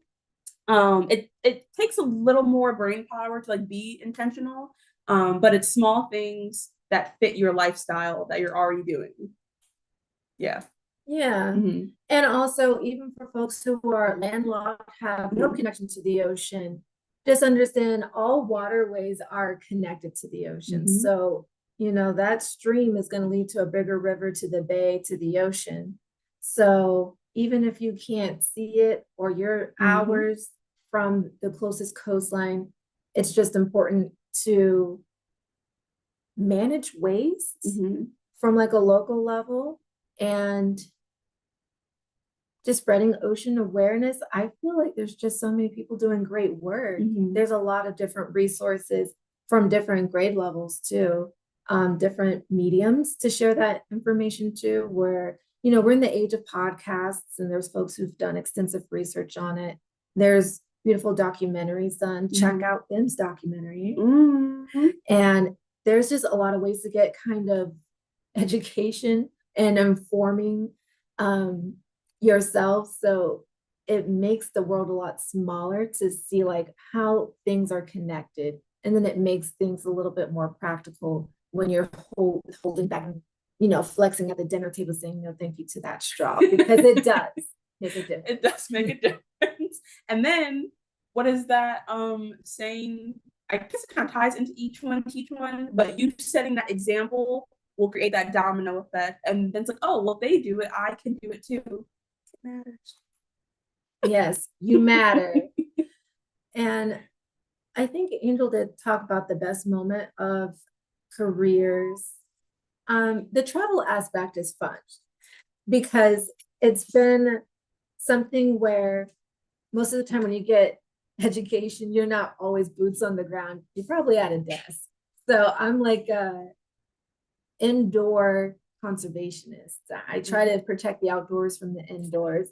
And so after a while, you get a little cabin fever. You want to be outside and looking at the places that you care so much about. So I love being around the like-minded people who love to be outside and bring that passion there. So it doesn't have to be like a stuffy boardroom or a stuffy, like just in school, but you can enjoy nature too. Yeah, it's very important to see what you're protecting and to reap the benefits. As long as you respect it, you know, leave it better than you came type of mindset. Yeah, just getting out there and like touching grass literally kind of grounds you back to what your purpose is. Some of those travel is I went to the first BIMS retreat. Was it 2024? Three. What year is November it? 2023. And that was in Virginia Beach. Norfolk. Yeah, so that was a whole lot of fun meeting so many different people doing like work from like in the government, nonprofit work, people working in the Caribbean, and like what Angel said, it's just important to know like how big this world is, and people are, you know, I don't want to say attacking it from different angles, but they're approaching it from different angles, and it's important to learn from different folks and different ways science can be conducted. And also the Coastal Cultures Conference from the Gullah Geechee. That was also life-changing, very spiritual. So we love having like those connections of, you know, what does the ocean mean to us? It's also like, it's a living thing and it's healing. And it's important for us to spend that time because you got to take care of yourself in order to endure the work. Can't pour from an empty cup. So did you even say where was like your favorite place that you traveled? That I've been so far. I was blessed to go to Sitka, Alaska in August of 2023. I've never been to Alaska. I just have seen like Brother Bear and then just kind of let my mind roll from there. Did not see the northern lights. It's actually quite rainy, but it was beautiful. I had a great time. And then I actually just got back from Japan like a week and a half ago, and that was just incredible to see. We did a cleanup with like a local group there. There was very much a language barrier, but you could still feel the energy. Just kind of like we're all connected through like this one thing. I was picking up trash. So again, just like that human connection, no matter what language we speak. Yeah, so far I live in Alaska. And what does DEI mean to you? I think every year I would change my answer to this because it means different things. I feel like as it progressed, and now I feel like it's kind of like a dirty thing to say. But when I was, you know, a baby in this kind of conservation space, I saw it as more inclusive in terms of the voices being represented. because a lot of the times there's a top-down approach to the science that we learn in our Western academic studies. So having a different angle coming from people who actually live this science, citizen science, was what it meant to me. Now I still think that, but also to expand, still trying to be diplomatic. I'm just gonna say, I think it's great to have the folks who are impacted first and worst to be around talking about these topics in a way that can curate change, in a way that we can have a call to action. And it doesn't mean it's just a study for the sake of a study or a research project for the sake of it. Like, no, this project that's probably going to be locally led will get way better results for the community if it's from the community. So I just mean there's other approaches than a top-down one. Yes. That's a great point. It's almost like a dirty word, and it can mean a lot of different things to different people. And I feel like people tend to silo the meaning of it. But I think what it boils down to is just representation. No matter if that's like a disability, or should I say an ability, a learning style, just like the way you process things. It's just making sure that you have what you need to thrive. And I feel like if we just remember that, we can make so much progress. Because it matters who does the science. It does matter. People who don't have that background, who are coming in doing science in a local space, is probably missing a lot of context. And when we work together, we're a lot stronger. But DEI was always supposed to be in addition to and integrated in, and not like something that sits off to the side. It's just to widen the door a bit more so more folks can have their voices being heard. So it was never supposed to be twisted in a dark way. It was just to have more opportunities for more people. Yep. But that leads us to more heavier questions about how can we advocate in a time like this for the ocean and for our communities. And it's kind of like what I touched on earlier about endurance. It truly is about leaning into the facts, knowing your truth, leaning into your community, and not being inundated by messaging that's going to scare us to stop the work that we're doing. So taking time to unplug, taking time not to doom scroll, to disconnect from the noise, and actually going on those trail hikes and taking some mental health space, touching water, touching grass, touch something, but not a screen. And it kind of feels disheartening, but it's actually more about focusing on what you can control. So that looks like small steps, localized steps, but folks are still in their strategic mindset from 2020 when we're leaning into more racial equity as a result of George Floyd. Those same folks are still here and still care. And we're still trying to build language and frameworks so things can't just be taken away from an executive order. So the work is persisting despite it all. And listening to the news will probably make you think like there's no hope, but that's what they want you. There's nothing better than what they want is to like make people scared and afraid. And that's why those scare tactics, they won't work on us because that's why we have community. And I know that's something that's probably overused and it feels kind of cheesy right now, but it's not cheap though. It's not cheap words. I have probably had a lot of mental breakdowns like most folks during this time, and I came back every time resiliently. So it's not going to say it's going to change your mood forever, but a hug can go a long way. And on the flip side of that, never forget that rest is one of the greatest forms of resistance. So never feel guilty about unplugging and resting, because they want us to be burnt out and overworked. So take time for yourself. Self-care is also a great form of resistance and effort. Again, cannot pour from an empty cup. Do not feel guilty. Do not feel selfish. It's okay to be selfish and choose yourself. Yeah.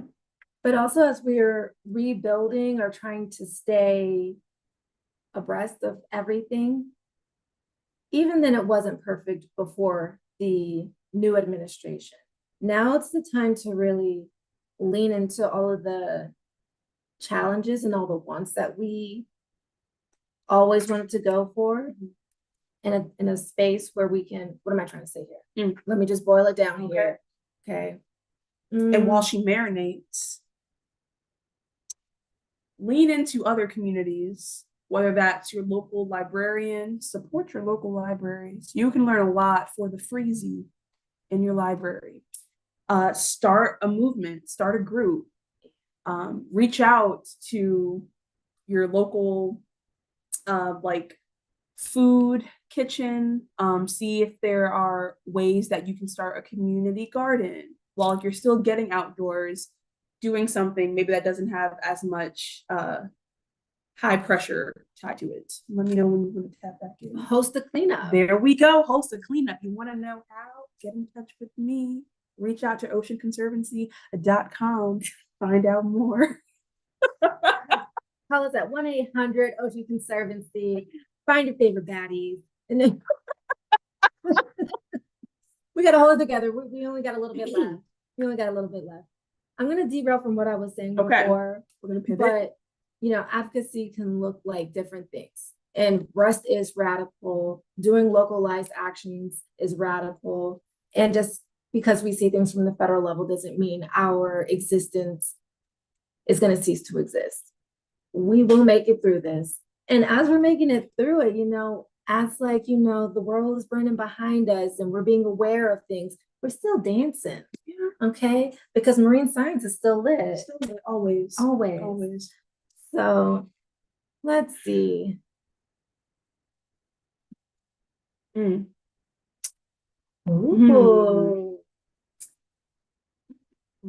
How can we entice people to invest in marine science?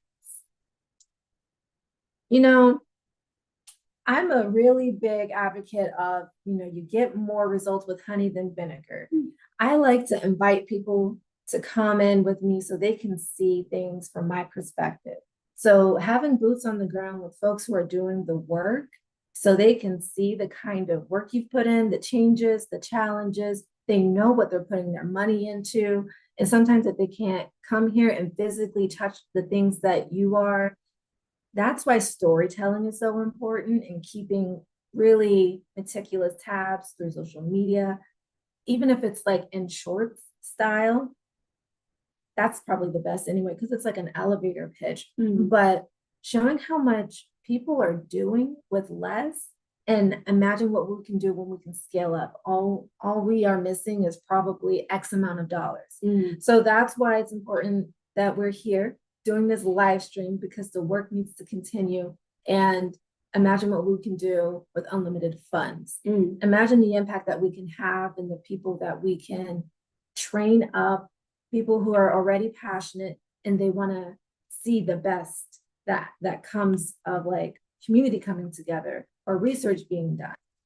So it's really your passion will speak to other folks, and that's when the money starts flowing.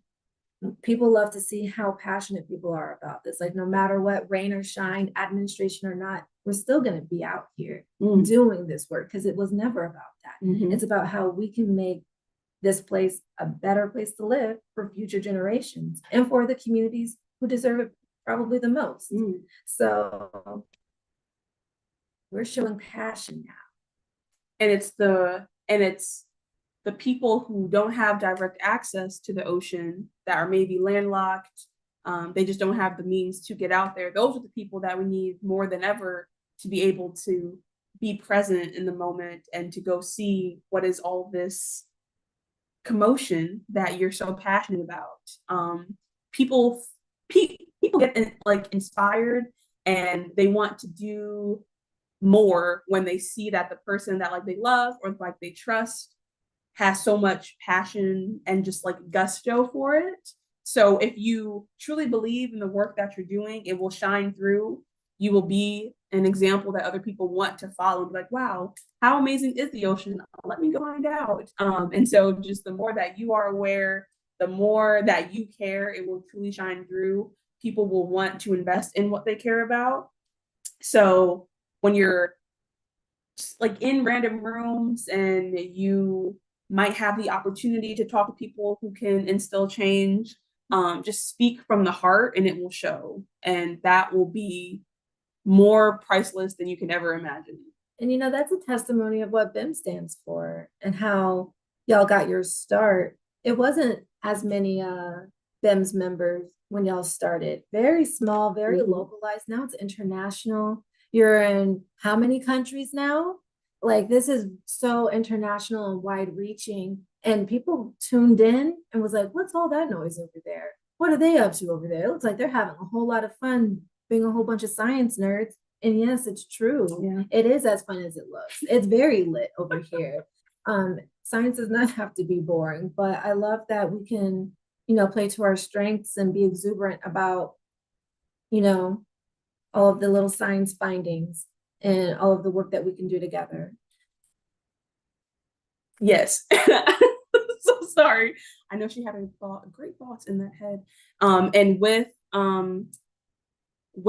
the data that BIMS collects that like they're fighting toward for ocean conservation, that's why policy enforcement is extremely important. We're protecting that sensitive data, making sure that it's encrypted, but it's also playing the fine line because we still have to be compliant with federal regulations. So know that the work is always being done. The rules just might change, not always in your favor, but you can learn how to, I want to say persevere. You can learn how to persevere through rules that may change at the drop of a dime. When you have like the eDNA work, when you have like the marine debris data that policy lawmakers need, not everyone will be on your side, but you know how to get the message across when you have proper policy enforcements. And just a little bit more to that, it's also important because we want to see things last. And eventually we shouldn't have certain programs of DEI or whatever because it's already like integrated within. So policy protecting not just the environment, but the people too. That helps. And that helps stand on a lot of business, I would say. But I want to like take it back a little bit. Like if we were to talk to our younger selves, what kind of advice would you give them? Younger angel? Younger angel. Like, hey girl, like you get your nails done regularly. Okay, anywho, I would say no matter how discouraged you may feel, for example, I went to Clemson University, very good school academically, but very stuck in white slave mentality. It was built on a plantation. My freshman hall was across from a plantation house. I'd have to walk across every day to get to class.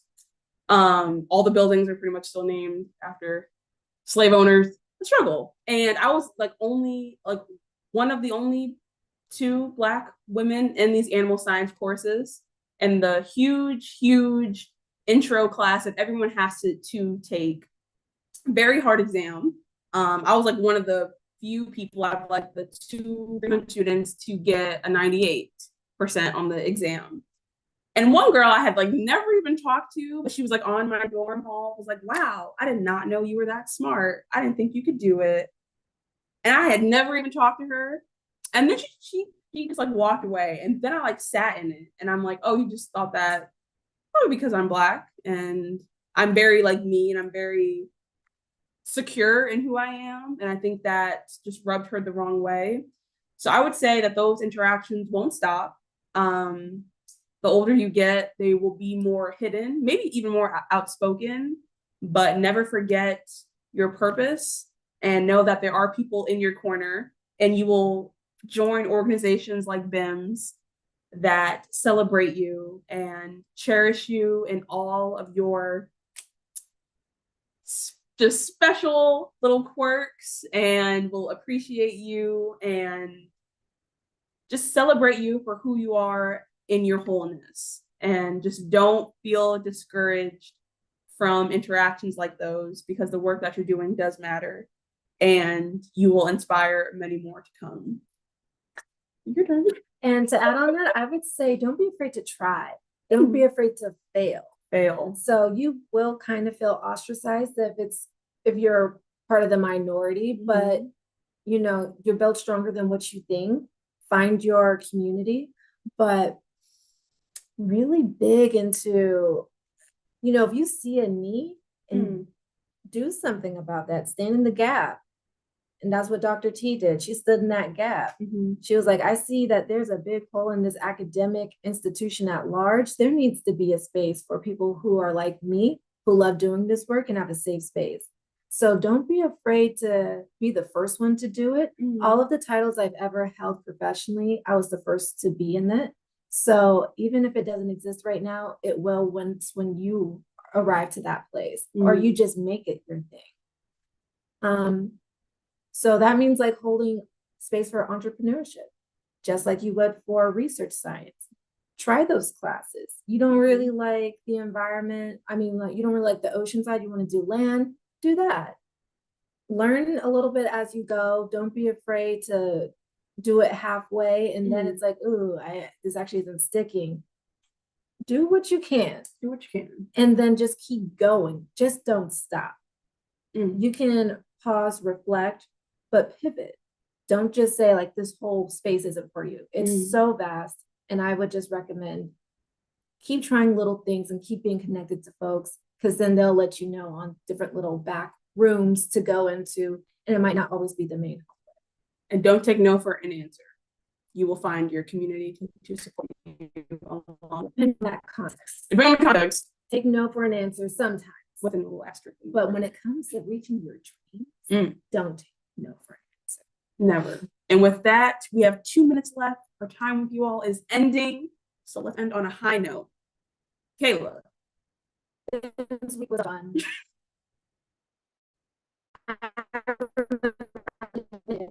Being a space where I can really just be myself and celebrate because I work so hard.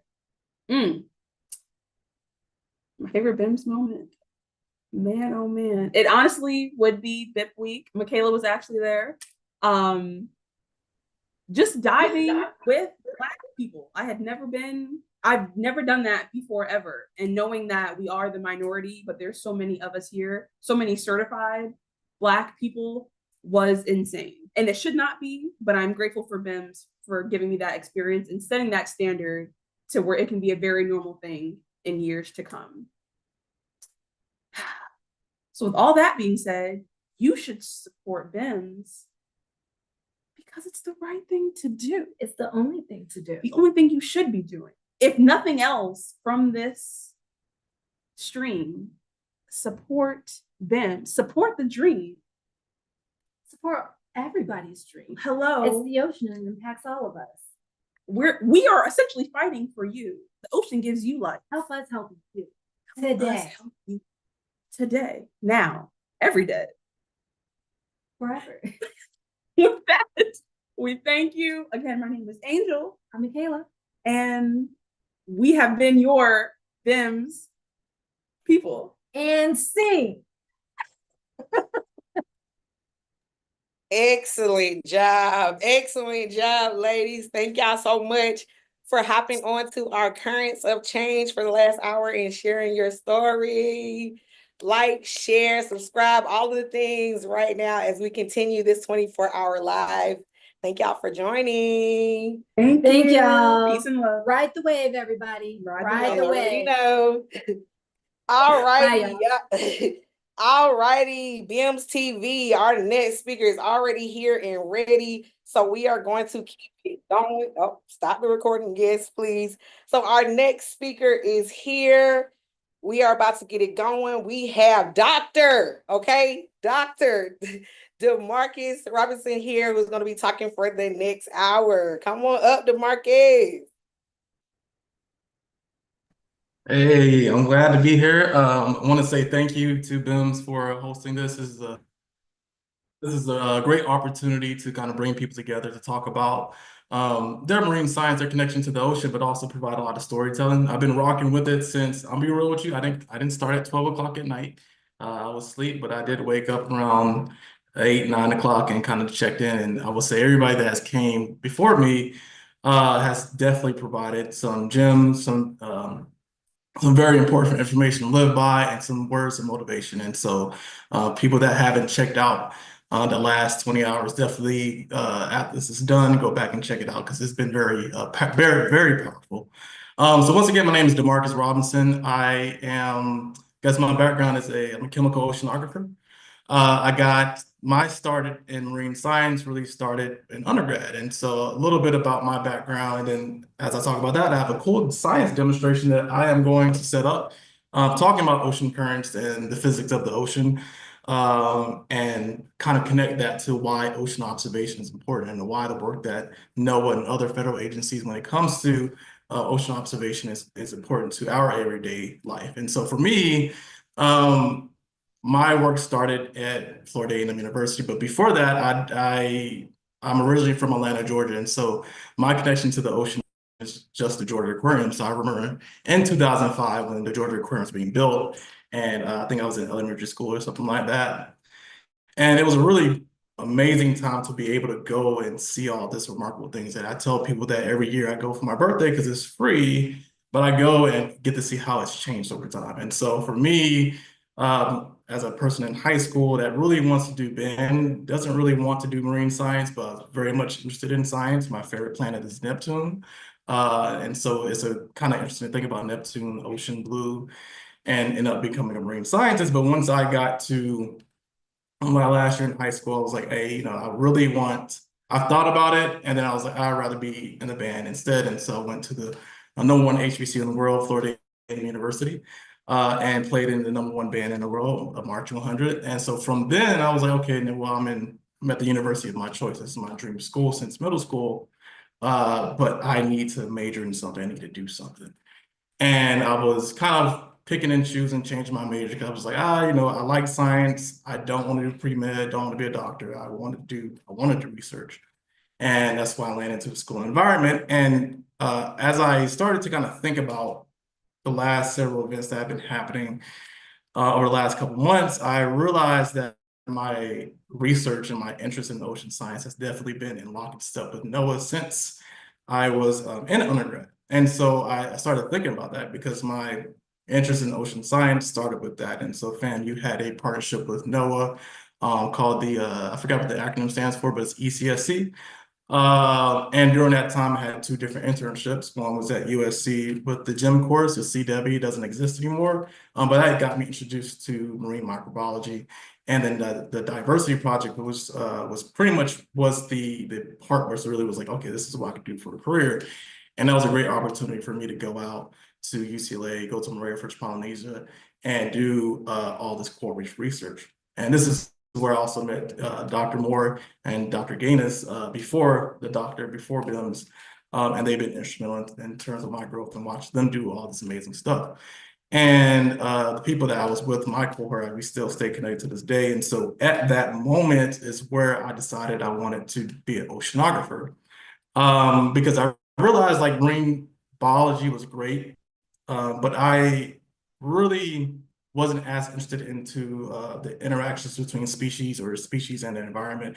I really wanted to think about things globally or holistically. And when I was there, was a guy named Sinai, and he was a physical oceanographer. And we was chatting. He was like, you know, you got to do calculus. Come with me. I was like, I don't want to do calculus. But he was like, you got to do it if you want to be an oceanographer. So I had to suck it up and kind of try my best. And then that's what kind of propelled me to grad school. And I was like, okay, I really want to do oceanography, really want to do chemistry, really wanted to be in the ocean. And that provided a whole lot of experiences from diving at Alvin, just like Dr. Jones and Dr. Wright, along with being able to do deep sea research and also eventually becoming a CNAS fellow. So this is my second instance of being locked in step with NOAA, and that opportunity provided me to get involved in ocean policy. And so I worked at the White House Council of Environmental Quality, where a lot of initiatives like 30 by 30 and the work with DC mining, a lot of things that people had talked about beforehand, a lot of that was happening under that administration. I had the opportunity to learn and engage with all these folks. Along that time, I started kind of become trying to understand who I am as a scientist, as a person. And I really started diving into marine science education or science communication. And it's very interesting because I put a comment in the chat not too long ago saying that some scientists consider science communication and going into policy as like bad words at that time. But now you kind of see a shift where you need science policy, you need science communication, you need social science for us to navigate through this very difficult time. And for me, it was okay, well, I really want to get engaged in science communication. And so I started to do like things like this. And so I will talk about this and physical oceanography in a second. But essentially, I was like, this is very interesting. I still want to engage in this, still want to do research. Eventually, I ended up now being in my position as a postdoc with NOAA. So this is my third instance with NOAA, working down here at the Atlantic Oceanographic Meteorological Laboratory, or AOML. Their significance is doing oceanography and meteorology, but they're really play an instrumental part in hurricane research. And when it comes to forecasting, understanding hurricanes, they're a part of the hurricane hunters and operate through that. And so for me, I get to kind of have that opportunity to see why the work is important more than just reading it.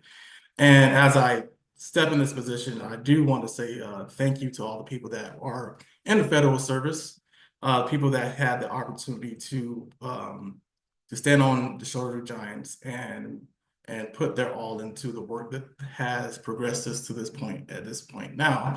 So thank you for the people that are still working, and so also thank you to the people who unfortunately had a early leave, but hopefully that the work of ocean science still matters for you. I want to say thank you to the folks still in the undergrad, still in grad school. Thank you for the people that are still doing research. Still, thank you for the people that are in nonprofit space advocating for the work for conservation marine science, because without you, a lot of this stuff wouldn't happen. And one of the things that I had said today in meeting was that, you know, once we stop doing this work, they give the other people justification to stop funding and stop seeing the reason why we do this. And so, and I had to push myself for this too, saying, you know, the work matters, continue doing the work, even if it seems like it's daunting, and continue. And part of that importance of oceanography and ocean science is kind of with science communication, which is this. And so what I have here is a tub. And so backstory, during COVID-ish, he was stuck at the house, there was really nothing to do. And one of the things that had happened during COVID was the fact that there was this thing called kitchen oceanography that was going around. So a physical oceanographer out in, I think, Germany or Norway, she's developed these very interesting ways to get engaged in ocean science by doing all these amazing demonstrations of which you can do it at your house, your kitchen. And at that time, it really wasn't so much for like the public so much because we were all at our house, people were just doing it. And it was a challenge to do 30 days of this. So it was 30 experiments that you can do each day. And so if you want to check it out, it's called Kitchen Oceanography. And one of my favorite ones is the overturning circulation. I also use it as Mediterranean circulation. And so as I do this demonstration, I'll tell you what I have. I'll also mention why ocean observation is important and why we need to continue advocacy around it. And so what do I have here? I have a tub. So you should have a tub in your house. If you don't, I don't know how you store food, but hopefully it works out. And then I have this clay. This clay I got was Model Magic. I really like it because it doesn't really crust up or get too hard. And so I have these, and then see if I can change off a blur. All right, cool. Can you guys see the yeah.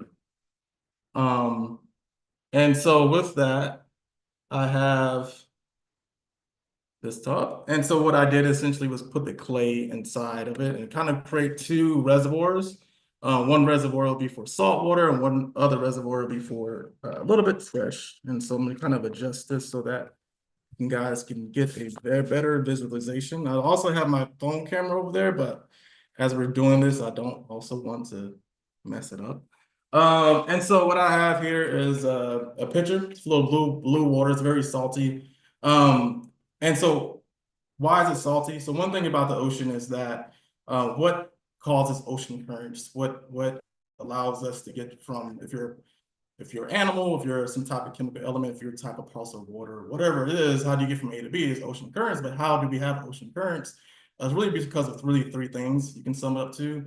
It's the rotation of the Earth. So a big part of that rotation is the Coriolis effect. It's the reason why we have storms, the reason why we have hurricanes, reason why we have the Gulf Stream that curves up the eastern border and goes all the way up to the North Atlantic. The second reason is due to density or temperature and salinity. And so there's different parts of the ocean has different densities.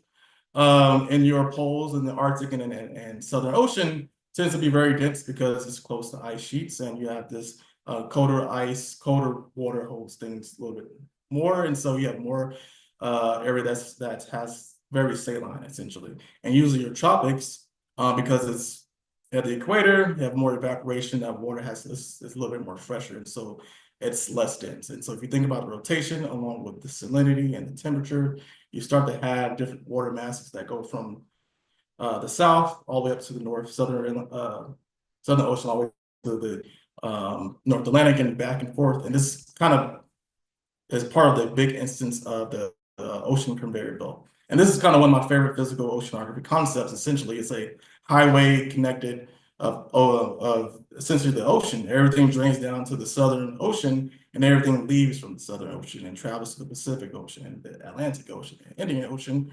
And essentially, we're all connected in that same manner as well. And so it's kind of one of my favorite concepts. A little bit nerding out, but it's all good because we're all nerds in some way, fashion. So essentially, you can pour your very, very highly dense, really messing up the words right now. So I had this in the refrigerator with ice, so it's really, really cold. Hopefully we can get to the top. If not, we gotta improvise. And it looks like we might have to improvise, but it's all good. And the third thing, I guess I said three things. One other thing is because Earth is not flat. Earth is not flat, but it's not smooth as well. Essentially, we live on the geoid, and so there's bumps, there's grooves, there's canyons, there's basins, there's seamounts. These are this topography that's there, the bathymetry that's there. And so this gives kind of the ocean is characteristic in terms of having pockets of dense matter or lighter matter, or even organisms that live in certain areas to kind of thrive in that. And so when we think about ocean observation, it's important because it allows us to understand what is happening in the ocean. It's like if you go to the doctor's office and you want to understand if you're sick or not, same thing, right? And so here I have some fresh water. I'm going to pour it here. And one of the things that's pretty interesting about ocean observation, at least in the United States, we have several organizations that deal with ocean observation. We have academic institutions, nonprofits, and we have the federal government. And it's more than just NOAA, but NOAA is the really head honcho. And the interesting part of NOAA is that they are in the Department of Commerce. And some people ask, like, why are they in the Department of Commerce? They do ocean stuff.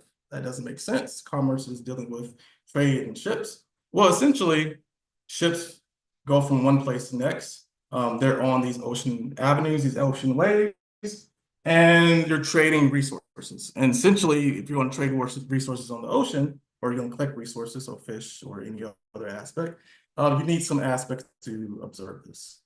And so as we're in this paradigm shift of what's happening with science, it's also very important that we think about, what would happen if we don't have those abilities to observe the ocean.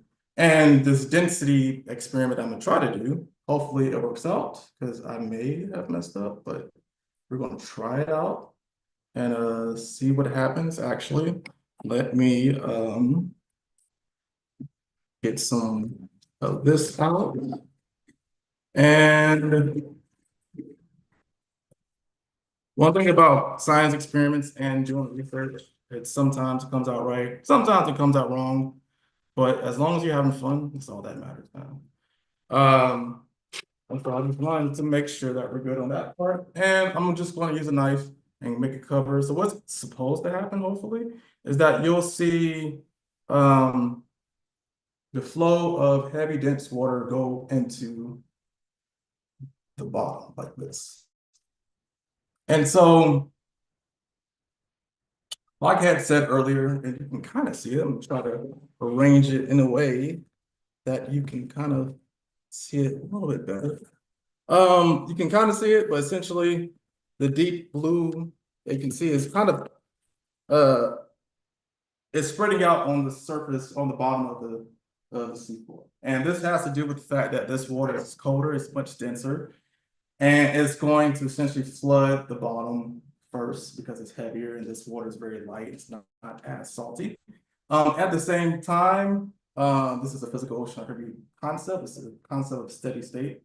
It's very straightforward. So if you have things going in, things have to come out. So you have this blue water mass coming in.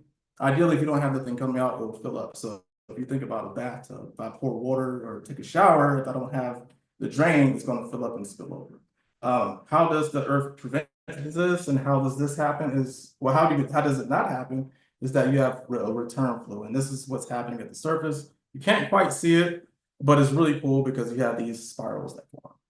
And the reason why I show that is because when we think about the transfer and the movement of water masses, they're going over these hills, these valleys, because of the geoid. It's going over all these areas. Granted, we don't have the rotation itself, but it is essentially formed by the currents we have. And when we think about currents, it's transferring heat, momentum, chemistry from the Southern Ocean to the North Atlantic or wherever you're going. And if you're somebody that works with hurricanes, you want to understand how does these water masses change over time? How are various, I wish you can see it better on this camera, but it's really a huge stark difference between the fresh and the blue water at the bottom. But essentially, if you're somebody that's a hurricane forecaster, you want to understand everything dealing with the ocean itself. And so for me, I had a great opportunity to actually talk with the hurricane hunters, and they were telling me about some of the cool amazing stuff they have. And part of that was understanding about the ocean. And at the same time, we kind of have a lot of instances where data is being stolen, repositories are being deleted.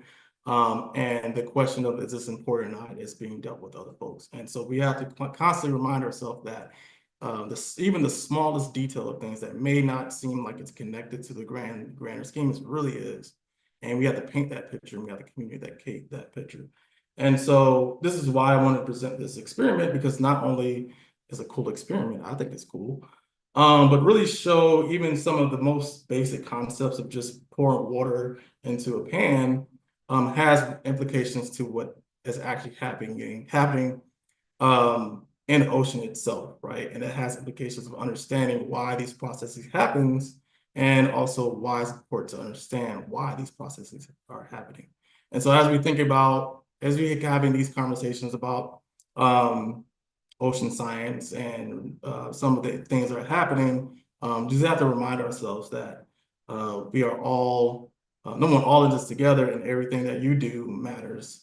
Every instance. So if you're going out there and you're understanding how blue crabs are essentially living in the ecosystem, well, that's part of the ecosystem itself, but it may be important for somebody that's a fisherman or somebody that is understanding these dynamics, these trophic level dynamics. And if you're somebody that's a climate scientist, you may want to understand, you know, how are these ecosystems changing over time. But if you're somebody that wants to understand how has these organisms' evolution changed over time, you can look at, well, how has the environment that the organism is in, what are the things that are contributing to either its growth, its loss. And for us to do that, we have to monitor, we have to observe, we have to have all these data sets. The big push to AI is a little bit of a bigger jump than what we have in ocean science, because our data sets, depending on where you are, can be very, very detailed, or it could be just very rough, but enough to kind of have an idea. And so we have to remember that, you know, as we're trying to push, it's weird, it's really weird. You're trying to push to something that is a larger development while also backscaling everything else that's the foundation to that. So what I mean is the push to AI and machine learning, at the same time, not having data, enough data repositories, or data sets, or somebody to do observations or anything of that matter. And so you're kind of missing the gap, along with data not being quite organized amongst different regimes that have different types of data sets. And so that's something we also have to remind ourselves, is that the gap between not having all the data and this bigger gap to kind of fill it in still needs people to do the observation, do the science. And this is where communicating your work, your values, what you care about, to your elected officials, to your community members, to people that do ocean science, and people that do advocacy, so they can understand why this is important, right? So if you're somebody in Apalachicola Bay and you're understanding, you're doing oyster restoration, right? And oysters are very important for cleaning, for water quality and cleaning the environment. And somebody just says, hey, your science is not important, want to take it away. Well, then that water quality work impacts everybody that is in the Gulf of Mexico, for instance. And so the question is okay, well, what do you need in terms of kind of replacing that? And in some cases, or in this case, there isn't no conversation replacing that. And so we have to definitely advocate. We also have to connect with different people, even people that may not have the same knowledge and ideology and also experience, right? So if you're somebody that does fishery science, very important to understand how fishermen go out and fish. Why, what are some things that are barriers for them to go catch? So one day I was in a lift and I had the opportunity to talk to a guy. Very interesting. We had different political views, but we talked about fish eventually. And he had an issue with fish nets. And so he was going on a rant about how, I don't know if it was the state government or federal government, but they changed the fish net size that essentially end up killing a fish species instead of saving the fish species. So he was upset about that.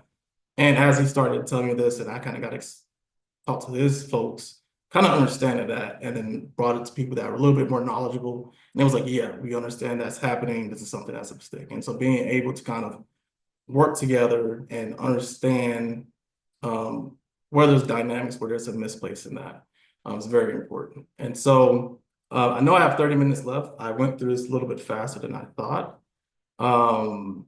I am open to questions for the next 30 minutes. I could talk about anything else of anything that's cool.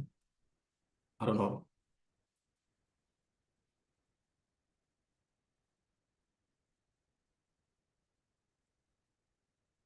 If there's anything. I guess I'll talk about something. I do want to talk about one thing that's been on my mind for a very long time, is trying to keep people engaged in marine science and keep people engaged in different activities. So I had previously mentioned that I'm part of the Center for Coastal Marine Ecosystem. It is essentially part of a NOAA cooperative institute, but it's also partnered up with other institutions. And one of the things that's been on my mind for a very long time is consistently getting people to stay engaged and stay interested while things are kind of just, I don't know, it's every day's a mystery. And the thing that I kind of came around that, and as I'm still mulling this over, is that the things to kind of, you have to think about if you're somebody that's listening, is a couple things, right? From someone like me to even your supervisor or your boss, they don't know what tomorrow will look like, or even next week or next month. And part of that does provide a certain aspect of uncertainty, but part of that is a way to think about, okay, well, if there's so much uncertainty, what can I do today so that I could be prepared for next week or next month? And as I started thinking about that, putting myself as a student, and even somebody that's now, you know, on the job market, but also if I was a student, it's like, what do I do to prepare for that? And these are things I would do. Number one, I would build yourself up so that it's your brand. So a lot of people say you don't got to build your brand up, do all this cool stuff, and I agree. But if you work on yourself and you take your time out to understand your difficulties, things that you can work better at, things that you're really good at, and you know, you take pictures and videos and you really promote it in a way, then that becomes your brand. And that's something that I didn't really realize until I started putting things together. And started saying, okay, you know, I'm really good at this, good at that. And part of that was something that I had to take back and say, well, you know, I wrote down on a sheet of paper, especially after I defended. It's like, you know, what are you good at? What are you bad at? What do you need help with? What can you help somebody else with? What do you see yourself weirdly? I hate this question, but what do you see yourself in 5 years? In 6 months, what do you want to do differently that so that today, 6 months from now, you don't feel like, oh, I wish I would have done that 6 months before. And I wrote all that out, wrote it, answered it, and I was like, let me start working on these things. As we're in this weird environment where all these things are happening, you have to really definitely get into the aspect of understanding what is needed and what do I need to do next. And so there's a big push to do machine learning and environmental DNA, and there's a big push to do thinking about systems in terms of holistic thinking. There's still the interests in indigenous and tribal ecological knowledge. And so if you're somebody that's trying to navigate it, what are the areas that I need to be in so that you can be the most powerful, not most powerful, but the most helpful, but also be in an area where it's like, okay, well, regardless of what's going to happen, we might be okay. Secondly, was really diving into your network. And so part of that is who knows what and where do I need to go, right? So there's a third part of the saying is it's not what you know, it's not about who you know, but it's about who knows you. And so it's important that as you're in these spaces, these awkward spaces, that you essentially kind of get outside of your comfort zone. And I mean, you're already outside of your comfort zone, but get more outside and introduce yourself, talk to people, talk about science. You'll realize that even though people may give you weird looks, there's some commonality that you can kind of come up to, and then those people become part of your network. Tap into your network, your university. One thing that I really wish I did when I was at UCLA was tap into the UCLA network. But UCLA has its things. And so I was just more so dealing with trying to kind of navigate grad school. And so definitely tap into this network, this huge network that you've seen. I think over 24 people have came here today to kind of give a presentation about their aspect of marine science and what brings them there, but that is part of your network. So tap into those amazing people. And thirdly is be open-minded. Things are being taken away, things are still there. Be open-minded to things that you would have said no to before. And so like, if you're not interested in policy, try it out. You may find that there may be some commonality that you can put yourself into to understand what is happening. If you're not interested in GIS or coding, try it out, right? Try to see how can you connect your work to that. Being open to different opportunities will not only broaden your network, but also broaden your experiences. And I think those are the kind of things that I would definitely jump on when it comes to trying to navigate this very weird time. And like I said, I don't have the answers to it. Nobody else really has all the answers, but you have to kind of start and continue somewhere. Because like I said previously, once you stop, it gives them justification not to continue, not to fund your work, and not to care. I have a question. Have you ever thought about the overlap between D9 and marine science? Most definitely. For the people that don't know what D9 is, it stands for Divine Nine. So here in the United States, we have Black Greek letter organizations. I'm not about to go through the whole list because I don't want to be on Greek shenanigans because I forgot somebody. But essentially, it's a organization that brings people together. It's a service organization. And the question relates to how do you overlap between D&I and marine science. I think the nice part of that is that each organization has programs. With Phi Beta Sigma, for instance, which I'm a member of, we have a partnership with the United States Fish and Wildlife Service. Granted, I haven't been quite engaged in the United States Fish and Wildlife Service, but the work that they do with some of the Sigma Betas, which are the little kids, is very important. So you can definitely overlap between marine science, fish and wildlife, and that partnership with Phi Beta Sigma. A lot of organizations stands up different groups to promote businesses, and so promoting Black businesses that do marine science, that does conservation, that does other work around that, and having them to be highlighted in these regional or state meetings or even these national meetings would be very important, because it allows the voices that we have here, the small collectives, to kind of be branched out to the rest of the Black diaspora and community that's there. What else? Any more questions? Okay, cool. And so that's kind of where I would make that connection. That's there. I've thought about that as well. I just haven't acted on it, but I think it'll be a great opportunity to kind of span out Black and marine science, or any Black and ocean marine science type of organization, into these other spaces, so people can understand the value. For instance, my dad is also a member of Phi Beta Sigma. I didn't plan it out to be legacy; it just happened like that.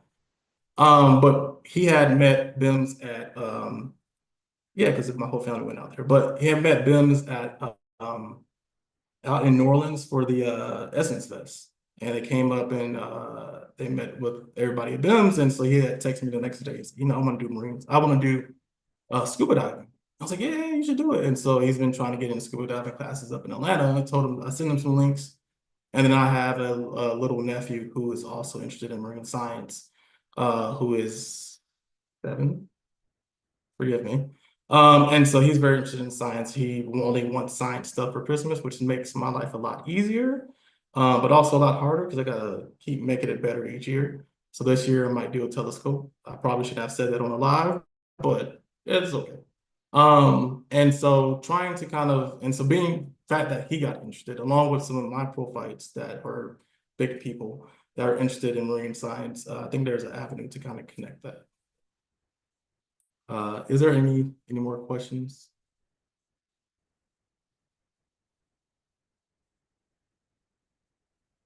I wish I had more science experiments. I had another one that I wanted to do called Salt Fingers. Can you tell us more about your experience with Alvin and others folks, how other folks get involved? All right, yeah, most definitely. And so in 2023, I accidentally got on Alvin. So the story behind that was that part of my PhD, I had the cool opportunity to go and be on the research vessel Atlantis. And I have a cool video that I'm probably not going to show just because I don't want it to mess up the feed. But it was kind of an accident, because when we first, so this experiment was supposed to be a 2-year experiment in 2019 and 2020, but COVID happened. And so we had to keep delaying it. And over time, the various instruments that we needed weren't there. So the remotely operated vehicle, Jason, that was in Hawaii at the time. And we started thinking about different ways to do marine science, either having 2 ships to go out and we just cross ships each time, or using somebody else's ROV, and all that stuff just didn't work out. And eventually, I think NSF and my advisor was like, hey, how about you guys use ROV, HO Alvin, essentially. And so at first it was kind of like, oh, this sounds cool, sounds expensive, because I think it's $10,000 a day. And but eventually it was like, well, this is the only option. There are some slight there's some slight drawbacks for using Alvin, just because it's you go down for a couple hours, you come back up, so you can't do like a 24-hour sampling. You have to really do on a short time scale or time interval. But overall, we was like, you know, this is our only option, let's do it, right? And so at the time, I was doing my Canals Fellowship, and I knew that our cruise was in the summer. So I was like, all right, well, you know, I flew back out, and we were having meetings with Alvin, because we needed to know where, as we're in the submarine, we need to also know, like, where we're going to, where we're sampling, what's the conditions, blah, blah, blah. And so we get onto Atlantis, and I think well, even before then, we're prepping to get on the land. This is like several days out, and this is the same week that the what's the submarine that imploded. That happened on a Wednesday, and we were supposed to leave on a Friday. And so right then when that happened, we were kind of like second guessing, like, oh wow. At least for me, I was like, wow, this is some really this is really tough stuff. And so I get to San Diego on a Friday, and we should leave out Friday, Saturday. And I know that I go in on Sunday. And so ironically, the same guys that were operating Alvin were some of the same guys that had operated that submarine in the past. And so you could see kind of like their emotions on their face, but they're not being as, forward. But since this has happened within the time frame of 3 or 4 days, there was some seriousness in terms of, safety, and preparedness and watching what you say and things like that. And so for me, eventually my nerves calmed down because I've known about Alvin for a while. I knew that it had really impeccable safety standards. I was like, well, I'm going in there, and I pray that we come back up. And so 3 or 4 dives happened before I got on. It's a Sunday. Get up in the morning, around 8 o'clock in the morning. And before we got in Alvin, we all had a science meeting. And so in the science meeting, what would happen is that the people that went the day before, that would come in and say, hey, we went to this transit, we collected this, we saw this. So if y'all pass this transit, go over there and sample. The reason why we had these consistent science meetings is that if you had a remotely operated vehicle like Jason, you're all essentially together in a container box. You're saying, oh, there's a sample here, a sample there. So that communication was easier. But once you're in Alvin, there is still slight communication with the ship, but it's more so for directions and whatnot, not really so for, oh, go sample here, sample there. And then also the people in the ship, they can't see what's happening in Alvin. Only people that are in Alvin can see what's happening essentially on the live feed. And so we constantly had these science meetings. So we had our science meeting in the morning at 8 o'clock in the morning. And part of that was, DeMarcus, you're going out twice. The first time you'll be somebody that's sitting on the port side. So I think that's the right side, and you're just taking notes, science, whatever. Second time, you'll be the science lead. So I was like, all right, cool. So I went down. The first person I went with was Dave Valentine. If you're familiar with Dave Valentine, he's kind of famous for the whole science relating to deep water horizon, but also recently found a DDT oil spill, DDT barrels out in Southern California. And so if you're interested in DDT work or anything relating to that, definitely check that out. They have a movie that just premiered called Out of Plain Sight, really good movie.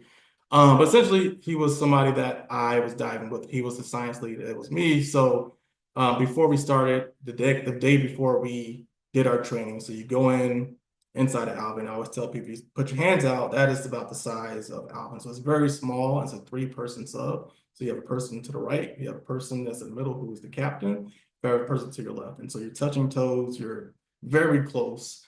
And if you have to use the bathroom, you have this red tub. And so you just if you had to do number 1, so do number 1 there. If you had to do number 2, you just gonna have to pray that we come back up in time. And so we do these safety trainings, essentially reassuring that if anything happens, there's always a duplicate. So there's something to turn on, something to turn off. They showed us what happens. You turn this on, turn that on. If the captain is incapacitated, this is what you should do. This is how you talk to the people at the ship. So we were like, okay, cool, with the rest safety training. And when you're preparing to get on Alvin, like around 9 o'clock, we started to kind of do the prep. And for us, we had to be down there for 8 hours. And so reason why is because we wanted to conserve battery. So we had to be down there for 8 hours. And so you had to take your shoes off before you get on there. So you get in there, it's really cold, and it's really cramped. And eventually they closed the lid. And once they closed the lid, I was kind of like, we're really about to go into this. And so, of course, I'm praying and we're just kind of talking it out. And the crane, the winch lifts the Alvin up, and it puts it in the ocean. And then we started descent. Our descent took probably 20 minutes. And so immediately you see the light out the ocean just go. And if you turn off the lights off the submarine, you start to see different bioluminescence that are happening in the ocean. It's really beautiful. And where we were at, we was in the Santa Barbara Basin. That is about, the deepest depth is about 500 meters. And so our descent was very short. And so by the time we hit the bottom, or very close, we are essentially seeing really our sample area is very flat. Because what we were really understanding is two things: the geochemistry, the chemistry of the sediment was very important in this area because this area in the ocean goes to anoxic. So it really no oxygen. And secondly, was very interested in the microbial mat communities that were lying on the seafloor. They were very important for hydrogen sulfide and sulfate oxidation, sulfate reduction and sulfide oxidation, and all these chemical processes meditated by microbes. And so we're out there. We're also out there looking for cool stuff. And so we're out there, and I kind of got scared at one point, and I'll tell this story now because it's been some years. The captain accidentally flipped the wrong switch, and the switch he flipped was the off switch. And once he did that, like, you didn't feel that we hit the sediment because it was very flat. And I look at Dave's face, he looks at me, he's ghostly white. And I'm like, oh snap. And so he turns it back on, I look outside the porthole, and you see this huge skid mark going all the way down. And so we're checking in, and people on the land is like, yo, what happened? It's like, yo, we just pressed wrong button. I was like, man, please just let me get out alive. And so we continue on. Luckily, there was no damage.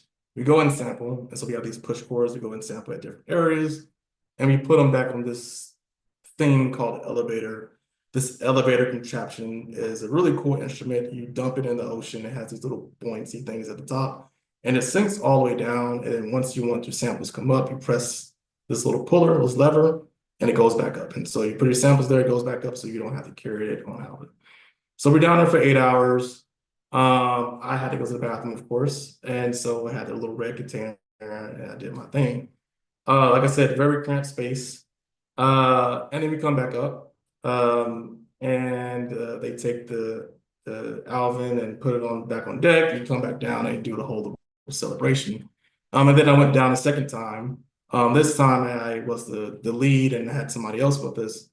And as they're writing stuff down and looking at things, I'm saying, oh, we should sample there, we should sample there. At one point, I thought we saw this thing called whales fall. So when whales, they die, they decompose at the seafloor.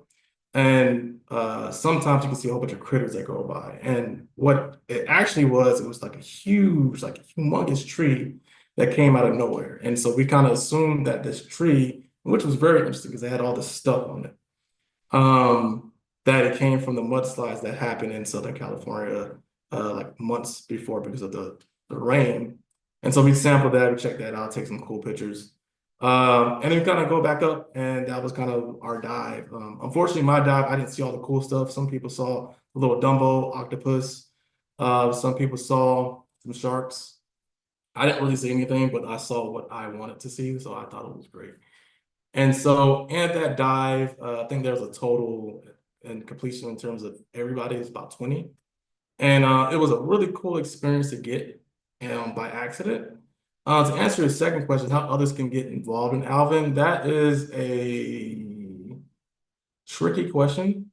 And it's really based off of who needs Alvin and why do they need Alvin for. So there's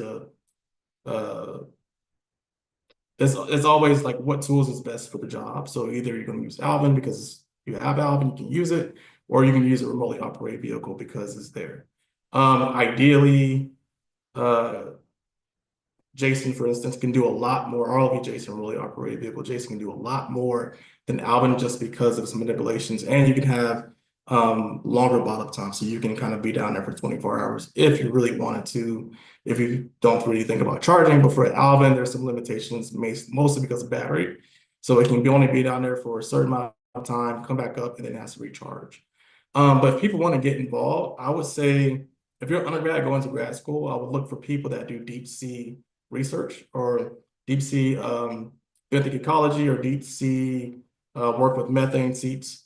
Because these are the people that are going to more than likely do Alvin, or they don't, they're going to be on a research vessel using a remotely operated vehicle. Also, since Alvin is a little bit more expensive than all the other instruments, the likelihood is kind of small, but it just really depends what's happening. Second option that you can do is that UNOLS, that stands for the, I don't remember what the U stands for, but it's National Laboratory, I think Oceanographic. It's UNOLS. I'm sorry with the acronyms. And so they have a list and they send out lists like once a month of these are the research vessels that you can be on. These are the people who's running it, and these are the things that you'll be doing. So they just sent out a listserv for somebody. They needed somebody to go to the Arabian Sea to do some nitrogen oxide measurements. I don't think they were doing Alvin. They were on a different ship. I mean, I don't think they were doing Atlantis. They were on a different ship. So for them, they were doing something different, but being out on sea is really cool. The second thing about Alvin is always tied to Atlantis. So if there's somebody as a research professor that is predominantly using Atlantis, and all of Atlantis research work is out in the Pacific Ocean for the next couple years, I believe.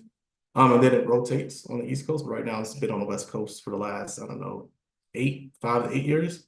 If somebody's out there using that, then there is a higher possibility of getting on Alvin. But it just goes back to like, what are you using it for? What is instrumentation? What is the purpose at the end of the day?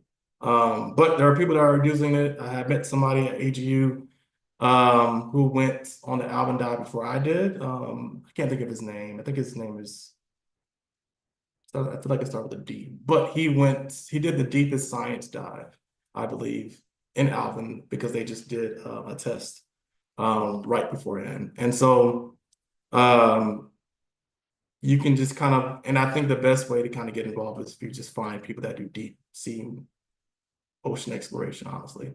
Alvin is the only submarine that the United States has, I believe. I don't believe that in terms of the type of work that's needed, I don't believe there is any other research submarine that's out there that is part of the, you know, the ship fleet of things. But different countries and different institutions may have their own submarine. And so that's kind of how I would get into it. Next question is, can you talk about experiences in marine science community, the power of building relationships? The marine science community, my experience has been ups and downs. Ups because I really had a really good PhD advisor. Sometimes I don't really talk about it because I don't want to seem like, you know, come off as different, because I've heard a lot of horror stories.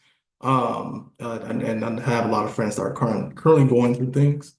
But I really had a good PhD advisor that not only showed me the ropes of geomicrobiology and geochemistry, but really kind of got me engaged in the marine science into her research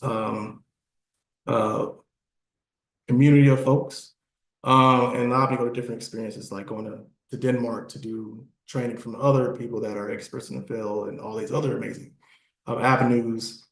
She was very much stickler on being precise, so I learned to be a little bit more detailed. But that experience, along with being in that lab, so my PhD advisor was Tina Troida, but being in that lab was really remarkable because I worked with a well-oiled machine of people who had their own research interests, but were also willing to help somebody out at the end of the day, and we were all in it together at the end of the day. And so being with my research group was really the ups, right? And part of those ups was interacting with other people in the marine science community. So being able to go to SoCal GeoBio, which is just the Southern California Ocean Biology and Chemistry Conference, to hang out with other people that do marine science related to ocean biology and chemistry. Being able to kind of go and do cool things at AGU, and really to kind of being able to explore different research ideas. So for instance, when I was in Denmark, just sent us out there to go get some training, I had left and went to another university and around the area, and there was this research around cable bacteria, and I was really interested at the time, and she wanted me to kind of get into it. So I was like, all right, let's go. And so I went up to the people who were publishing all the papers around it, and had a great opportunity to kind of learn from them, learn from the people at UniSense, and we talked about marine science. We talked about their journey, talked about my journey. Because honestly, as a Black person in marine science, especially a Black person in oceanography, especially a Black person in oceanography doing geomicrobiology is very, very much in their niche. There's not a lot of us out there. And in certain aspects of oceanography, there's not a lot of, like, we're not really heavily in the United States that's at big communities of sorts. And so it's seeing me as it's always a, how did you get here and what do you know? And I think for me, it kind of got to a point where once I understood the concepts, I understood like what it meant, then I kind of was a little bit slightly arrogant because I also felt that if you had something to say bad about me or my science, which I thought was pretty fine for the most part, that you had something negative to say about my advisors and co-advisors at that point. And so those were kind of those aspects. Some of the slightly negative aspects of being marine science is kind of the same story that other people have said, is that there's sometimes that people that, you know, safeguard different, essentially doesn't allow you to be in different communities. Some people kind of perceive you in a different way or don't think that you know what you should know. And for me, I kind of just ignored that because I knew that there were people, regardless of their skin color, that they wanted the best for you, but also wanted the best for your career.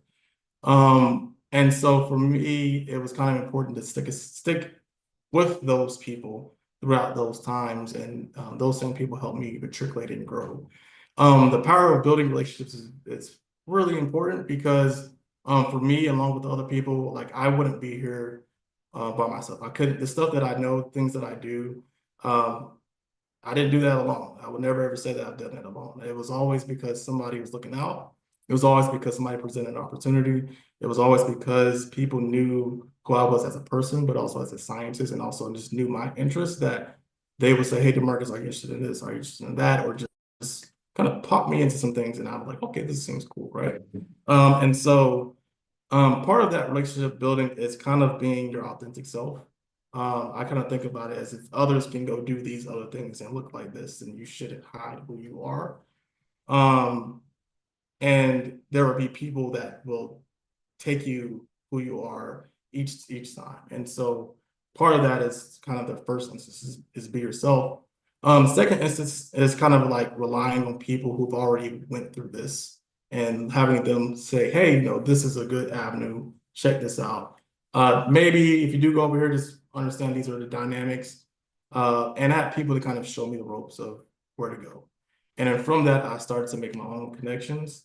And a big part of that I do this boldly sometimes, and sometimes I have to check myself, is that I'm the type of person that if I really need to know something or I want information and I know that you have the information, I would just kind of go out and just kind of reach out, like, hey, send me an email, like, hey, I want to know about this, da, da, da, da. And most times, nine times out of 10, people respond back and say, hey, yeah, you know, I think it'd be great, da, da, da. Like, for instance, I ran into the Admiral and Noah at AGU, and I was interested in decarbonization, this whole concept of transitioning from fossil fuel-based aspects of energy to more essentially electrification and other types of renewable resources. And so I was very interested in ships and decarbonization. And there was a NOAA meeting, and the Admiral was there, and had already emailed him like a while ago. I was like, hey, like, what is happening in this space? And so I was at the meeting, and I kind of remembered his face and definitely remember his name. So when the meeting was over, we were about to transition to happy hour, all that stuff. So I'm walking outside, and it's kind of raining. So we're kind of outside. I see the Admiral, and I think his possible second in command and his folks that are around him. And I just ran up to him. I said, hey, I didn't even introduce my name. I was like, hey, like, I'm interested in this, da, da, da, da, da. And so we just started having a conversation. And I know that me in the past would have never done that, but me being a person where number one, I'm a nice person, very genuine, but also I like learning, I like knowing. I try to be that person, and so I'm not afraid to kind of go ask people about things. And from that, I've made a connection, and we kind of trade informations. And so that was something where it's a little bit of elevated sense of things, but kind of getting outside of your comfort zone to speak to people. For instance, I had wrapped this up because I know I have 5 minutes. And And like I said, in marine science, you're always in a environment where you're the only one of two, one of three. So I went to a schools meeting, which is the Southern California Ocean Observation Systems. It's part of the 8 or 9 IUs that NOAA runs, and they have regional centers. And so I went to a meeting and I met some people, cool people, and I was kind of the only one. And one of the things that I purposely do all the time, and I'm glad that I do it, is that I purposely go up and ask a question. Now I try to make sure the question is very articulate, but I go up there and ask the question for 2 reasons: because I want to know the answer, but also to show that, hey, we're here, we have something to say. We're just not sitting in the background twiddling our thumbs, right? We're not some DEI pick. We're not some, somebody that just got through the system. Like, we know what we're talking about. And so those have been many instances where I was like, okay, I'm gonna go up to the mic and ask a question. And it gets answered. And after that, people say, oh, well, that person knows what you're talking about. Let me go and talk with them. And so I've done this, and that's something that's kind of been a little bit of my bread and butter, is that to be noticed and to get around trying to go around and shake everybody's hand. If there's an opportunity where there's a large space of people and ask a question, ask it, because you shouldn't want to know more, but also ask it because you want to also be seen. People can see you and know that we're here at the end of the day. And so that is all for what I have for today. Thank you for sitting through my cool experiment. Thank you for sitting here throughout the 22 hours of listening to the amazing talks, and I really cheering for you in terms of the marine science work that you're doing, and looking forward to you doing some amazing work. What is your favorite moment with BIMS? My favorite moment was actually going to BIMS week. It was my first time going to BIMS week, because I don't think I logged in for the virtual. I think I did. I don't remember. But that was kind of my favorite time, just because being around a lot of people that I knew, a lot of people I've seen on social media.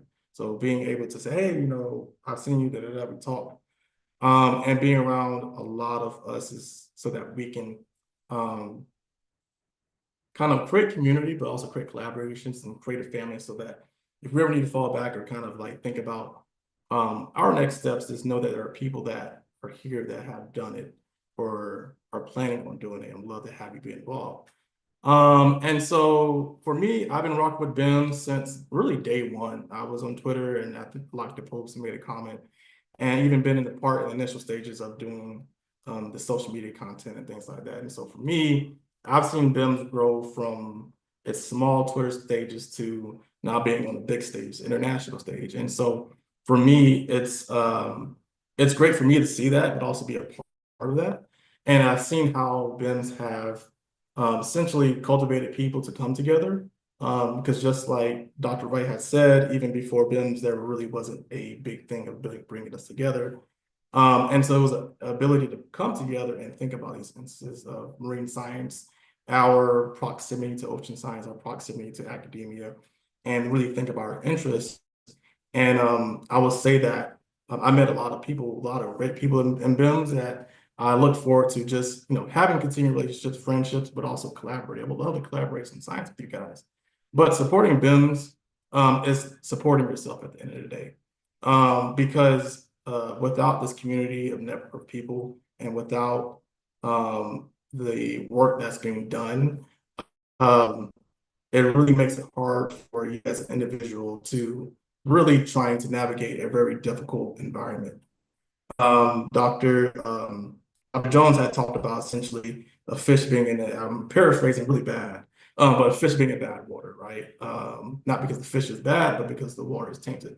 And BIMS essentially is the oyster in this tainted water, cleaning it up, but also sustaining us as fishies in this environment. And so supporting BIMS is supporting yourself and supporting people that come after you. That's one thing that's very important as you matriculate through marine science and this world of ocean science, is that as you kind of go up, make sure you bring other people with you and integrate them into BIMS and other Black and marine and ocean science organizations, so that we can continue the mission and the work that's there, so that we can look 50 years later and say, these are things that have changed and things that have happened, and not let it be like 50 years before, when there was nothing that was there and people had to figure it out for themselves. So thank you for the giants that we stand on.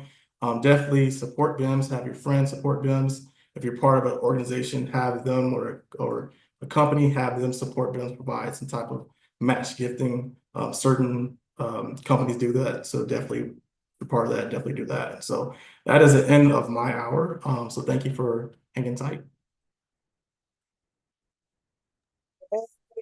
Is excellent, excellent, excellent job. Thank you so much, Dr. DeMarcus. You know, I feel like I knew you when you were a wee babe, a wee babe just starting out in this space. So thanks so much for hopping on. Y'all know, we have been live all day, and we are coming to a close. But we got one more speaker for y'all. So as a reminder, you are watching the BIMS Currents of Change 24-hour live stream and fundraiser for the ocean. And we have been live all Earth Day. So now I'm going to turn it over to our last speaker, Jamie. Where you at? Come on up. Hear me? Yeah, I can hear you. So this hour is yours. Tell the people about you, what you do, why the ocean is important, why we need it, and why we are not wasteful. Okay? All right. Take it away. Hey guys. Yeah, so first I just want to say it has been quite the event. I've learned a lot today. There have been so many amazing speakers, and everyone is covering such a wide breadth of topics. I highly encourage, if you have the time, please go back and rewind. I'm sure we're gonna have clips on the YouTube channel, but yeah, I was really inspired. People talked about everything from African spiritualism and its role in community building, community mobilization for coastal communities. People talked about their research, their paths to academia, policy, the importance of advocacy, just a wide breadth of topics, and all from amazing Black faces and voices. And yeah, I think that is how I want to start, because that is the beauty of BIMS. That's why we need donations, so we can keep on doing work like this. We can keep on building community, inspiring change, committing to change. I made this to remind you guys. Yeah, so there's no confusion about where to go to get those to drop those donations off. Yeah, there's a few things that I can talk about. I have a few topics and ideas, but first, to commemorate Earth Day being today, I want to start by reading a poem that my program director, Karen McLeod, gave me last Earth Day. And I keep it up on my office wall, so it's right in front of me. It's called Riparian Soul, and it's by Rosemary Watola Tromer. Some people are rivers, always moving, always in flow. Wherever they are, life flourishes. They nourish, they support, they sustain, and they change the shape of the landscape, carving new paths around obstacles, softening what is sharp. Some people are rivers, the lifeblood of a valley, forceful at times, at other times gentle, but constant, so constant you could take them for granted, like a woman with a headset and a clipboard, a pencil tucked in her hair, standing behind a curtain so others can shine. Some people are rivers. You know who they are because all around them, everything is growing, everything they touch. And you realize you can't imagine being without them. Everywhere you look, you see how quietly, how powerfully they have transformed the world. And I like this poem for a number of reasons. I think it models my path to marine science in some ways, because I didn't start off strictly looking at the ocean. I actually started looking at aquatic environments. It was very intentional. But the other part of it is, I think it encapsulates a lot of what we've been seeing in this event. Honestly, I could spend the whole time just talking about everyone else's presentations and talks, because they were all so impactful and inspiring. And and there's just a lot more I need to go back and process. All of those people, everyone in BIMS is a river in their own way, and all rivers eventually lead to the sea. And I think that's what we want everyone to realize and understand. That's what we're trying to do. We're really trying to bring a spotlight, bring a safe space for marginalized voices, Black voices in science. It's necessary. It's necessary because I mean, I don't want to repeat the, well, actually, no, I will repeat it because the audience is a little bit, I have some people in here that aren't familiar with green science or conservation issues, but communities of color are disproportionately affected by climate-related disasters and sea level rise, global warming, all the things. And it shouldn't be really a surprise when you think about the underlying socioeconomic disparities and injustices that were built upon in this nation. And it manifests in every field and includes in the sciences.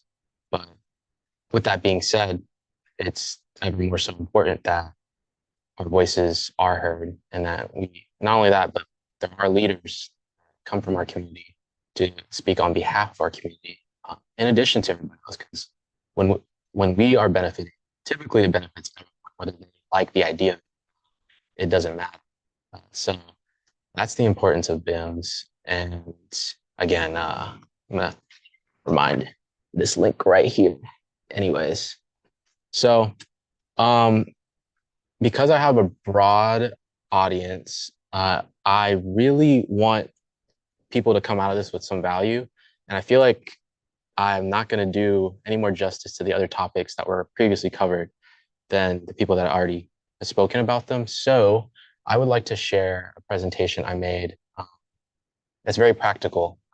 This presentation, the purpose of this is my acknowledgement of how busy we all are. Again, if you are tuning in, thank you. I really appreciate it. Your time is the most precious thing that you have, and how you spend it is up to your discretion. And the fact that you chose to be here of all places, it means the world. So thank you. Yeah, we all have 24 hours in a day, 60 minutes in an hour.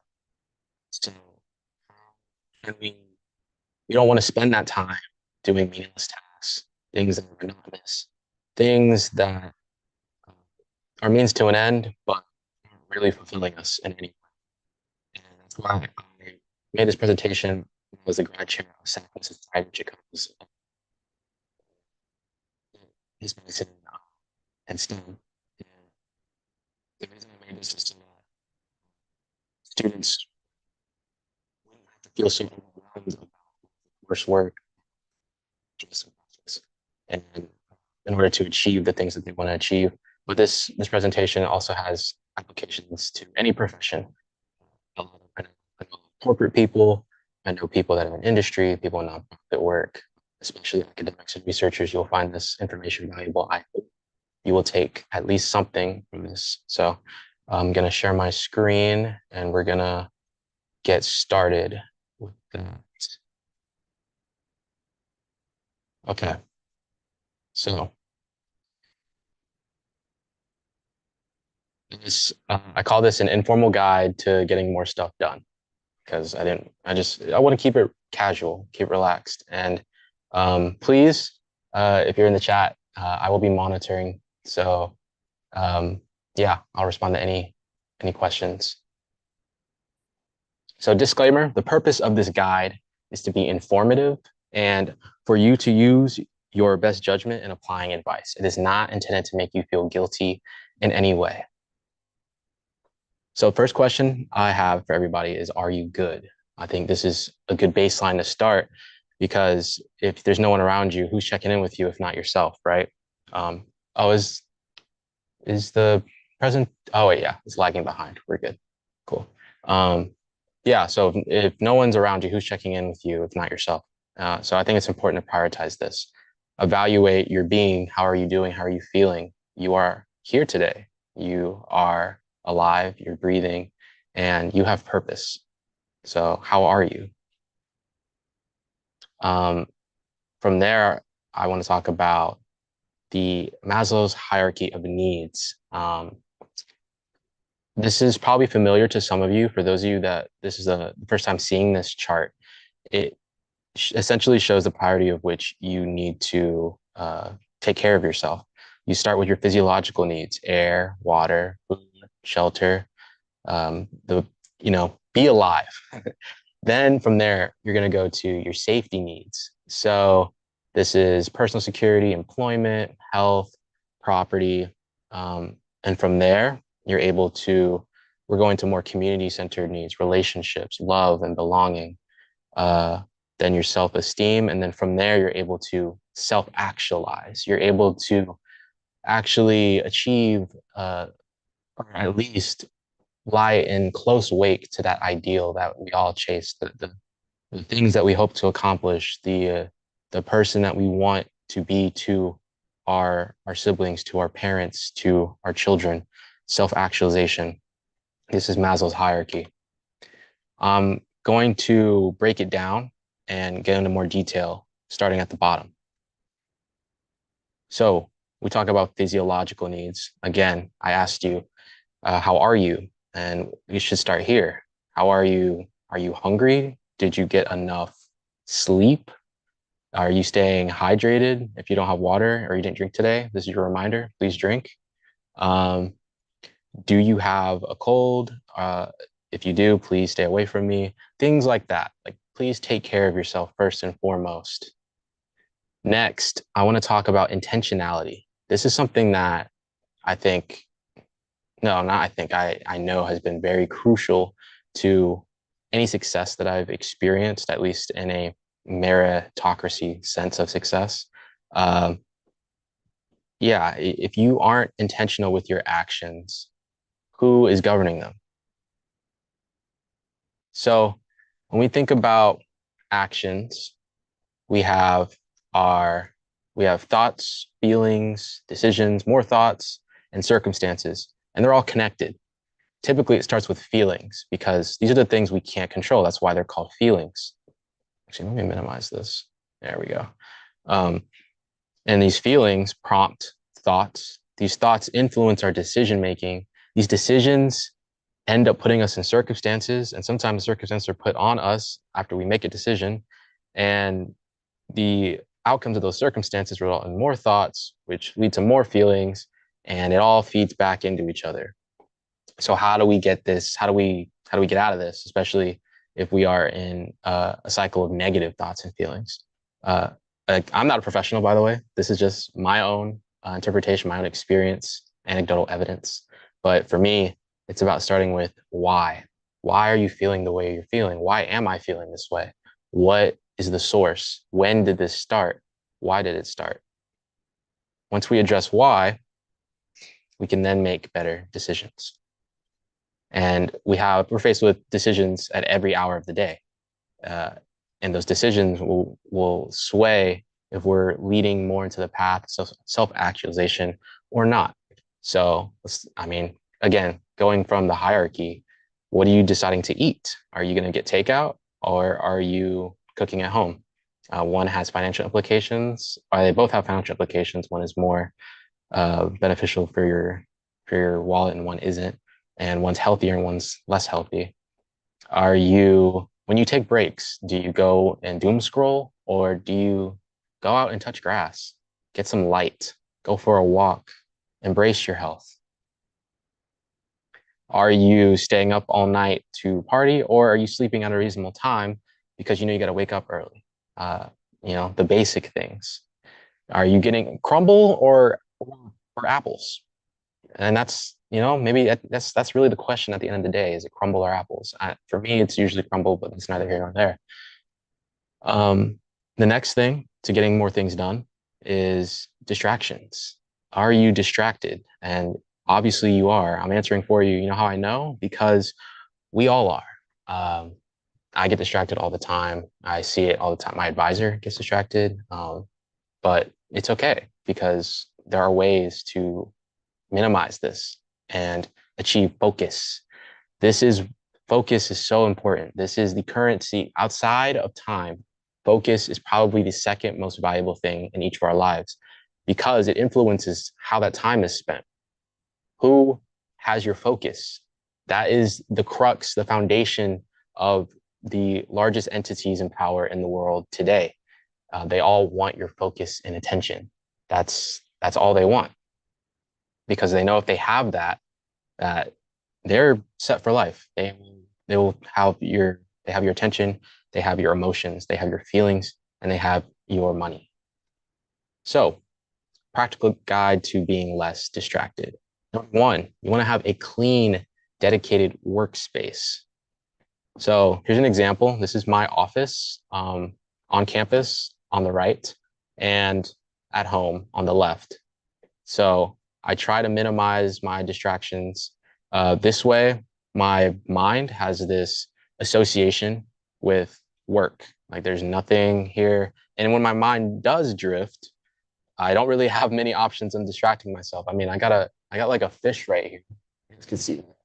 But I mean, I'm not really playing around with this. So, you're forcing yourself.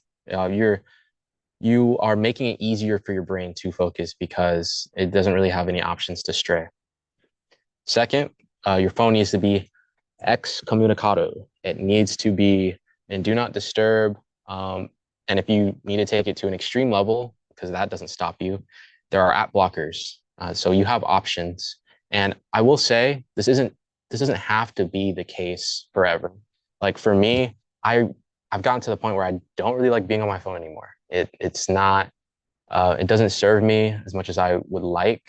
And yeah, I'm really just checking notifications. It's really not my favorite thing to be on, but at least identify your own weaknesses and adjust accordingly.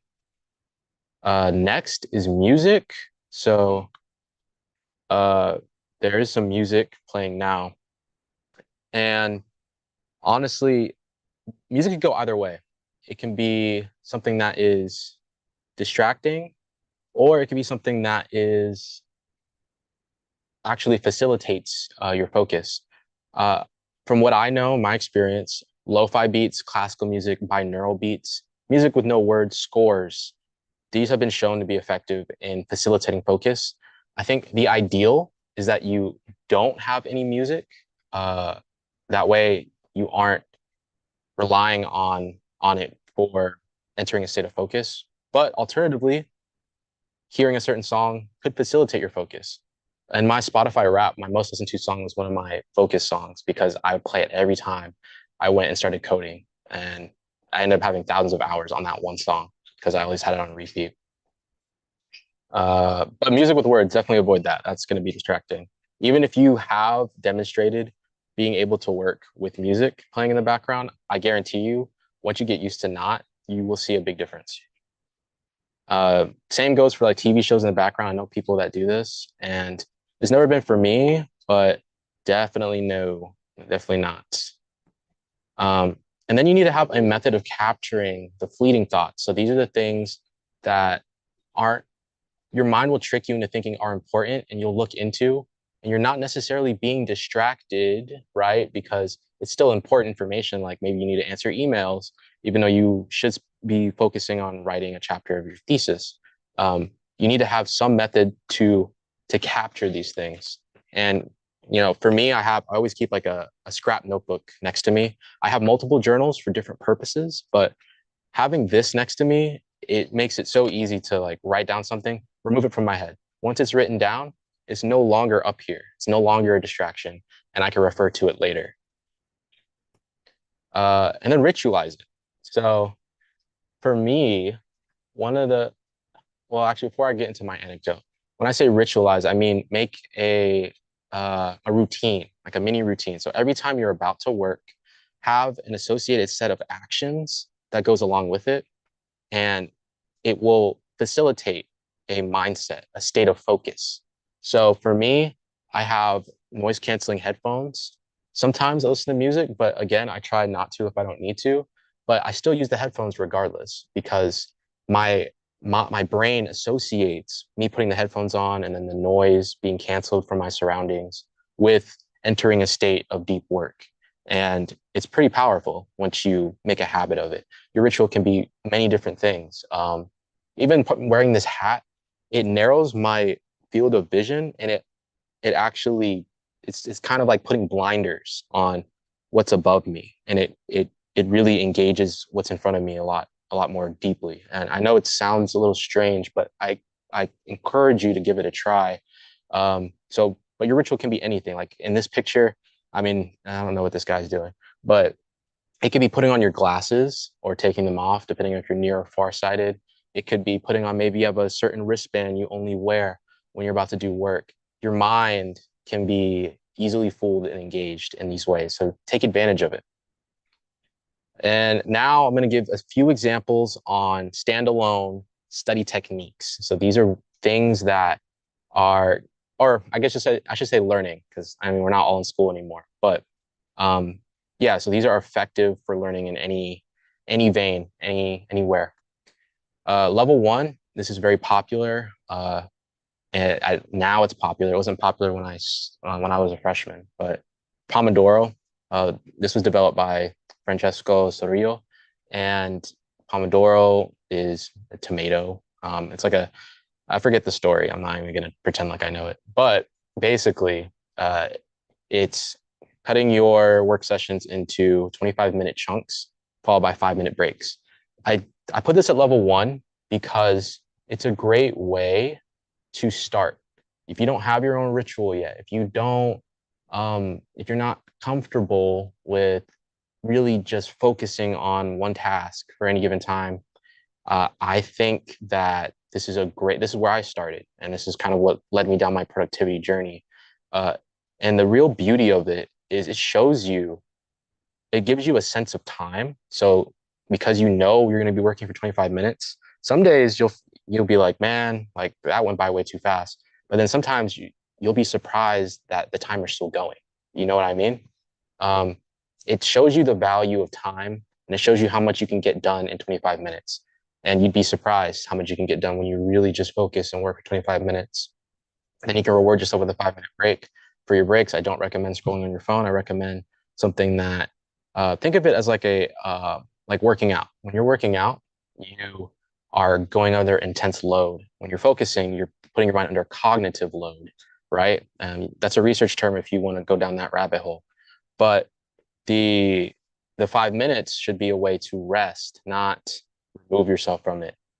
So think of maybe going on a walk for 5 minutes, or maybe standing up and just stretching, or there's a lot of ways you can rest without going on your phone and just checking out completely, because as soon as that 5 minutes is over, you're going to enter your next Pomodoro.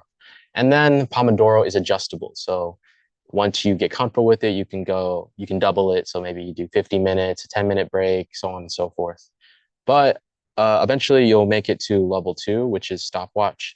So the difference between a stopwatch and a timer, like the Pomodoro method, is you are actually, you're seeing how long you can go for. And you're actually getting a feel for how much work you're getting done through the passage of time, versus trying to beat or trying to cram as much into a timer that's going down. And I think this is more advanced because this doesn't really serve a great purpose if you don't already have those established rituals and regiments to your work sessions. So this is mainly what I use. I just have my stopwatch go. Oh, actually, I guess once you get to a certain point, you don't even need the stopwatch. You just the time just passes by.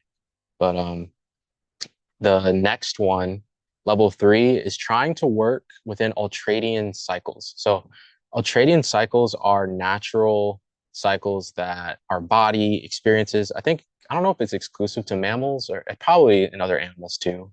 But for instance, your sleep cycle, it's in ultradian cycles, it's an ultradian rhythm. You have peaks and you have troughs.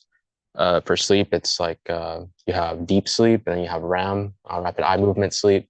When we're awake, we go through ultradian cycles. And honestly, when I first learned about this, it kind of made sense when I reflected on my own experiences in my own life. Arousal is that initial state of engagement. And when I'm working, I tend to ramp up. And then I hit this point where I'm like just super productive, getting so much stuff done. And then all of a sudden, it starts to taper off, and then I need to rest. So you have to kind of, once you get used to working productively, you will start to feel these out for yourself. And the idea is to align your top priority tasks along the windows of highest productivity. Also, let me see if I can stop the music. I don't know if that's.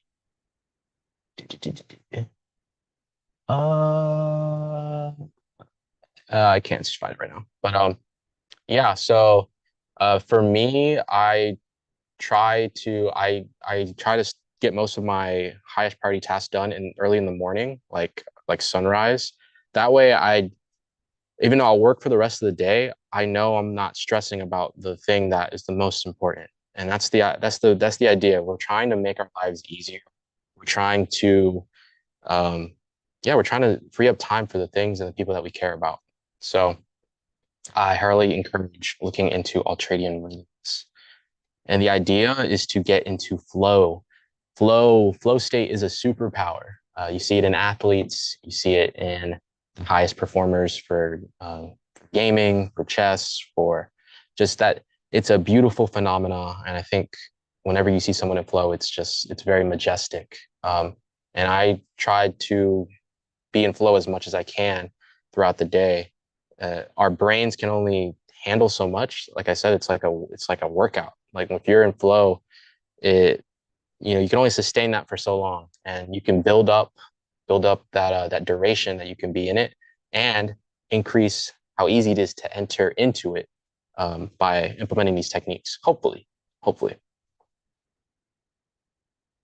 Yeah, that's kind of what I said. And also on the right, I have the picture of the two women, and this is important because it helps you figure out how where your cycles are the best. Your chronotype. Are you a morning person or a night person?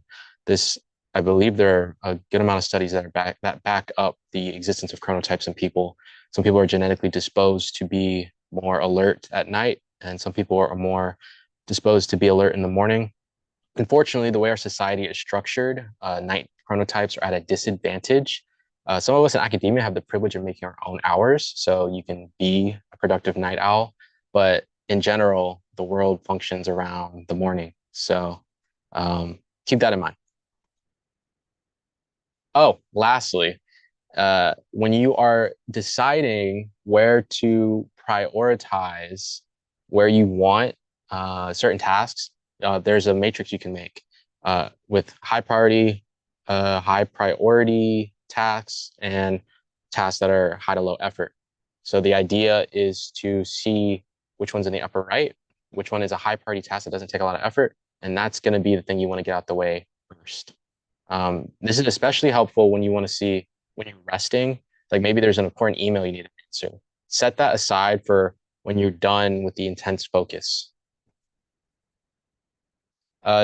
Next, and the whole idea of this is, again, freeing up time, making time for more things. And it's taking advantage of the Pareto principle. This is the idea that 20% of the time that you spend produces 80% of the results, and 80% of the time you spend is actually only responsible for 20% of the results. Now, this isn't fully down to a science, but I'm sure if you reflect on your life, you can observe instances where most of the work comes from the 20%, 20% being those 2 90-minute sessions where you're the most focused.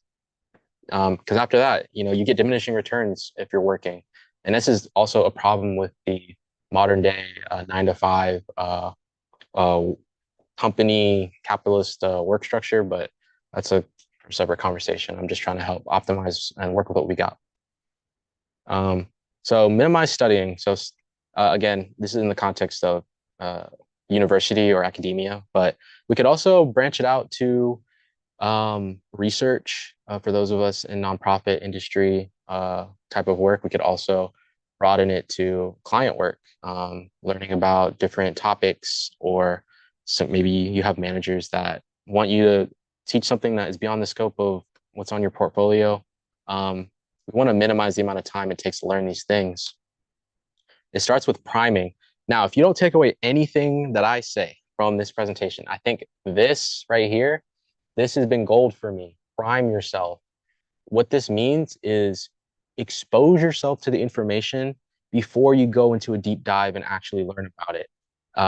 In the context of school, this would look like going to the syllabus, going to the future lectures, and skimming them and seeing what you already know. Once you establish your prior knowledge, those become your little nodes, your foundations from which you will build more information on, right?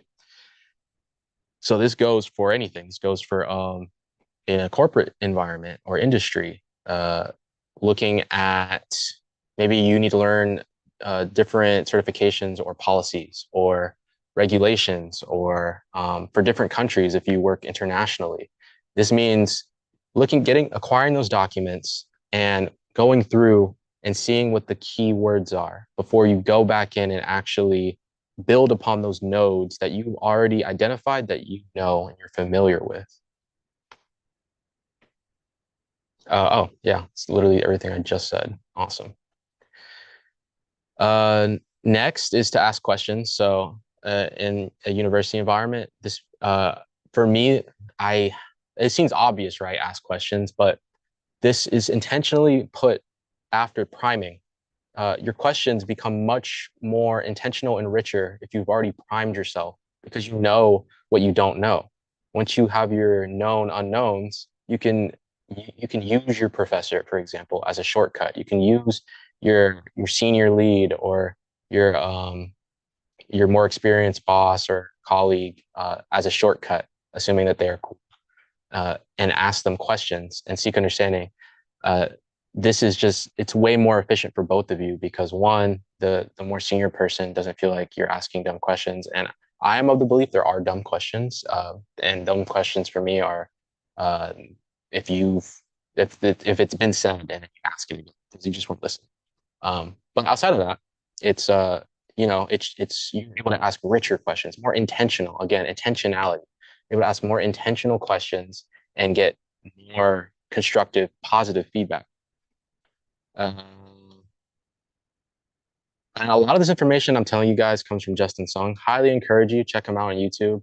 He's very well researched in metacognition, or the learning of learning. And yeah, he's the GOAT. So what about flashcards?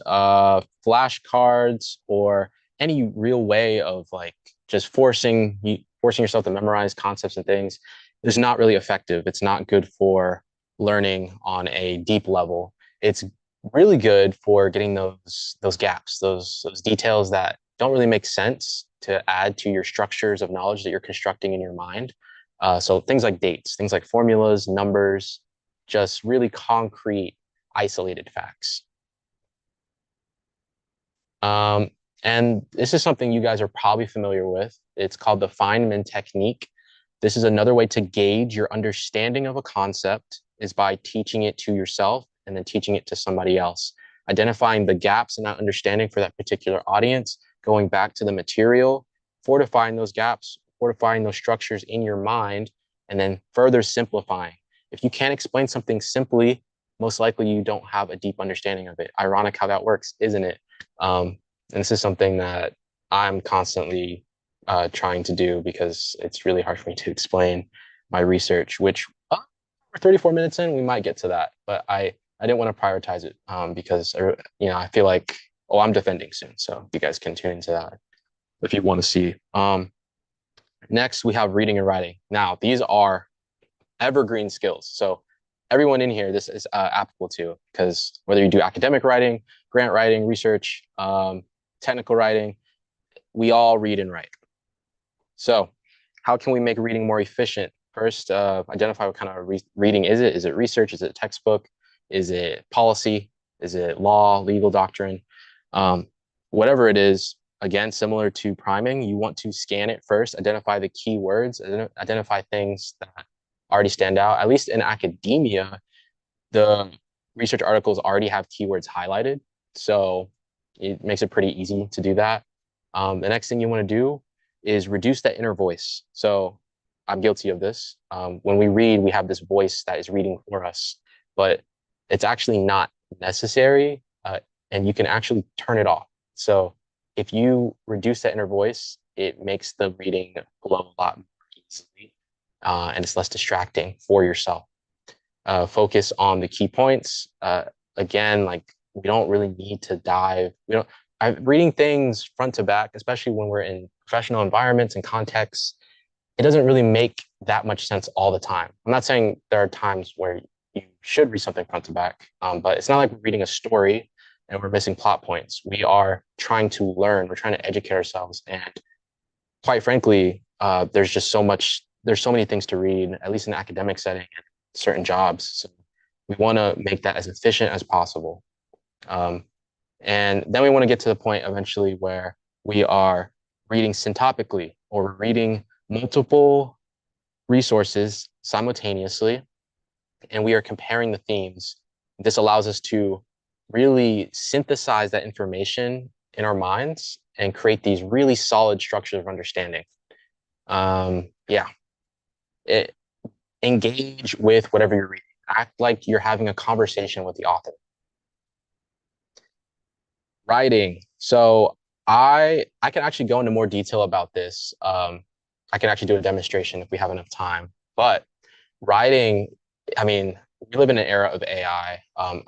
I could talk all day about AI as well. But basically, when you're writing, you want to start with an outline. You want to have a framework, a skeleton, a structure from which you are able to put on the meat of whatever it is you're trying to communicate, because ultimately writing is a way to both clarify thought and communicate our ideas. AI makes that so much easier now, because instead of thinking and wasting time making an outline, you can literally ask AI to do it. Boom, like that.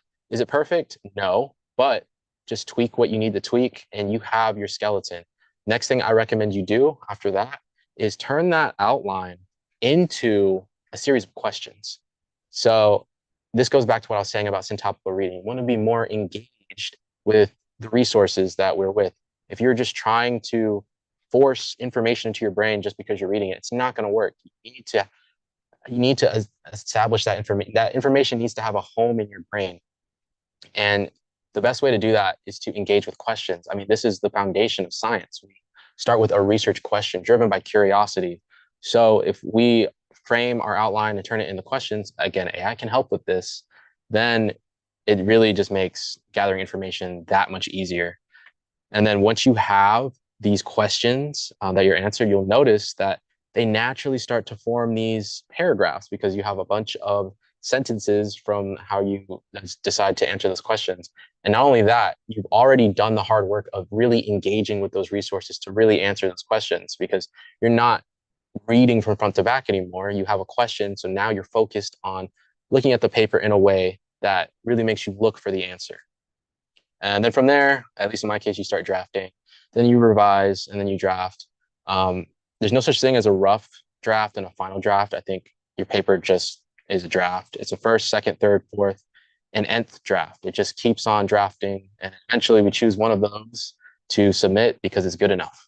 And that goes with other works of art and as well, or communication. Like, I'm a photographer, so it's the same case there. Like, you can edit. There's a point where it's like it's done. So the whole idea of breaking things down like this is to make it more manageable. I think whether we're in a professional role or we're in the classroom, we have these big projects that loom over us. It's something that maybe we have a really important client with a very short-term deadline, or we have a whole dissertation to do and we've been slacking. Whatever it may be, it's almost like being told, hey, here's this 5-pound chocolate bar, eat it, let's break that down. Let's break it down into a 1-pound chocolate bar. And then let's take that 1-pound chocolate bar and break it down into a king size bar. And let's take that king size bar and break it down further into its little components. We can continue to break things down up to a certain point, obviously, to where each of those individual tasks feels way more manageable than doing the whole. And eventually, when you take a step back and you've answered all your questions, you synthesize it all, and it's this wonderful document that's not perfect. Again, it's a draft, but it makes you feel confident in getting to the final product.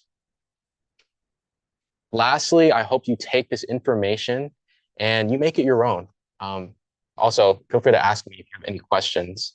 Ripper cyclotron, this is crazy. Okay. Yeah, develop your own approach. Really make it your own. We all have different ways of learning and engaging with information and knowledge. We all come from different backgrounds and cultures and experiences. I only hope to equip you with more useful tools to hopefully free up your time and allow you to do more things that you want. Engage with hobbies, engage with people, because ultimately our time on Earth is, our days are numbered and we want to make the most of it. And when you're done, you can reflect on a grateful universe. So before I proceed to the next thing that I'm going to talk about, which is more about my story and myself, are there any questions? Are there any questions? And please tell me if it was useful. I have only given this presentation one other time. I'll zoom in a little bit.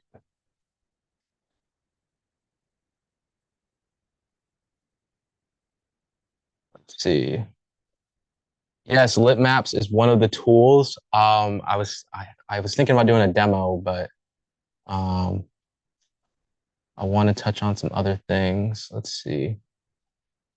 Plot Soggy, Flow Master. Thank you, Victor. Okay. All right. It seems like there's no questions. Oh, hey, Cam. I'm glad it was useful. Awesome. Awesome. Okay. Let's see, a few different directions here. Oh, here's a question from Ralph. How do the differences between individualistic and collectivistic cultures influence the flow state you've mentioned earlier? Do external forces play a factor into achieving an ideal flow state? That's a good question. So I'd say if you live in America, you're in an individualistic culture. And honestly, I think you see how that plays a role in flow state because you want to be in isolation. And honestly, when I think about it, maybe a lot of this research in of itself on the idea of flow state and working is an isolated endeavor because a lot of it's Western. So I honestly can't even speak to the contrary. Like, what does flow state look like in a collectivist culture? Like, what does it look like for a community to be in flow? That's an interesting thought. I really don't know. And yes, certainly external factors play a role in achieving flow state. And that kind of goes to the beginning of the presentation where I was saying to kind of set up your environment so that it facilitates flow state more easily, set up rituals, things like that. Can you tell us how you use your heart if it's the only tool you've got? Yeah, I don't know how that's related to the presentation I just gave, but I can answer that. Yeah, I mean, I think everything going back to, well, maybe I'll use this as a transition into my own story. But everything, at least in my belief, I believe everything that you do flows from. Um, so, it's important that you protect it. It's important that but it's also important that you let it be nurtured. That means you can't wall it off from connection and intimacy. But it's important that you use your heart as a way to engage and connect with others. And like DeMarcus said, bring your most authentic self to whatever environment that you find yourself in. Jarius Scott, this is very useful. What are your suggestions for note taking? So I think it was a quick slide, but I really recommend that you minimize note taking, right? Jarius, if you can, are you Are you professional? Are you in grad school, undergrad? That'll help me better respond to your question. But in general, you want to be engaging with the information. You still need to take notes, right? But the notes you take should be ways of helping you understand and explain to yourself, ideally in a visual way, how that information makes sense to you. So that's really vague. Note taking, I think it's like a whole separate, it'll take another 30 minutes to explain that. Another question we have is, do you have any tips on preventing functional freeze? So Henry, I'm not familiar with that term. If you could elaborate, that'd be great. Yeah, I don't want to approach it improperly because I don't understand what it is. Okay, perfect. You're graduating senior. So you're about to be in some of the hardest classes of your entire life. But they're going to be the most fulfilling and most intellectually stimulating, especially if you implement some of the tips that I suggested today. So yeah, really take advantage of the fact that you have your coursework online before your first start of class. Just go through your whole coursework material and identify things that already stand out to you, and then identify things that you don't understand. That way, you can go into class already prepared, knowing what you need to ask, because you're going to see those slides again, but your professor is going to be giving you a lecture, and you're going to know exactly what questions you want to ask. So as you get the answers to those questions, you shouldn't have to take notes on it. Like, so a mistake a lot of students make is they go into lecture and they write down notes on a PowerPoint that they can already access online. And they're really just repeating things. They're not really building a relationship, a connection with that piece of information. So ideally, if you're engaged in it, the idea is that you are locking it in. You don't need the notes. I know that sounds a little extreme, but once you say you ask the answer, you get the answer to the question that you asked, you can then establish that you can establish that in your brain with the other parts of the lecture that you are taking in and understanding, and those become your notes. The synthesis of knowledge, and how you uniquely understand it as Jarius. So hit me up on the side. We can do like a run through because I have other tools. One of them is Lit Maps. I use AI. Actually, I don't really use it much for note taking. I prefer a Canvas app, like an infinite canvas with a stylus. That's my ideal form of note taking. But yeah, hit me up on the side. We can run through this in more detail. How do you go about presenting your authentic self when you are dealing with performance anxiety, like public speaking and things like that? That's a real question. Let me get into it for this one. So when it comes to bringing your ideal self in dealing with anxiety, it goes back to that part of the presentation in the beginning where I said that your feelings influence your thoughts and those thoughts influence your actions. And that's ultimately, how anxiety works, right? You are anxious because you have this feeling of, maybe it is fear, maybe it is a trepidation, maybe it's this feeling of not being enough. It can be a range of different things, but you have to identify that source. And because ultimately anxiety is, because it feeds into your actions, it's going to prevent you from doing the things that you want to do. Because there are a lot of people that want to be able to talk to crowds publicly. Like I have anxiety about that still. Because I'm in my head about it. It's a part of my ego that doesn't want to go outside, and that puts these expectations upon myself that no one else does. Because ultimately, everyone wants me to speak well. I think any of us, when we go to a public speaking event, we want the speaker to speak well because we don't want our time to be wasted, and we want to actually hear what they have to say in the best way possible. We want to understand each other. I think regardless of what's going on in the country right now in the media, I think fundamentally, maybe this is just me, but I truly believe we do want to understand each other. There's just so much that's been constructed in our society that prevents that, and it feeds into our anxieties. So yeah, There's another question. I'm sure that your emotions play a part in change. Can you utilize your emotions to bolster learning process? That's a good question. Um, can you utilize your emotions to bolster them? Yes, I think so. But only if they're positive. I think there is like a subculture of people that take these negative emotions and use that as fuel to, grind, to be productive and put their head down and yeah, I'm gonna show them all. But like that's not the right way to go about it because that's not sustainable.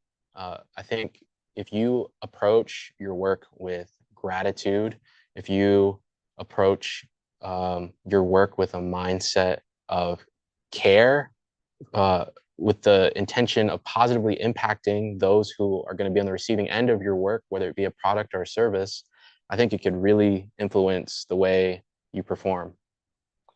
Next question.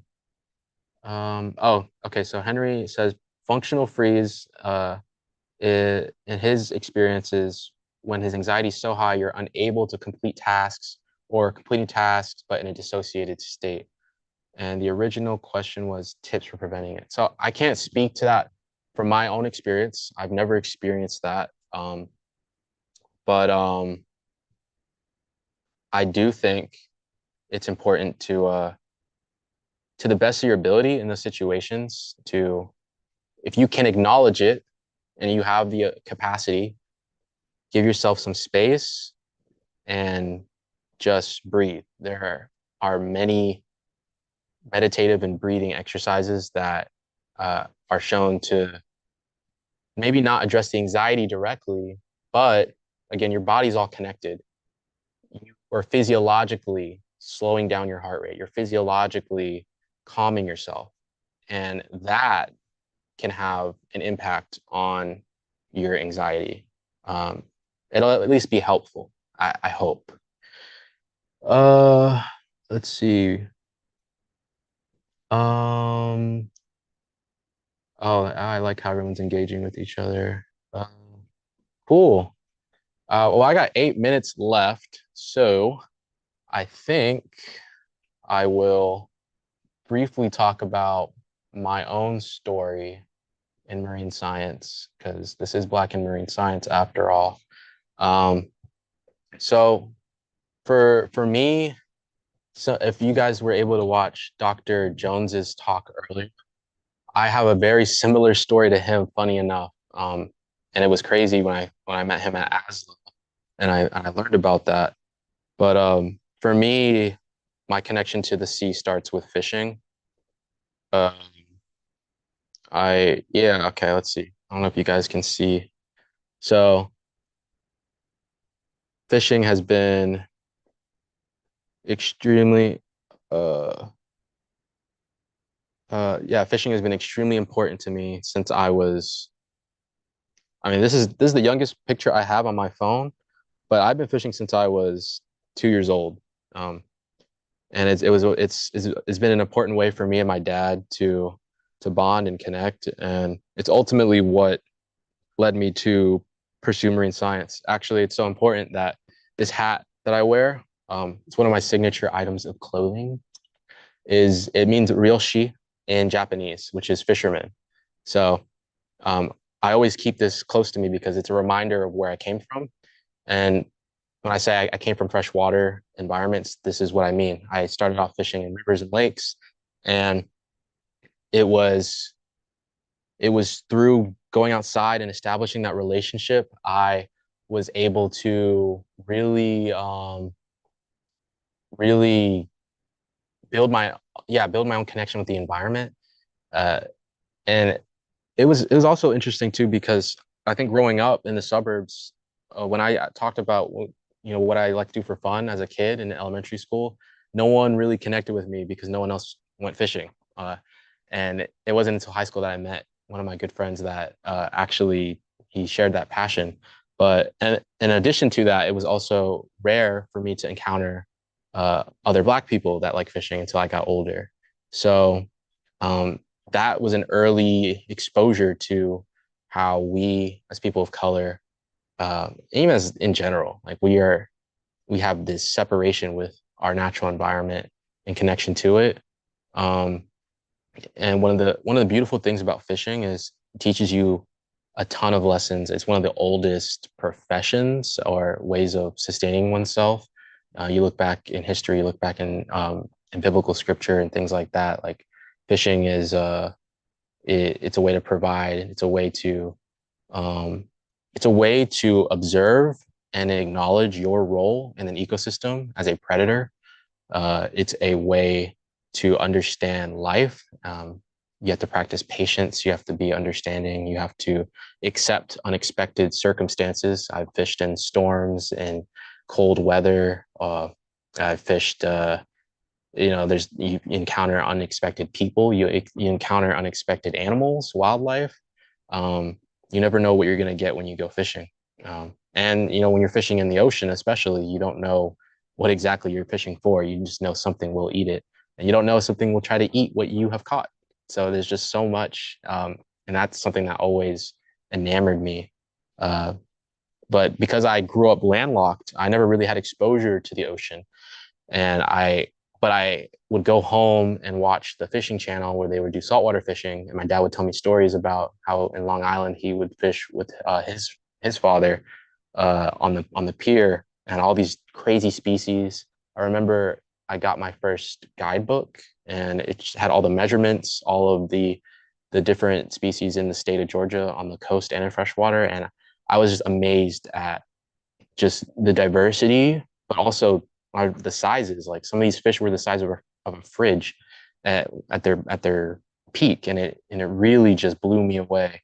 It just kept me. I was so curious to explore and see that for myself. So that was the seed that eventually grew into me pursuing marine science. Let's see. I have 4 minutes, or actually, I might be able to go a little bit over. I'm gonna share you guys. So I made this story map. For those of you that don't know, one of my majors is GIS, Geospatial Information Systems or Science.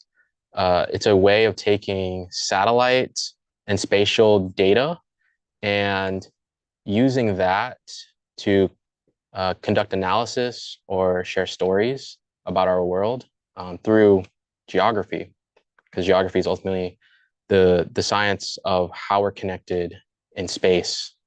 And I'll share my screen again. So in order to kind of highlight, in order to share that experience or my expertise with my residents when I was a resident assistant at the University of Georgia, I decided to make the story map. So this way I could introduce them to GIS if they've never heard of it before, and I could show them a little bit about my journey. So you can see I haven't touched this since August 11th, 2020. So it's like almost 5 years ago, which is actually crazy. But yeah, so I started off as a kid fishing, cool. This is where I grew up in Georgia, Lawrenceville, Georgia specifically. So if I zoom in, it's like, yeah, it's like right here. So very far from the coast. I never really saw the ocean growing up. I'd only see it when I go to Jacksonville to spend time with my mom's side of my family. And that was like once a year. So yeah, this is where I went to high school. I went to 2 different high schools. That's a long story. Can't get into it. This is where I stayed at the University of Georgia during my freshman year with my roommate Asong. And I specifically chose this because when we had to pick dorms or select for dorms that we wanted to stay in, I looked on the map as soon as I knew I got accepted, and I saw how close this building was to this pond, and I knew instantly I wanted to stay here. And I think it was either the first or the second day of school, I went fishing and I caught this. I caught this really big bass actually, and it's you could see it's got Can I zoom in here? I can't, but you can see there's some weathering or some abrasion on the tail because of the spawning, and it's also a very old fish, probably one of the oldest fish I've ever caught for that species. I was in the College of Forestry and Natural Resources, where I study fisheries and wildlife with emphasis on aquatic science. And then I would eventually add a second major in GIS once I discovered what that was. And I have a minor in ecology. I guess this photo is broken, but this is the kind of stuff that I would do in my college. Oh, this isn't playing either. This is a video of me sampling the streams using electrofishing. Yeah, but I loved I was very intentional about this because I actually almost went to the University of Miami because of how amazing their marine science program was. But I decided to stay in state for to be closer to my family in the event of emergencies. But also because I always knew I could go to grad school for marine science, and by using my undergrad to establish myself in freshwater systems, I would have a more holistic view of how all of these things are connected. Because, like I said in the poem in the beginning, everything is connected. The land, the sea, the sky, the rivers, the ice, it's all connected. Let's see. Yeah, we did a lot of forestry work. So this is my first marine science experience. I was blessed enough to go to Savannah State University for their REU for Bridge to Marine Science. And it was definitely life-changing. It was my first time on a research cruise, first time on the open sea. And I was lucky enough to have a really solid crew on the ship, and they let me fish. So they would troll, I guess. Basically, you take a jig and you put it out behind the boat while we're going between sampling points. And if something would bite, we get to reel it in. I got lucky and I caught a wahoo. This is my first deep sea fish. And wahoo are really amazing because they're extremely fast, because we were not going slow by any means. They're extremely fast. They get really big. Like this one is actually pretty small. They can get to be bigger than I was at that time. They're just beautiful. They have it started fading because it was dying, but they have these beautiful vertical bars that span laterally across their bodies. Yeah, it was probably the most delicious thing I've ever had too, because Chef Ben took that and made fish tacos for the whole science team. So yeah. Part of that internship, we got to visit Duke, the Duke Marine Lab, and this is where I was introduced to the power of GIS. And after this, I added GIS as a major. And my research at this point was looking at harmful algal blooms of Akashiwa sanguinea that were killing the oysters on the coast for the UGA Marine Extension Lab. I then got blessed again to pursue NOAA. I'm not going to go too much over because I do need to hand it to Dr. T eventually, but I think this is important to talk about. So ever since middle school, I have wanted to work for NOAA. All of these decisions I've made, again, going back to the importance of intentionality in my life, I've always known I wanted to work for NOAA because I did research on them when I was in middle school, and it just seemed like the perfect job. Not only because of the science, but because NOAA is unique in that it is at the intersection of science and policy and legislation. So, it has a role in all of those things. And there are people that go between offices and have interdisciplinary expertise. They directly manage all of our seafood. The National Weather Service, the people that tell you when there's a hurricane or severe storm coming, yeah, that's one small office underneath NOAA. They just do so much behind the scenes. They truly are a river of an entity within our country. And it's been quite disheartening, to say the least, to see the recent news of what's happening with the current administration. But hopefully things turn around eventually. But yeah, they played a huge role in my story. I got to be a 2019 Noah Hawlings Scholar. And actually, I didn't update this past 2019. That's funny. There's another part to the story I'll get to. But I also did pageant. I did a pageant, and I represented the Philippines because I'm half Filipino. Used to do capoeira, part of Pi Beta Sigma Fraternity Incorporated. Mugs right here. And I do photography. It's a self-portrait, and I like to cook. So yeah, I made this for my residents, but I wanted to share it with you guys. And then the other part is, so because I was originally supposed to go to Saipan as a part of my hauling scholarship, but um, yeah, I was originally supposed to go to Saipan as a part of my hauling scholarship, but because of COVID, I wasn't able to do that. Kind of parallel to this time because I'm not gonna get into it, but yeah, so because I wasn't able to actually be there in person, I ended up being assigned a project that leveraged more of my GIS skills, spatial skills. So I learned how to do 3D photogrammetry. So for those of you that don't know, 3D photogrammetry is a way of taking hundreds of different images and their positions of where they were taken in space and generating a 3D object from that image. So in my case, we were interested in this newly launched coral nursery because 2014 to 2016, there were massive marine heat waves in all of the world's seas. And as a response to that, there was huge coral bleaching events in Saipan. So this nursery was established a year before I started to try and bring back some of those corals. Yeah, you hang them up on those trees, and they eventually grow and calcify, and then you can then plant them back onto the expanded reefs. Here's some of the importance of reefs. We made this as a product of my internship to the people, the community in Saipan. So just talking about the ecosystem benefits of reefs, they're hubs of diversity for hundreds of different species of fish, both transient and local.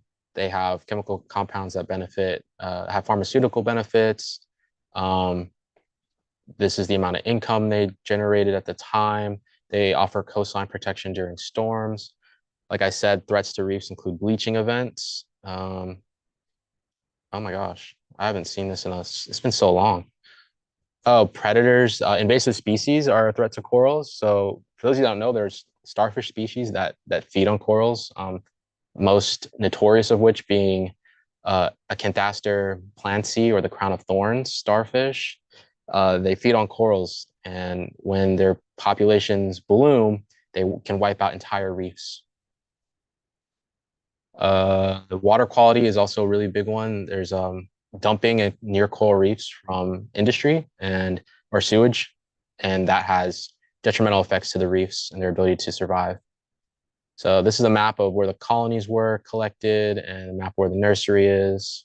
These are some of the species of coral. I'm not a coral expert, so I'm not going to spend too much time on those. But I could talk about the design. So this is the tree design. And one of the challenges, so this is them fragmenting the parent corals so that they can then propagate that fragment into an adult coral and then replant that, thus expanding the reef. It's a long process, but it works. So you can see this is how they hang up the corals on the trees. And one of the difficulties with getting pictures of these fragments is you have all these little other tiny fragments in the background you can see here. So they get in the way of the photogrammetry software. And I should say what my project actually was. So we are interested in monitoring the growth rates of these coral fragments because if we can monitor their growth and they're positive, it's a good sign. And then we eventually will be able to put them back on the reef. The idea behind using photogrammetry is to have a non-invasive way of quantifying the growth of these coral fragments. Because typically, if you want to measure the growth of these corals, you need to remove them from the nursery and then put them back. And the problem with that is that it stresses out the corals, so they're at risk of not growing as efficiently. And the other part that is, it's more labor intensive. So if we can find a way to do that non-invasively and keep them in the water, it's a big win. As you could see on the right, I ended up actually accomplishing the goal of making a model. It was extremely difficult, more so than it normally should be for a photogrammetry project. And my ultimate conclusion of my research was that this is not a sustainable way of doing this for an entire nursery. But the idea of quantifying the growth of a coral without removing it is possible. It's just not practical. So that was the outcome of my project. And I was pretty happy with the final result, even though it's not something that will be used in the future. Finding science is just as much about finding what we should avoid as it is about what we should do. And this is the other project from my partner in the internship, and she was looking at the wound healing process using a software called ImageJ. These are future directions at the time, but yeah, this is the next piece of the story. This is where this leaves off. Yeah, COVID ruined it and made everything virtual. But honestly, it taught me a lot about adaptation and resilience. It's especially now, there are other opportunities that I had around the corner are no longer going to be available just because of what's going on in the government. And I'm not alone in that. I'm sure everyone in BIMS feels similar and can speak to that at great depth. But I'm kind of past being weighed down by my woes. I'm reminding myself of where I am presently in this amazing office and finishing my thesis. And those are blessings. And that is my current present. And that's how I want to focus and spend my time. I don't want to give any more time to those heavy thoughts. So also, I'm hopeful that this will pass. I don't think I have, yeah, I think I can wrap up there. So if there's are there any final questions? Charlene, you are ridiculous. Oh my gosh. Are there any final questions before I hand it over to Dr. Tiara Moore? We're zoomed out. Let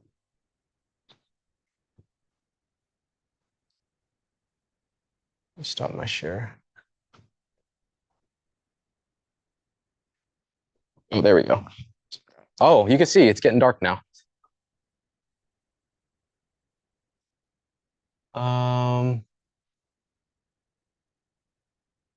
Let's see.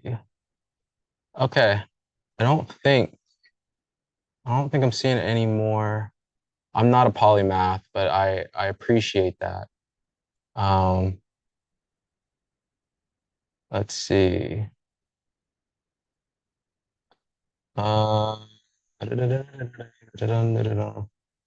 Yes, that is true. I was the RA of the year at one point. Oh yeah, Jarius. Actually, I have a website. You can reach out there. Let me plug my website real quick. Share. So you can hit me at jaminjordan.com. Oh, page not found. Oh my gosh, this is embarrassing. Wow. Stop sharing. Wait. We need to figure this out. Oh, I see the problem. Okay. We're all good. Everything is fine. Everything is absolutely okay.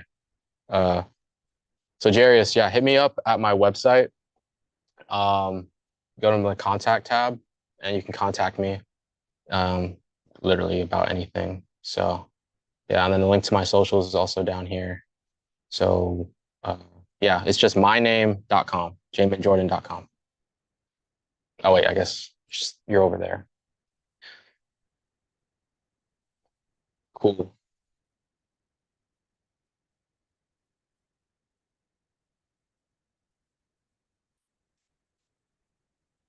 Anything else?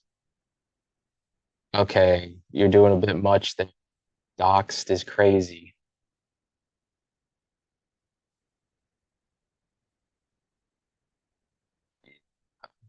All right, bet. Cool. I look forward to talking with you, Jarius. Um, yeah. So, Dr. Moore, I think I've said my piece. Yes, thank you so much, Jamie. You did an amazing job.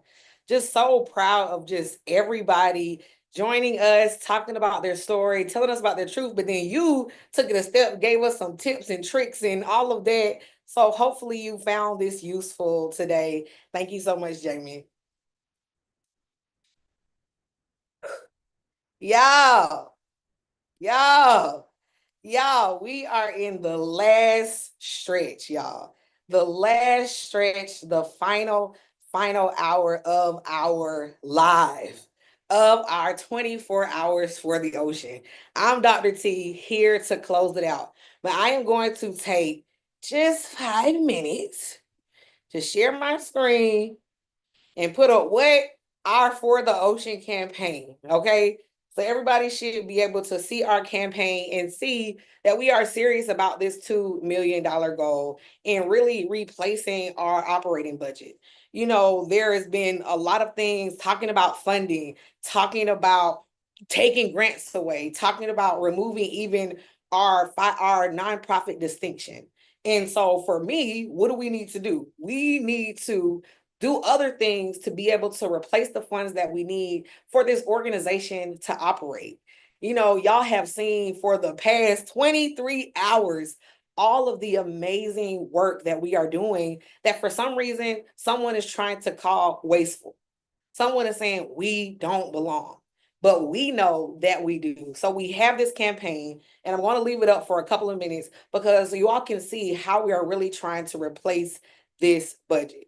So I'm gonna leave it here. Hopefully we can see in real time as some funds come in the door. Will I go and take a quick bathroom break? Should I play some music? I feel like I should play. What's the money song? Let me think. Hold on. So y'all can share it. If you can't donate now, share it. You can scan and then you can actually join the campaign. Y'all can join the campaign. When I come back, I'm going to tell y'all what we do with the funds. So since folks, you know, want to know, I'll be back.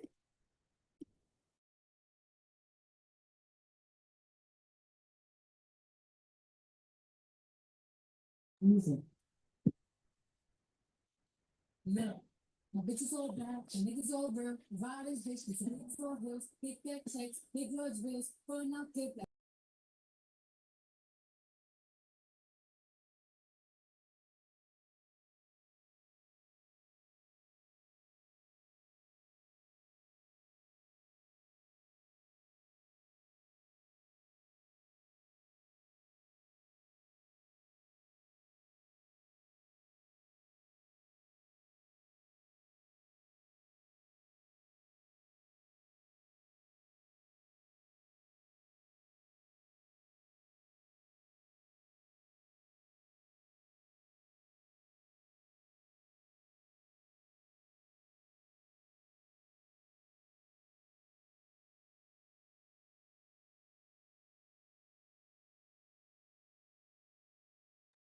W. Ralph, the donos in the chat.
On the brother, when you need a hand, we all need somebody to lean on. I just might have a problem that you understand. We all need somebody to lean on. Lean on me.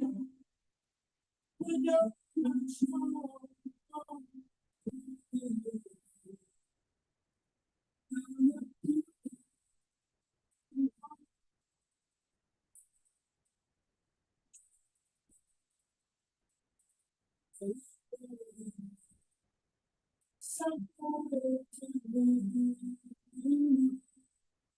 Just talk on the brother when you need a hand. We all need somebody to lean on. I just might have a problem that you understand. We all need somebody to lean on.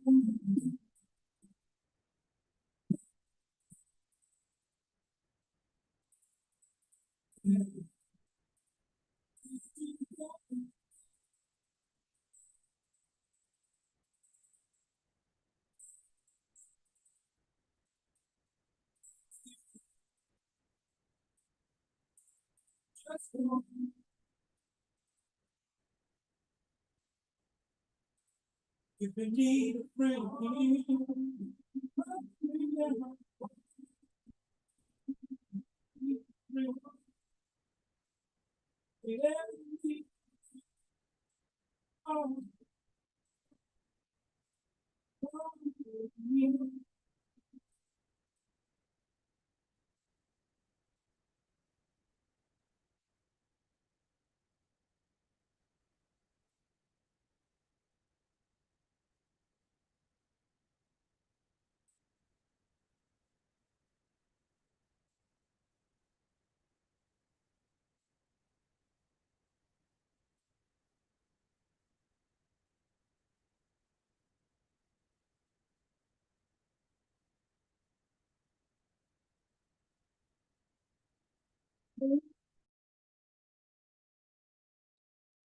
All right, all right. I go ahead and put on, call on your brother, because this is what we need right now. You know, there was a point in my career, if you will, where I was told, oh, we can't ask for help, or we don't need help, or we can't, oh, I guess I don't need my camera because you can't see it anyway.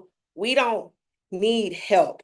We don't need support, but actually the people have the power. You know, we've had so many speakers today, and hopefully what you really and truly saw is, oh, you can't see me. Hold on, let me turn my camera back on. Sorry, y'all. I'm looking at the YouTube over here. What you really saw is how we can use our voices, how we have the how we have the power to be to be the change that we want to see. We have to believe in us. And so we're going to take this last hour in this final stretch, couple of minutes that I got left, because actually we got to stop this. And Jasmine, make sure you're watching, because I don't want to go over our 12 hours, because y'all, YouTube will just take down the whole live if it's more than 12 hours. So make sure we stop on time. That's why we had to do a part 2. But as y'all have seen, so many people get on this live and talk and talk about the work that we're doing, talk about the things, the experiences that they have had with our organization. Okay. Like we literally had the youth. Okay. We had Addie come on this morning with her parents talking about how we literally were the change that she wanted to see as a kid, as a little girl wanting to be a marine scientist. I didn't even want to be a marine scientist as a little girl because I didn't even know what it was. So Addie is light years ahead. But imagine being a little kid and wanting to be something and you see no one that looks like you. You see no one that says, hey, come on through, Shad, let's do this. You see no one. Everybody is telling you, no, you don't belong there. Actually, no, we don't want you here. Actually, no, you can leave. That's what we're dealing with in marine science while the ocean is on fire, while the planet is literally burning, while Black kids are still 5 times more likely to drown. People are telling us that our work is wasteful. And today, hopefully today, you saw all the reasons why it is not. All of the reasons why we have to be here, irregardless of any grant, of any funding, of any certification, whatever the classification, whatever they want to call it, we must be here. And how we do that is replacing the resources that we thought were secure and going to our people and going to the streets. And that's what we've done. So not only did we see Addie, the youth, we saw the full scale of the generational impact that Black and marine science has. We've seen the full scale, all the way up, folks retired. Dr. Ambrose Gerald, I remember seeing him when I first got into this field. Dr. Gerald is retired now, okay? Retired, but still got on this live to talk about the work that we are doing, the importance of having diversity, equity, and inclusion, justice, accessibility, the importance of all of that, because all of that matters. All of that is important, and that's why we're here. So when someone tries to tell us, oh, our work is wasteful, we just gotta say, oh, absolutely not, and figure out a different strategy to be able to survive. And so I put up our our campaign so y'all know that we are taking this serious. We started this literally after all of the things started going on in January.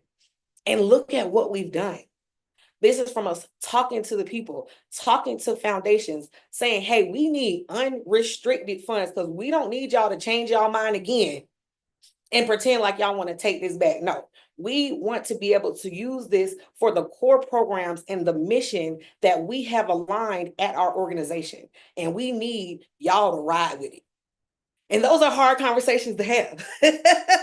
Those are hard conversations to have, because folks, when they give you money, honey, they want you to start they want you to start tap dancing and doing all of this, that, and extra. And you know, we really not about the business of tap dancing here at BIMS. Okay. We're about business of supporting Black folks, amplifying Black voices, providing resources, protections for our people who are consistently always left out of this conversation. And so today we are asking you to help us in this fight. If you agree, for these last 23 hours, the stuff you heard, maybe you never heard it before. Maybe you never even knew there was this many Black scientists, and this was just one day. Imagine if we did this for the rest of the year. But again, you're seeing the folks who are doing this work, who see it as so important, even when the world is telling us that we're wasteful. We are standing 10 toes down and saying, no, we ain't. No, we ain't. And we are going to do whatever needs to be done to continue this work, to continue to put the folks in the spaces where they need to be. And so that is the goal of this live, of our work. For y'all to know, we ain't scared. We ain't scared. We just busy. But we had to show the people that we ain't playing either. So I thank y'all. I'm gonna start calling out folks because I can see y'all. DeMarcus, thank you. I saw Dr. Cam come through, the White family, Anonymous, we appreciate you. Laura, appreciate you. I saw Dr. Dawn Wright come through earlier. Tasia, appreciate you. All of those dollars matter. All of them. When I started my talk earlier, what did I say? I said we have 20,000 followers on Instagram. 20,000. Now imagine if all of them gave $100. That right there would be our $2 million operating budget. So this is how I want y'all to think about this, because sometimes, especially us, when we start talking about money in large sums, like, oh, we might can't do that. Oh, yes, we can. When you start breaking down the numbers, because it's 1 billion people running around, okay? It's 1 billion people. So do I need to ask 2 million for $1? Let me know. Do I need to ask 400,000 for $5? Do I need to ask 200,000 people for $10? What is the number that we need to hit to make sure that this work doesn't go away? Because for me, that's the only option. There isn't, oh no, we just not gonna do DEI no more. We're just not gonna support Black people no more. We're just not gonna, no, that's not an option for us. That is not what we are in the business of doing here at BIMS. And so if you believe that, if you know that the fight that we're doing is for the ocean, for the earth, and that's all we're asking is for y'all to support that, to share this code everywhere, because today is just one day, but we have the whole rest of the year to continue to reach this goal. And what this allows us to do is to come back in full force next year, doing our same programs, doing our same things, but then expanding, getting to those areas and to those other places where we haven't been able to go yet, to make a huge impact and a huge wave of change. So I'm going to leave this up here as we go through this last, we got what, 28 minutes. 28 minutes left, okay? 28 minutes. What is the current of change that you're going to make today? Are you sharing it? Are you liking it? Everything that we're doing is, again, trying to bring those resources so we can continue to support all of those scientists, all of that great work that y'all saw here today. So as I'm finishing up, please ask me any questions. Ask me anything you want to know, because now is the time in this last stretch. And like I said, I'm not saying too much more. The message is clear. Y'all can share it. As you are watching this live, make sure you go back and watch part 1 if you missed it, because again, all of the views, all of the likes, all of the comments helps us towards reaching our goal. Okay? Y'all got it? Y'all get it? All right, let me see if I have any questions. And then Jasmine, you let me know when we need to stop so we don't go over our time. But I'll pick back up with some questions I had from earlier. Oh, you said me? Yeah, go ahead. Oh, do you want me to keep track of time, or is it somebody else? No, sorry, Jasmine, our tech Oh, back okay. there. Jamie, if you have any questions, feel free.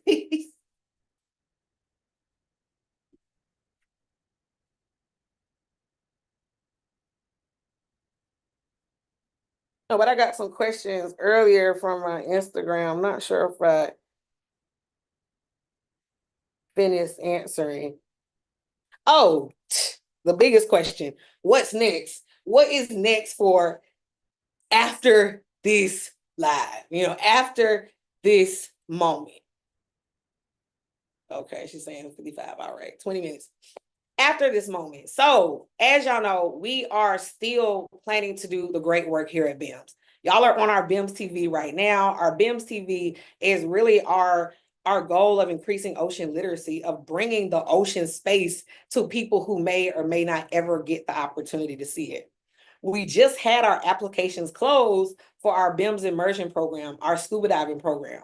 But I'm excited to share that this year we are going to be opening up some spaces, because some folks have reached out and said, hey, we actually don't need the scholarship. We just want to be a part of a great program. We heard BIMS program is lit. We want to be a part. So we are going to be opening up some additional spaces for folks to sign up after the scholarship applicants are selected. So definitely be on the lookout for that. But from what we're hearing through our member impact survey, through our group meetings, from just different WhatsApp messages, is that continued need for community, to be able to have these conversations, because the people who in the book clubs is not in the book clubs no more. And so what do we do? And so again, we are really trying to have these curated spaces where we can have conversations. But ultimately, you should join BIMS. Our BIMS membership is a space where we're really trying to create these safe spaces. We have a whole WhatsApp chat. We have different things going on. Our programs are specifically curated for our members. So all the programs you've heard people talk about that they've been involved with, that's because they are a part of our membership, and all these programs are for them. But something that folks have been asking about, is our annual Black and Marine Science Week. The organization actually started with BIMS Week. It was virtual. Then, 2 years ago, we had it in person in Norfolk, Virginia, big splash. Then last year, we had it in San Diego, California, big splash. But there has been some concerns about the timing and when we're having it and the cost. So we really, as a team, somebody said, I think it was Ebony, said, when the folks is not complaining, you're not making progress or something like that. And we're not gonna call it as complaints, we call it feedback. But folks, wanted us to change some things. And so we had to take a step back. And so now we're really looking at, what does BIMS Week look like? And I think we're at the perfect time to try a couple of different versions of it out. So definitely be on the lookout if you're a BIMS member. And even if you aren't, because you're welcome, of what we're doing with BIMS Week this year. We're really looking at a hybrid model, having virtual sessions like we've had all day today, but then having some in-person events at different areas of the world. So definitely stay tuned. So maybe you can't make it to the one location, maybe you can pull up somewhere else. And that would help us to reduce the cost on our members and participants, but also help us to have a global experience. One of the other things that I want to highlight about today, and hopefully you noticed, is that we deal with a lot of, I would say, US-based situations, but we are not a US organization. We are a global international organization. We have folks from Belize. We have folks from South Africa. We have folks from Paris. We have folks from Tanzania. We have folks from Nigeria, all on this stream today, talking about the work, the impact that we've had on their lives in their country, in their community, in their space. So it really shows you all that we have the opportunity to make a global impact, even more than what we've had. So when you're looking at the funds that we're using, we're not just using it in America, we're using it to support our members across the 34 different countries that we have a membership in. And so it really has allowed me to even think about the strategy of how we're looking at our organization. There are so many opportunities to make partnerships in areas that believe in science, in areas that like Black people. I think, it's so traumatic, sometimes being in the US and having to deal with all the things that we have to deal with, that we forget that sometimes the grass is greener. Sometimes the grass is greener and there are other opportunities for us. So it's not turning our back on our communities, but figuring out different ways that we can get resources to continue to do this good work. And that's the ultimate goal, is to continue to do the good work. I remember when we got our first large grant, it was amazing. It was like, wow, we don't have to, be out asking for $1 here, $1 there. Like, we have the funds to be able to support these large ideas, this big vision that we all have. And so for now, less than 2 years later, for those to be potentially at risk, for folks to challenge, to say they're wasteful, to say we don't need them after we've done nothing but exactly what we said we were going to do. It's hard. It's troubling, it's disappointing, especially as the leader of this organization. And so I've had to really, really reckon with what we've set out to do and how we've set out to do it and what we've done, you know? And the reason why we continue, the reason why we didn't just shut down the organization to go hide or run and go running scared is because of the people. It's because of the impact that we get the opportunity to continue to make. It's because of you. You know, there isn't no Black in marine science without Black marine scientists. And that is what folks are trying to not have anymore, if you will. Trying to make us feel as if science shouldn't even be a thing to be studied, if we should not even be around. And we all know that isn't the case. And that's why y'all have been here with us for over 20 plus hours, listening to the different people in this field talk about their story, talk about their experience, talk about their lives, and talk about why we need BIMS. Why we need you to share the live, to share the link, to do all of the things that we're talking about so that we don't have to write a different story. Because we've been there on the struggle bus and doing all of that. We've been there. But we know that it's time for a change. And y'all know what that means. It's time for another song interlude. As y'all share, again, we're doing these pauses because this is the last moment. We're pushing it in. Y'all share the live, like the live. I want everybody, if you listening, put a comment on the live, share our link.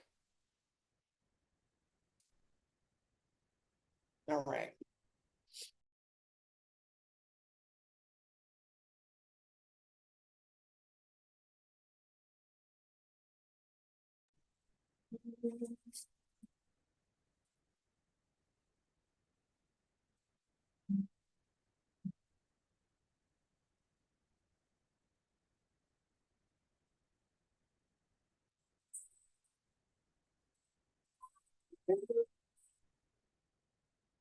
In a little tent, oh, and just like the river I've been running ever since. It's been a long time coming, but I know change gonna come. Oh, yes, it will. It's been too long. I'm afraid to die. I don't know what's up there beyond the sky. It's been a long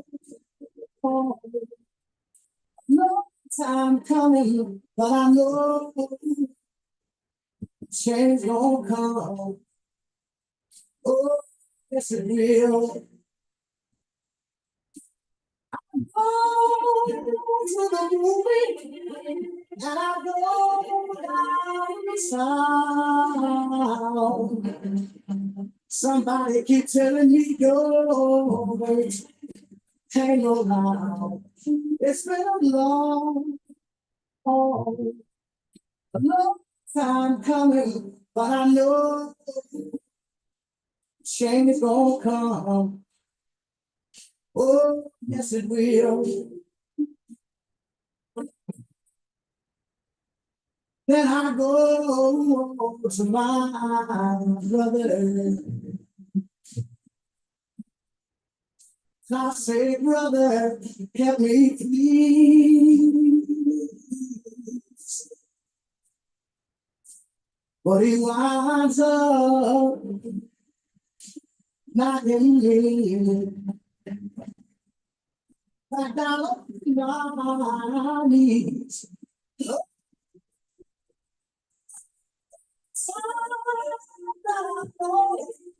I could last so long. Now I think I'm ready to closer and carry on. It's been a long time coming, but I know change gonna come. Oh, yes it will.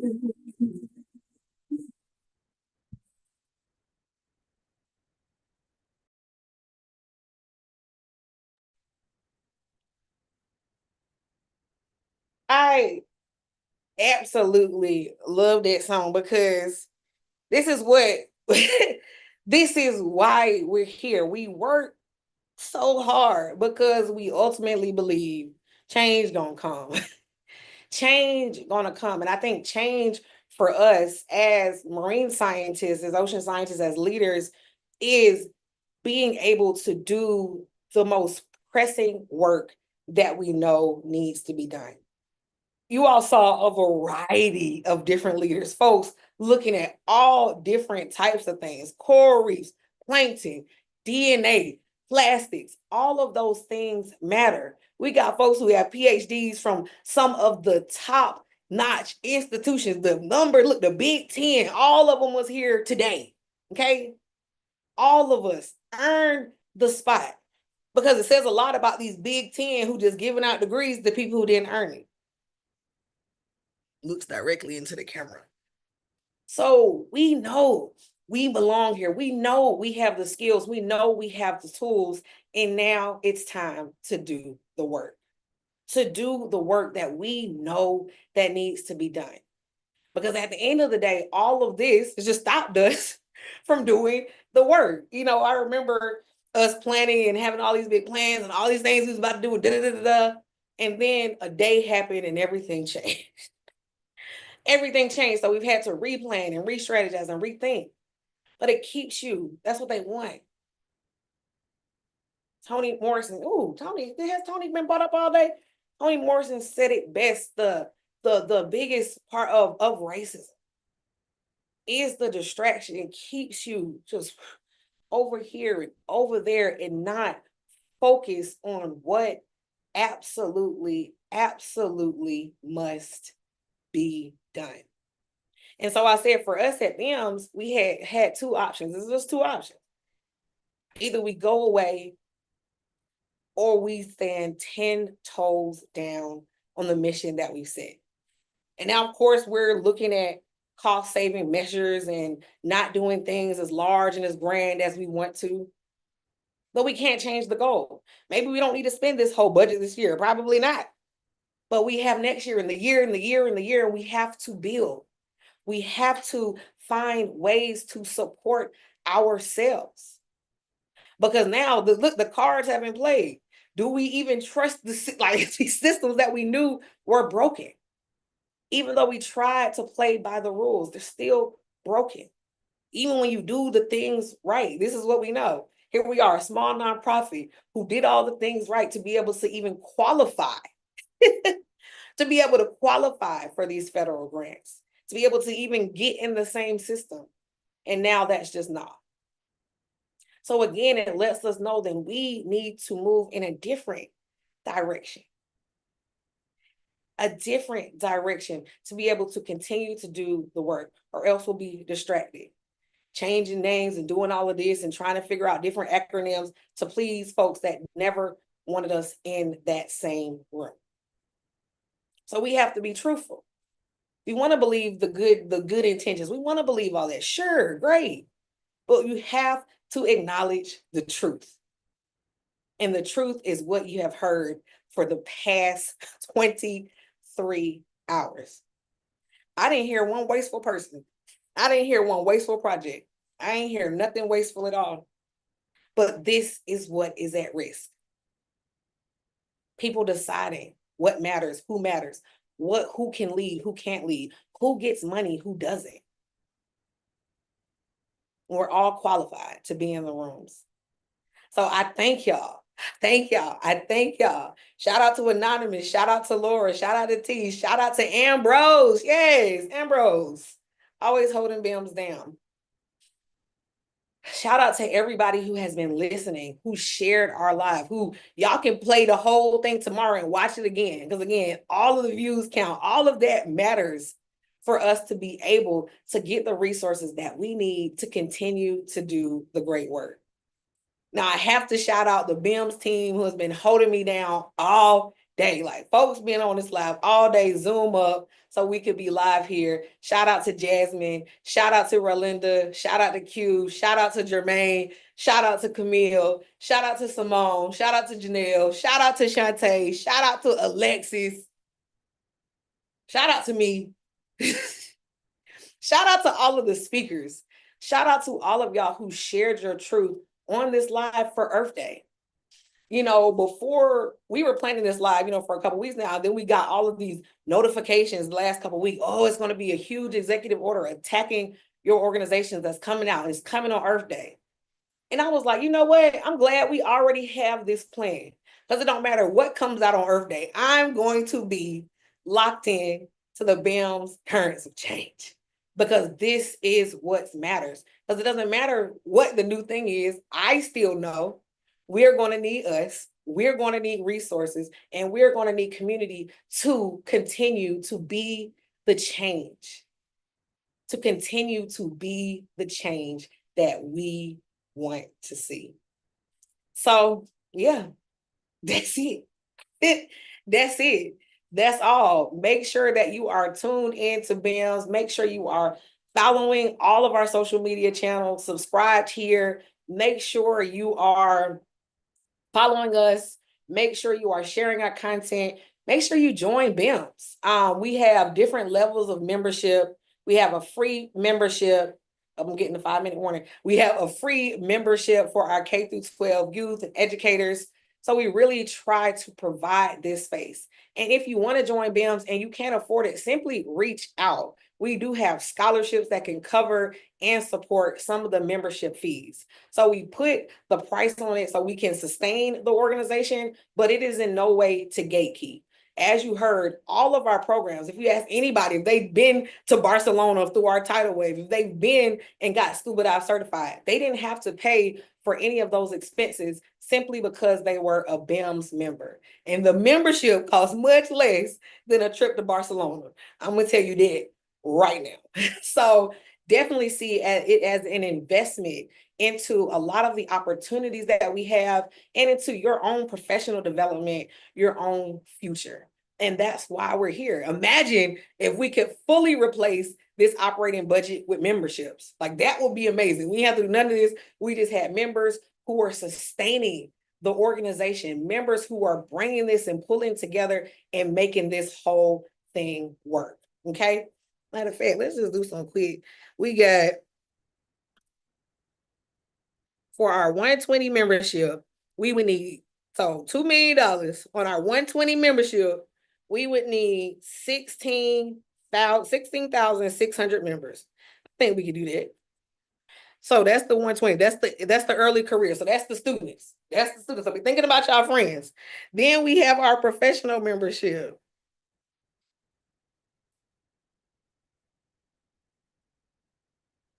$300. So we would need 6,600 professionals.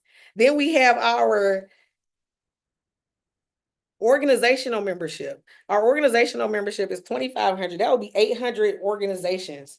And our organizational membership is something for the universities, your departments, your advisors, folks who are looking to be able to provide support, but they don't know how. That's how they can help. The organizational membership supports 5 BIMS members, 5.